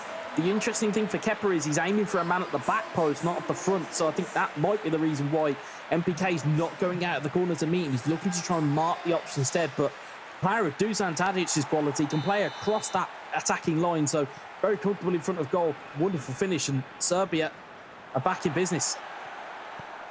Yes, they are. Kepa, and we've said this time and time again on the commentary, we have not seen the best of this young man so far here at the eEUROs. What a time it would be to step up for Serbia. Mitrovic will lose out on the throw-in.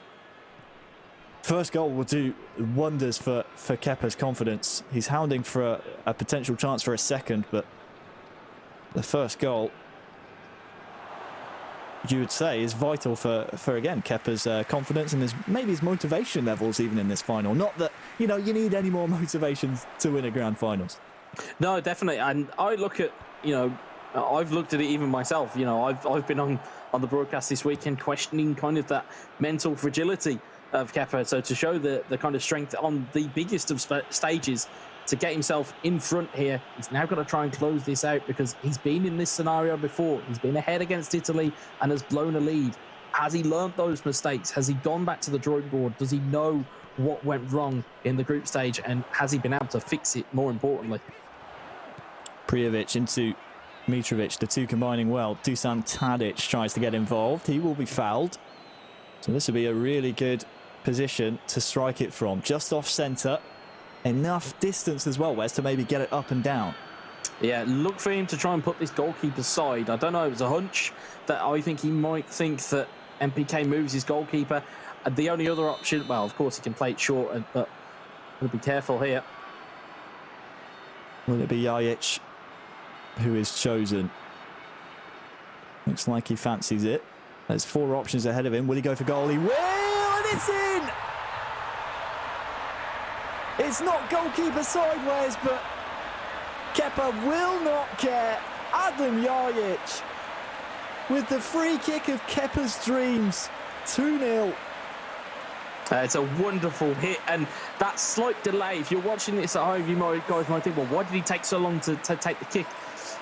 As I said, some players will move their goalkeeper across to that side to protect the goal. And then, of course, you've then got the very easy option. It's a little bit of gamesmanship from Kepa. Realistically, he's took that time. There was options short as well. If you can look to the left and the right of the wall. What a hit. It's a brilliant hit from him. Donnarumma has got absolutely no chance. So just can only watch it realistically go in. And this is the Kepa that we thought was still there. And he's confirmed our suspicions as he goes 2-0 up. But again, we've been here before. Well, you know what, Wes? That might be a contender for goal of the day for me. I didn't get to see it properly until we saw it from that angle, but to go around the wall with the curvature of the ball that Kepa was able to get, Jajic has stuck it right on the money. Doubled the Serbian lead. And now all of a sudden it's a foot race to get to this 50-50. It's not even half-time yet here in game number 2. Quagliarella might be able to half the deficit here. Can he score? No, he cannot. Well, Adam, just bringing it up at about that same point. We have been here before, and it is a case of can he hold it, but look at this. Adam Jajic goes for the lob. Doesn't quite get it off, though.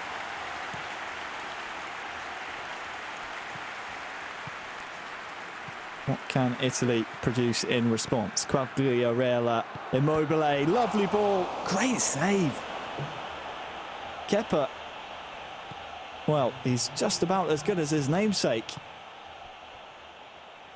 Using the manual goalkeeping there to prevent a surefire goal from the Italian forward. Here comes Mitrovic. Lovely ball to Tadic once more. Oh, he's taken the shot early.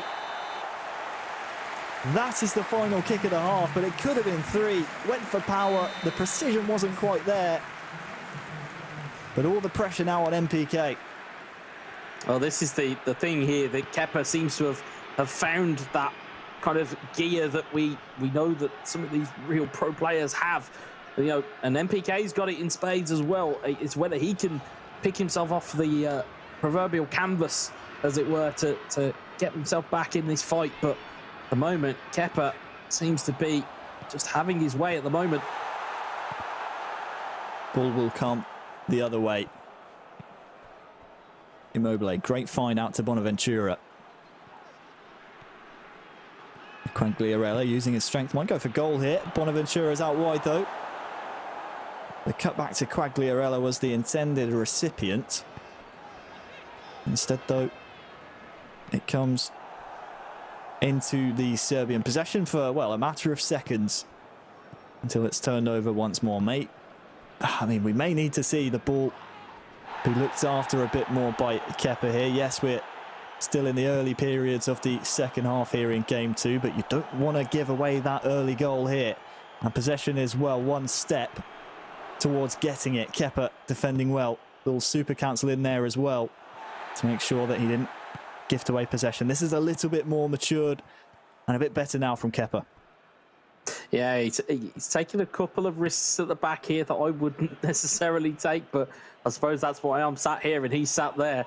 But you look at it and you're looking at the way that Kepa is trying to conduct himself now. He's found that gear and he's kind of making the Italians push for it, which again is not a it's not a slot we're really familiar with over this weekend. We haven't really seen the Italians really be put under sustained pressure. Look at that run. Prijovic has a couple of men in support as well. It's Adam Jajic. Oh, he slips.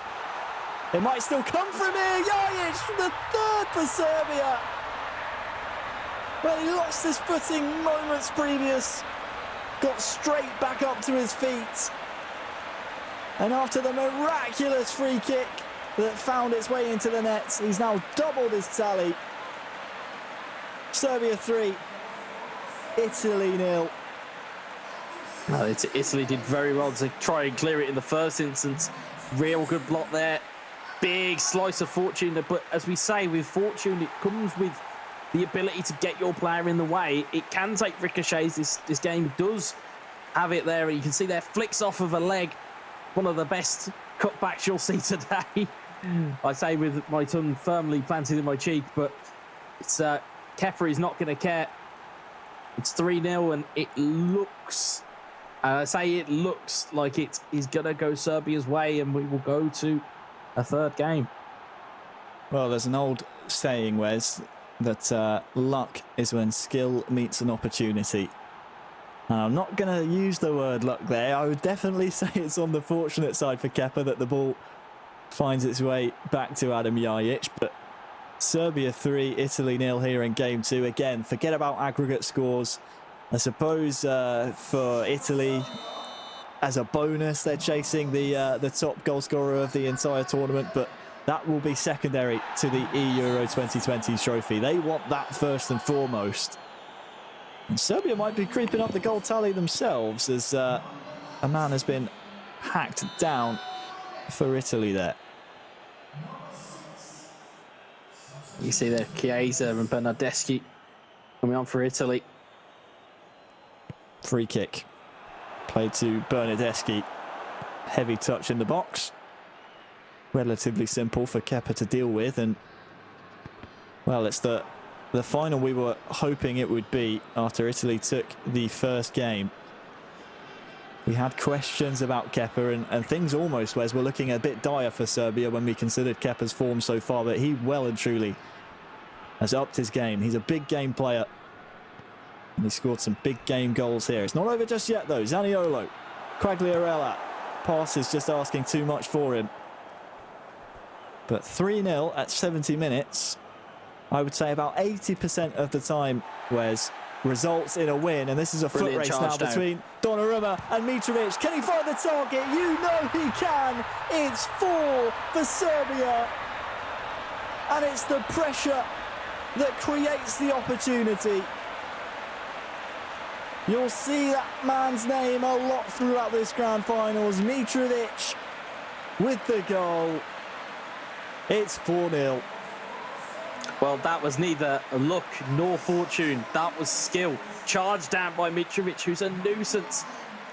And MPK doesn't clear it at all. He just doesn't queue up anything, doesn't he? He doesn't queue up an action when he's controlling Donnarumma. He needs to just put his foot through it, but doesn't. Yeah, as an eFootball PES player, if you've got your goalkeeper coming out that far, be prepared. You have to have a command queued, because if you don't, on the biggest of stages, that's the type of goal you'll concede. You know, it's frustrating when you're at home playing on your PlayStation doing it. When you're in front of, you know, an entire audience with it, I think it's even more so. Calamity. Real calamitous error from MPK. Not the time on the big stage that he would have wanted. Kepa now might just fancy more and more goals here for Serbia.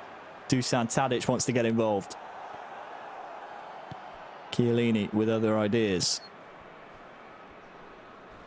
Chiesa. Quagliarella. Zaniolo. Belotti. Can he lay it off to Bernardeschi? What a save! Unbelievable goal-saving save. Not done yet. There's a chance. It's wide. This feels like a real statement of intent from Kepa. I feel that he may have taken some of the criticism a bit personally here. He's wheeled out manual saves, he's wheeled out goals, he's wheeled out controlling a game. It very much looks like he's going to close this out. And, you know, we've asked questions of him, and he's certainly found all of the answers in this game. He knew he had it in him. Just waiting to release that inner beast. All the questions answered, which essentially resets this best-of-5 series now in this grand final. Zaniolo looking for a consolation here. Italy, though, just have looked out of sorts attacking-wise. Chiesa tries to find Zaniolo. It might be too late for a comeback, but at least the travelling supporters here in the stadium get to celebrate a goal. 4-1, too big of an ask maybe, almost certainly, but at least it's another goal to Italy's tally. I was just going to say, at least it's one more in the goal column. And again, we talk about fortune there. That very much was fortune, to have so many ricochets that eventually fell to an Italian foot. And it is Zaniolo who puts at least I wouldn't even say it's a question mark. It's just kind of like an end point for Italy. Unless it's an absolutely horrid collapse here. But you can see their Kolarov almost dead on his feet from all that running he's done. But you can see here Kepa just trying to sort this game out and just take it away from the Italians.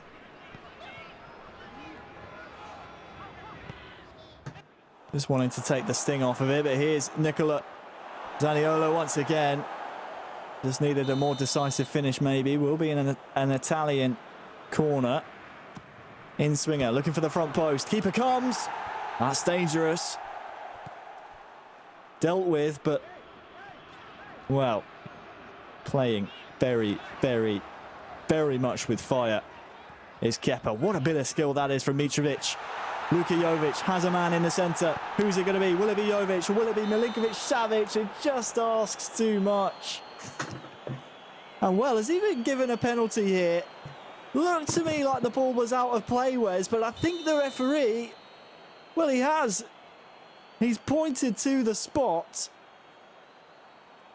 And Kepa with the opportunity to rub salt in the wound.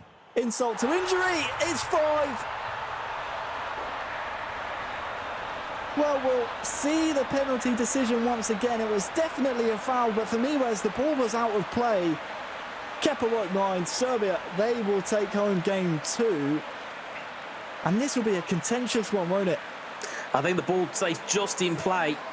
I think it was the challenge. The challenge comes in, then the ball goes out. So if the ball's still alive, it's going to go down as a penalty. And again, like you said, Kepa isn't going to mind. That's 5 goals in the goal column for them. And that is very much game 2 in the books, if it wasn't already.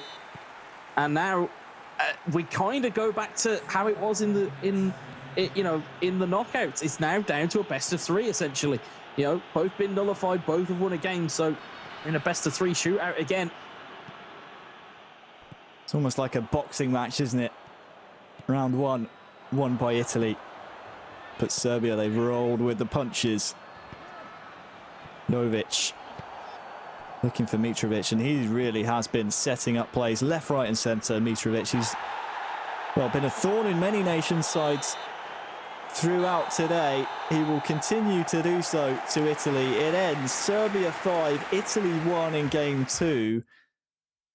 And I think you summed it up perfectly. It sets us up nicely because this now becomes a best of 3. The first 2 games out the window.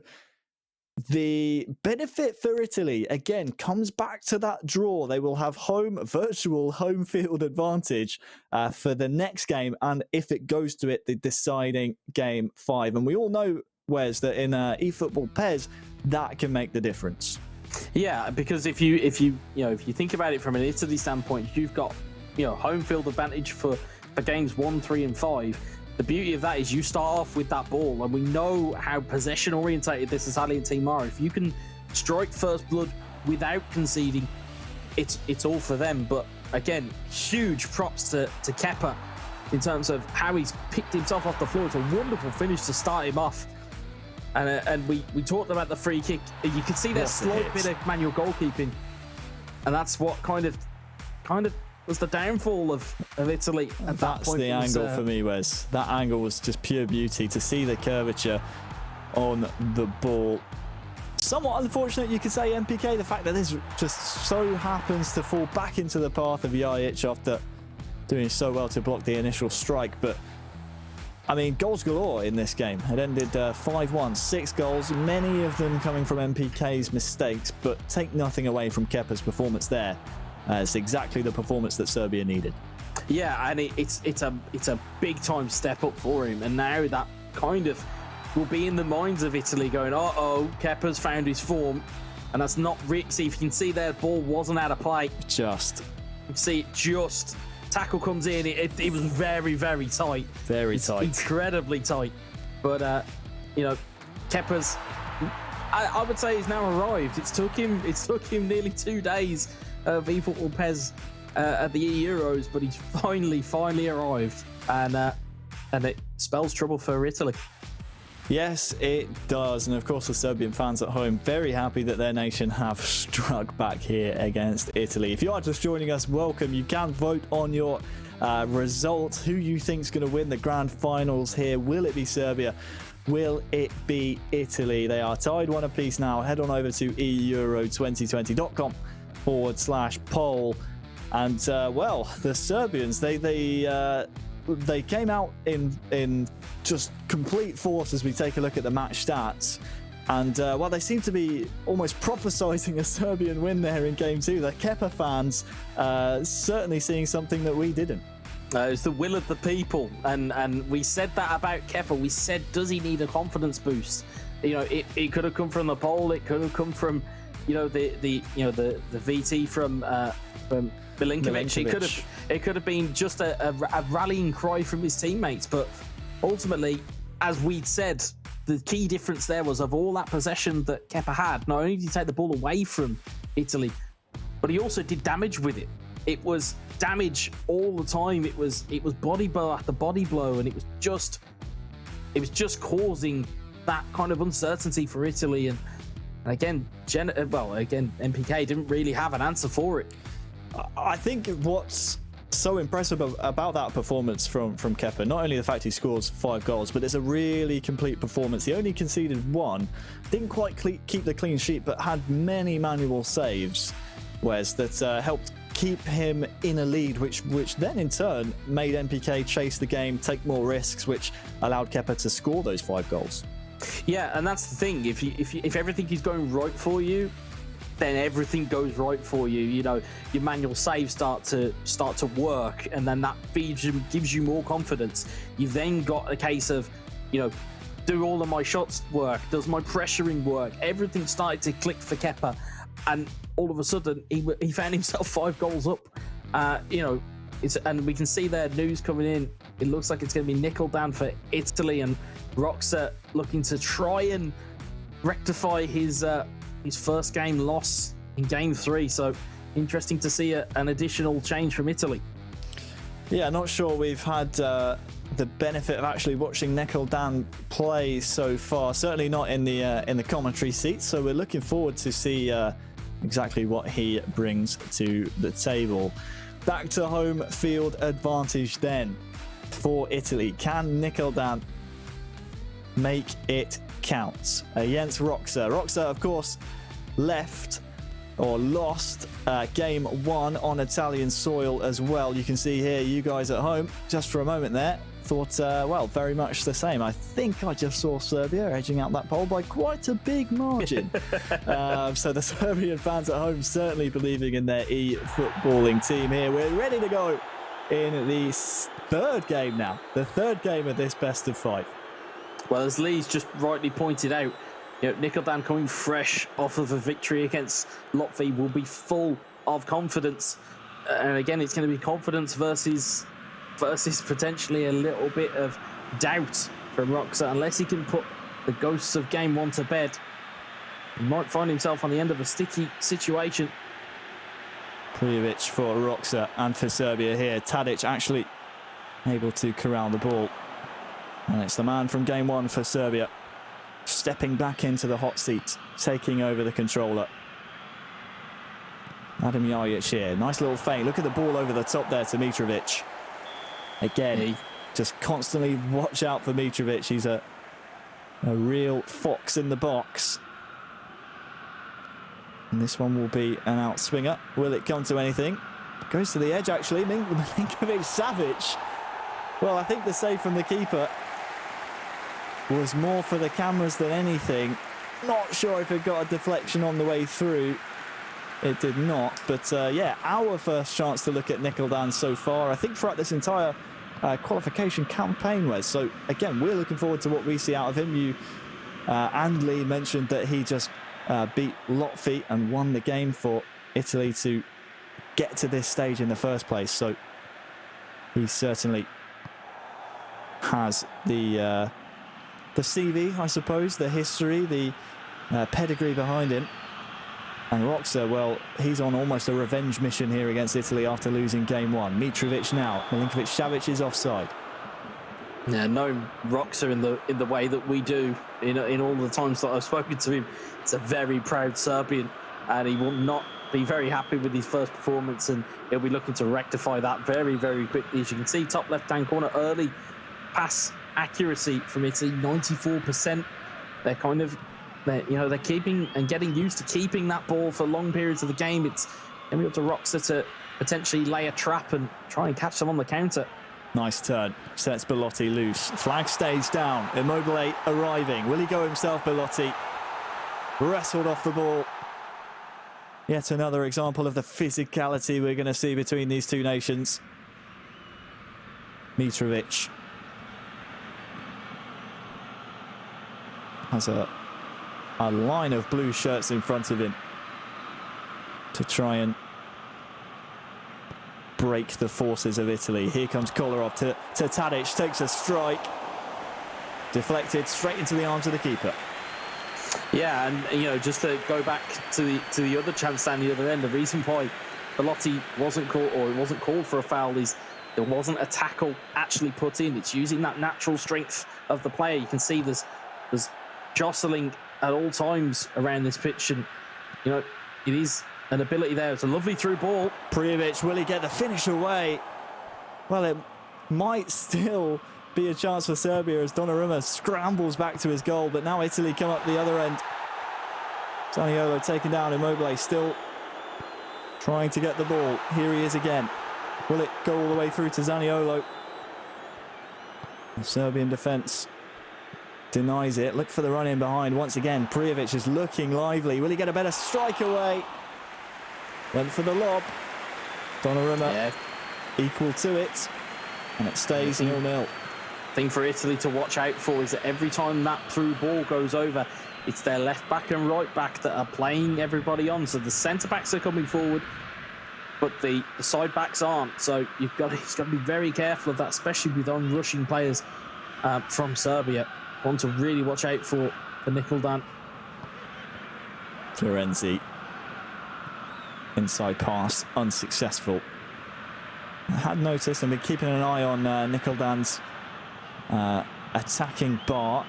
Was just turned up a notch into the red, so that might have been partly the reason his fullbacks were pushing, well, back so aggressively, and why his centre-backs might be thinking about joining the attack. But he's Turn that down to a more neutral stance now. And he's won the ball back as Serbia threatened to maybe go on a break themselves. Bonaventura just seems to have lost its structure in the final or previous 5 or 10 in-game minutes that we've witnessed.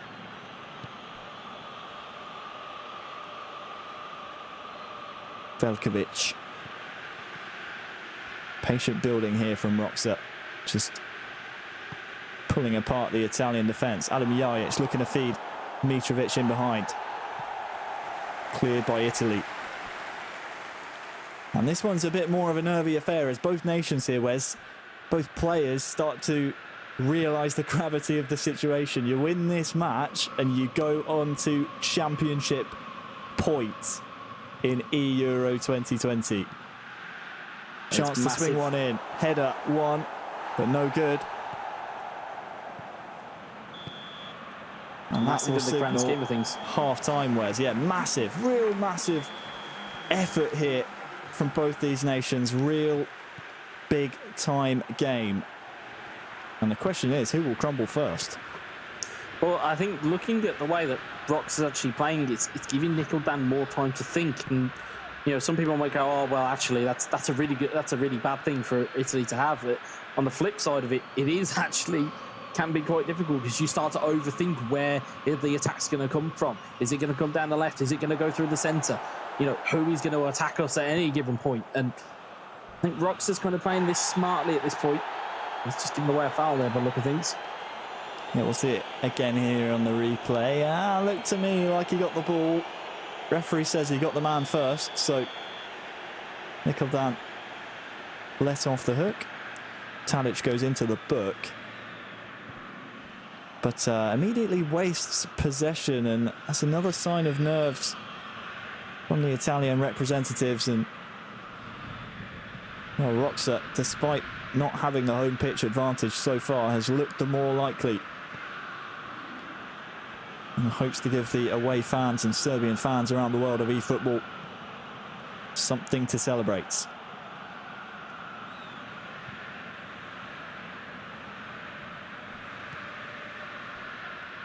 Kolarov. Tadic has to go all the way back into his own half with the pass. Jajic. Tadic now beats the first man. Good bit of trickery, but in the end maybe does too much. Here is Milinkovic-Savic out to Kolarov. Fired in, and he'll find a man. Oh, it won't go in though. Prijovic had the goal at his mercy. I think the goalkeeper gets a touch on it here, Wes. And what a save that ends up being by Donnarumma. I was just about to say, it's a brilliant ball into the box, which has been met by an even better save. And it was a manual save from Nickeldan. It's keeping the clean sheet for Italy at the moment. Although, as we've seen, it's got to that magic period of the game. It's around 60 minutes, and the changes are coming in from Serbia. And again, it's that man, Luka Jovic. Keep eyes on him, guys, because he will be the guy that will at least free up the space for the likes of Mitrovic to try and play the trade. Meanwhile, Italy still unchanged, which is an interesting ploy. Here is Luka Jovic. Dusan Tadic now turns his man. He's holding his marker off so well. This will come out to Gacinovic. Good save. Donnarumma has been such a weapon. We speak about weapons, Wes, but when you have such a great goalkeeper in net as well, for these stat-balanced teams, especially a tall one like Donnarumma, as this one will be brought back for a foul on Bonaventura, it can be the difference maker. It can be, in the end, what decides if you win or lose a game. Yeah, you live by the sword and you die by the sword, and at the moment, Serbia giving away the ball in a very, very promising position. Wouldn't be surprised to see this getting passed short, potentially down the line for a cross into the box. I mean, for all we know, Italy could pull out an absolute worldie of a strike and pop this into the top corner. It can go either way here. It really can. And this type of period of the game, it's pretty critical for them to get themselves ahead. It would be a bit of a goal against the run of play here, you feel, if Italy were to score. Probably too far and too wide for a direct strike. So look to, as you said, maybe play it short. Goes for goal. Well, it's on target. Not far enough in the corner, though, to trouble Dimitrovic.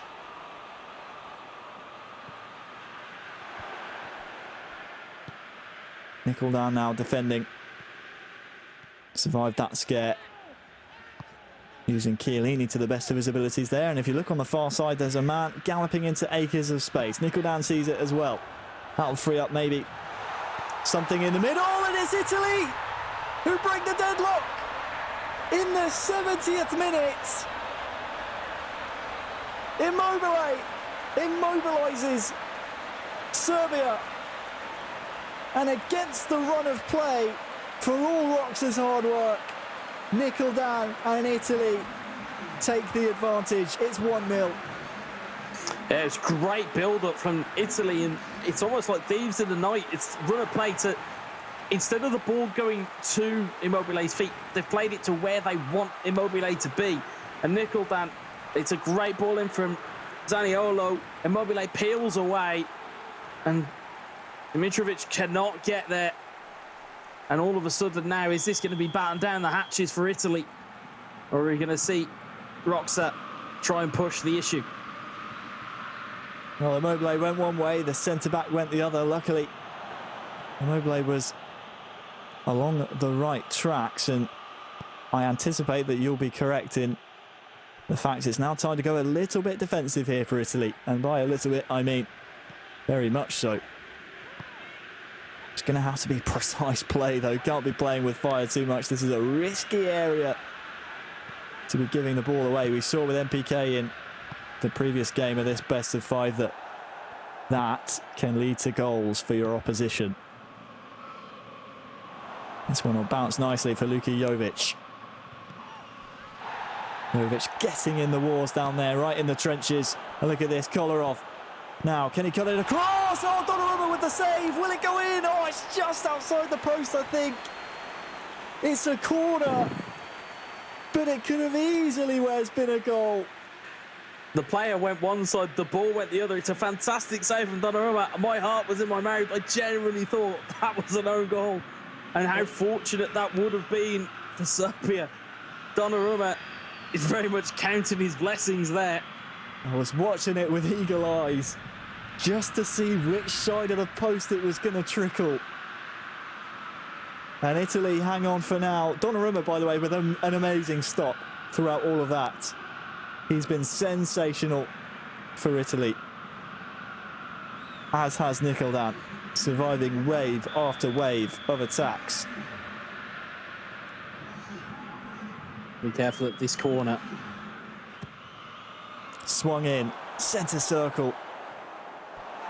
By centre circle, I mean penalty spot. It's been a long day. But the important thing for Italy is that nothing comes of the corner.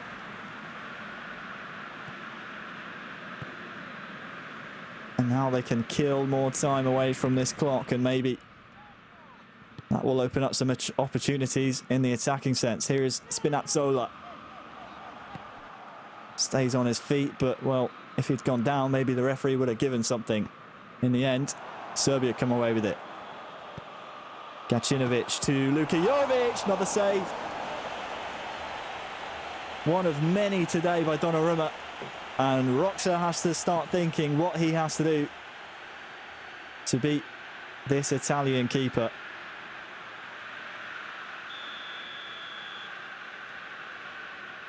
It's another corner for Serbia. Outswinger. Flicked on, but Nickel is first to it. Italy surviving. Gacinovic.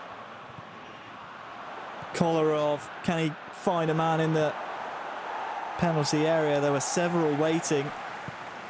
The ball will come right back at Italy here. Not quite all out defensive for Italy at the moment, so you sense maybe Nickel fancies a counter. But it's all Serbia right now. And look at this, Bernardeschi winning the ball back. There's plenty of stamina as well, Bernardeschi. 89th minute. Zaniolo, Bernardeschi, Immobile, straight to the corner, no doubt. And well, Nicholdan would have been hoping he could have chewed a bit more time off the clock. The referee's assistant holds up the board. The number is 3. Cynical. That is cynical. And might Immobile be seeing an early bath here. Just a booking. It was dangerous, but Roxa flinging the ball up the pitch. Anywhere will do now for Nicholdan. Calm as you like. Out to the wing. Up the pitch. Immobile might even get there. Roxa is defeated. Italy win game 3. They are one game of eFootball PES away from being eEURO 2020 champions. What a game of PES. Yeah, there was chances for both teams. There was, I mean, the goal really came against the run of play. You can see there. I mean, we'll probably see a bit more of the stats momentarily, but see there 2 shots and 2 on target for Italy. They only needed 1 to get in front, and they stayed in front, and there wasn't too much apart from the manual goalkeeping of Nicholdan that really kept Roxa at bay. There was that small fright, I say small, there was that fright with the own goal, as we'll probably see in the highlights here, but see that wonderful save. Donnarumma easily man of the match here. Easily, and it's not the first time today we've said that. The young Italian in between the sticks. This was it here. It was just Immobile peeling off. But the question has to be raised now for Serbia. Roxa played 2 in the finals, lost 2 in the finals. It's now up to Kepa in this next game 4. I hate to point the finger, but if it goes to a game 5, Roxa needs to turn it around. He has a lot of thinking time, and he'll be hoping that Kepa can get him that opportunity for revenge. But I mean, Roxa is just struggling against this Italian national team, and the reverse can be said for Nicholdan. He's done his job now. He waits with bated breath and hope his teammates can get the job done. He's put them in a fantastic position to do so.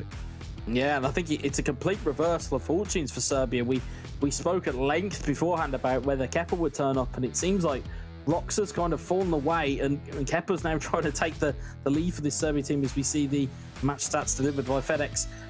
You can see that 50-50 possession, but ultimately it's that shot accuracy, it's the lack of shots, but it's also the pass accuracy, again, telling a lot of the story. Italy retaining the ball.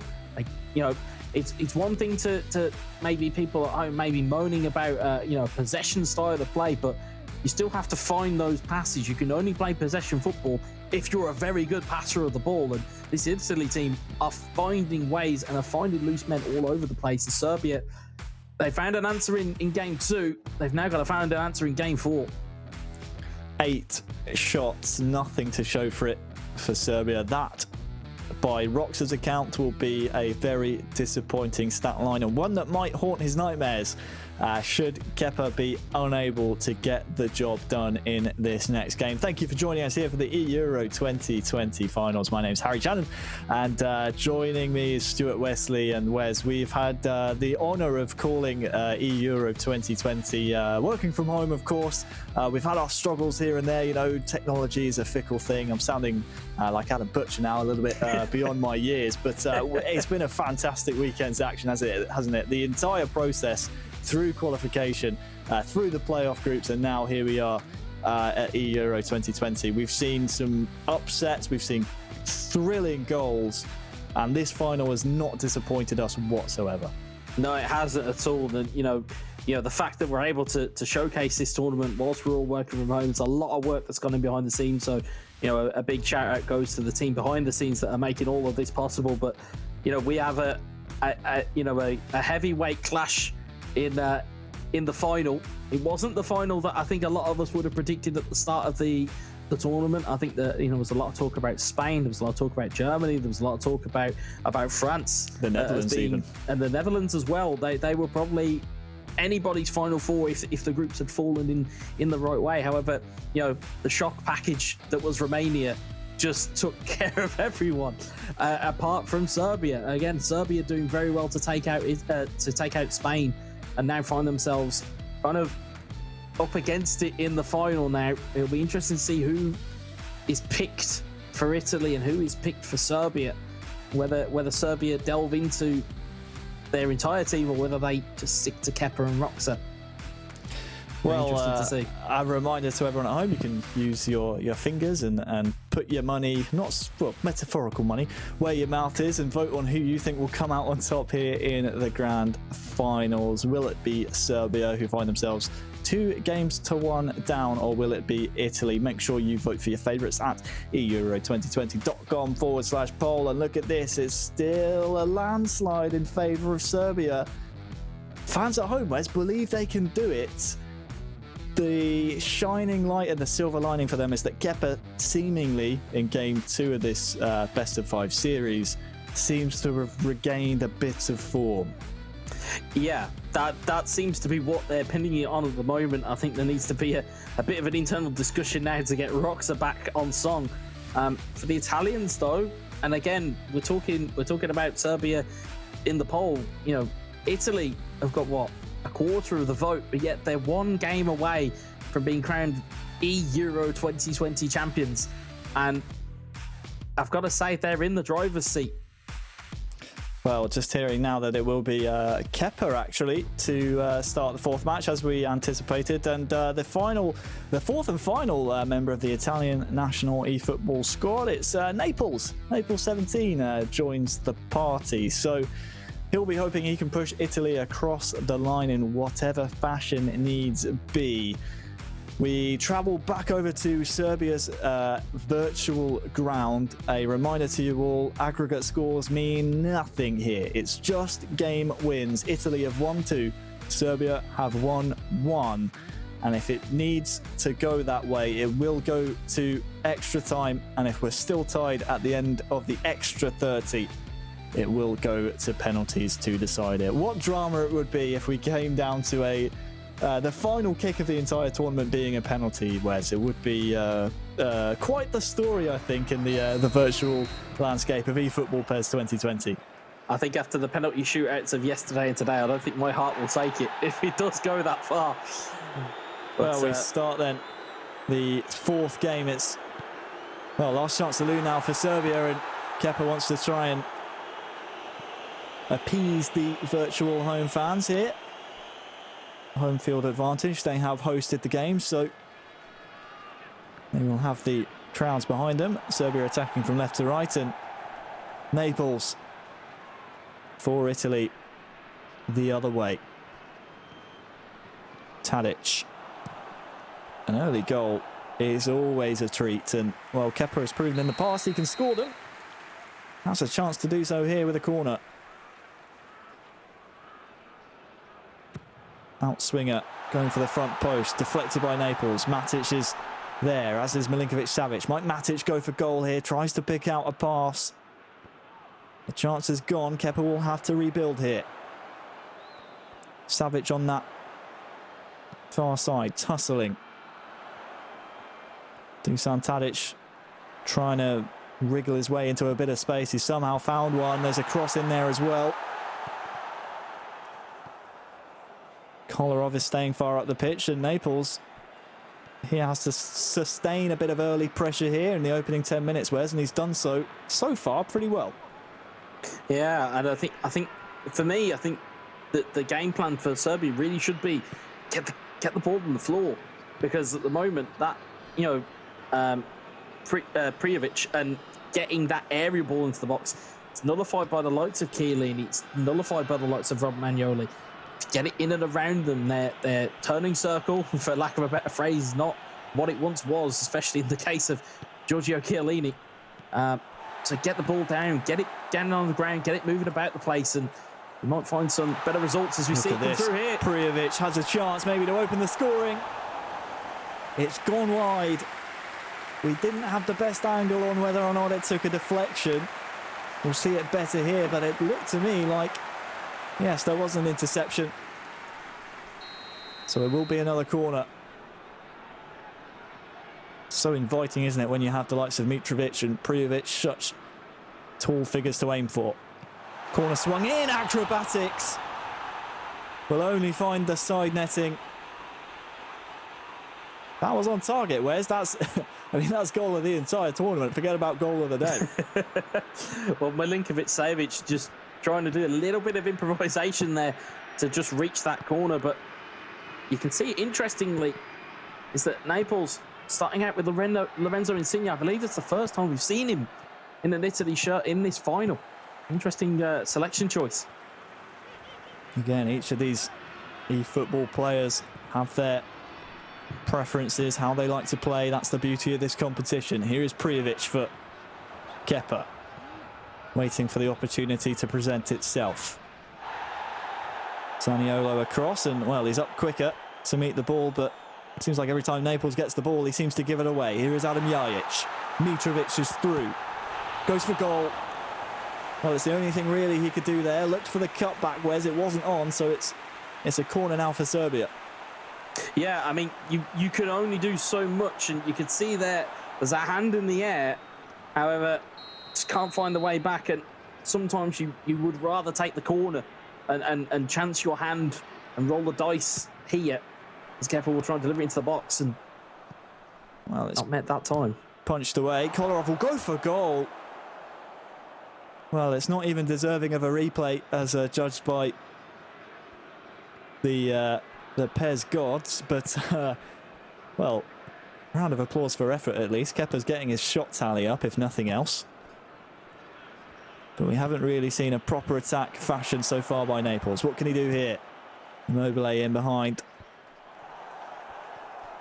Insigne wrestled to the floor by Veljkovic, I believe it was. So this will be a bit more territory in favour of Italy. And the Italians would love to win this one in 4. You made the prediction, Wes. Italy in 4. It could come true here. Bonaventura tries to get in behind, and there is the goal! For Naples! For Italy! For Quagliarella! He steals in front of the back line, and it's 1-0 to Italy. How did Serbia allow that to happen? And that puts Italy a giant leap closer to lifting the eEURO 2020 crown. Well, that in itself, you're prepared for the ball to go into the box. You're preparing for it to be delivered, you know, high into the box, or, you know, you're looking for a shot. You really fall asleep at that short free kick. And again, it was the quickness and presence of mind to get that ball in to the box, and it's Quagliarella who profits from it. But Serbia come back the other way, and Italy need to be careful they don't give it away any soft penalties here. Naples will know of that danger. He will, I would imagine, try and get a second hit. That's what Naples is pushing for. Immobile. Look at the run in behind here from Zaniolo. Let it run behind him. The ball was a difficult one to latch onto. He can get another chance here, though, with Insigne with a bit of room. Quagliarella. Immobile tries to feed the captain. Well, he's not got the captain's armband on at the moment. Either way, he failed to feed him. Captain or otherwise, Wes. Yeah, Italy, I think Naples didn't realise just how much space he had with Immobile. As look at this. Mitrovic has a chance. Good save. Donnarumma again. How many times have we said that today? Donnarumma standing between Serbia and a goal. And the referee's brought this one back for a foul on Tadic.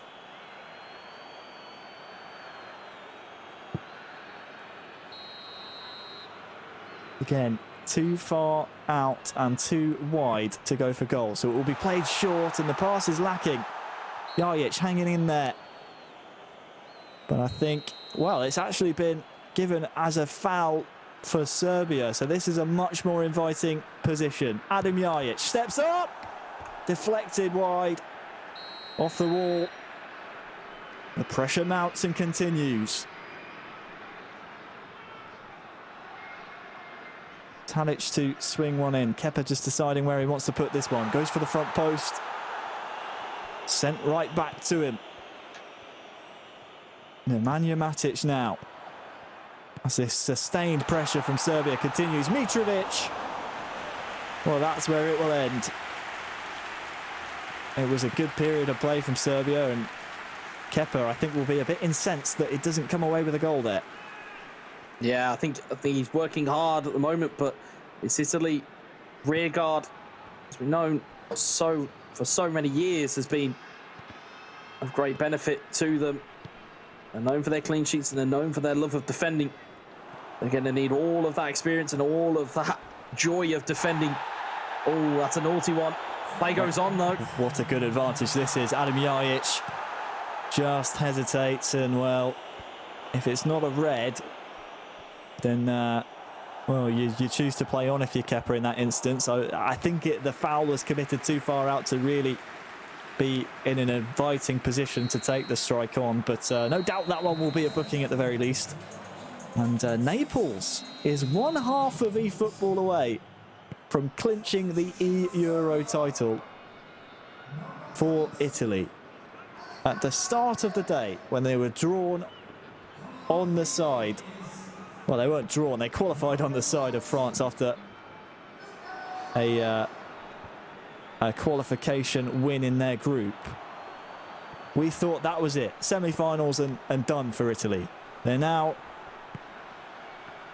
well, 40 in-game minutes away. Can Naples hold on? Can he sustain the scoreline? Well, Kepa's throwing everything at this game, but just cannot find the net. If it's not the advertising boards in the background, it's Donnarumma in between the sticks that is just constantly denying Kepa and Serbia. Yeah, you can see Serbia moving up the gears, trying to push this issue, but Naples seems to be at home at the moment.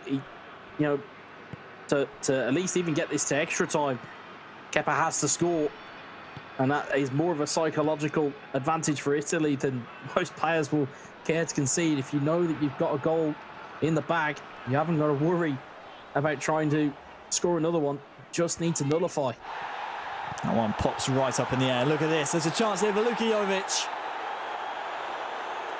And where does the ball end up? Once again, into that man's arms. How grateful are Italian fans, both of the virtual game and the real world game, that they have him for years to come. And here's Immobile, maybe to make it two. Will be an Italian throw and just a gentle nudge there for Kepa from Naples, saying, hey, I can attack too, you know. Here's Bonaventura. Can he find the man in the middle? Ball pops out now the other way for Serbia to launch their assault.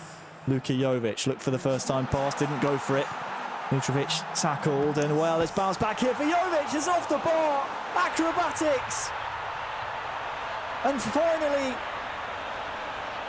the stubborn Italian defence falls to that man, Jovic. It's 1-1. It's game on. Yeah, that was definitely fortune, to steal your phrase from earlier, Harry, to get that ball back in that environment in the first place. But again, Jovic probably should have scored with his first attempt. In fact, he's had to throw an acrobatic finish in there to get the second. As you'll see here, it was a bit of fortune just here. Ricochets around like a pinball, comes back, and he's almost played a 1-2 with the crossbar there. That's what we'll call it. Yeah. Skill of the day, probably not intentional. Yeah, well, yeah, 1-2 with a crossbar is an impressive skill. But no, in all seriousness, it gives hope to Serbia. Just stretches out that right leg of his, Jovic, justifying his inclusion off the bench. But now all of a sudden, Naples got to go down and get another goal.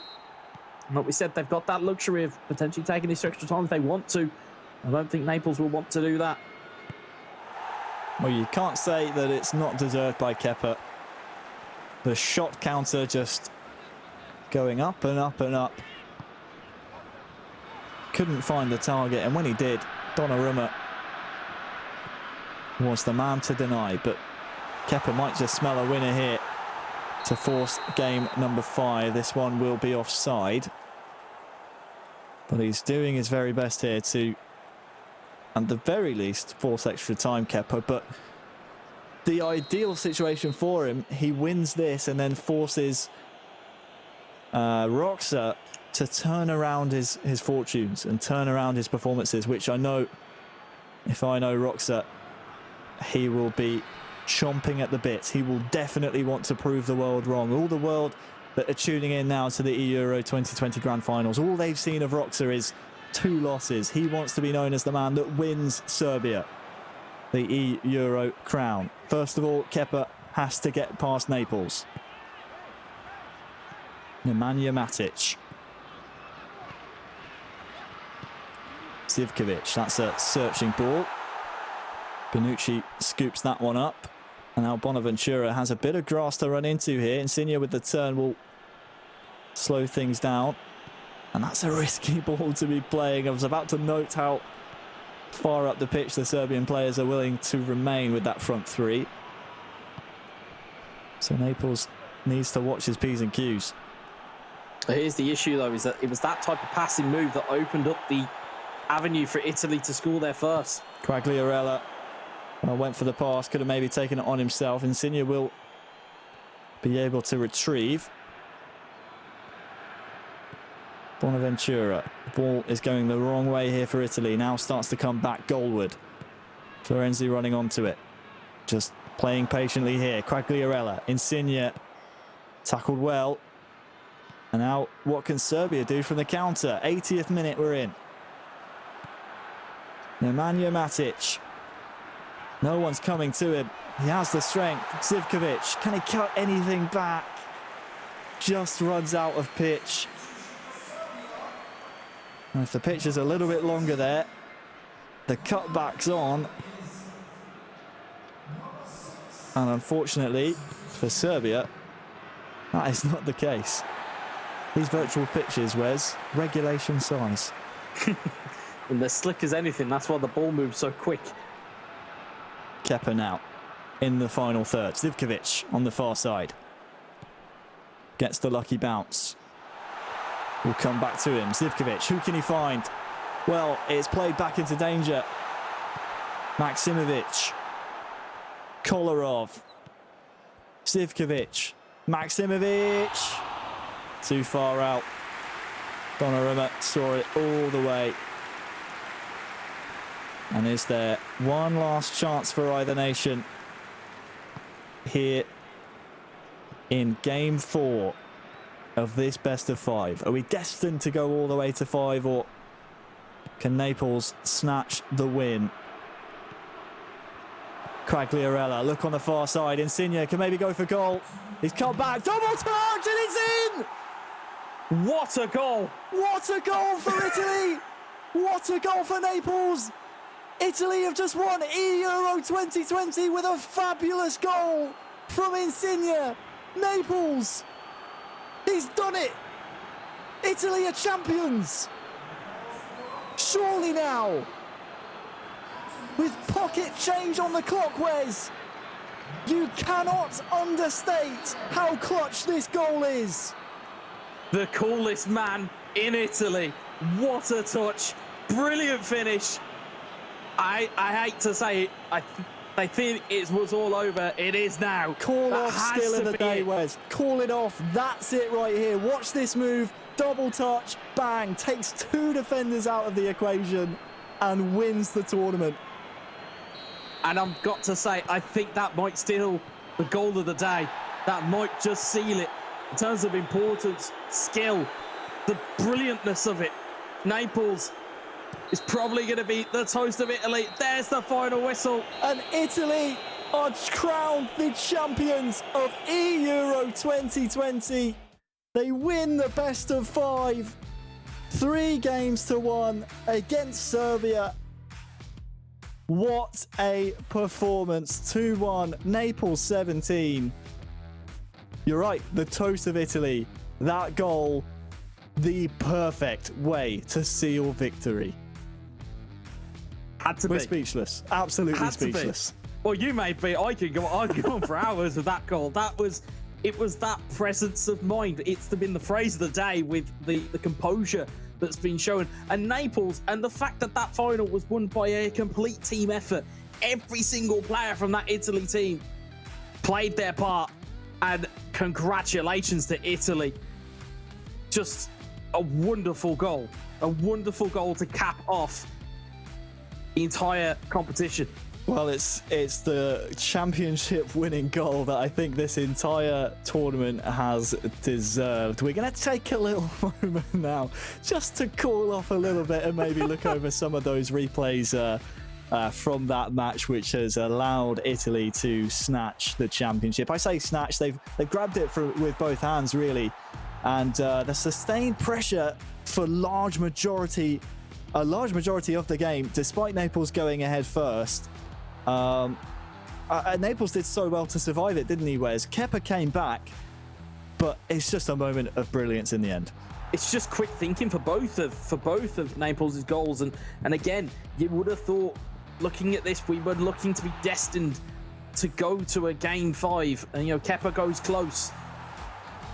Then a lucky bit of a ricochet. It's an acrobatic finish from Jovic. But it's all about that goal.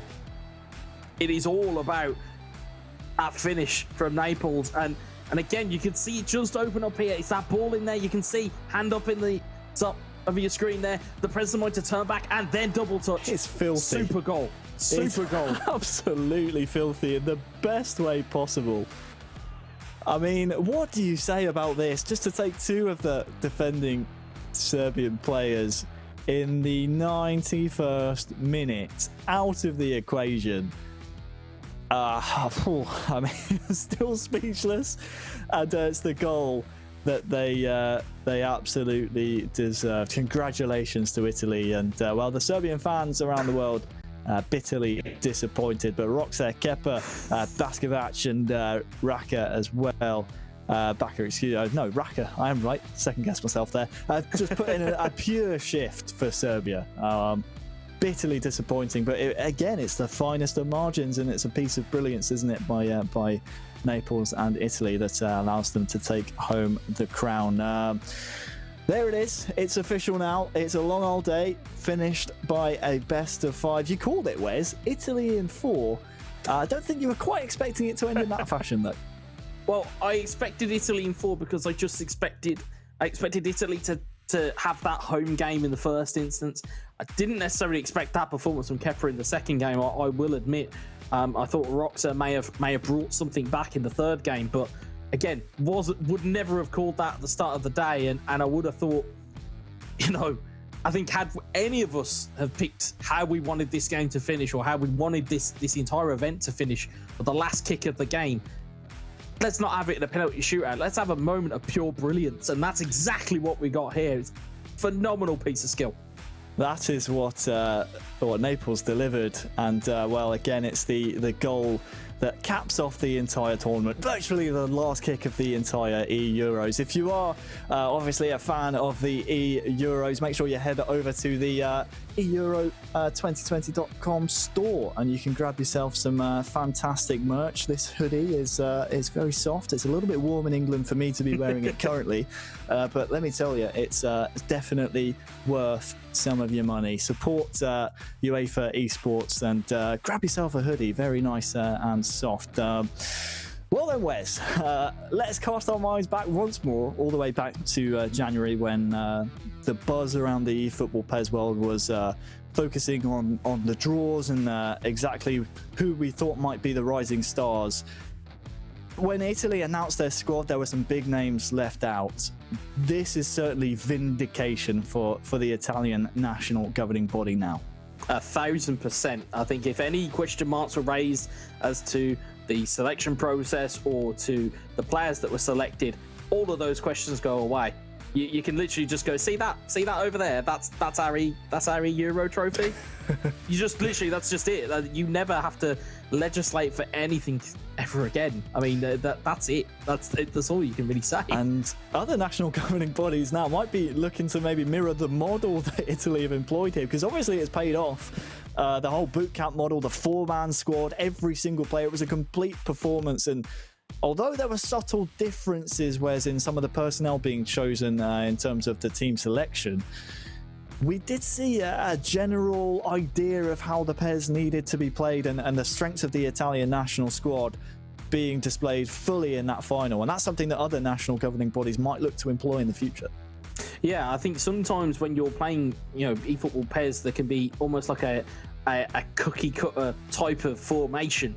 I think what was fantastic about Italy was that they took their squad, they took a look at what their strengths were, and they played to them. It's all about hiding the negatives and accentuating the positives. And of course, you can see from the match stats that it only took 2 shots, but it was all that was needed.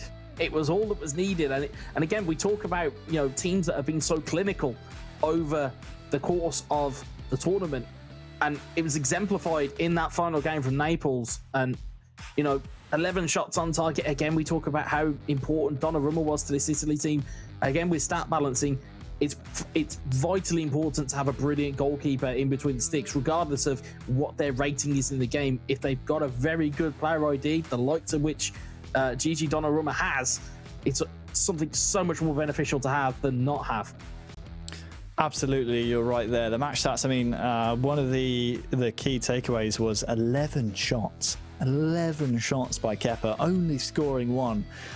There were a couple of opportunities where, it was almost half chances, where he's almost at the byline and Donnarumma has it covered all day long. But again, 11 shots and you're only converting 1. That was, not the best return for Kepa's investment, and as a result, Serbia now find themselves runners-up of eEURO 2020. I think it's only fair, Wes, to see the damage that has been done. Italy, I think, needed to score 10 goals in the grand finals to at least match France's tally. It's the French who come out on top of the Alipay top 5 goal scorers list. Italy fall short by just 2, but you know what? I'm sure they won't mind. Serbia as well creeping into the top 5. Yeah, I think Italy will be more than happy for France to have the goal scorers tag, and they'll take the trophy. I don't think they're too bothered. I think they'll be absolutely delighted, as will the Italian Football Federation. They've not had too much to sing about over the last couple of years of competitive football, but they'll certainly have something to virtually celebrate right now with an eFootball or an eEURO 2020 trophy to their name. And I hate to focus on Serbia. I really, really do. Not the performance we were expecting out of Roxa, who had looked solid previously all weekend long. Where does Serbia go from here? Where do Kepa, where do Roxa? Obviously still on eFootball Pro duty with FC Nantes. Once the season resumes, they'll be back in action there. But it's the old saying, isn't it? Second place is first loser, and that will be playing on their minds. They're competitive players. They don't like to lose, even less so when they represent their national squads. Where do they go here? Yeah, I mean, it'll be a sore one for Serbia to take, but let's not forget there were 55 nations when it started off the qualifying to be in the final 2. Yeah, we look at it as first loser or runner-up, but at the same time, they're in the top 2 of the European countries of eFootball pairs. I mean, it's a great statement for Serbian esports. We talk about these countries trying to highlight kind of their esport programs and their esport games perfectly. It's perfect for them. It's a perfect advert that they've got to this stage. They've got to represent their country. It just fell short, but I'm sure they'll be back in future tournaments, no doubt. Fell short at the final hurdle to an Italian squad which really put on a show in the grand finals. If I'm right in saying, I think we have Alonso Greyfox, one of the eEURO 2020 grand champions. Alonso, my friend, can you hear me? Yes, I hear you perfectly. So I want to ask for the first thing, Apologize for my bad English because I'm really terrible to speak. You're okay, my friend. You're okay. Congratulations. I have to ask, were you nervous ahead of the grand final? Oh, it's a great emotion. It's incredible to have come to this point, to have win, and it's a huge emotion. I cannot express my feelings in words now. I'm so happy for my teammates. Especially for MPK02 that he had a wrong match, but he's a strong player, an effective man, and a good person. So the win is for him too, especially for him. That's great to hear, Alfonso. First question from me: what did you feel was the turning point in that final? Because first game went the way of Italy, second game went the way of Serbia. Was it that third game that really turned the tide for Italy? I think that the game that was decisive in the matches, it was not with Serbia, but with France before, because the win with France give us a major, how can I say, self-confidence in us. We were sure to be a good team and could be one of the favorites for the final win. But winning with France give us even more self-confidence. So not with Serbia, that are a strong team, an incredible Roxanne and Kep are two phenomena in PES, but winning with Usman Kabail and Lotfi give us measured self-confidence, for me personally. Alfonso, we'll let you go and celebrate in just a moment. I have to say, Alonso, one final question from me. You won the entire tournament, but surely the highlight for you is just representing the Italian national team. How does it feel to represent Italy in a stage like this? For me, it's incredible because I'm proud to be Italian, but of course I am proud to be Sardinian too. Then the team is composed by 3 Napolitans and 1 Sardinian person that I am. It's proud for Italy, but even for my land, my Sardinia. It's an emotion incredible, childhood dream, and it's incredible. I don't know what to say. It's incredible. I can't believe right now. I can't believe. Awesome. Well, Alfonso, thank you so much. Grazie. We will let you go and celebrate prego, with your grazie teammates. a voi. Thanks to us. Thanks to you. Thanks.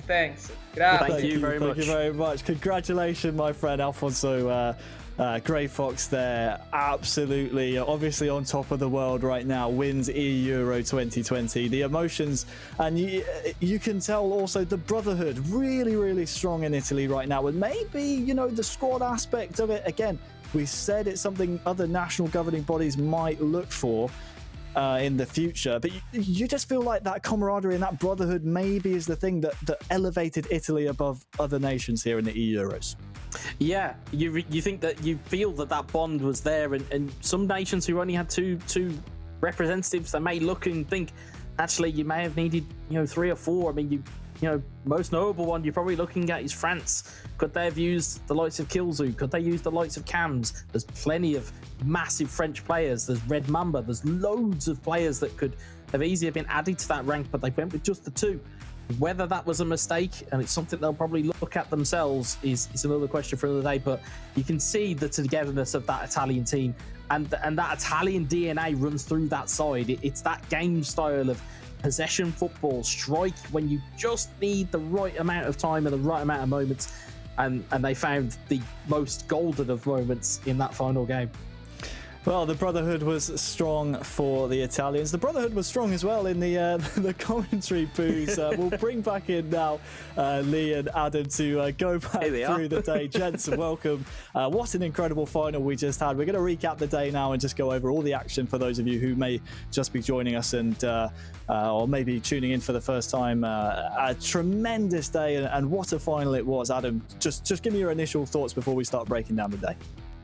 Firstly, incredible performance from Italy, and you alluded to it before, possibly that team ethos that ran right through the system and completely went to show that the Italians got it right in their selection. We talked about the likes of Eteruito, but possibly too singular for this setup. They went with 4 and they all played their part and they were all fantastic on the day. Hard luck and commiserations to Serbia, of course, who were brilliant as well. But that team ethos, all 4 playing their part, really did the job. Lee, we started with 8 nations today, down from 55. We're now down to just 1, the champions Italy. Try and sum up today if you can, because Italy, they had to go through the gauntlet and proved everyone wrong and took down France in that semi-final. Yeah, I mean, Italy's quarterfinal was a pretty easy thing for them, really. It was a 1-0 and I think a 4 or 5-0 in the end there against Israel. They kind of dominated that one. France was definitely the task, and we just heard from Alfonso there saying that's where they gained that confidence for them. And then on the reverse side for Serbia, I think it's ironic that what we just saw in that final matchup, the 11 or 12 shots versus 2, was exactly what happened against Spain. It was their second game. It was Kepa. I think he had 13 shots to 2. Couldn't convert it. Couldn't turn it into the winner. We thought, oh, well, they're just going to play game 3 and smash it. It turned out the Roxa stepped in, and he was the one that was doing a lot of the carrying for Serbia. So it wasn't too surprising to see them in the final, but there was already signs that it was maybe just a little step too far for them. And Wes, is worth noting as well, Romania, the fairy tale out of the groups all the way through qualification, fell to Serbia in that semi-final. They will surely be remembered in e-footballing years to come as the nation that really shocked everyone here at the eEUROs. They were the little engine that could. They kept that train going. I will use that analogy all the way through here. But they were fantastic, and I'm sure they've won a lot of neutral fans over. One of them being in this chair. They certainly won me over and completely proved me wrong as I called that. I think it was Bosnia were going to beat them in the group stage, and that completely fell apart quite quickly. But we'll forget that, and we'll remember the fact that Italy are now champions, and it's been a tremendous road for them. And the questions that were lingering on those selection issues. I know Adam alluded to it yesterday and today. I think those have all been put to bed. Yes, they have. So there you have it, the final bracket. It's pretty much done and dusted now. They say pressure makes diamonds, and well, Italy came out on top in one of the most pressurized situations of the entire tournament. Any other takeaways you gentlemen might want to point out? I mean, obviously, we've summed up quite a lot of what's happened so far today. I think it's fair enough that you guys probably want to find out the skill of the day. Am I right? Let's go to it straight away. Let's see the high sense skill of the day. What's it going to be, I wonder? Me and Wes thought it might be that final bit of skill from the Italians, but I think it will be instead... well, I'm not too sure what this is. Must be MPK. The back heel. Yeah. Wonderful. It was the manual back heel. It was the fact that, as a manual, you're taking every bit of assist away there. And again, nonchalant almost from Italy to pocket that one in. It was Florenzi who benefited greatly. Well, there's the high sense skill of the day. Setting up the goal, of course. Absolutely wonderful. Apologies for the confusion there. I saw Croatia in there. Gel Sapricic wasn't part of the clip at all, but a lovely piece of skill there from the Italians. And they were proving that all day long, and even in the final kick of the game, Lee, essentially the virtual last kick of the game, they were proving that they were using skills and they knew their squad to the best of their abilities. Absolutely. I mean, honestly, for the skill of the day, you could have took so many different things that we've seen throughout the weekend, really. There's been so many moments, so many last gasp goals, some absolute stunning ability. A use of the goalkeeper as well. Let's not forget that, because we've seen some stunning uses of the goalkeeper. Sometimes it works, sometimes it goes horribly wrong and you look a fool, but it works very well for a lot of these guys. Yes, it really does. Let's find out then the Sokar goal of the day. We've just seen the skill of the day. It's time to find out what has been chosen as the goal of the day. We had plenty of contenders and it was so tricky to narrow down the one goal. But here it is. It might be Italy performing the clean sweep. And of course, it's Naples, the final goal. And you could have... Go on, Adam. You could have chosen many, to be honest, for Italy. They scored some incredible goals today, but as you mentioned in the commentary, it was just the timing of the goal in the 91st minute and that wonderful, not only bit of skill, but also the composure to finish as well. The 91st minute and only the second shot of the game for him as well. Yeah. That's the big thing. I mean, that for the pressure that's been on him. To the 11 of Serbia. Absolutely incredible move. And the fact that it takes two defenders out of the equation as well makes it that much sweeter. Gentlemen, I think we're approaching our time here. Thank you all for joining me. Any closing thoughts from each of you? You know what? Let's start with you this time, Lee. We'll go around in a circle so Adam and Wes have a bit of time to prepare what they have to say. But he's going to get the chance to get the first one out, isn't he? I know you're a pro, my friend. We'll start with you. For me, I mean, obviously, for me, it's been about certainly for Serbia. I was kind of hopeful that they'd go that extra little step because they've certainly shone through. You know, they took it. Bearing in mind they had a 6-5 against Italy yesterday. That was the very first game they played in the group. So it was no surprise to see these two teams there.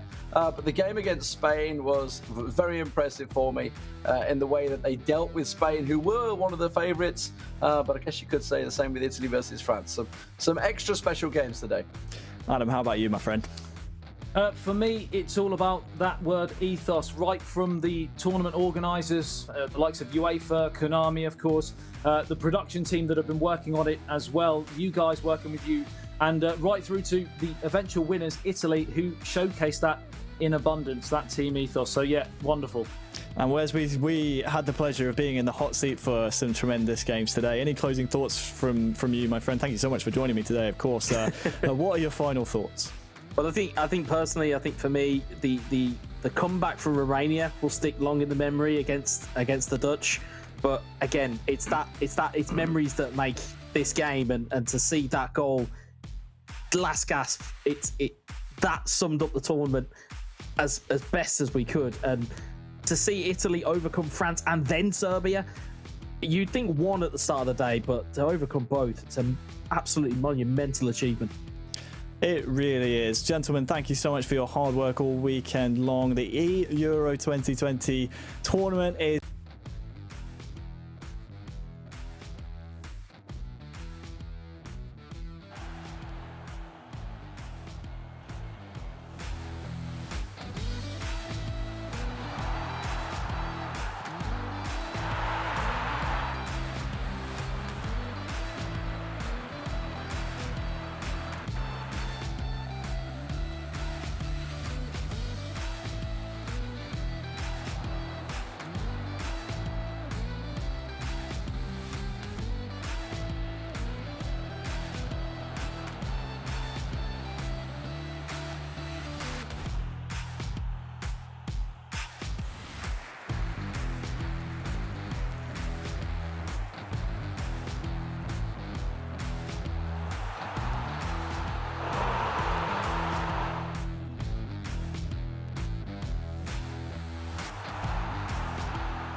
11 players, many of them friends, some foes during the league season, now united for a single cause as they carry the hopes and expectations of a nation, the most unbearable, thrilling of emotional roller coasters.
Cheers. And if I didn't think it was worth one try, I'm gonna roll myself up in a big ball and fly.